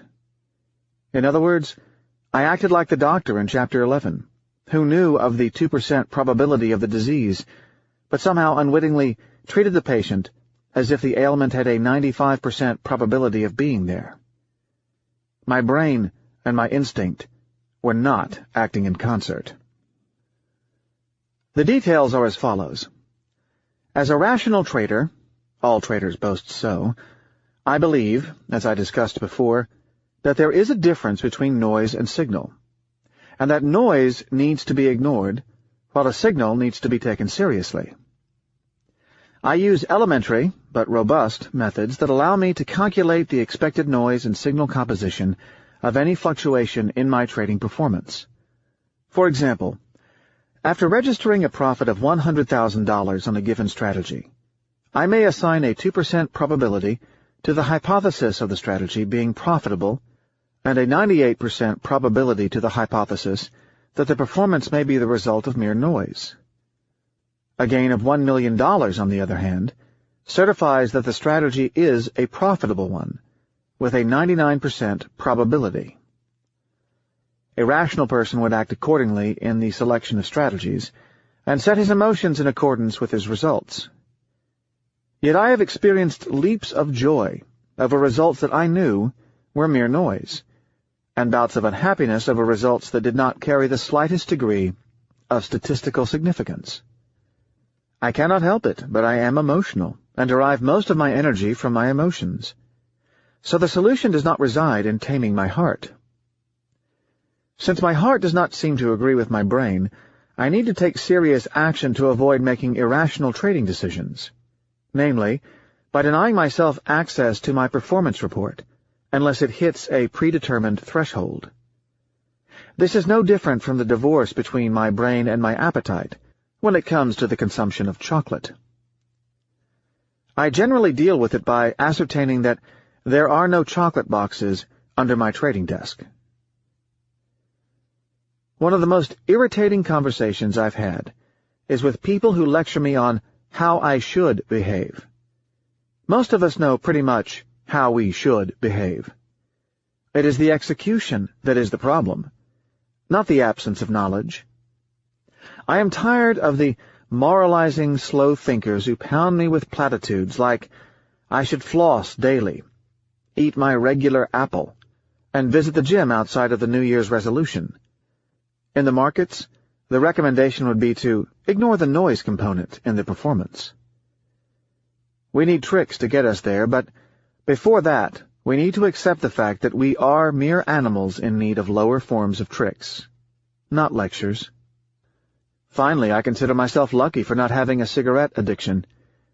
But for the best way to understand how we could be rational in our perception of the risks and probabilities, and at the same time be foolish while acting on them, would be to have a conversation with a cigarette smoker. For a few cigarette smokers remain unaware of the lung cancer rates in their population. If you remain unconvinced, take a look at the huddling smoking crowd outside the service entrance of the Memorial Sloan Kettering Cancer Center in New York City's Upper East Side. You will see dozens of cancer nurses and, perhaps, doctors standing outside the entrance with a cigarette in hand, as hopeless patients are wheeled in for their treatments. Chapter 13. Carneades comes to Rome, on probability and skepticism. Cato, the censor, sends Carneades packing. Monsieur de Naupois does not remember his old opinions. Beware the scientist. Marrying ideas. The same Robert Merton putting the author on the map. And science evolves from funeral to funeral. Ask your local mathematician to define probability. He would most probably show you how to compute it. As we saw in Chapter 3 on probabilistic introspection, probability is not about the odds, but about the belief in the existence of an alternative outcome, cause or motive. Recall that mathematics is a tool to meditate, not compute. Again, let us go back to the elders for more guidance, for probabilities were always considered by them as nothing beyond a subjective and fluid measure of beliefs. Carneades comes to Rome. Around 155 BC, the Greek post-classical philosopher Carneades of Cyrene came to Rome as one of the 3 Athenian ambassadors who came to beg the Roman Senate for a political favor. A fine had been levied against the citizens of their city, and they wanted to convince Rome that it was unfair. Carneades represented the Academy, the same argumentative open-air institution where 3 centuries before Socrates drove his interlocutors to murder him just to get some respite from his arguments. It was now called the New Academy, was no less argumentative, and had the reputation of being the hotbed of skepticism in the ancient world. On the much-anticipated day of his oration, he stood up and delivered a brilliantly argued harangue in praise of justice, and how devolving it should be at the top of our motives. The Roman audience was spellbound. It was not just his charisma. The audience was swayed by the strength of the arguments, the eloquence of the thought, the purity of the language, and the energy of the speaker. But that was not the point he wanted to drill. The next day Carneades came back, stood up, and established the doctrine of uncertainty of knowledge in the most possibly convincing way. How? By proceeding to contradict and refute with no less swaying arguments what he had established so convincingly the day before. He managed to persuade the very same audience, in the same spot, that justice should be way down on the list of motivations for human undertakings. Now the bad news. Cato the Elder, the censor, was among the audience, already quite old, and no more tolerant than he had been during his office of censor. Enraged, he persuaded the Senate to send the 3 ambassadors packing, lest their argumentative spirit muddled the spirit of the youth of the Republic and weaken the military culture. Cato had banned during his office of censorship all Greek rhetoricians from establishing residence in Rome. He was too much a no-nonsense type of person to accept their introspective expansions. Carneades was not the first skeptic in classical times, nor was he the first to teach us the true notion of probability. But this incident remains the most spectacular in its impact on generations of rhetoricians and thinkers. Carneades was not merely a skeptic. He was a dialectician, someone who never committed himself to any of the premises from which he argued, or to any of the conclusions he drew from them. He stood all his life against arrogant dogma and belief in one sole truth. Few credible thinkers rival Carneades in their rigorous skepticism. A class that would include the medieval Arab philosopher Al-Ghazali, Hume, and Kant. But only Popper came to elevate his skepticism to an all-encompassing scientific methodology. As the skeptic's main teaching was that nothing could be accepted with certainty, conclusions of various degrees of probability could be formed, and these supplied a guide to conduct. Stepping further back in time and searching for the first known uses of probabilistic thinking in history, we find it harks back to 6th century BC, Greek Sicily. There, the notion of probability was used in a legal framework by the very first rhetoricians who, when arguing the case, needed to show the existence of a doubt concerning the certainty of the accusation. The first known rhetorician was a Syracusan named Corax, who engaged in teaching people how to argue from probability. At the core of his method was the notion of the most probable.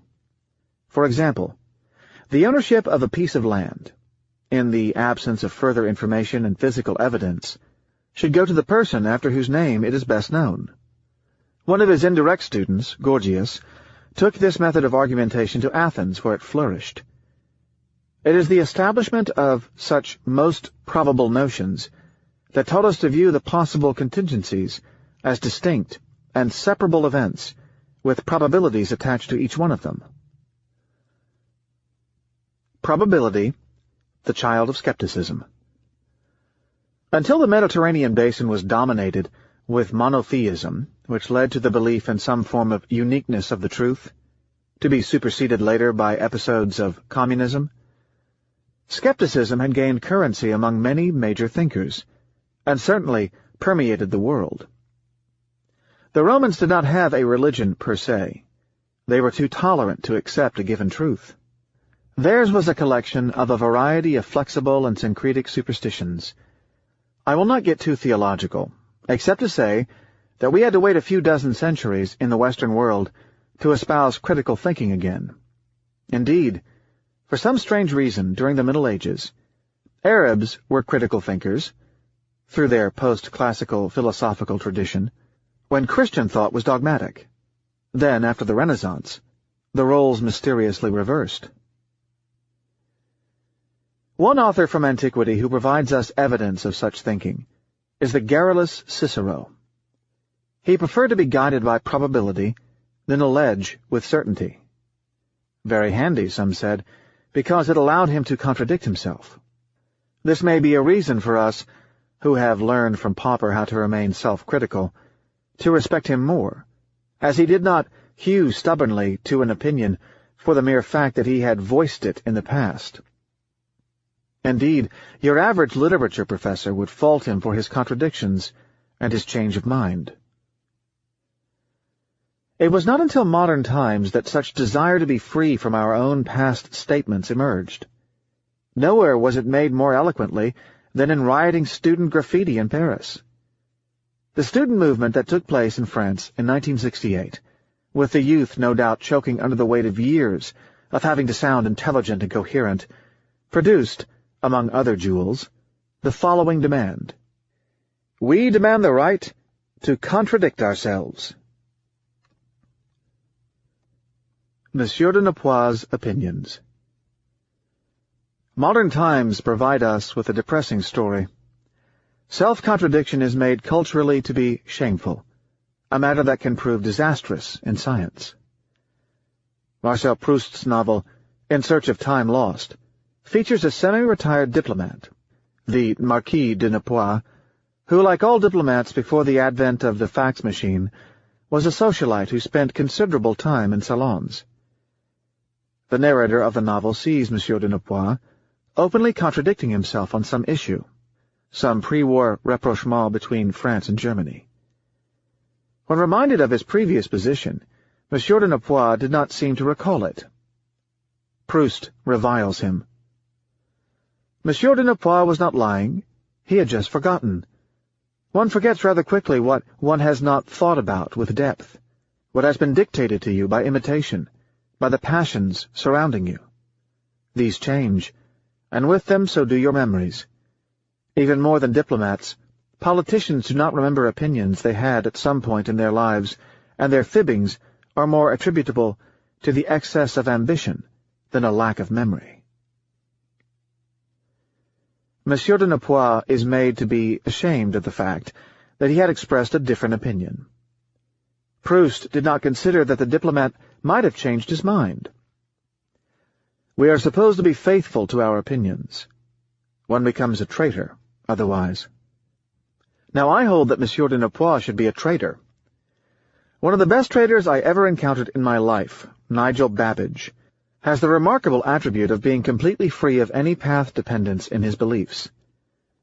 He exhibits absolutely no embarrassment, buying a given currency on a pure impulse, when only hours ago he might have voiced a strong opinion as to its future weakness. What changed his mind? He does not feel obligated to explain it. The public person most visibly endowed with such a trait is George Soros.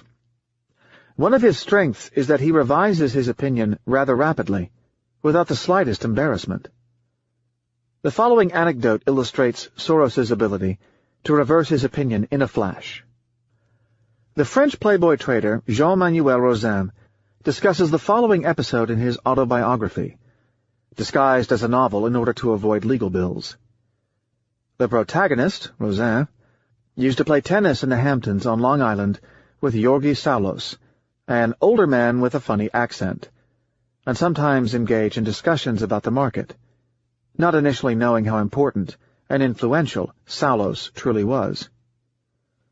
One weekend, Saulos exhibited in his discussion a large amount of bearishness, with a complicated series of arguments that the narrator could not follow. He was obviously short the market. A few days later, the market rallied violently, making record highs. The protagonist worried about Saulos and asked him at their subsequent tennis encounter if he was hurt. "We made a killing," Salos said.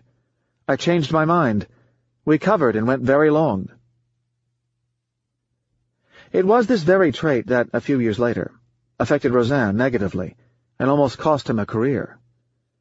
Soros gave Rosin in the late 1980s $20 million to speculate with, a sizable amount at the time, which allowed him to start a trading company. I was almost dragged into it. A few days later, as Soros was visiting Paris, they discussed markets over lunch. Rosin saw Soros becoming distant. He then completely pulled the money, offering no explanation. What characterizes real speculators like Soros from the rest is that their activities are devoid of path dependence. They are totally free from their past actions. Every day is a clean slate. Path dependence of beliefs. There is a simple test to define path dependence of beliefs. Economists have a manifestation of it called the endowment effect. Say you own a painting you bought for $20,000, and owing to rosy conditions in the art market, it is now worth $40,000. If you owned no painting, would you still acquire it at the current price? If you would not, then you are said to be married to your position. There is no rational reason to keep a painting you would not buy at its current market value. Only an emotional investment. Many people get married to their ideas all the way to the grave. Beliefs are said to be path-dependent if the sequence of ideas is such that the first one dominates. There are reasons to believe that, for evolutionary purposes, we may be programmed to build a loyalty to ideas in which we have invested time. Think about the consequences of being a good trader outside of the market activity, and deciding every morning at 8 a.m.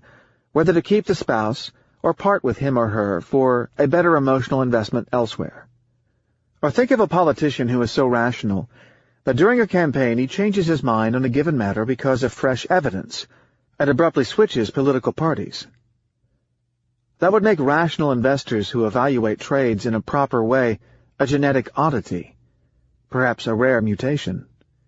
Researchers found that purely rational behavior on the part of humans can come from a defect in the amygdala that blocks the emotions of attachment, meaning that the subject is, literally, a psychopath. Could Soros have a genetic flaw that makes him rational as a decision-maker? Such trait of absence of marriage to ideas is indeed rare among humans. Just as we do with children, we support those in whom we have a heavy investment of food and time until they are able to propagate our genes, so we do with ideas. An academic who became famous for espousing an opinion is not going to voice anything that can possibly devalue his own past work and kill years of investment. People who switch parties become traitors, renegades, or, worst of all, apostates. Those who abandoned their religion were punishable by death. Computing instead of thinking. There is another story of probability other than the one I introduced with Carneades and Cicero. Probability entered mathematics with gambling theory, and stayed there as a mere computational device. Recently, an entire industry of risk measurers emerged, specializing in the application of these probability methods to assess risks in the social sciences. Certainly the odds in games, where the rules are clearly and explicitly defined, are computable, and the risks consequently measured. But not in the real world. For Mother Nature did not endow us with clear rules. The game is not a deck of cards. We do not even know how many colors there are. But somehow people measure risks, particularly if they are paid for it. I have already discussed Hume's problem of induction and the occurrence of black swans. Here, I introduce the scientific perpetrators. Recall that I have waged a war against the charlatanism of some prominent financial economists for a long time. The points are as follows. 1. Harry Markowitz received something called the Nobel Memorial Prize in Economics, which in fact is not even a Nobel Prize, as it is granted by the Swedish Central Bank in honor of Alfred Nobel. That was never in the will of the famous man. What was his achievement? Creating an elaborate method of computing future risk if one knows future uncertainty. In other words, if the world had clearly defined rules one picks up in a rule book of the kind one finds in a Monopoly package. Now, I explained the point to a cab driver who laughed at the fact that someone ever thought that there was any scientific method to understanding markets and predicting their attributes. Somehow, when one gets involved in financial economics, owing to the culture of the field, one becomes likely to forget these basic facts. Pressure to publish to keep one standing among the other academics. An immediate result of Dr. Markowitz's theory was the near collapse of the financial system in the summer of 1998, as we saw in chapters 1 and 5. By long-term capital management, LTCM, a Greenwich, Connecticut fund that had for principals two of Dr. Markowitz's colleagues, Nobels as well. They are Doctors Robert Merton, the one in Chapter 3, Trouncing Schiller, and Myron Scholes. Somehow they thought they could scientifically measure their risks. They made absolutely no allowance in the LTCM episode for the possibility of their not understanding markets and their methods being wrong. That was not a hypothesis to be considered. I happen to specialize in black swans. Suddenly, I start getting some irritating, fawning respect. Doctors Merton and Scholes helped put your humble author on the map and caused interest in his ideas. The fact that these scientists pronounce the catastrophic losses a 10 sigma event reveals a Wittgenstein's ruler problem. Someone saying this is a 10 sigma either A, knows what he is talking about with near perfection. The prior assumption is that it has one possibility of being unqualified in several billions, knows his probabilities, and it is an event that happens once every several times the history of the universe. Or B, just doesn't know what he is talking about when he talks about probability, with a high degree of certainty, and it is an event that has a probability higher than once every several times the history of the universe. I will let the reader pick from these two mutually exclusive interpretations which one is more plausible. Note that the conclusions also reflect on the Nobel Committee who sanctified the ideas of the gentlemen involved. Conditional on these events, did they make a mistake, or were these events unusual? Is the Nobel Committee composed of infallible judges? Where is Charles Sanders Peirce to talk to us about papal infallibilism? Where is Karl Popper to warn us against taking science and scientific institutions seriously? In a few decades, we will look upon the Nobel Economics Committee with the same smirk as when we look at the respected scientific establishments of the Middle Ages that promoted, against all observational evidence, the idea that the heart was the center of heat. We have been getting things wrong in the past, and we laugh at our past institutions. It is time to figure out that we should avoid enshrining the present ones. One would think that when scientists make a mistake, they develop a new science that incorporates what has been learned from it. When academics blow up trading, one would expect them to integrate such information in their theories and make some heroic statement to the effect that they were wrong, but that now they have learned something about the real world. Nothing of the sort. Instead, they complained about the behavior of their counterparts in the market who pounced on them like vultures, thus exacerbating their downfall. Accepting what has happened, clearly the courageous thing to do, would invalidate the ideas they have built throughout an entire academic career. All of the principals who engaged in a discussion of the LTCM events partook of a masquerade of science by adducing ad hoc explanations and putting the blame on a rare event. Problem of induction: how did they know it was a rare event? They spent their energy defending themselves rather than trying to make a buck with what they learned.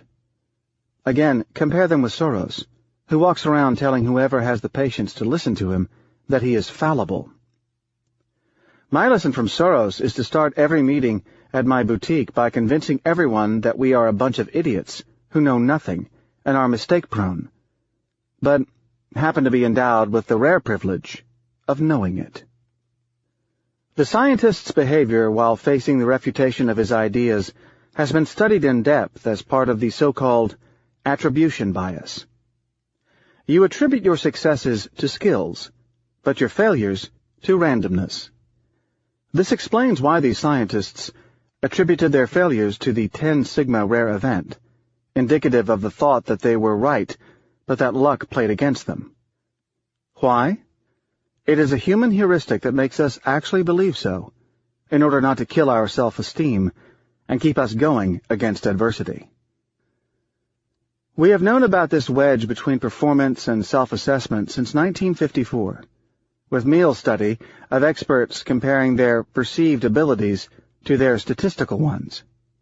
It shows a substantial discrepancy between the objective record of people's success in prediction tasks and the sincere beliefs of these people about the quality of their performance. The attribution bias has another effect. It gives people the illusion of being better at what they do, which explains the findings that 80 to 90% of people think that they are above the average and the median in many things. From funeral to funeral. I conclude with the following saddening remark about scientists in the soft sciences. People confuse science and scientists. Science is great, but individual scientists are dangerous. They are human. They are marred by the biases humans have, perhaps even more. For most scientists are hard-headed. Otherwise they would not derive the patience and energy to perform the Herculean tasks asked of them, like spending 18 hours a day perfecting their doctoral thesis. A scientist may be forced to act like a cheap defense lawyer, rather than a pure seeker of the truth. A doctoral thesis is defended by the applicant. It would be a rare situation to see the student change his mind upon being supplied with a convincing argument. But science is better than scientists. It was said that science evolves from funeral to funeral. After the LTCM collapse, a new financial economist will emerge, who will integrate such knowledge into his science. He will be resisted by the older ones, but again, they will be much closer to their funeral date than he. Chapter 14. Bacchus abandons Antony. Montholon's death. Stoicism is not the stiff upper lip, but the illusion of victory of man against randomness. It is so easy to be heroic, and randomness and personal elegance. When the classicist aristocrat French writer Henri de Montholon was told that he was about to lose his eyesight to a degenerative disease, he found it most appropriate to take his own life. Such is the end that becomes a classicist. Why? Because the Stoic's prescription was precisely to elect what one can do to control one's destiny in front of a random outcome. At the end, one is allowed to choose between no life at all and what one is given by destiny. We always have an option against uncertainty. But such an attitude is not limited to Stoics. Both competing sects in the ancient world, Stoicism and Epicureanism, recommended such control. The difference between the two resides in minor technicalities. Neither philosophies meant then what is commonly accepted today in middle-brow culture. Being a hero does not necessarily mean such an extreme act as getting killed in battle or taking one's life. The latter is only recommended in a narrow set of circumstances, and considered cowardly otherwise. Having control over randomness can be expressed in the manner in which one acts in the small and the large. Recall that epic heroes were judged by their actions, not by the results.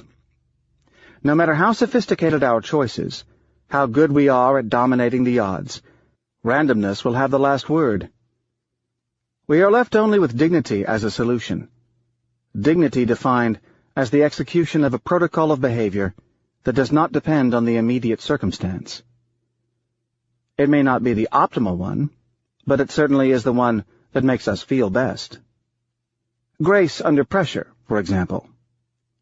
Or in deciding not to toady up to someone, whatever the reward.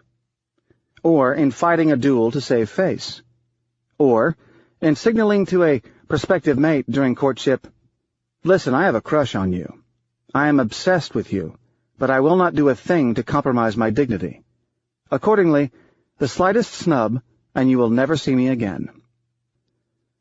This last chapter will discuss randomness from a totally new angle.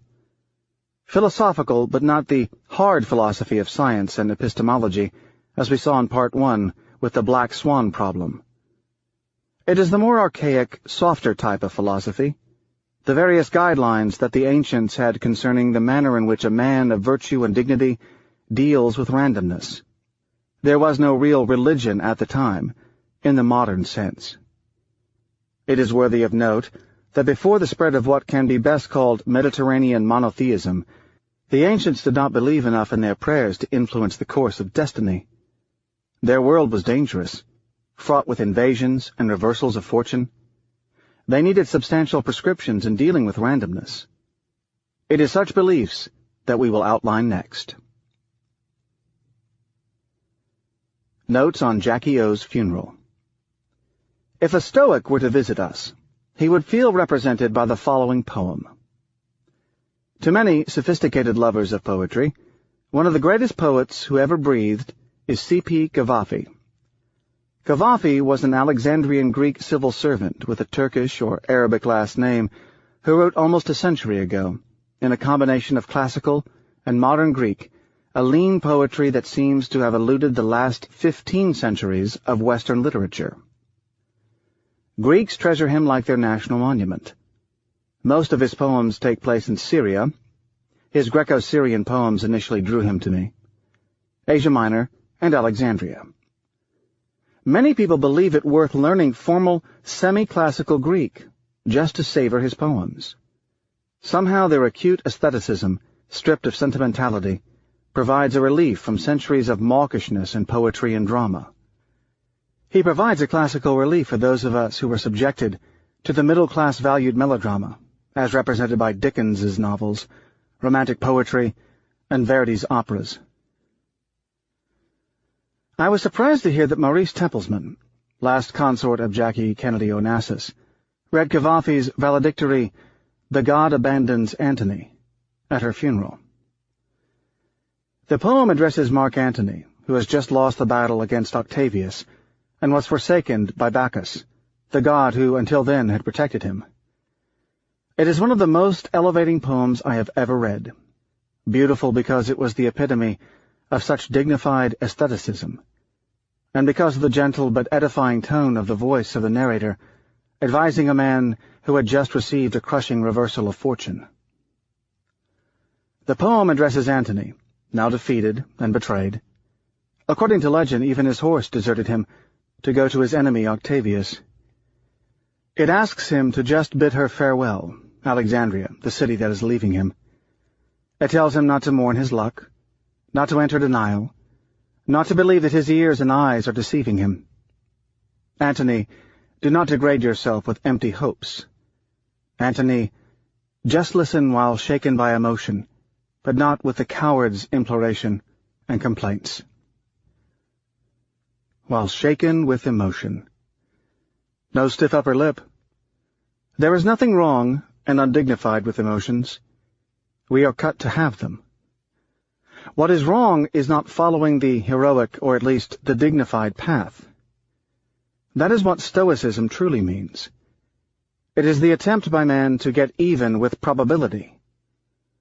I need not be nasty at all and break the spell of the poem and its message, but I cannot resist some cynicism. A couple of decades later, Cavafy, while dying of throat cancer, did not quite follow the prescription. Deprived of his voice by the surgeons, he used to randomly enter undignified spells of crying and cling to his visitors, preventing them from leaving his death room. Some history. I said that Stoicism has rather little to do with the stiff upper lip notion that we believe it means.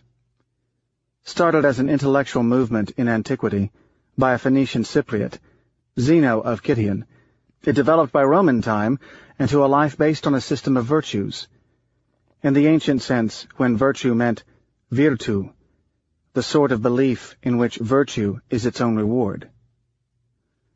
There developed a social model for the Stoic person, like the gentleman in Victorian England. Its tenets can be summarized as follows. The Stoic is a person who combines the qualities of wisdom, upright dealing, and courage. The Stoic will thus be immune from life's gyrations, as he will be superior to the wounds from some of life's dirty tricks. But things can be carried to the extreme. The stern Cato found it beneath him to have human feelings. A more human version can be read in Seneca's Letter from a Stoic, a soothing and surprisingly readable book that I distribute to my trader friends. Seneca also took his own life when cornered by destiny. Randomness and personal elegance. The reader knows my opinion on unsolicited advice and sermons on how to behave in life. Recall that ideas do not truly sink in when emotions come into play. We do not use our rational brain outside of classrooms. Self-help books, even when they are not written by charlatans, are largely ineffectual. Good, enlightened, and friendly advice and eloquent sermons do not register for more than a few moments when they go against our wiring. The interesting thing about Stoicism is that it plays on dignity and personal aesthetics, which are part of our genes. Start stressing personal elegance at your next misfortune. Exhibit sapere vivere, know how to live, in all circumstances. Dress at your best on your execution day. Shave carefully. Try to leave a good impression on the death squad by standing erect and proud. Try not to play victim when diagnosed with cancer. Hide it from others, and only share the information with a doctor. It will avert the platitudes, and nobody will treat you like a victim worthy of their pity. In addition, the dignified attitude will make both defeat and victory feel equally heroic. Be extremely courteous to your assistant when you lose money, instead of taking it out on him, as many of the traders whom I scorn routinely do. Try not to blame others for your fate, even if they deserve blame. Never exhibit any self-pity, even if your significant other bolts with a handsome ski instructor or the younger aspiring model. Do not complain. If you suffer from a benign version of the attitude problem, like one of my childhood friends, do not start playing nice guy if your business dries up. He sent an heroic email to his colleagues informing them, less business, but same attitude. The only article Lady Fortuna has no control over is your behavior. Good luck. Epilogue. Solon told you so. Beware the London traffic jams. A couple of years after we left him looking at John smoking a cigarette with a modicum of schadenfreude, Nero's skepticism ended up paying off. Simultaneously, as he beat the 28% odds up to the point of complete cure, he made a series of exhilarating personal and professional victories. Not only did he end up sampling the next level of wealth, but he got the riches right when other Wall Street hotshots got poor, which could have allowed him to buy the goods they owned at very large discounts if he wanted to. But he acquired very little, and certainly none of the goods Wall Streeters usually buy.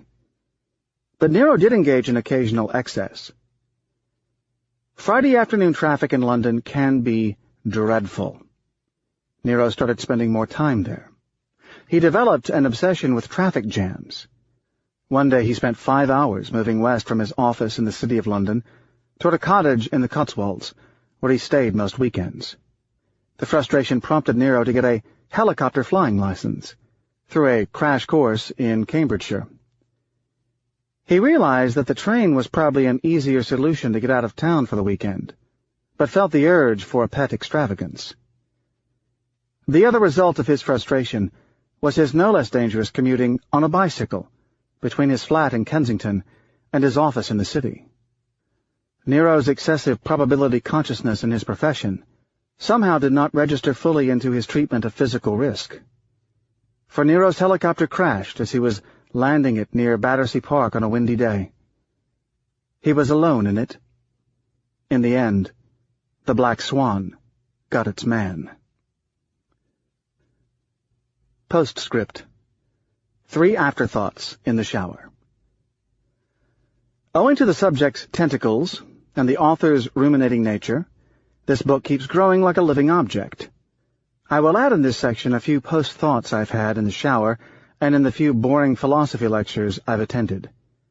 Without wanting to offend my new colleagues in the thinking business, I discovered that listening to a speaker reciting verbatim his lecture notes makes me invariably daydream. First thought. The inverse skills problem. The higher up the corporate ladder, the higher the compensation to the individual. This might be justified, as it makes plenty of sense to pay individuals according to their contributions. However, and in general, provided we exclude risk-bearing entrepreneurs, the higher up the corporate ladder, the lower the evidence of such contribution.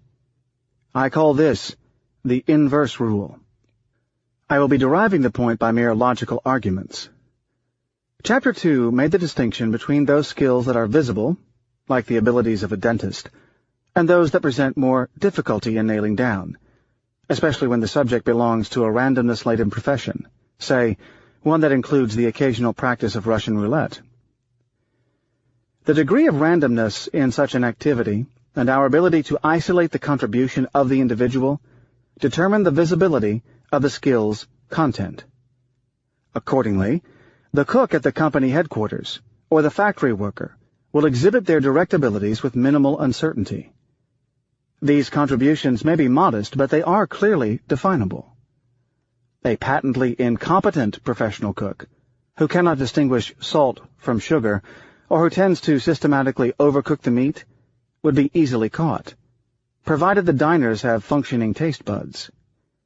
And if he gets it right by luck once, it also will be hard for him to get it right by sheer chance a second, third, or a 1,000th time.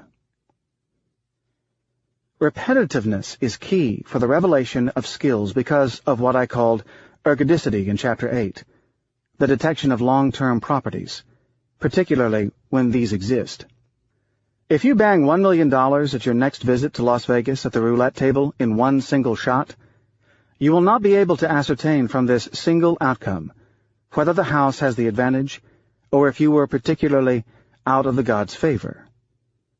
If you slice your gamble into a series of 1 million bets of $1 each, the amount you recover will systematically show the casino's advantage. This is the core of sampling theory, traditionally called the law of large numbers. To view it another way, consider the difference between judging on process and judging on results. Lower-ranking persons in the enterprise are judged on both process and results. In fact, owing to the repetitive aspect of their efforts, their process converges rapidly to results. But top management is only paid on results, no matter the process. There seems to be no such thing as a foolish decision if it results in profits. Money talks, we are often told. The rest is supposed to be philosophy. Now take a peek inside the chief executive suite. Clearly the decisions there are not repeatable. CEOs take a small number of large decisions, more like the person walking into the casino with a single $1 million bet. External factors, such as the environment, play a considerably larger role than with the cook. The link between the skill of the CEO and the results of the company are tenuous. By some argument, the boss of the company may be unskilled labor, but one who presents the necessary attributes of charisma and the package that makes for good MBA talk. In other words, he may be subjected to the monkey on the typewriter problem. There are so many companies doing all kinds of things that some of them are bound to make the right decision. It is a very old problem. It is just that with the acceleration of the power law-style winner-takes-all effects in our environment, such differences in outcomes are more accentuated, more visible, and more offensive to people's sense of fairness. In the old days, the CEO was getting 10 to 20 times what the janitor earned. Now he can get several thousand times that. I am excluding entrepreneurs from this discussion for the obvious reason.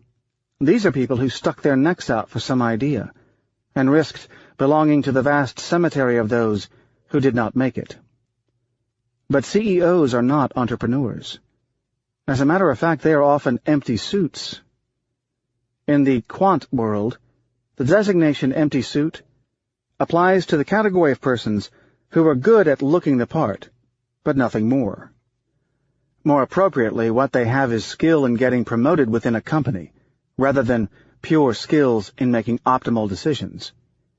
We call that corporate political skill. These are people mostly trained at using PowerPoint presentations. There is an asymmetry, as these executives have almost nothing to lose. Assume that two equally charismatic, empty suit-style twin brothers manage to climb the corporate ladder to get two different jobs in two different corporations. Assume that they own good-looking suits, that they have MBAs, and that they are tall.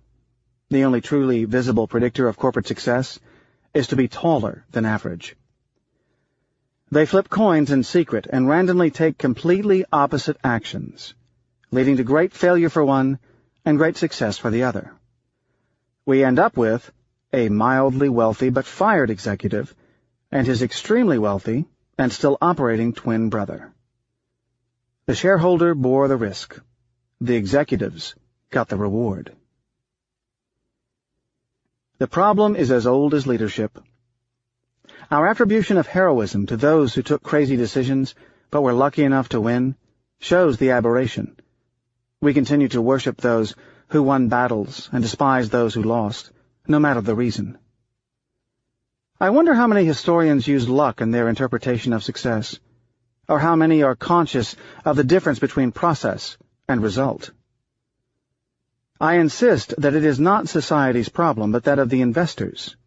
If shareholders are foolish enough to pay someone $200 million to just wear a good-looking suit and ring a bell, as they did with the New York Stock Exchange's Richard Grasso in 2003, it is their own money they part with, not yours and mine. It is a corporate governance issue. The situation is not much better in a bureaucratic economy. Outside the capitalistic system, presumed talent flows to the governmental positions, where the currency is prestige, power, and social rank. There, too, it is distributed disproportionately. The contributions of civil servants might be even more difficult to judge than those of the executives of a corporation, and the scrutiny is smaller. The central banker lowers interest rates. A recovery ensues. But we do not know whether he caused it, or if he slowed it down. We can't even know that he didn't destabilize the economy by increasing the risk of future inflation. He can always fit a theoretical explanation, but economics is a narrative discipline, and explanations are easy to fit, retrospectively. The problem may not be incurable. It is just that we need to drill into the heads of those who measure the contribution of executives, that what they see is not necessarily what is there. Shareholders, in the end, are the ones who are fooled by randomness. Second thought, on some additional benefits of randomness: uncertainty and happiness. Have you ever had a weeknight dinner in New York City with a suburban commuter? Odds are that the shadow of the schedule will be imprinted in his consciousness. He will be tightly aware of the clock, pacing his meal in such a way that he does not miss the 7:08, because after that one, there are no more express trains, and he will be reduced to taking the 7:42 local, something that appears to be very undesirable.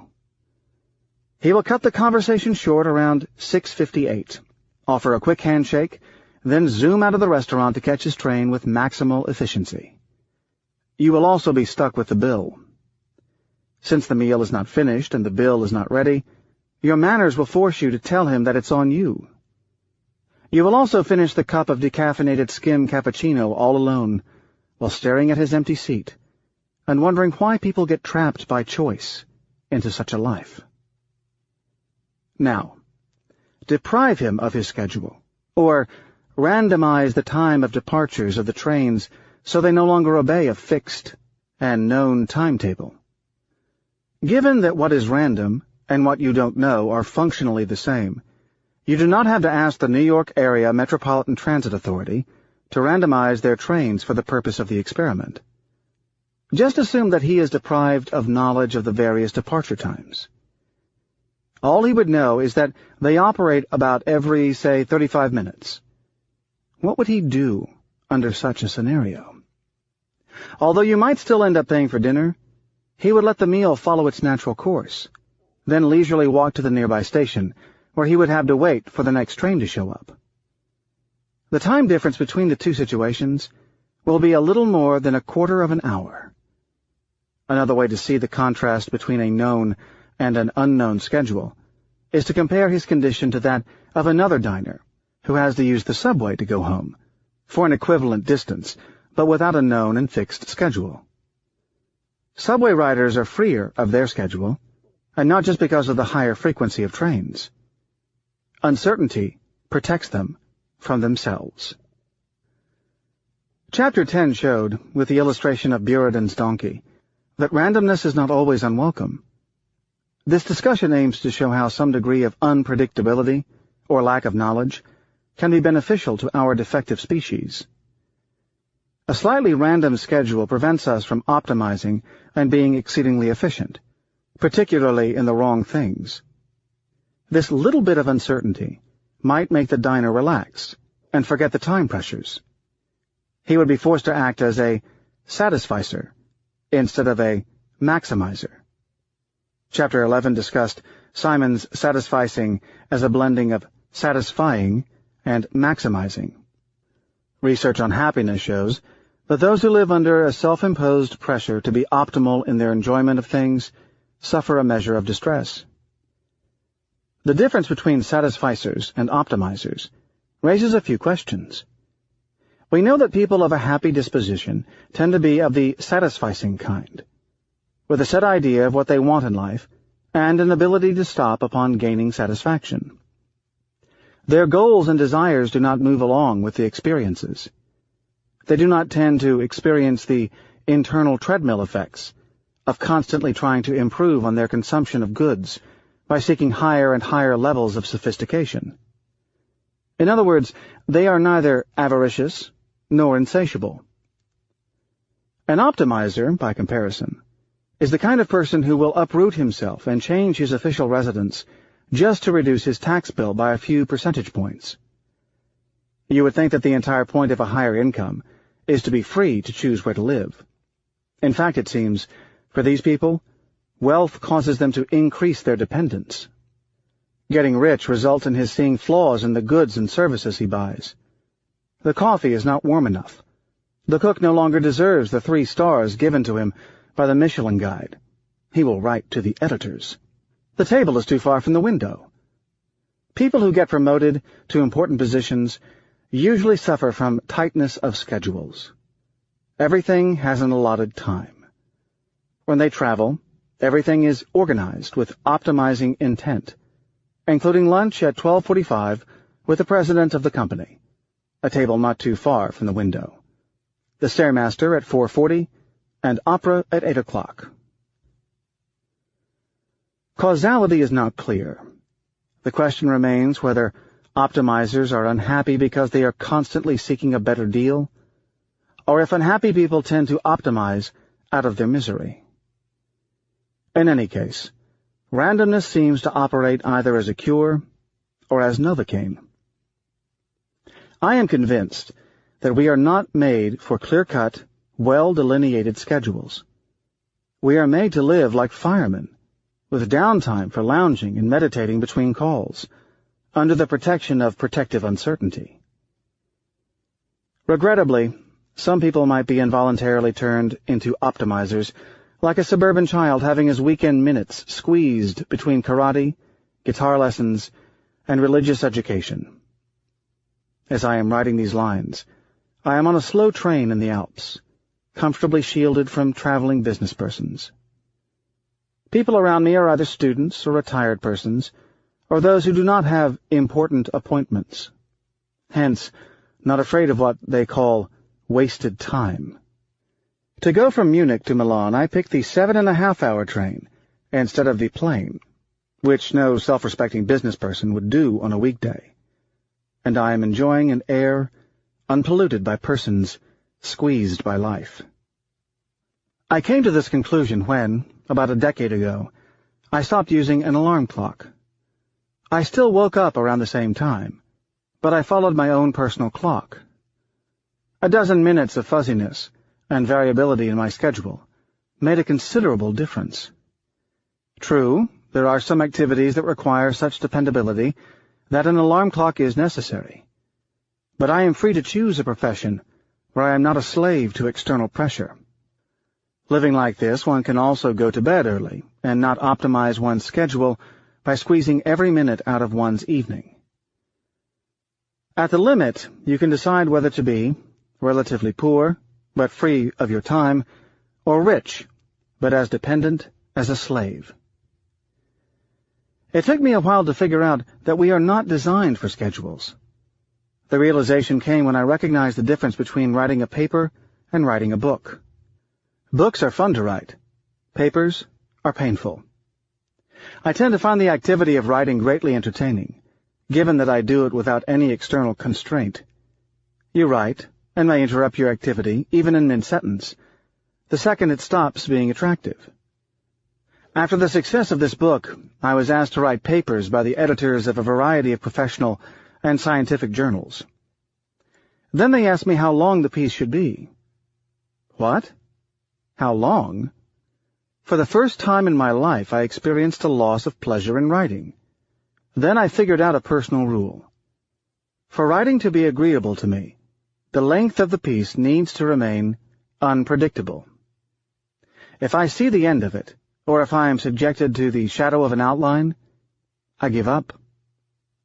I repeat that our ancestors were not subjected to outlines, schedules, and administrative deadlines. Another way to see the beastly aspect of schedules and rigid projections is to think in limit situations. Would you like to know with great precision the date of your death? Would you like to know who committed the crime before the beginning of the movie? Actually, wouldn't it be better if the length of movies were kept a secret?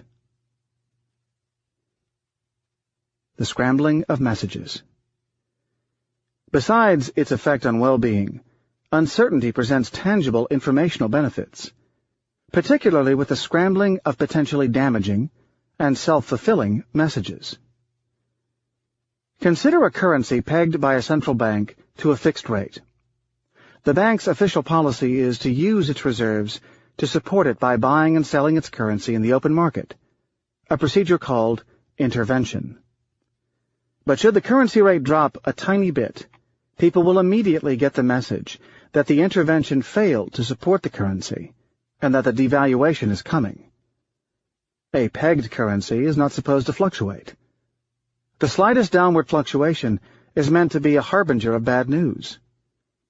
The rush to sell would cause a self-feeding frenzy, leading to certain devaluation.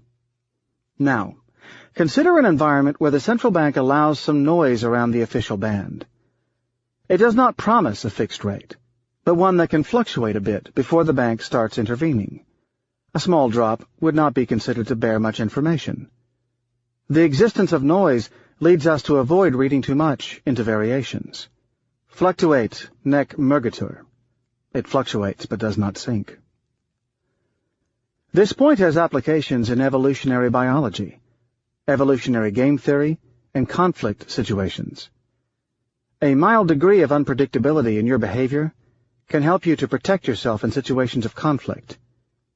Say you always have the same threshold of reactions. You take a set level of abuse, say 17 insulting remarks per week, before getting into a rage and punching the 18th offender in the nose. Such predictability will allow people to take advantage of you up to that well-known trigger point and stop there. But if you randomize your trigger point, sometimes overreacting at the slightest joke, people will not know in advance how far they can push you. The same applies to governments and conflicts. They need to convince their adversaries that they are crazy enough to sometimes overreact to a small peccadillo. Even the magnitude of the reaction should be hard to foretell. Unpredictability is a strong deterrent. Third thought, standing on one leg. I have been periodically challenged to compress all this business of randomness into a few sentences, so even an MBA can understand it. Surprisingly, MBAs, in spite of the insults, represent a significant portion of my readership, simply because they think that my ideas apply to other MBAs, and not to them. This brings to mind Rabbi Hillel's story, when he was asked by someone particularly lazy if Hillel could teach him the Torah while the student was standing on one leg. Rabbi Hillel's genius is that he did not summarize. Instead, he provided the core generator of the idea, the axiomatic framework, which I paraphrase as follows. Don't do to others what you don't want them to do to you. The rest is just commentary. It took me an entire lifetime to find out what my generator is. It is. We favor the visible, the embedded, the personal, the narrated, and the tangible. We scorn the abstract. Everything good, aesthetics, ethics, and wrong, fooled by randomness, with us, seems to flow from it.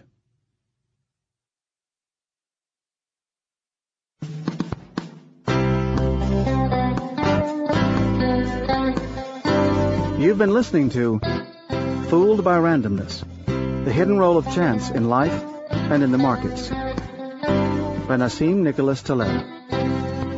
Narrated by Lloyd James.